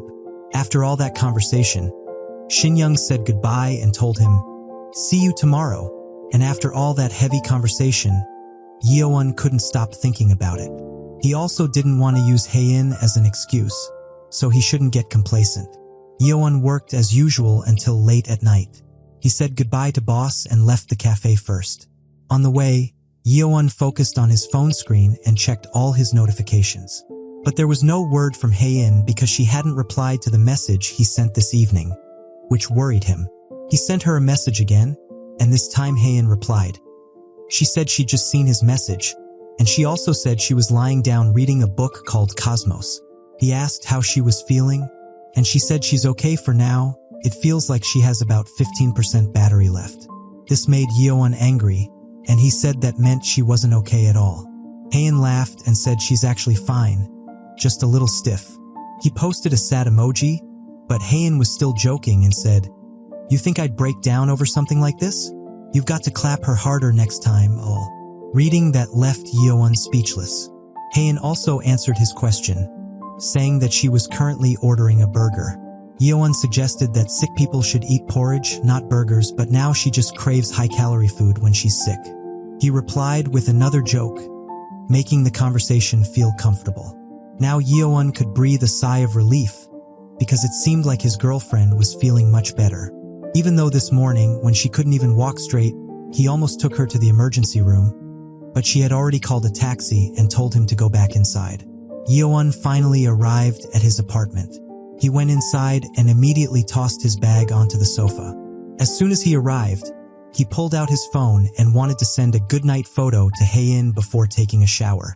But he didn't expect Hae-in to message him first. She made sure Yeowon had arrived home and said that for some reason today, "I was wondering if we could video call." Yeowon could hardly believe he'd received that message. So he checked it again, and sure enough, Haein wanted to show her face on the phone. Even though she used to be too shy to send messages, this certainly made him curious. Yeowon agreed, but he was going to shower first and asked Haein to wait a moment. He quickly took a shower, all the while thinking about Haein because he couldn't wait. A video call isn't unusual, but why all of a sudden? That certainly made him curious, because he understood that his girlfriend was a unique person. When she speaks, it feels like she's completely open, but if you look deeper, there's a veil keeping you from seeing inside. It's like a yard wide open, but the front door and windows are tightly locked. But knowing Haein's character, he still tries to find out everything about her, and seeing her reach out to him first like this certainly made his heart very happy. Maybe she's starting to open that door little by little after they clapped yesterday. Yeowon smirked proudly. He hopes that one day they can talk about their true feelings. Yeowon finished showering and quickly got ready for a video call with Haein. He messaged her and waited for Haein to get ready. And finally, their first video call. Haein looked so beautiful even without her makeup. But she wasn't confident about her appearance right now because she'd been lying down all day. So she was a total mess? But Yeowon reassured her, saying she looked as pretty as ever. Haein blamed her lighting for making her look a bit worn out. She was embarrassed and covered her face with her hair. Yeowon said it was normal since she's sick. His hair gets all frizzy when he doesn't dry it properly either. But Haein was offended by that, thinking he thought she looked weird right now. That made Yeowon panic and made Haein laugh because she was teasing him. She felt that video call still felt a bit awkward. It's kind of funny just talking while holding the phone. But Yeowon was still happy because he got to see her beautiful face. Haein felt the same way and said so while blushing. He mentioned he didn't want to sleep yet because he has an interview next week, so he's going to prepare a bit. That made Haein feel like she was bothering him. But Yeowon said it was okay, since he was just reviewing his practice answers. So Haein asked permission to watch him from the side, but Yeowon was confused about what she meant. She explained that she'd prop up her phone so she could fall asleep while watching him, if it wasn't too distracting. Yeowon blushed at his girlfriend's request. Of course, he didn't mind her watching, but he guessed it wouldn't be that entertaining for her. But Haein insisted, so Yeowon placed his phone in a position that showed him clearly. Now Haein could see him clearly. While looking at Yeowon, Haein said he could hang up if she fell asleep. Yeowon laughed because it was funny. Haein waved and said good night to him. Yeowon replied, feeling even more motivated to study with a beautiful woman by his side. Yeowon began studying, and Haein watched him. She blushed as she looked at a man before going to sleep, something she never could have imagined in her life that she would do something like this. Watching Yeowon focus on his studies under the lamp's light, she praised him silently, thinking that her boyfriend looked so cool when he was focused. She was sure that he probably didn't even realize how handsome he was, especially how cool he looked when he was concentrating. Haein had caught Yeowon staring at him several times before, and she was proud that her boyfriend was so cool, even though he usually just made a silly face. Thinking about that gave her a headache again and made her wince in pain. But she remembered a story from Yeowon about when he was sick alone in his apartment and how he listened to Long Afternoon when he was sick too. She imagined back then, she wondered if he felt the same way she does now. It's not loneliness. It's a quiet feeling of comfort. She's grateful to have someone by her side while she's sick this time. Seeing Yeowon scratching his cheek again made Haein laugh because he always does that. He's gonna dig a hole if he keeps scratching his cheek. She felt a little relieved, yet a bit drowsy from this sense of comfort. That night, she had a strange dream. In that dream, she was looking at a tiny light in the night sky, no bigger than a speck of dust, calling for it to come down. She was jumping around and waving her arms wildly, continuously sending signals to it. "It's safe here. No one will hurt you," she said. That small light might have been an alien watching Earth while orbiting the planet. She hoped that alien would find the courage to come closer to her and eventually feel at ease. The next day, the scene shifted to a short film screening event. There saw Hyunjae's acquaintance, who was a fan of Haein. She felt anxious because fewer people showed up than she expected. She had even sent invitations to her friends. She felt annoyed because even though they always said they supported her dreams, they never showed up for events like this. She also thought about how she made the music video for Long Afternoon in the Rising Tide. Doing motion graphics again would be too cliché. Based on the lyrics, she wants to set up a model and film it in one long take. Even if they don't have much experience, she wishes she could find a face that can tell a story just by looking at it. She almost thought, does she need to post a casting call for actors? But suddenly a girl came up to her asking for a flyer. Oh no, I know this person, and this makes me feel uneasy. With just a glance, she immediately knew that this was the person she was looking for. Come on, man, why her of all people? And sure enough, that beautiful face was my ex-girlfriend. I mean, Yeowon's ex. She immediately shouted that she had found the perfect person for the next Long Afternoon music video. Why the hell did she choose her of all people? Like, huh? Why are you trying to mess up their relationship, bro? Please don't ruin it. Arun was confused by what the director meant, especially since she seemed so enthusiastic. Arun asked flatly, "You found me? Is that what you said?" The director was startled, then quickly covered it up. "Ah, I must have seen wrong." Arun just stood there silently, staring at the director expressionlessly. The director said awkwardly, "Enjoy the movie," while Arun turned and walked toward the theater door. After Arun left, the director muttered to himself, "I was surprised because suddenly someone who looked exactly like the person I imagined appeared." She crossed her arms, deep in thought. Staring at her laptop screen, she muttered, "But it seems like she's a perfect fit." Time had passed. Inside the dark theater, the movie had finished playing. Arun clapped after watching the film, but her face remained flat, feeling empty. The movie was over. Arun walked out of the theater alone. Before she knew it, night had fallen. The cold wind made the day feel as gloomy as usual. Outside the building, Arun stood alone, holding a pack of cigarettes in her hand. She opened the pack. There was one cigarette left. One more. The director suddenly appeared behind her and asked, "Ran out of cigarettes?" The director offered kindly, "I have a pack I bought earlier. Want to borrow one?" Arun took out her last cigarette and replied briefly, "No need. There's still one left." The last one. The director asked if Arun wanted to quit smoking. She agreed, since it certainly wasn't good for her health. The director, however, went on enthusiastically about how she'd switched to e-cigarettes because they don't produce smoke, all the while laughing. Arun glanced at the director inwardly. What's wrong with this guy? Inwardly, Arun thought, I just want to enjoy this last cigarette in peace. Why did she suddenly start talking to me? But she realized the director was wearing a uniform, so she probably wasn't a dangerous person like some cult member. The director asked directly, "Are you an actor? A model? Or what?" Arun answered briefly, "No." The director continued asking why Arun was watching an indie film. Arun explained that in the summer, big movie theaters only show the same old action and horror movies, and she was bored of them. The director immediately perked up.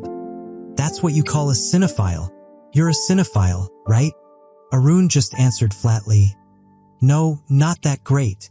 Inside, Arun started getting annoyed. "This is annoying. Just leave so I can smoke." The director kept asking instead, "How was the movie?" Arun was surprised and a little intrigued. The director revealed that the film they just watched was a short film titled The Fake Moon Never Sets. It's a film she helped shoot. Arun answered honestly, "Interesting. The directing was good, too." But she added, "Too bad the ending felt rushed." The director just laughed. "Ah, I knew it." Arun fell silent, holding a cigarette she hadn't lit yet. This conversation was longer than she'd wanted. Arun finally cut in, "Excuse me?" signaling the director to stop. Arun said bluntly, "I just want to smoke in peace right now. So if you have a specific reason, just get to the point." The director smiled. "Is that okay?" The director clasped her hands together, thinking for a moment. "In that case," the director made an offer. "Want to join me on a shoot?" Arun stood still, staring at her. Arun was puzzled. "A video? Like YouTube?" The director explained enthusiastically, gesturing, that she was working on a music video for an indie band, and Arun was exactly the image she had in mind. She wanted Arun to appear in it. Arun immediately refused. "That's ridiculous. I can't act. I've never done it before." The director didn't give up. "You don't have to act." As she took a step closer to Arun, the director explained, "Just look like you're listening to music. Just one take. It's that simple." Arun asked hesitantly, "Can that really be a music video?" The director enthusiastically explained that since it's indie music, the more avant-garde, the better. Arun listened in silence. Avant-garde? The director then said she'd tell her the band's name and asked Arun to listen to their music first. If she's interested, just give her a call. The payment will be taken care of. The director hands her a small card with the band's name written on it. Long Afternoon. Arun takes it. The director bids her farewell cheerfully. "Give me a call, okay? I'll be waiting." As she waves goodbye, the director adds one more thing. "Oh, by the way, candy's great if you want to quit smoking. Give it a try." The director left. Arun stood alone outside, holding the card in one hand and a cigarette in the other. To herself, Arun muttered, "Candy, huh?" She looked at the card more closely. The band's name and contact information were written there.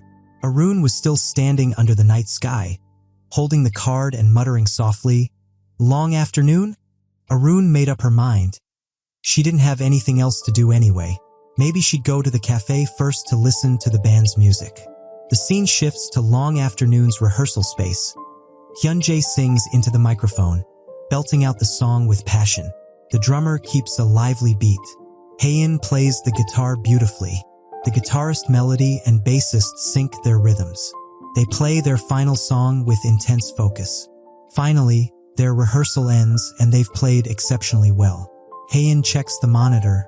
The balance is just right. They agree to finalize this, then take a short break. The guitarist signals the bassist to go outside for a smoke. The drummer asks to go out for a break too. Even though he doesn't smoke, he's just bored. The bassist mutters to himself that the guy is actually awkward when he has to be alone with Haein. Inside the studio, there was a pile of albums and boxes in the corner of the room. Haein sat on the sofa, sighing in exhaustion after the rehearsal. Hyunjae approached with a drink, asking, "Tough?" Haein replied that she had indeed been very busy lately, then added that preparations for the live show were almost complete. Hyunjae said he'd listened to the EP demo earlier. The songs were good. He offered to connect her with a good mixing and mastering studio if needed. Hyunjae then mentioned, "Oh yeah, I ran into your boyfriend recently." Haein immediately turned around. Haein asked, "At the cafe?" Then wondered what Hyunjae's impression of her boyfriend was. Hyunjae replied briefly, "Handsome, and nice to customers too." Haein showed a photo on her phone to confirm. Hyunjae confirmed it was indeed him. They both laughed casually. Hyunjae added that he was a little surprised. He thought Haein liked the quiet, cool type. It turned out her boyfriend was different from what he'd imagined. Haein replied casually, "I don't really like the quiet type. I prefer someone fun, someone expressive." Hyunjae laughed. "Haha, yeah, the important thing is that you two like each other." Hyunjae fell silent for a moment. Then his expression turned serious. He asked directly, "You're still hiding it, aren't you? That your Long Afternoon?" Haein admitted, "Yeah, why?" Hyunjae replied briefly, "I was just curious. I had already suspected it." Haein didn't answer, just looked down in silence. Then she said softly, "But lately," Haein continued, "I don't think I can keep hiding it forever." Hyunjae heard that. His eyes shifted, holding back something unsaid. Haein said softly, "It might take a little time, but I'm trying to prepare myself." Haein fell silent, staring down with her mind far away. Hyunjae and Haein sat side by side in silence. Hyunjae muttered, "Preparing myself? Huh, it seems like you've been hiding your identity for more than just to see the fans' genuine reactions." He continued, "Perhaps the identity of Long Afternoon was like a doorway, and once opened, there was a room full of secrets inside." Hyunjae closed his eyes. In that case, someone like me, who isn't a close friend or anyone special, shouldn't get involved. Hyun-jae then brightened up. Whatever it is, keep your spirits up. Your boyfriend seems really nice. He'll definitely understand. Haein gave a faint, beautiful smile. Yeah, thanks. Hyun-jae took a leisurely sip of his drink, falling silent for a moment. Haein suddenly called out to him. Hyun-jae turned his head. She wanted to ask something but seemed a little shy. Haein asked if the cafe where her boyfriend worked was close by, because if it wasn't far, Haein wanted to stop by for a moment to see him. Hyun-jae was taken aback. HUH? He hadn't expected that at all. Hyun-jae was puzzled. You don't even know where your boyfriend works? Haein replied flatly. I've never asked. Hyun-jae muttered to himself. What kind of couple is this? Dating without knowing basic information about each other? Hyun-jae told her the distance, it's close enough to walk. Haein immediately said she'd stop by later. Hyun-jae muttered. I'm really worried about this couple. Meanwhile, the scene shifts to a cafe where Yeowon works. Yeowon was changing clothes in the back room of the cafe. The hot weather was making him uncomfortable. His phone vibrates, he has a new message. Haein asks where he works part-time. Yeowon replies by sending a location pin, a cafe in Gangnam-gu, Seoul. Yeowon wonders to himself why she suddenly asked about his workplace. He suspects she might want to order delivery. Yeowon quickly got ready to start his shift. He asked Shin-young to switch shifts, she telling him that the boss was in the restroom.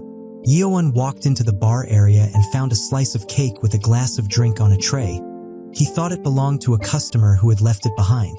Shin-young came over and immediately claimed it as hers. She had intentionally saved it to eat after her shift ended. Shin-young's shift ended. After this, she would eat her snack and continue studying at the cafe.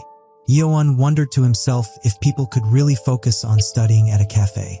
In his opinion, he himself would definitely get distracted. Suddenly, a greeting was heard from the direction of the door. Yeowon turned to greet the customer. Yeowon was surprised. The customer who walked in was Haein, wearing a mask and a black hoodie, carrying a guitar on her back. Yeowon immediately lit up at the sight of her girlfriend and asked in surprise, "Aren't you supposed to be working?" Haein explained that she had some business nearby and stopped by to buy coffee for herself and her uncle at the studio. She asked if her visit was inconvenient. Yeowon replied no, since the cafe was still quiet. Yeowon realized he looked disheveled from working so long, sweaty and with his hair a mess. He felt embarrassed. Haein, however, gave a faint smile, seeming happy to see him like that. Haein said it was nothing, just that she could tell Yeowon had been working hard. Yeowon looked awkward but happy. The boss emerged from the back and greeted Haein warmly. Haein greeted the boss with a polite bow. Meanwhile, Yeowon was impressed by Haein's politeness. The boss immediately guessed that Haein had come to see Yeowon, then offered for her to stay a while since the cafe was quiet. Haein politely declined. Her uncle was waiting, so she had to get back right away. The boss asked if Haein was working with her uncle today, so she offered her a waffle, but Haein declined because she had already eaten. Yeowon then offered her a drink. It's on him. Haein declined the offer and chose to pay for herself. She said she couldn't let her boyfriend treat her while he was working hard. Yeowon gave in and accepted it with a smile. Behind them, the boss chuckled at the whole scene. Yeowon felt awkward and annoyed. Yeowon changed the subject by immediately asking Haein what she wanted to order. She ordered 2 drinks, an iced Americano and an iced cafe mocha, both with an extra shot. Shin-young watched them from the table where she was studying. She fell silent, watching Haein while munching on her snack. In her heart, she wondered if Haein was Yeowon's girlfriend. She admitted Haein was beautiful, but something felt off. She concluded to herself that it was intriguing. She hadn't expected Yeowon to like such a rebellious type. She just muttered softly, then grew cynical. She thought that she and Haein probably wouldn't get along. Meanwhile, Haein asked permission to watch Yeowon make coffee. Yeowon agreed. Haein asked about the tool Yeowon was using. He explained that it was called a tamper. In the middle of their conversation, a new customer walked in. Haein alerted Yeowon. Yeowon is startled and immediately prepares to greet the customer, but she's shocked to the core. It turns out the customer who walked in is someone he seems to recognize. The new customer is a beautiful woman with long blonde hair. Haein watches her without realizing that she is Yeowon's ex. Arun looks cold until she realizes there's a woman talking to Yeowon. Haein decided to sit and wait so as not to disturb Yeowon, who was serving the customer. Yeowon said he would call her when the order was ready. Haein and Arun passed each other with an aura of rivalry like Naruto and Sasuke. Both turned their backs on each other without speaking. Arun glanced briefly in Haein's direction. Yeowon greeted Arun at the counter to take her order. Arun immediately asked casually, "Was that his girlfriend earlier?" Yeowon replied briefly, "Yes." The atmosphere between them fell silent for a moment. She remained quiet, observing Haein from head to toe with a sneer. From there, she took in Haein's appearance and admitted to Yeowon that she was beautiful. Arun didn't know why, but a feeling made her annoyed and her body grew hot when she looked at Haein. Arun ordered a hot chocolate to drink there. She added a casual remark that Yeowon must already know her order. Yeowon accepted the order with a blank expression, then handed her a buzzer. The boss observed from behind that there was something implied in their conversation. Arun turned around and walked to the seating area without saying much. But what was even more surprising was that she walked toward Haein, and she sat at the same table as Haein. The two of them were now sitting close together. The atmosphere felt awkward. Haein wondered to herself why someone had suddenly sat down next to her.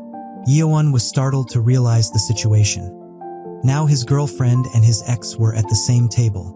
The boss was also surprised to see the same thing and was excited to witness this as a drama fan. Even Shinyong, who was studying, was confused by what was happening. Arun was lost in thought. In her heart, she wondered if what she was feeling was just the lingering remnants of an old attachment. She also wondered why she did something that even she herself felt was foolish and embarrassing. Haein was naturally confused and asked if the seat at her table was already taken. Haein thought the table was empty. Arun explained that she was also waiting for her drink, and there were no other seats available. Haein looked around. The cafe was still fairly empty. She questioned that claim. Arun stared at Haein with a sharp, calm gaze. She started the conversation. She mentioned that she'd heard from Yeowon and asked if Haein was his girlfriend. Haein nodded, then asked in return if her knew Yeowon. She replied that they were in the same class at university. You could say they were close friends. She gave a faint smile as she said it.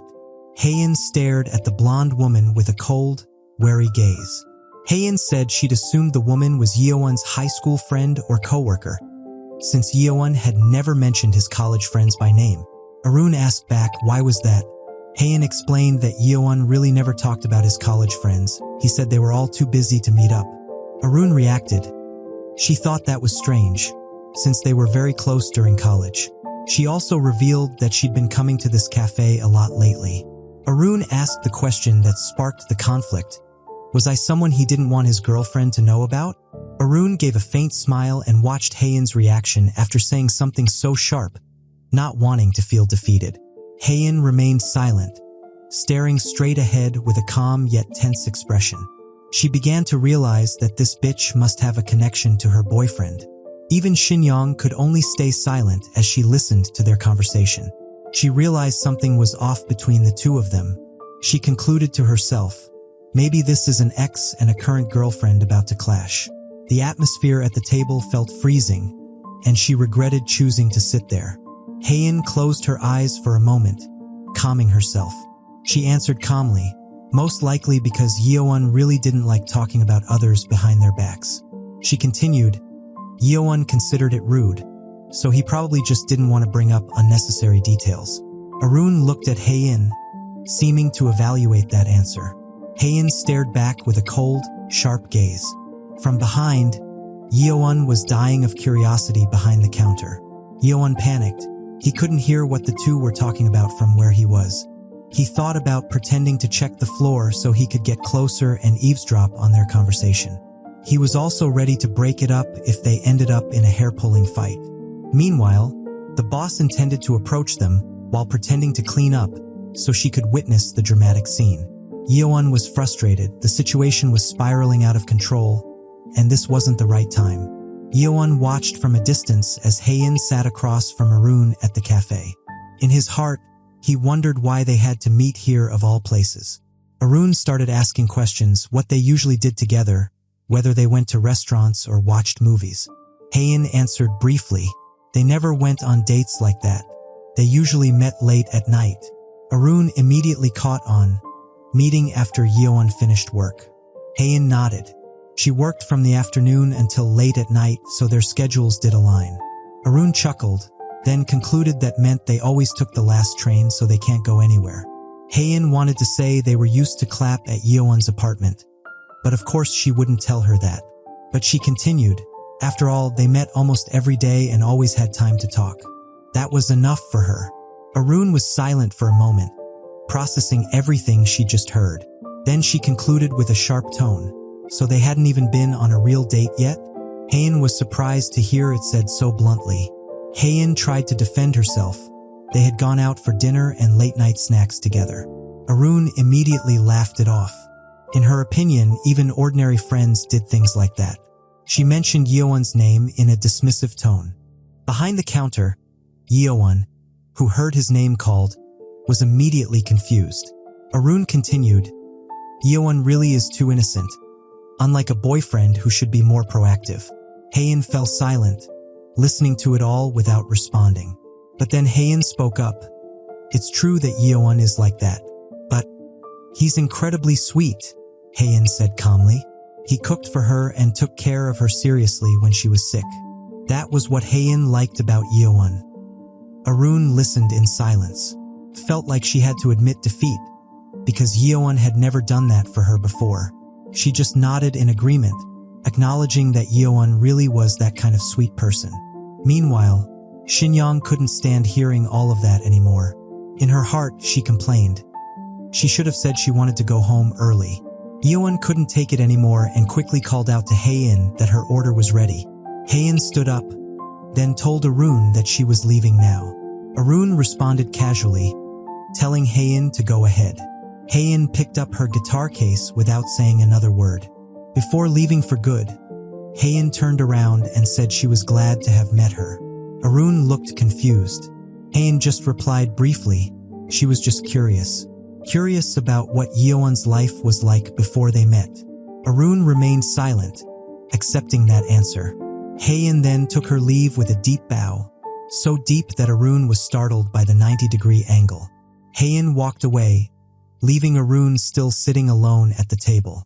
One chapter had ended, but it was clearly not the end of everything. After Haein left, Arun was still sitting alone. Deep down, she admitted that what she'd said earlier probably wasn't meant to hurt, but still, something felt off, because it felt as though Haein was implying she was just a part of Yeowon's past. Meanwhile, Haein was already walking toward the counter. Yeowon handed her the bag with her order. Yeowon mentioned that he'd included a small ice pack so the drink wouldn't melt too quickly. Haein accepted it happily. Yeowon offered to walk her out for a moment. Haein declined casually. She knew the way out. But before stepping out, she paused for a moment in front of the counter. Haein complimented Yeowon's work uniform. She thought Yeowon looked good in it. Yeowon replied a bit awkwardly, saying he was glad to be seen like this for once. Haein waved goodbye and Yeowon watched her leave from behind the counter. After Haein left, Yeowon was still thinking about something. He wondered why she hadn't mentioned Arun as well. He muttered to himself, finding no answer. Yeowon then told his boss that he wanted to take out the trash. The boss told him the trash had already been taken out earlier. Yeowon went anyway. It was already late afternoon. The sky in the alley behind the cafe was starting to darken. Streetlights came on one by one between the narrow buildings. Yeowon went out carrying an empty cardboard box, since there really was no trash left. In that alley, he found Arun still standing there, holding her phone. She stood casually, as if she had been waiting on purpose. Yeowon looked at her. He immediately scolded her. He'd already told her not to smoke here. She replied casually, showing the lollipop in her hand. It wasn't a cigarette. Yeowon asked why Arun was here. She just answered casually because she felt like it. Yeowon turned away, not responding right away. He asked what the two of them had been talking about inside earlier. Arun was silent for a moment, licking her lollipop. She answered lightly, nothing special, just asked about their habits when they used to hang out. Arun asked back, was Yeowon worried she was trying to drive a wedge between them? Yeowon replied that wasn't the issue, but he admitted he was pretty surprised that Arun had suddenly approached Haein first. As he spoke, Yeowon bent down to put the cardboard box in the trash. Arun chuckled, admitting that it was indeed a surprising move. She apologized casually. Yeowon just muttered briefly. Then Arun seemed like she wanted to say something. Arun asked how Yeowon and Haein had met. She already knew they took the same train line, but asked if Yeowon had immediately asked for Haein's phone number like he usually did. Yeowon answered briefly it wasn't like that. They just shared the same taste and grew closer because they often talked about it. Arun was curious, what taste did they share? Yeowon hesitated for a moment. He answered, an indie band called Long Afternoon. Arun stared at Yeowon in silence. Yeowon ended the conversation. He had to get back to work. As he left, he told Arun to finish her hot chocolate before she went. Arun was left alone in the back alley, silent. She muttered softly. She'd heard the name Long Afternoon twice already today. She wondered if the band was that famous, since she'd only ever listened to movie soundtracks. Arun looked at the card with Long Afternoon written on it in her hand and muttered softly. She was curious. Was the band's music really that good that it could bring two people together? She opened the music app on her phone, looked at Yeowon's playlist, and was surprised to discover a musical taste she'd never known about during their time together. Night fell. The city was dark, with only the lights of buildings glowing. The subway station was quiet, only the sound of footsteps and the light from the hallway lamps. Yeowon walked alone on the platform, already changed into casual clothes after getting off work. Deep down, he wondered why his heart felt heavy today. That uneasy feeling hadn't gone away since earlier. He recalled the truth or dare moment with Haein, and he hadn't mentioned Arun's name back then. He tried to convince himself there was no reason to bring it up out of the blue. Their relationship had only just begun. But the question still lingered. Would it be better to be completely honest? Yeowon looked down, still muttering softly without a definite answer. Yeowon gave up looking for an answer. Deep down, he could only mutter that dating really is hard. The last train arrived. Yeowon stepped onto the platform. On the bench, Haein was already sitting there, eyes fixed on her phone, her guitar case leaning against her side. Haein looked up, surprised to see Yeowon was already there. Yeowon approached and sat down next to her. Haein asked if he had just finished work. Yeowon replied that she'd finished 30 minutes ago, but had waited on purpose. Yeowon said she should have gone straight home. They'd already met today. She answered casually. She'd been reading a mystery novel while waiting, and it was pretty exciting. Besides, she really wanted to chat with Yeowon. Yeowon asked, talk about what? Inside, he immediately worried. About Arun? Haein answered briefly, just, then fell silent. Yeowon was confused. Haein continued, she liked meeting and chatting like this every night, even if there wasn't anything specific to talk about. She asked, was she the only one who felt that way? Yeowon immediately stammered and assured her that he liked it too. Yeowon wondered to himself, so it wasn't about Arun after all. He began to think that maybe he was just being too sensitive. If Arun had introduced herself as just a friend, it was only natural that Haein wouldn't make a big deal out of it. Haein sat next to him, silent for a moment. Haein looked at Yeowon. She tapped Yeowon's thigh gently with her finger, then said, so, do you want to? Haein suggested playing a game. Yeowon didn't understand. What game? Haein explained, the usual rock, paper, scissors, where the loser gets a flick on the forehead. Yeowon looked at Haein. She asked back, do you want to? Yeowon was still processing. A flick on the forehead? Is this some kind of punishment? He looked at her, thinking she had another wild idea. while Heian smiled mischievously, flexing her finger, ready to flick. A grand building with a large chandelier hanging from its ceiling. Quiet, but not for long. Boss suddenly screamed in panic. The band members rushed over, asking what was wrong. Boss reported that someone had collapsed inside the room. That was Yeowon, lay motionless on the floor. The band members recognized him as the college student from the second floor, confused about why he was lying there.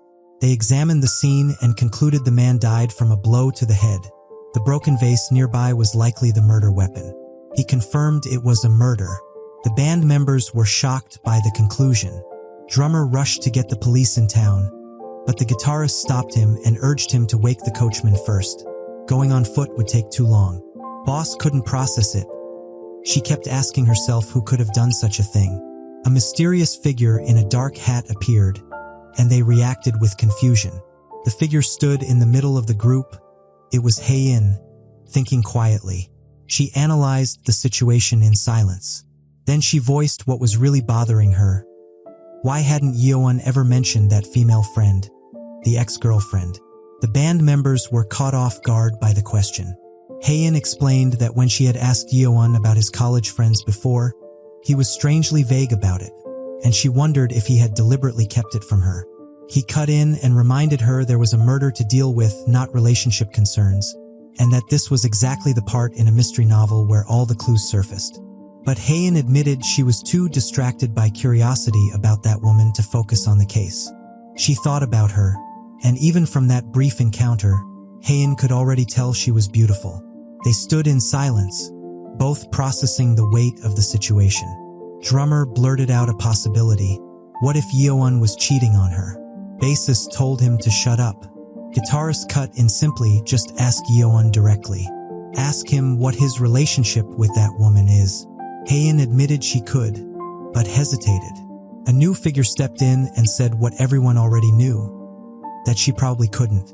It was Hyunjae. He said that she was afraid of seeing a side of Yeowon she didn't know existed. They exchanged glances, confused by the sudden dramatic roleplay unfolding around them. Bassist flatly explained that Hyunjae was just playing detective, and guitarist replied with disbelief. Hyunjae figure pressed on. She had to accept the truth. Just as Heian kept secrets about Long Afternoon, Yeowon might have a past she knew nothing about. Heian went quiet. She admitted the words weren't entirely wrong, but she just wasn't sure if it was really her place to dig into it. Heian reasoned that if Yeowon never brought it up, it might be something he deliberately wanted to keep hidden. The detective figure stayed quiet, thinking. Still, Heian couldn't shake it. Knowing someone like that existed in Yeowon's workplace bothered her. The frustration finally spilled out. Heian stomped and declared she really didn't like it. The band members watched and agreed with each other it was pure jealousy. Heian caught herself and wondered what was wrong with her. She didn't distrust Yeowon, but she couldn't stop thinking about that woman. She huffed, then quietly admitted to herself that she wanted to be petty about it. The imaginary drama dissolved. Back in reality, Heian was staring at her phone before, reading the mystery novel that had sparked the whole daydream. The story described a murder in a quiet village, where a stranger in gray stepped forward and declared the killer was in the room. They continued the previous story where Heian invited him to play a forehead flick. Yeowon is confused as to why Heian suddenly asked him to play that game. Heian said it was just because she was bored, then added he didn't have to worry about it if he didn't want to. Yeowon accepted the challenge and told her she was on. As they sat there, Yeowon quietly wondered to himself whether Heian's odd behavior had something to do with Ariane. He had a feeling she might react this way. In his imagination, Heian confronted him about the woman and accused him of cheating. He denied it. He wondered if she was trying to brush it off by turning it into a game. He told himself not to overthink it. Whatever the reason, they were just going to have fun. It was only a game. Yeowon proposed they start with rock, paper, scissors. Heian echoed him quietly. They threw their hands, scissors against paper. Yeowon realized he won, though he had actually planned to let her win. He laughed softly and said he won anyway. Heian muttered that she had been about to throw rock. Heian accepted her loss gracefully and told him he could flick her forehead. Haein reached over and raised her bangs, closing her eyes for fear that it would hurt. With Haein's forehead right in front of him, Yeowon thought she looked unexpectedly cute. Clear skin, pretty forehead. He was supposed to tap it lightly, but the urge to tease her took over. He decided to go all in. He flicked her forehead hard. Haein reacted with a sharp jolt. She rubbed her forehead and told him he was playing for real. Yeowon immediately realized he had used too much force and apologized, promising to go easier next time. Haein refused. She told him to go all out. That was the whole point of the game. Yeowon reluctantly agreed. They reset and started another round on the train platform. This time, rock beat scissors. Yeowon won again. He laughed and pumped his fist, genuinely pleased with himself. Haein held up scissors with a calm look, already thinking about her next move. Haein demanded he hurry up and flick her. Yeowon nervously agreed. He flicked her forehead again, hard. Haein shook it off and immediately called for another round. Yeowon went along with it. They threw again on the platform. Yeowon won once more and flicked her forehead without hesitation this time. Haein held her head. Yeowon felt slightly guilty and asked if they should stop. Haein refused. They were playing until the last train arrived. Yeowon gave in, quietly noting to himself just how competitive she was. Haein immediately called for another round. Both hands shot out, scissors against rock. Haein finally won and jumped up celebrating. Yeowon teased that she almost had 4 wins in a row. Yeowon accepted his loss and told her to go ahead, and to himself he thought it actually felt kind of nice. Yeowon went quiet for a moment. Haein leaned toward him, holding up 2 fingers, ready to deliver her penalty flick. She told him to close his eyes. Yeowon braced himself, eyes shut. Haein paused and looked at him quietly. Instead of flicking him, she gently cradled his face with both hands. Yeowon let out a surprised sound. Suddenly Haein kissed his forehead so sweetly, even though I thought she was going to punch Yeowon in the forehead. Shocked, Yeowon's eyes shot open. Haein pulled back and mentioned he had an interview tomorrow, so she had gone easy this time to avoid leaving a bruise. Then she looked straight at him and warned that if he ever looked at anyone else, like his ex, next time she wouldn't hold back. Yeowon stared at her, flushed, and after a pause said nothing. Then quietly, he told her he would only look at her, and kissed her back. Right there on the station bench, the 2 of them kissed. Haein pulled away and said nothing for a moment, then simply said, "Good." Yeowon sat there, still flustered. As the last train arrived, Yeowon complained that the forehead flick earlier felt like full force. Haein said it was maybe 40%. He insisted it hurt a lot. She told him he was probably just sensitive, and laughed. Late at night, the city was quiet. The director waited alone in a borrowed studio, scrolling through her phone. She looked up when she heard the door. Someone had arrived. Ariane walked in, bag over her shoulder. She asked whether the music video would be filmed there. The director explained it was just a meeting and test shots for now. Once the concept and schedule were set, they'd film somewhere else. The director admitted she hadn't expected Ariane to call back after finding out she wasn't an actress. Ariane said she simply wanted to hear what kind of video was being made first. She hadn't decided yet. It depended on the meeting and the concept. Then she added one more reason. She was curious about what kind of band Long Afternoon was. The 2 of them faced each other in the empty studio. The director noted that Ariane had gotten curious about Long Afternoon. She asked enthusiastically whether the music was good and if it made Ariane want to support them. Ariane said not exactly. The music actually annoyed her a little. The director was caught off guard by that answer. Ariane explained that after looking into the band, she found out Long Afternoon performed while hiding their faces. That bothered her. Actors, directors, singers, they all put their real names and faces on the line. The director tried to push back, pointing out that many artists these days work anonymously. Ariane then said she was just kidding. The truth was simple, she liked the songs. Ariane admitted she didn't usually listen to indie music, but Long Afternoon's style clicked with her, especially their collaboration with Song Hyeonji. The director lit up, saying she knew they were great and couldn't understand why they weren't more famous. though their recognition had grown lately thanks to Hyunjae. She then asked if Arian had listened to High Tide, the song the music video would be based on, insisting it was really good too. Arian said she had deliberately skipped that one. If she ended up filming the video, she wanted to hear it for the first time on set. Since she couldn't act, at least her reaction would be real. The director said, "Aha," then asked if Arian was a big movie fan. Arian asked what made her say that. The director laughed and said it was just a feeling she got. The director moved on and brought up the appearance fee, mentioning they had a decent budget this time and had set it generously. Arian cut her off before she could get into the numbers. She asked if they could do the test shots first. She said the fee didn't matter much to her. She wasn't a professional actor and already had another job. Arian said that if bad footage of her got out, she'd be seriously hurt by it.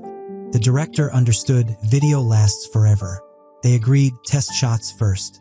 The director pointed Arian to a stool already set up in the middle of the room, mentioning the camera and lights were ready to go. Arian sat down and settled in. She asked if her position was fine. The director told her not to think about the camera and to just look straight at her raised fist. The lights went off. Arian noticed it. The director said she would play music similar to High Tide, and Arian just had to listen naturally until she called cut.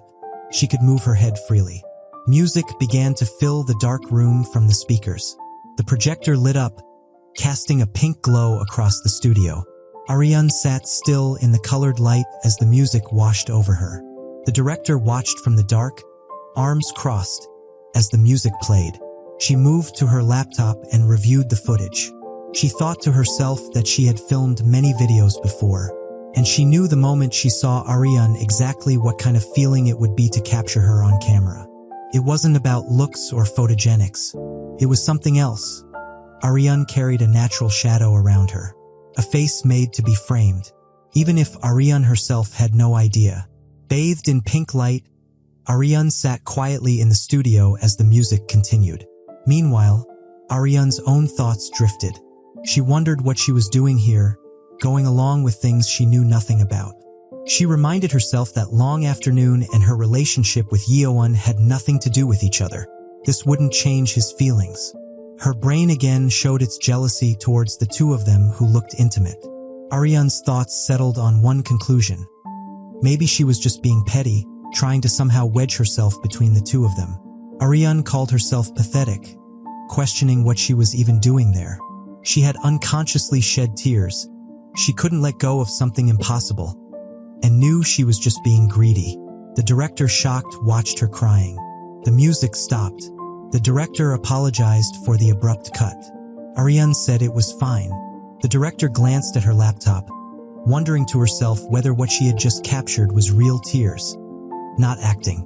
Either way, she thought it wasn't bad. Arian wiped her eye in the dim light. She asked if they needed to shoot more. The director quickly said no, what they had was enough. The director offered to let her see the footage right away on the laptop. Arian leaned over the screen, surprised by what she saw. She said she never knew she looked like that, and that her expression seemed a bit funny. The director laughed and said not at all, it felt awkward at first for everyone, but you get used to it. Arian went quiet, staring at herself on screen. The director asked if Arian didn't like what she saw. Arian said it wasn't that. She just felt she had blinked too much and wanted to be more careful next time, which meant she was already thinking about doing this again. The director looked at her quietly. She confirmed Arian's name, Han Arian, right? Arian said yes. The director asked if she wanted to grab a drink before leaving. Arian considered it. The director suggested beer while they talked through the concept and finalized the schedule. She added that these kinds of conversations were perfect with a cigarette, but she was actually thinking of quitting. Arian's eyes shifted. The director cheerfully mentioned that candy was supposed to help with quitting smoking and suggested they give it a try. She was reminded of her late friend who loved eating candy. Arian agreed to go, noting the weather was hot anyway. Arian asked if the director was paying. The director quickly said they'd go Dutch. Arian complained she had sounded like she was treating. The director shot back that people who work in video are broke. Night had settled over the city. Meanwhile, in the cafe, Yeowon called out to their boss that he was heading out first. The boss sent them off. Yeowon stepped outside into the summer heat, loosening up as he left. With the summer internship application submitted, he thought he just had to wait for results and prepare for the second half of the year. As for the interview itself, he felt he had done well. He was used to it by now and hadn't gotten nervous or made any mistakes, though he did recall one frustrating moment. A highly qualified applicant who had even studied abroad had been sitting right next to him. Yeowon had thought bitterly that if the guy had already gone overseas, he might as well have just found a job there. Yeowon walked out after his interview, telling himself he had prepared as best he could. But walking alone through the city at night, he couldn't help wondering why his best still felt so ordinary. He arrived at the subway station. Yeowon stood near the platform, distracted by his own thoughts. Someone called his name and reached out a hand toward him. It was Hae-in. She asked if his interview went well today. Yeowon paused for a moment. He said it went super well, that he completely blew the interview room away. Hae-in just laughed at that. They sat together on a bench in the station. Hae-in noticed his formal outfit and asked where he was coming back from. Hae-in explained that it was her grandmother's birthday, so she had a family dinner that night. Hae-in explained that her grandmother disliked anything unfamiliar, so she dressed modestly on purpose. Her uncle, who never wore dress shirts, had even put one on that day, though he muttered it was suffocating the whole time. Yeowon said he didn't know she paid attention to things like that. Hae-in told him it was simply because she didn't want to be nagged about doing music. If she dressed too flashy, her family would say she hadn't been raised properly. Yeowon related to it, pointing out that interviews were the same way. They always say dress comfortably, but everyone shows up in suits anyway. Hae-in jokingly asked if he could just show up in a tracksuit then. Yeowon laughed and said that would just make him look rebellious. Hae-in laughed back, saying interviewers and her grandmother were basically the same. Then Hae-in hummed quietly and seemed to think about something. Yeowon asked what was on her mind. She said it was nothing much, just that since both of them were dressed up today, it felt like a special occasion. Yeowon agreed, noting they had never run into each other like this before. Hae-in added that she rarely dressed this way either. Yeowon suggested they take a photo to mark the moment. Hae-in agreed. They stood side by side at the station as Hae-in held up her phone and took a selfie of the two of them. Yeowon looked at the photo and said it really did feel like a special day. Hae-in simply agreed. Yeowon looked at the photo on his phone and admitted to himself that in reality, it was just an ordinary day where he went to one interview. Hae-in stood quietly on the platform, looking at him. The announcement came, the next train was arriving. Hae-in then asked if they should just make it a special day from now on. Yeowon didn't understand at first. Suddenly Hae-in grabbed his arm. The two stood close together on the platform as the train pulled in behind them. Hae-in suggested they go on a date. Yeowon processed what she just said, noting that it would then really become a special day. Yeowon admitted he was a bit tired today. Hae-in asked if they should just rest instead, but Yeowon immediately said that they were going right now. Yeowon asked where they should go.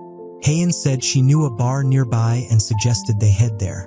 Yeowon agreed, and Hae-in happily said go. Yeowon and Hae-in sat at a bar table late at night, sharing drinks together. Hae-in raised her tequila shots and toasted cheerfully. Yeowon asked if she was drinking tequila, surprised since he thought she had gone to the restroom.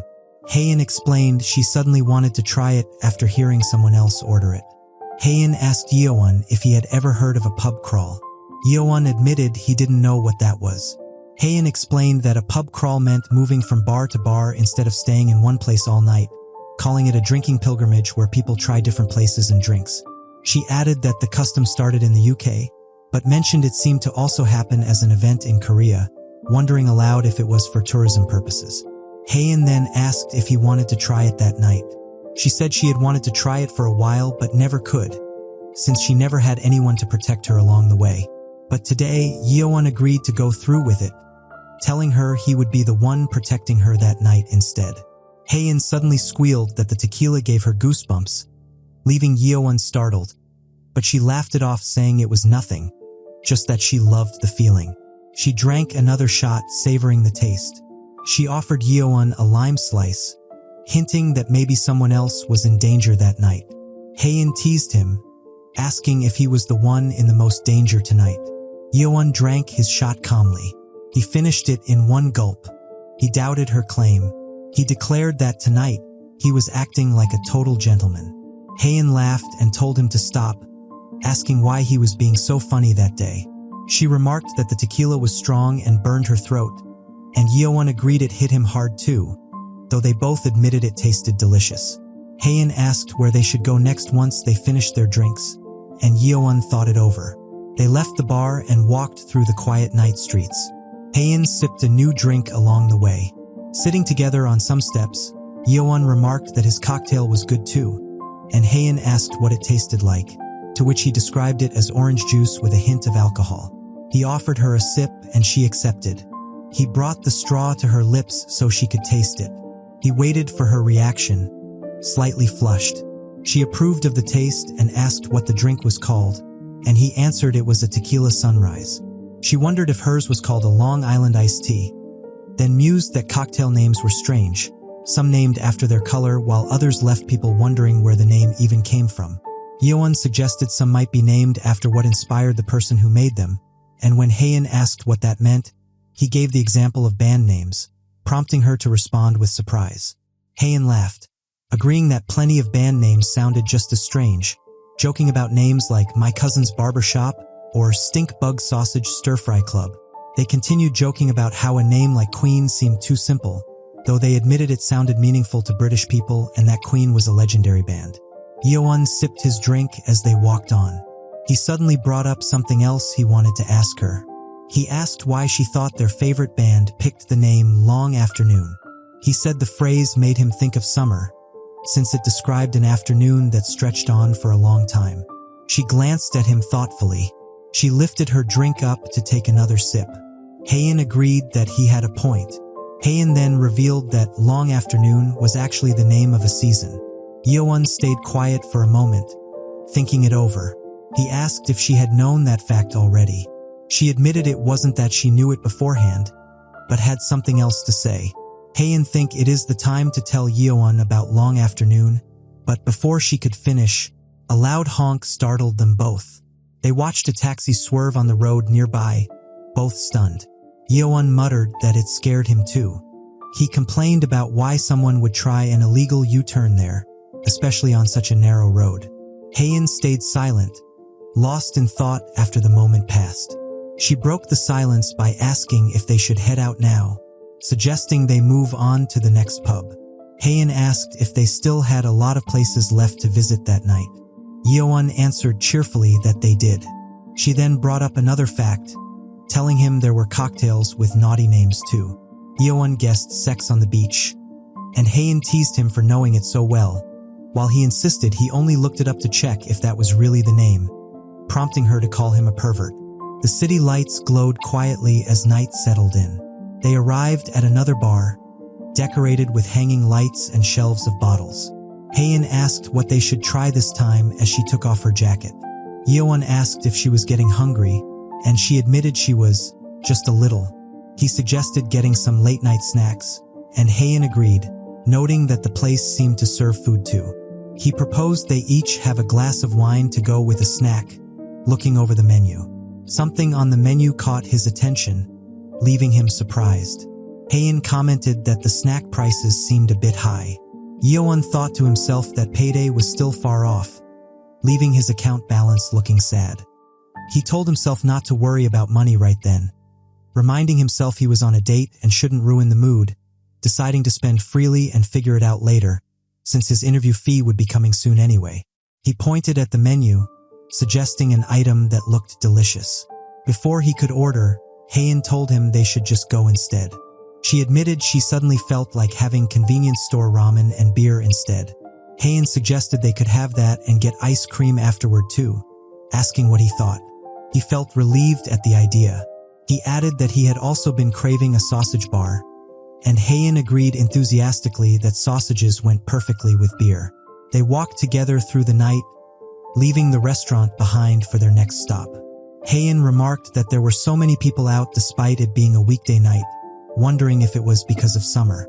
Yeowon said he thought it was especially nice to walk that night since it was cool out, and Haein agreed, saying the breeze felt nice.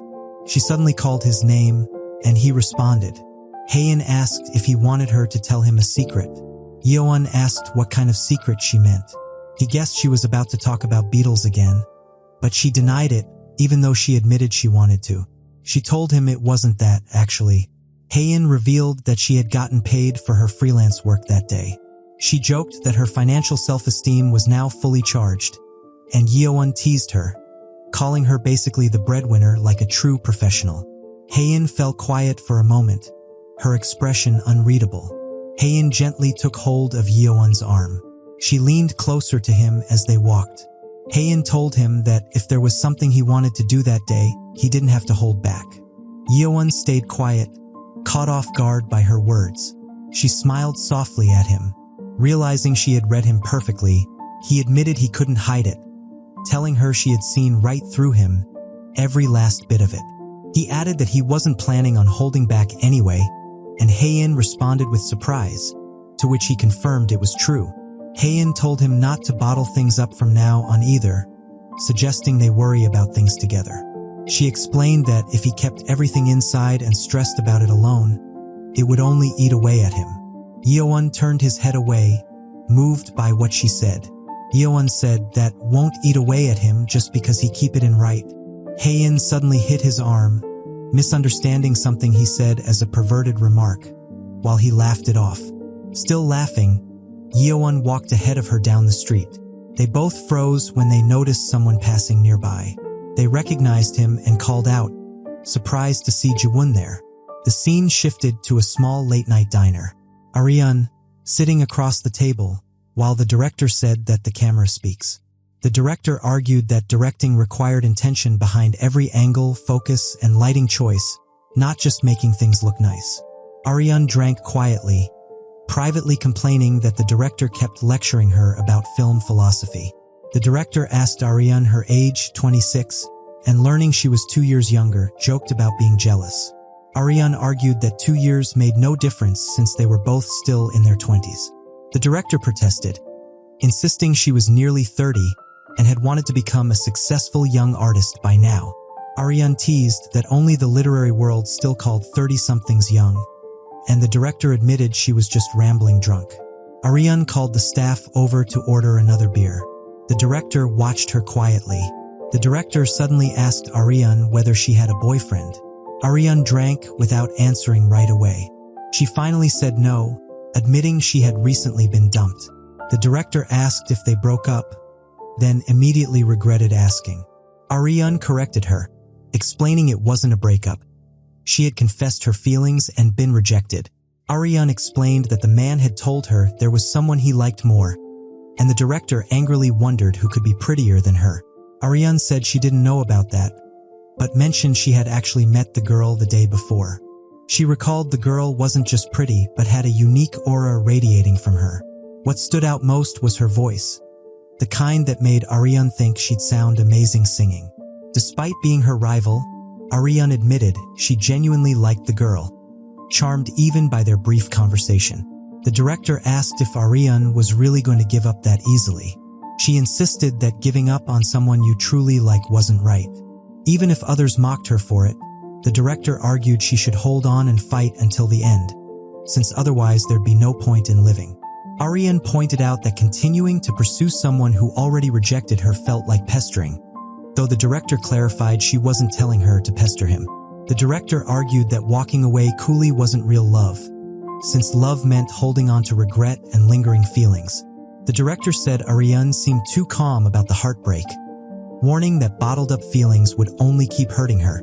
Arian realized that was why the girl had wanted to drink, recalling she had cried during a shoot earlier.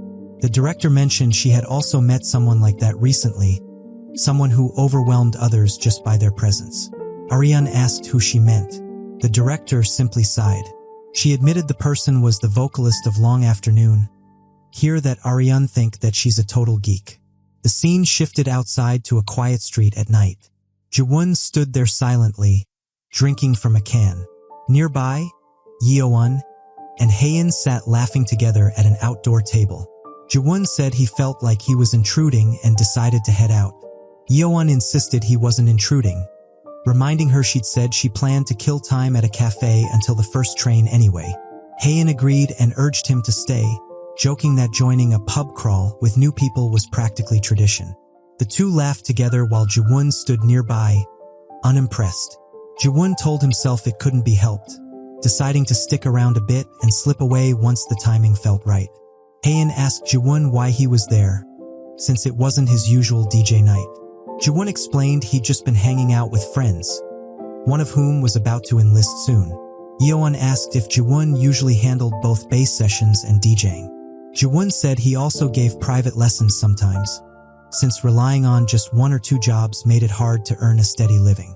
Jiwon mentioned he was 23 and told Yeowon he could speak casually with him, which surprised Yeowon. Yeowon then asked how Jiwon and Haein had gotten close, wondering if it was through meeting often at Haein's studio. Haein explained that Gahan had taught her guitar and introduced them, and they grew close after he did some recording sessions with her. She recalled how they used to jam together and write songs for fun whenever they had free time, with Gahan excitedly praising a track she'd made. Yeowon asked if jamming meant improvisation like jazz, and Haein confirmed it, saying she'd love for him to see it sometime. Yeowon noticed they'd run out of drinks. Haein offered to come with him to get more, but he told her to stay and rest, asking what she wanted. She asked for another can. Jiwon and Haein sat drinking together while Yeowon was away. Jiwon called her name and asked how things were going. Haein asked what he meant, and he clarified he meant their preparation for the rock fest. Jiwon recalled that when he first saw her filming a live clip before, he noticed she didn't seem the type to get stage fright, though he admitted a big stage like a rock fest would feel like an entirely different world. He described how on a stage that large, the members would stand farther apart than during practice, and hearing only the monitor speaker would make it hard to tell at first if the live sound was coming through properly. He told her that he and Hyunjae would support her as best they could, but asked if she felt nervous about it. She stayed quiet for a moment. Haein admitted that even saying that there was no backing out now. She said this was something she chose and started himself, so she had to pull it off no matter what. His eyes stayed firm as he spoke. Haein confessed that lately, watching Yeowon made her start thinking she might have been acting spoiled.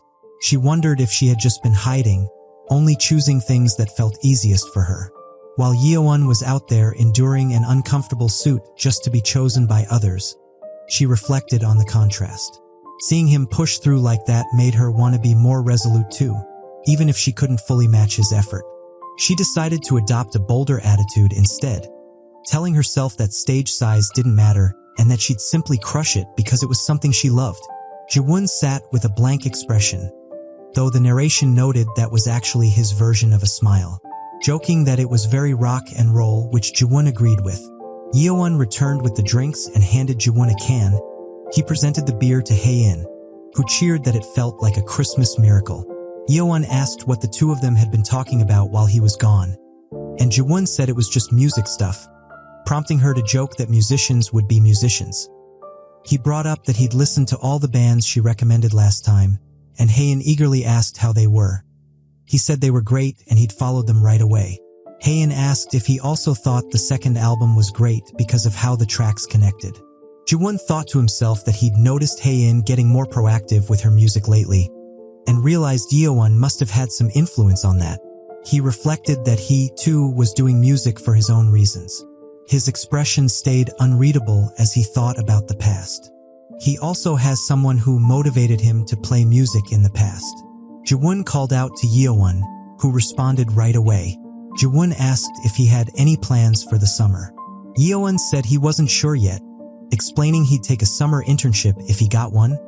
Otherwise, he'd prepare for the fall job hunting season. Haein listened quietly, looking puzzled by the conversation. Jiwon noted he must be busy then, and asked about weekends instead, to which Yeowon said he worked nearly every weekend at his part-time job.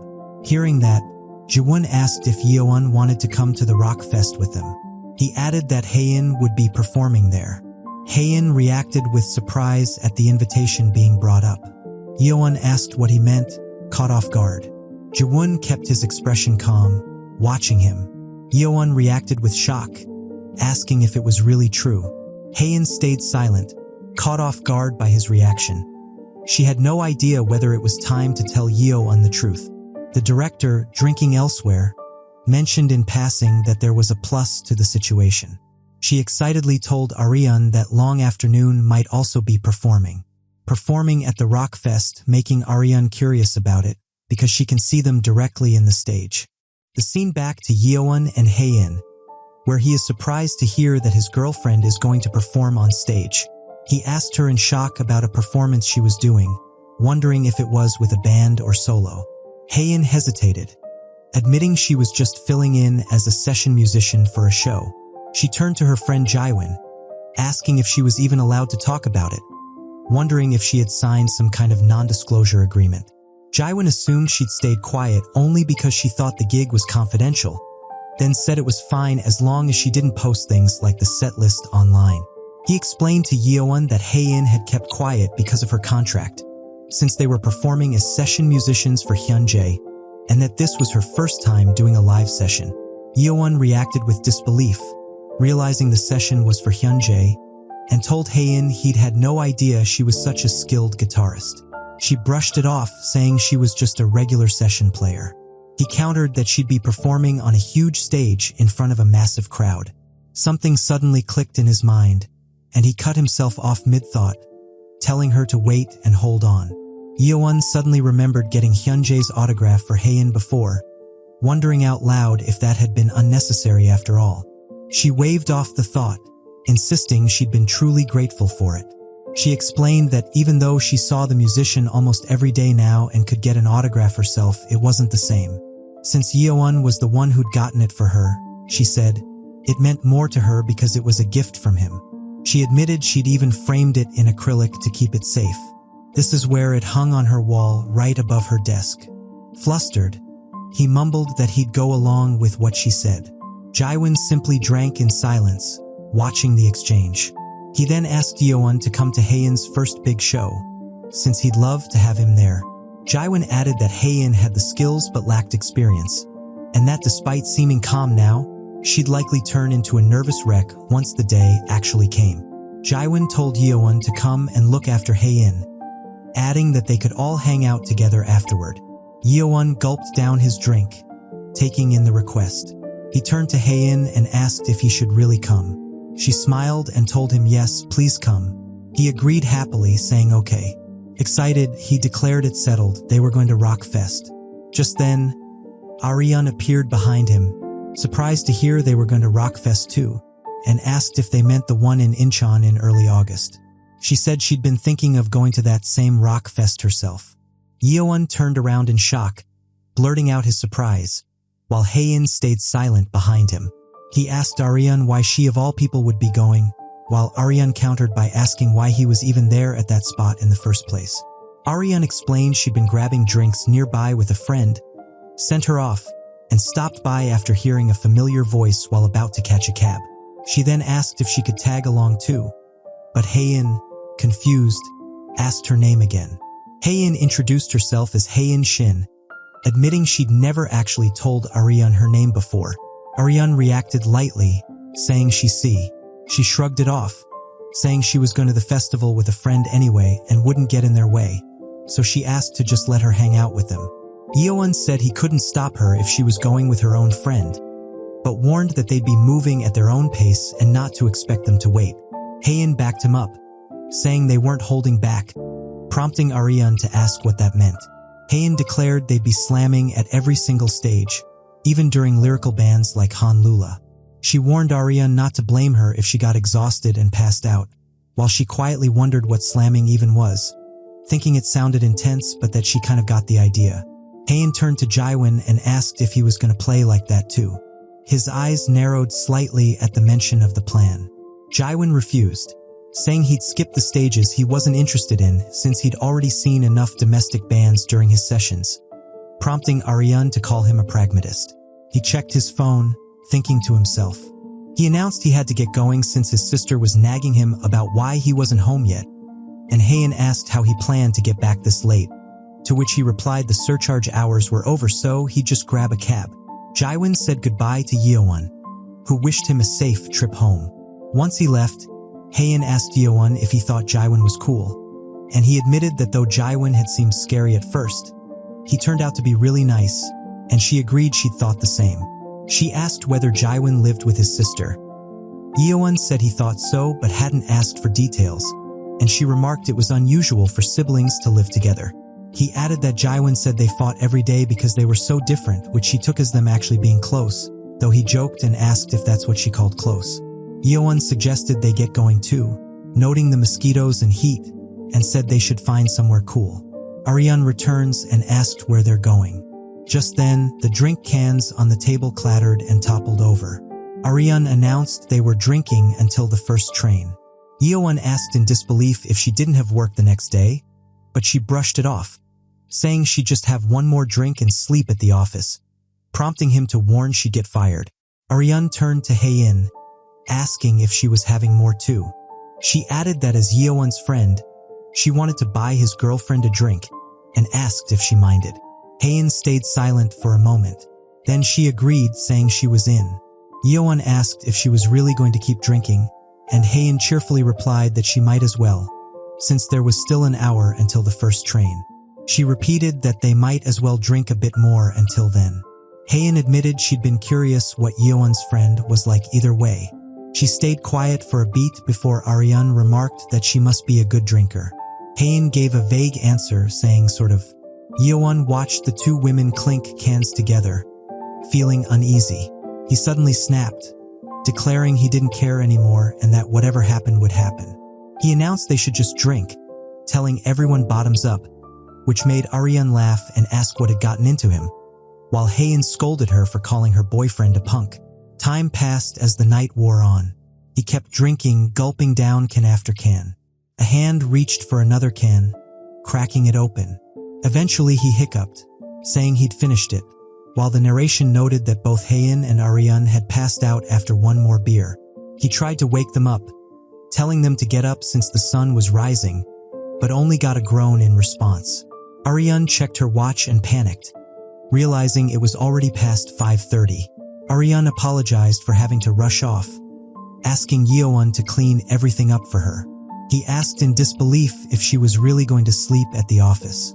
She waved it off, telling him not to worry, she'd handle it. He shot back that he wasn't worried at all.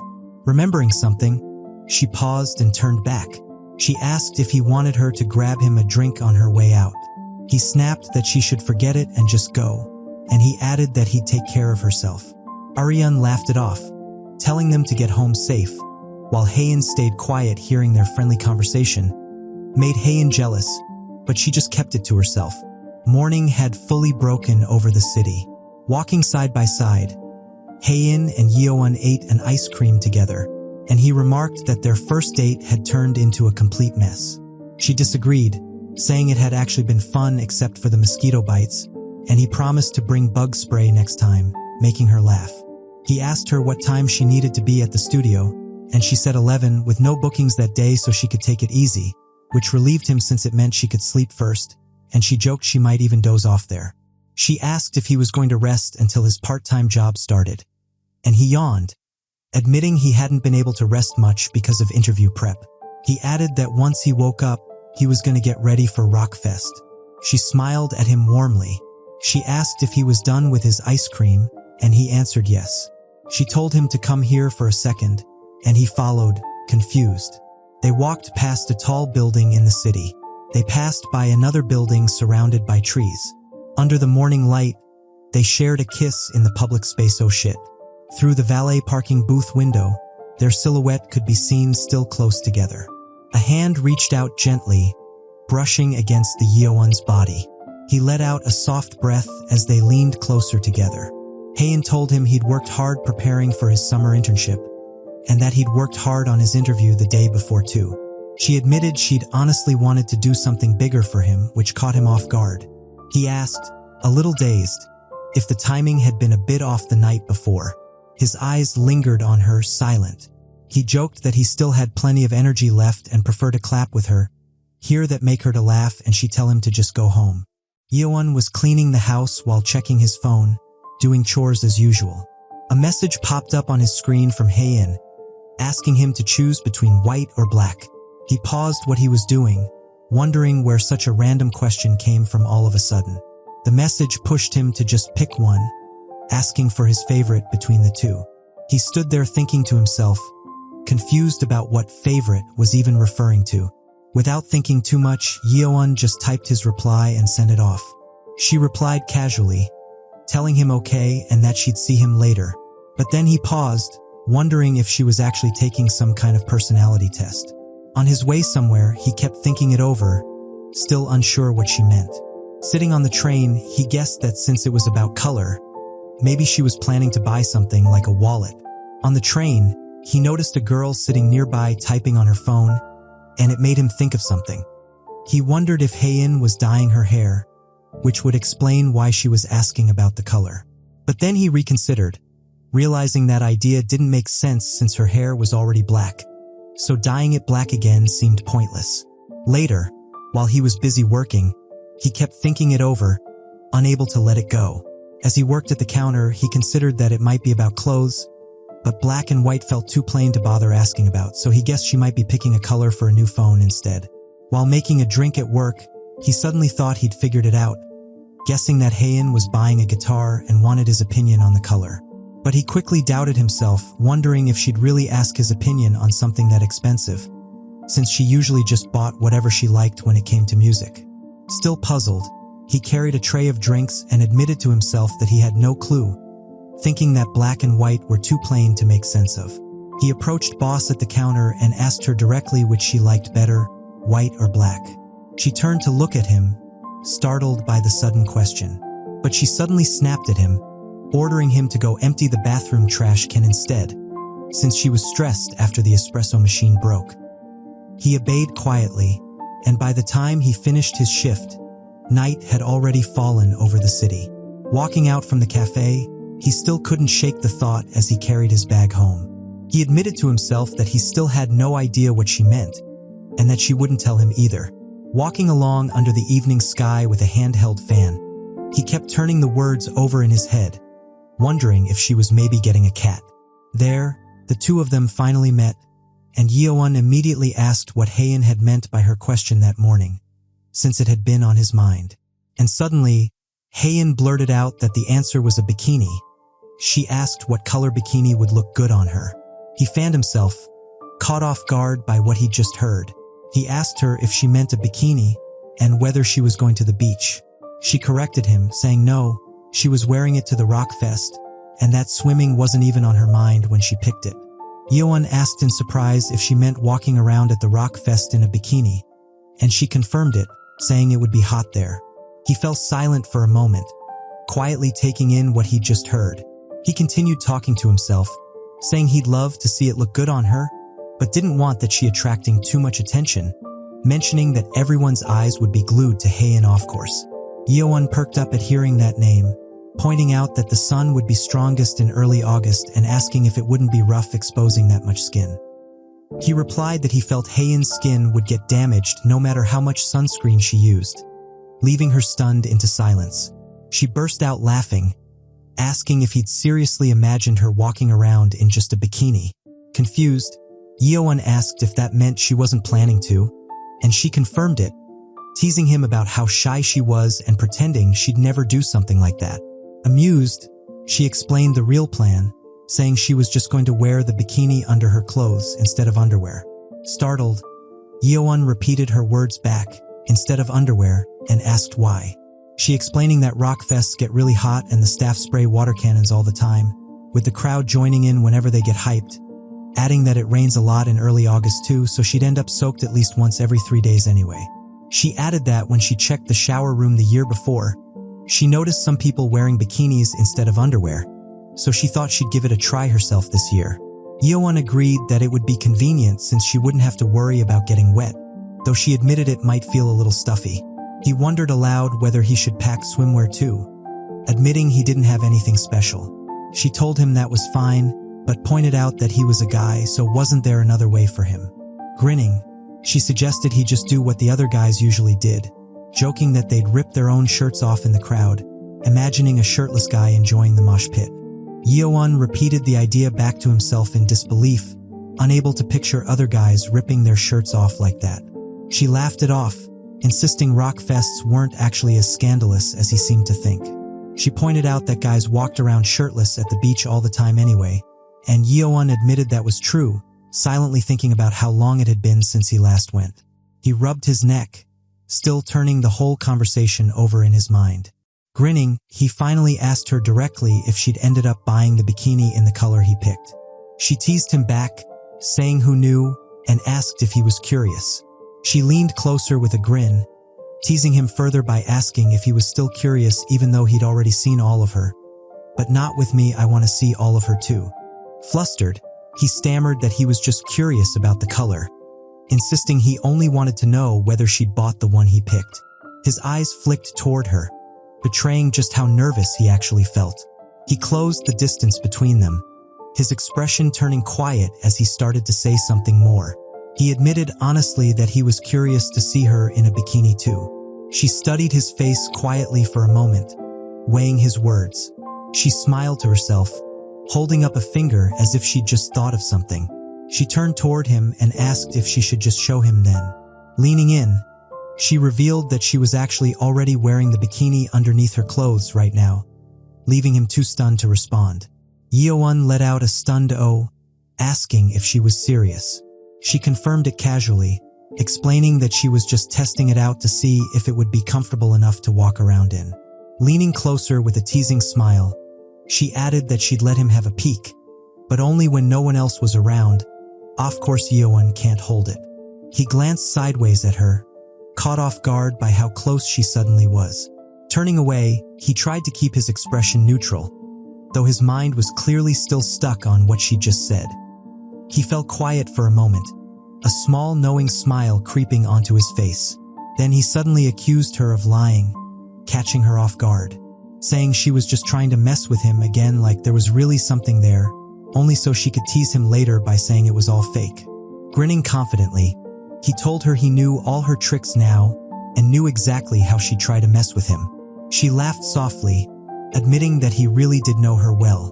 Laughing, he declared this wasn't his first rodeo, and she teased back that he was basically a pro now, joking that she couldn't fool him anymore, so he dared her to come up with a new routine. She chuckled and admitted she guessed she'd have to. Soon after, an announcement echoed through the station that the next train was arriving. Meanwhile, back home, Yeowon stepped out of a cold shower, letting out a satisfied sigh over how refreshing it felt, convinced that cold showers really were the best. Still shaking off the cold, he flicked water off his hands with an exaggerated wince, caught mid-motion in his living room as the narration wryly noted 25-year-old Yeowon writhing from the sheer rush of a cold shower. Yeowon flopped back onto his bed with a tired sigh, arms sprawled out as he stared blankly at the ceiling. Checking his phone, he wondered to himself whether Haein was done showering yet, remembering that she'd promised to send him a picture afterward. Suddenly his eyes went wide, caught off guard by something. He jolted upright on the edge of his bed, staring at his phone with a startled expression.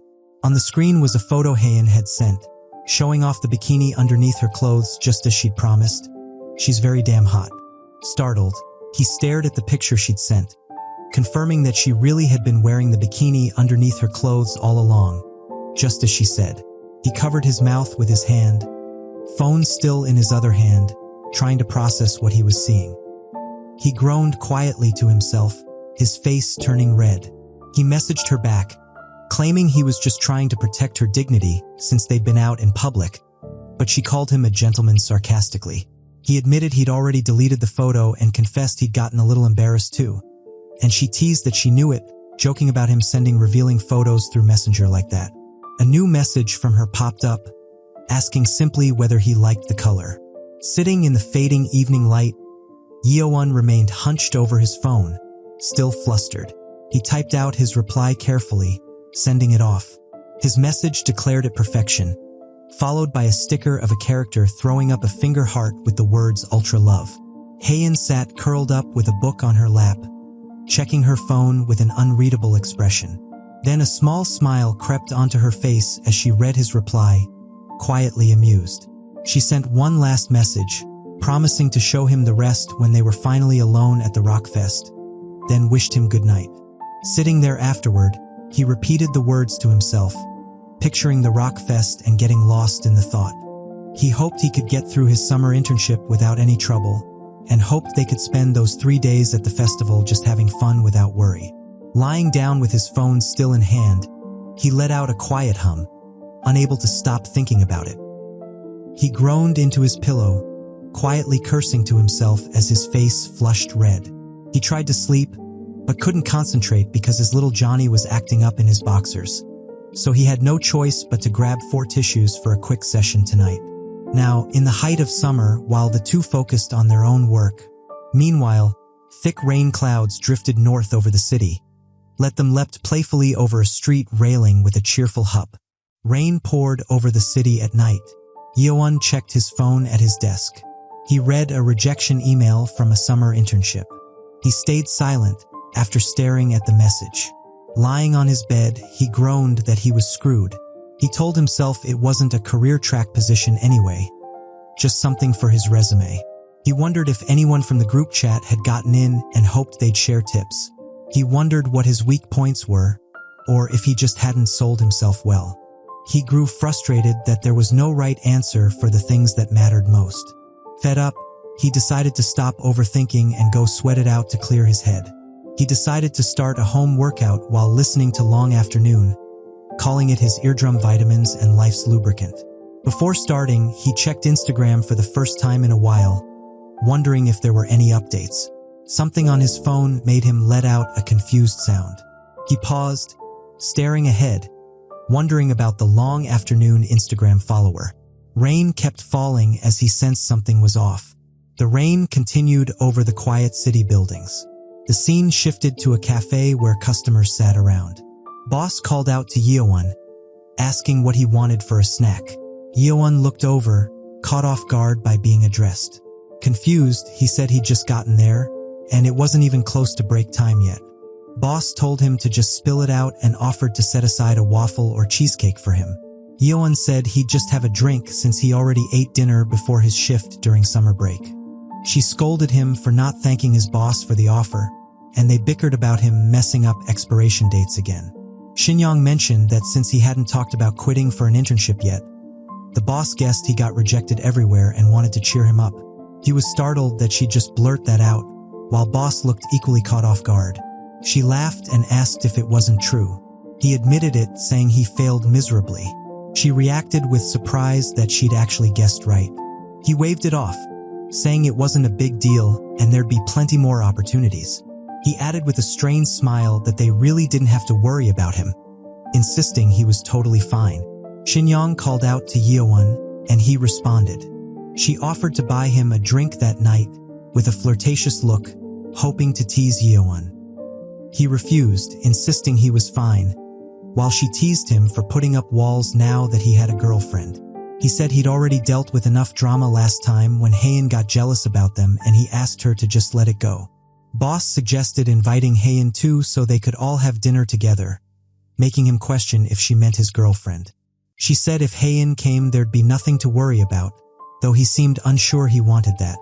She pushed back playfully about him being stubborn when she was trying to treat him, and he said he'd rather have a consolation bonus instead, which she called money grubbing. As they parted, she told him to introduce them to his girlfriend sometime. Boss said goodbye and told him to watch out for the rain, while he muttered to himself about why he'd introduce her. He let out a thoughtful sound, seeming to mull something over. He wondered why he was like this, sniffling as he asked if it was because they were trying to cheer him up. He noted he'd been fine a second ago but was starting to feel depressed. Time passed at the cafe as his shift went on. He told his boss that he was heading out. She called out to wait a second. She handed him something, telling him to take it. She told him not to be so anxious, saying from her experience things somehow worked out, for better or worse. She added that not having a right answer wasn't always a bad thing. She told him to get home safe and that he'd done good work that day. Looking at the box, he realized it was a macaron, remarking it had been forever since he'd had one. Holding a box, he told himself what's done was done. He thought about how thinking about it now wouldn't change anything. The rain kept pouring over the city that night. He arrived at the subway platform. Haein, waiting there, called out his name. He walked toward her, and she looked up at him from where she sat. He stood there, expression unreadable. Yeowon put on an annoyed expression. He was so quiet that he posed as a signal to Haein that he wanted a hug. She glanced aside with a small smile. She pulled him into a hug, and he closed his eyes as she embraced him. They were hugging on the subway. The people on the train just looked at them enviously because they were single. She asked if he'd really been that upset. He said not really, and joked that if anything he was fired up now, since he'd crush it when full-time recruitment came around. She teased him for sounding rock and roll, and he agreed. He said since he had nothing to do for a while, he'd focus on preparing for Rockfest. She asked what he meant by preparing, noting the festival was next week. He said he'd listen to every single artist on the lineup so he could actually enjoy it once he knew the songs. He declared he'd study up and watch every single stage, promising to cheer for her performance. She felt relieved he didn't hate going to festivals. Glad she could keep doing this with him. She brought up needing a place to stay for the 3-day, 2-night trip, and he mentioned he'd already booked a spot in the camping zone with a 3-person tent, plenty of space.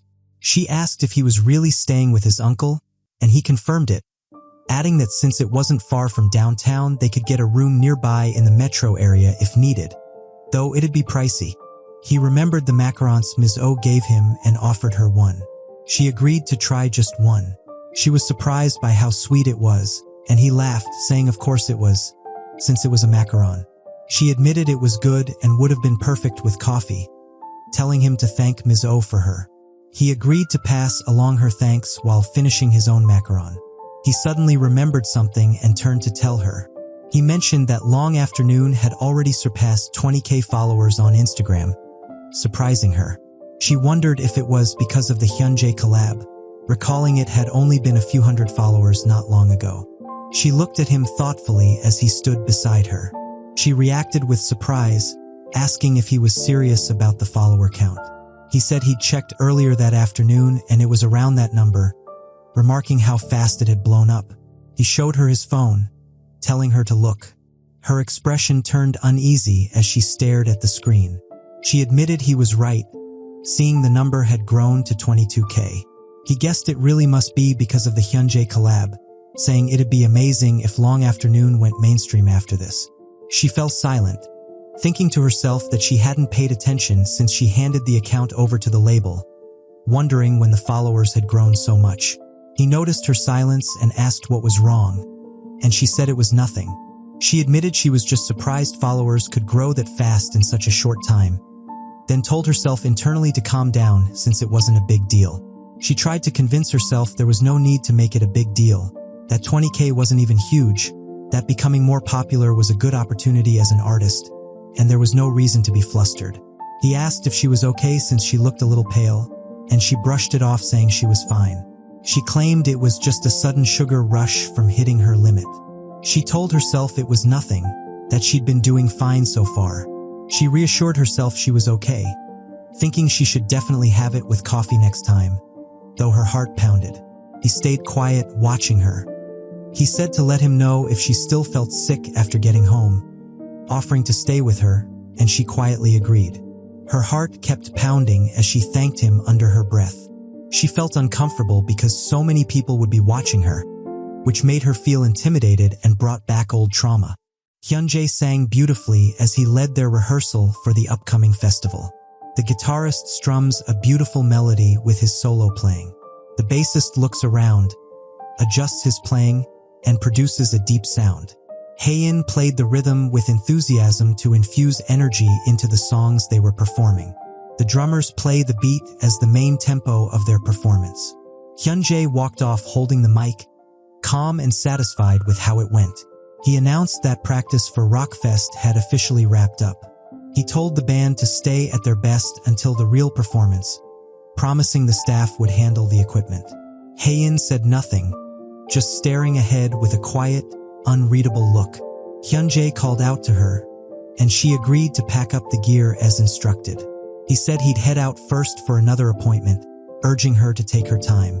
She wished him a polite farewell, while the drummer and their manager teased each other over dress code jokes. The bassist was invited outside for a smoke break by guitarist, and he agreed.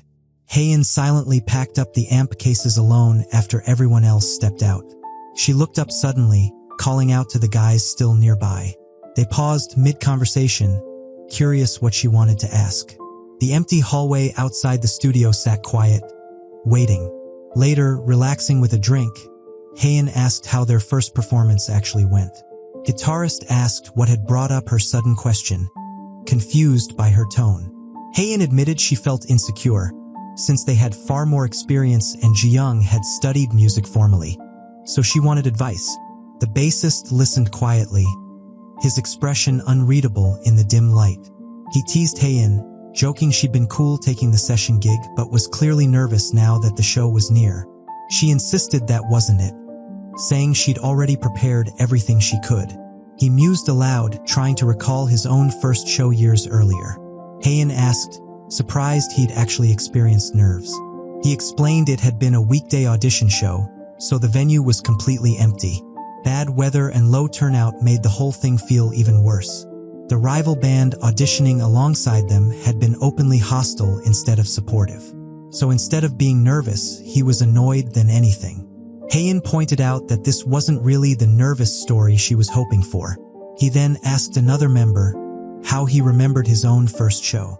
He said his first performance was at a high school festival. The bassist, thinking back, recalled the group before them doing a hyped idol dance routine.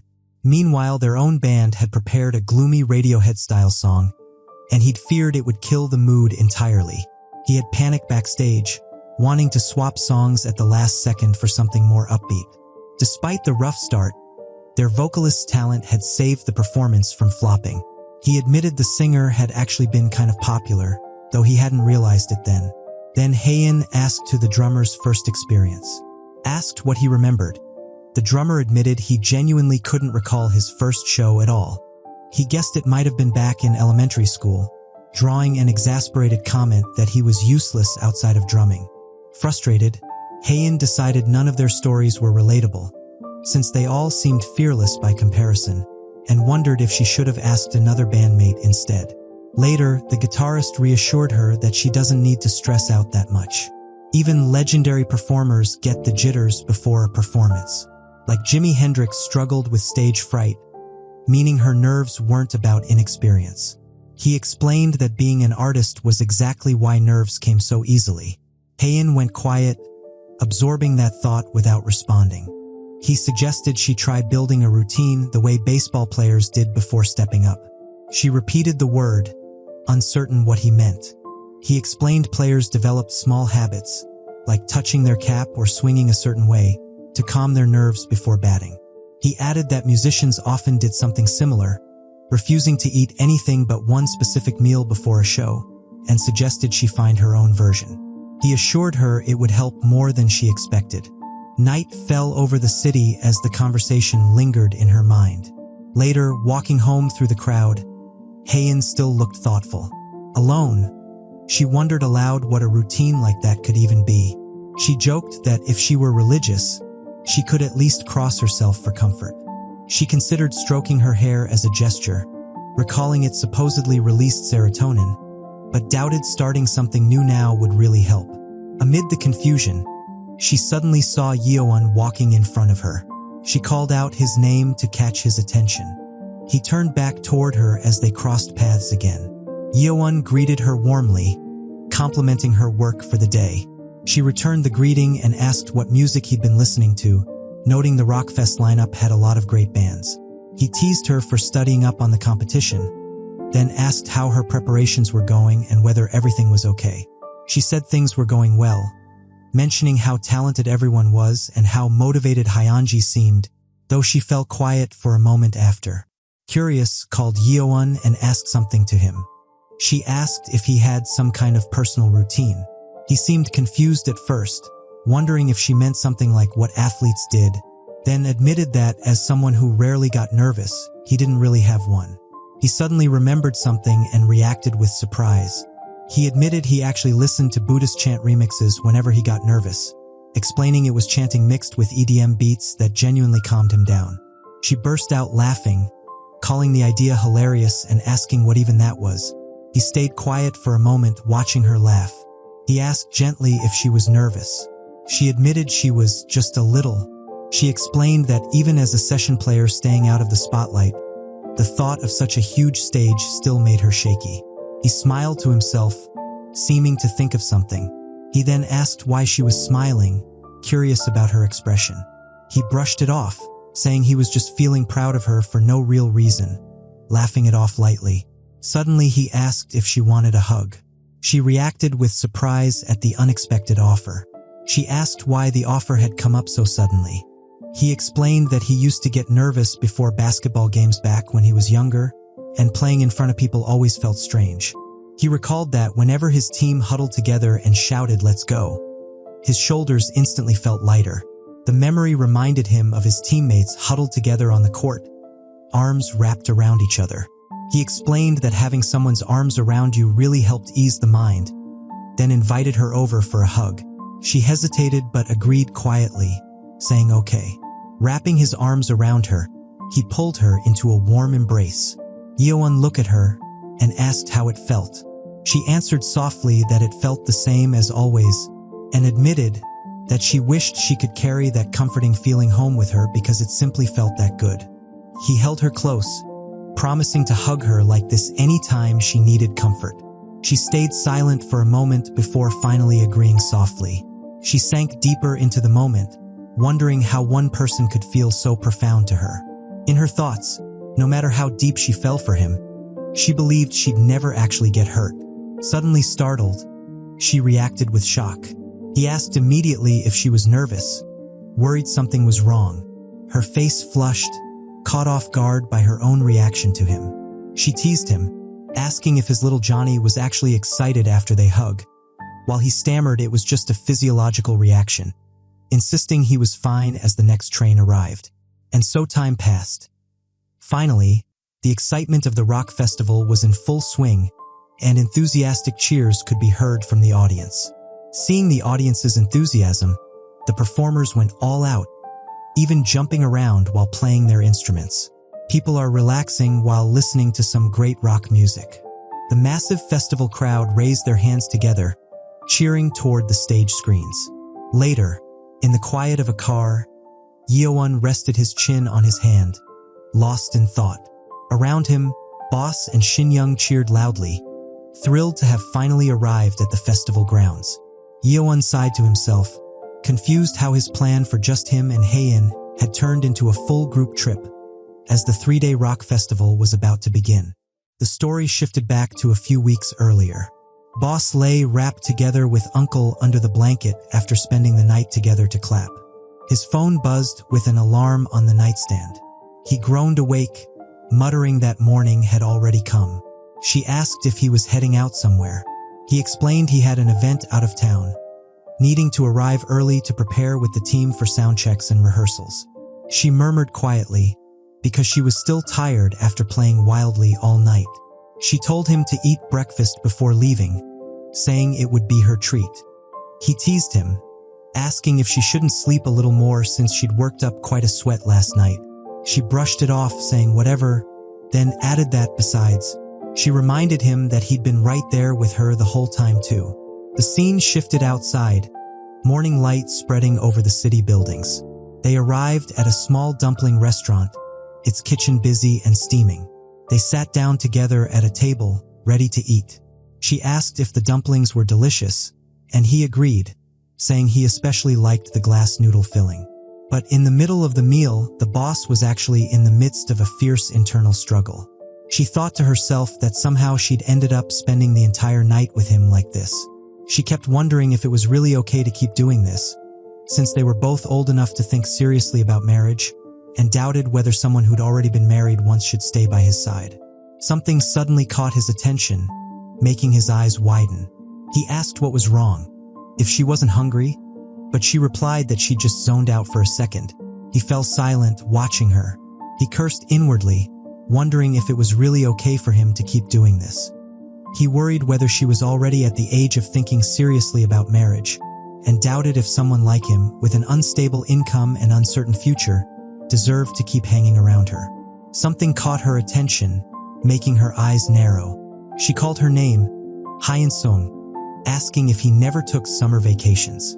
He replied that freelancers like him didn't really get those, since summer was packed with events, making it the busiest season for his work. She asked where he was going. He explained he was heading somewhere with Hae-in for 3 days, to a rock festival where he'd be working as part of the engineering crew, adding that Hae-in was performing there too. He hesitated, then asked if she'd like to come along since he had 2 guest passes. She declined, saying she didn't really know much about that kind of stuff, even though she'd said he was going there for work anyway. She admitted she should probably just stay and work at the cafe instead, and he accepted it, saying if she couldn't, she couldn't. The scene shifted outside under a clear sky. They walked together down the street afterward. He suggested she get some more sleep since she'd only had a few hours, but she said lying down right after eating would feel uncomfortable. She teased him for actually worrying about things like that, insisting that at their age they had to think about it, and he admitted she was probably right. He kept checking his phone as they walked side by side. She called out to him by name, Hyun-sung. He turned to her and asked what. She asked what he thought about the 2 of them, and whether he wanted to keep things the way they were. She said that she thought things were fine just as they were, silently worrying to herself that she didn't want things to get too serious, afraid he'd only end up feeling burdened if he met someone better than her. He walked in silence, repeating her words in his head. Keep things the way they are? His face went pale as he suddenly wondered if she was actually asking him to marry her. His thoughts spiraled, thinking that wanting to stay like this forever basically meant she wanted them to be together, that it was practically a proposal, wondering if it was too sudden right after their dumpling soup date, and if she really liked him that much. He struggled to gather himself, thinking hard. He finally answered that he needed some time to think, saying it was a little sudden, and she accepted it, saying it was okay.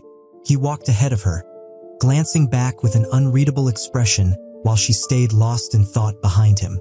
She scolded herself inwardly, realizing he must have really thought she was talking about marriage, and that now it looked like she'd just been playing with his feelings.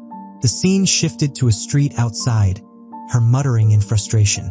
Time passed and the city moved on around them. Later, at his cafe, she stood thinking quietly to herself. Shin-young asked their boss if something was wrong, saying she seemed irritated these days. She called out to Shin-young, asking if she had dated a lot. She stammered that she didn't have a lot of experience, but insisted it wasn't like she had none at all, asking why she wanted to know.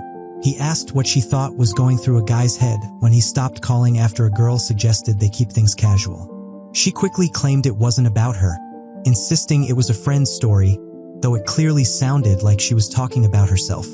She explained that maybe the guy felt hurt thinking she didn't take him seriously, since people wanted the person they liked to respect them when dating. She murmured that it made sense, concluding to herself that Hyun-sung must be hurt. She realized it was obvious now that she thought about it, that human emotions couldn't just be switched on and off, and that suggesting to keep it casual basically meant not seeing a future together. She admitted to herself that saying it was for Hyun-sung's sake had just been an excuse, and that in the end she was running away from her own insecurities again, being selfish as always. Shin-young watched her quietly, unsure what was going through her mind. Yeowon came greeted each other at the cafe, while their boss welcomed him warmly too. Yeowon said he wanted to ask their boss something, boss wondering if the men's restroom had clogged again. But there he said that wasn't it. He explained he was wondering if he could take about 3 days off. Their boss asked if he was going on a trip and when. He answered August 2nd, 3rd, and 4th, admitting it was short notice since it was only a few days away. He explained he wasn't going anywhere far, just following his girlfriend to one of her performances. Their boss reacted with surprise, realizing it was at a rock festival. She thought hard about it. Shin-young said that sounded fun and that she'd always wanted to go to one, mentioning it would be her first time too and that she was really excited about the lineup. Their boss said taking 3 whole days off might be difficult. He quickly backpedaled, suggesting maybe he could give just 1 day off instead. But their boss suddenly changed her mind entirely, declaring they should just close the shop and go on vacation together. She reasoned that the espresso machine was broken and needed replacing anyway, the bathroom needed a deep clean, and it was a good chance to clear out the storage room too. She added excitedly that she was going to that festival. Yeowon reacted with confusion, unsure what was happening. Sinyoung cheered, thrilled that she was coming too since it would have been boring going by herself. He worried aloud about tickets, but their boss said she had guest passes, and when he asked about lodging, she said they'd just pay extra for a nearby hotel, making Sinyoung cheer even louder. Their boss then told Yeowon he was joining them too, and he stammered that he was supposed to be spending time with his girlfriend there. She reassured him he could hang out with his girlfriend and with them at the same time, which caught him off guard. She added, half joking, that he'd better not be planning to ditch them and have fun all by himself. He laughed nervously, insisting it wasn't like that, but trailed off. Time passed as they drove down the road together toward the festival. His boss declared cheerfully from the driver's seat that they'd arrived. He reflected to himself on his phone that was how it all happened, ending up going with his boss and the other part-timer. He texted his girlfriend, who replied that it was fine, saying the more the merrier since it was a festival, and told him to meet her in front of the main stage. He really likes Haeun's personality. She's always there to support him. He admitted it wasn't exactly the romantic trip for two he'd imagined, but said this wasn't bad either. They arrived and found parking, remarking that festivals were more fun with a crowd anyway.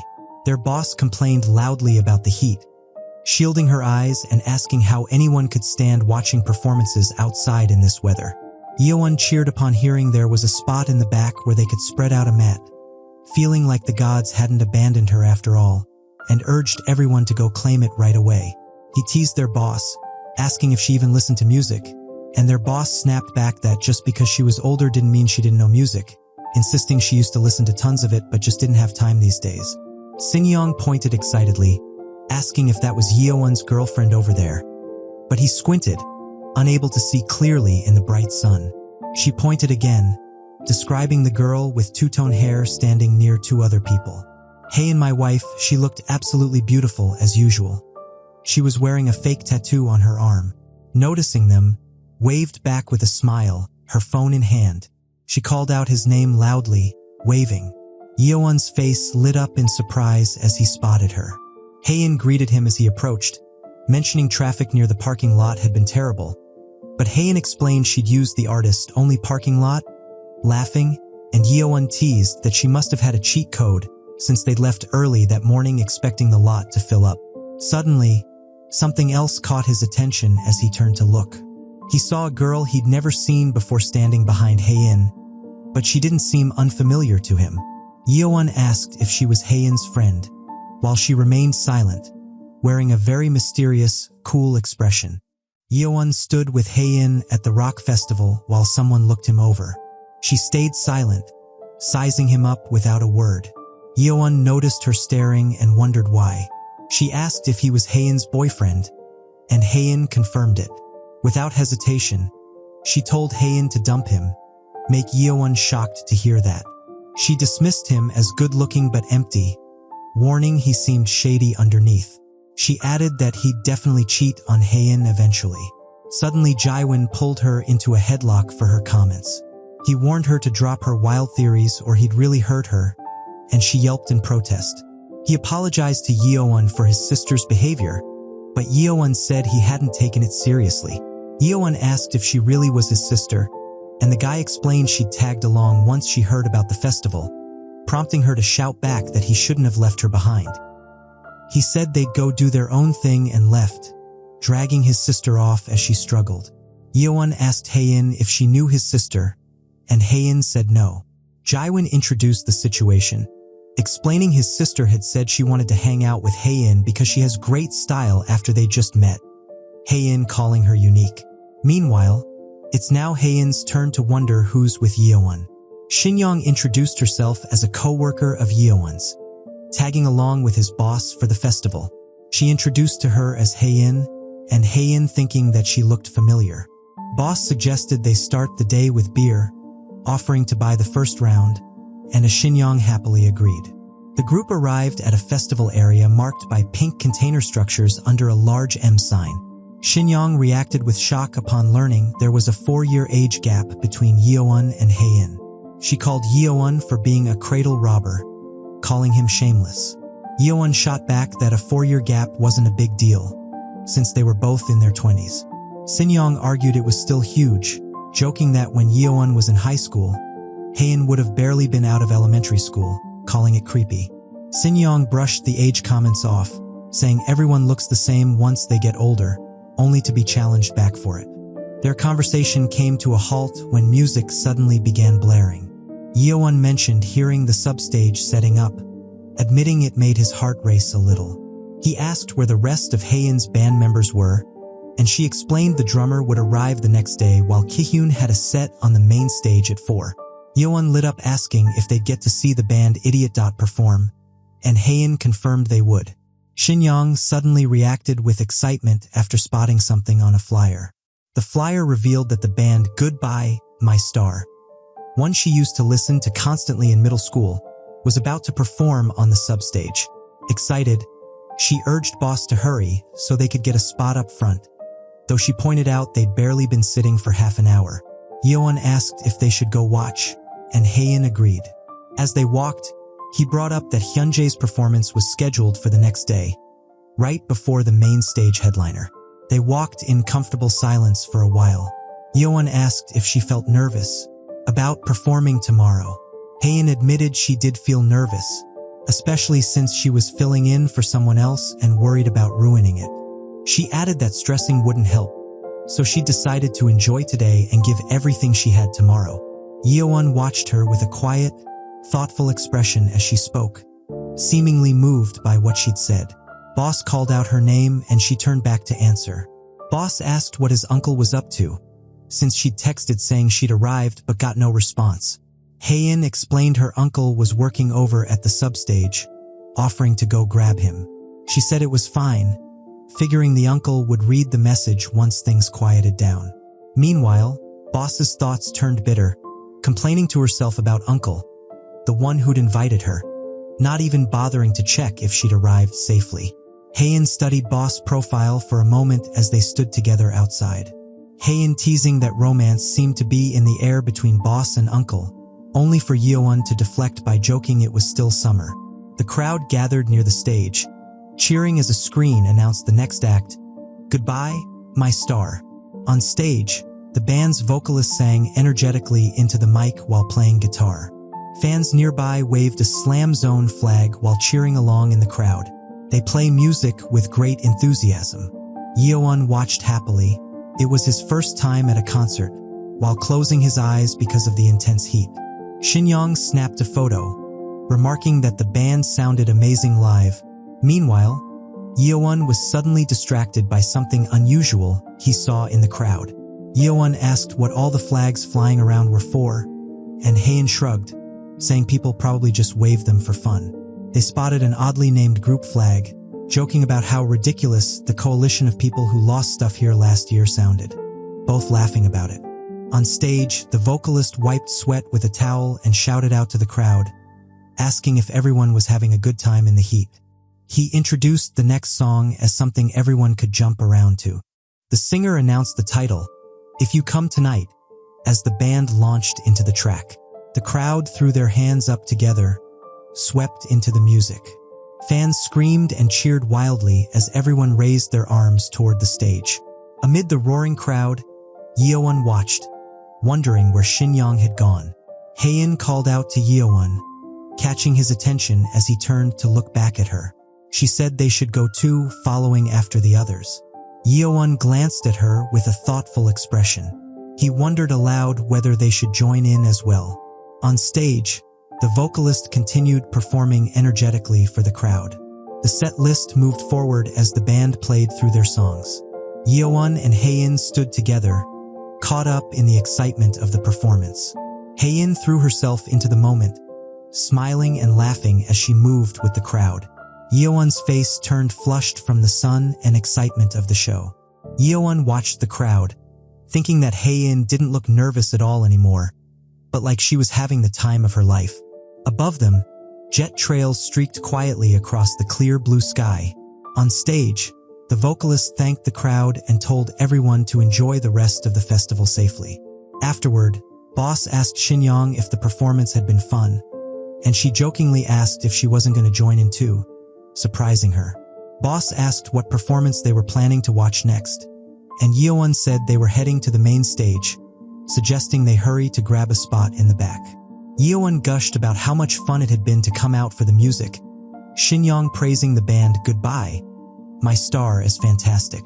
Yeowon held up a festival map, with Haein glancing over him. She said his bag looked heavy and suggested dropping it off at the tent before continuing to watch more performances. Yeowon agreed enthusiastically, suggesting they check out where the tent was located too. Yeowon called after them, saying they'd meet up again after dropping off their things, telling the others to grab a spot in the meantime. In the distance, a row of tents stood beneath a canopy marked Park Tarp, set against the trees and open sky. Yeowon asked if they'd found the right tent, and Haein confirmed it was number 11. He mentioned it was in the shade so it wouldn't be too hot inside. Haein called his name softly as they stood near the tent entrance. She asked if he wanted to come inside for a second. Yeowon asked why, half joking about whether it was to check if there was room to lie down. He looked at her, caught off guard by an unspoken tension between them. Haein gave him a small, knowing smile as she watched his reaction. She unzipped the tent flap, the sound breaking the quiet between them. Once inside, she said softly that they were finally alone by themselves. She leaned close. She gave a mischievous look asking if they should take a moment to clap. Cool off. Yeowon didn't expect that on such a hot day. They'd be doing something even hotter.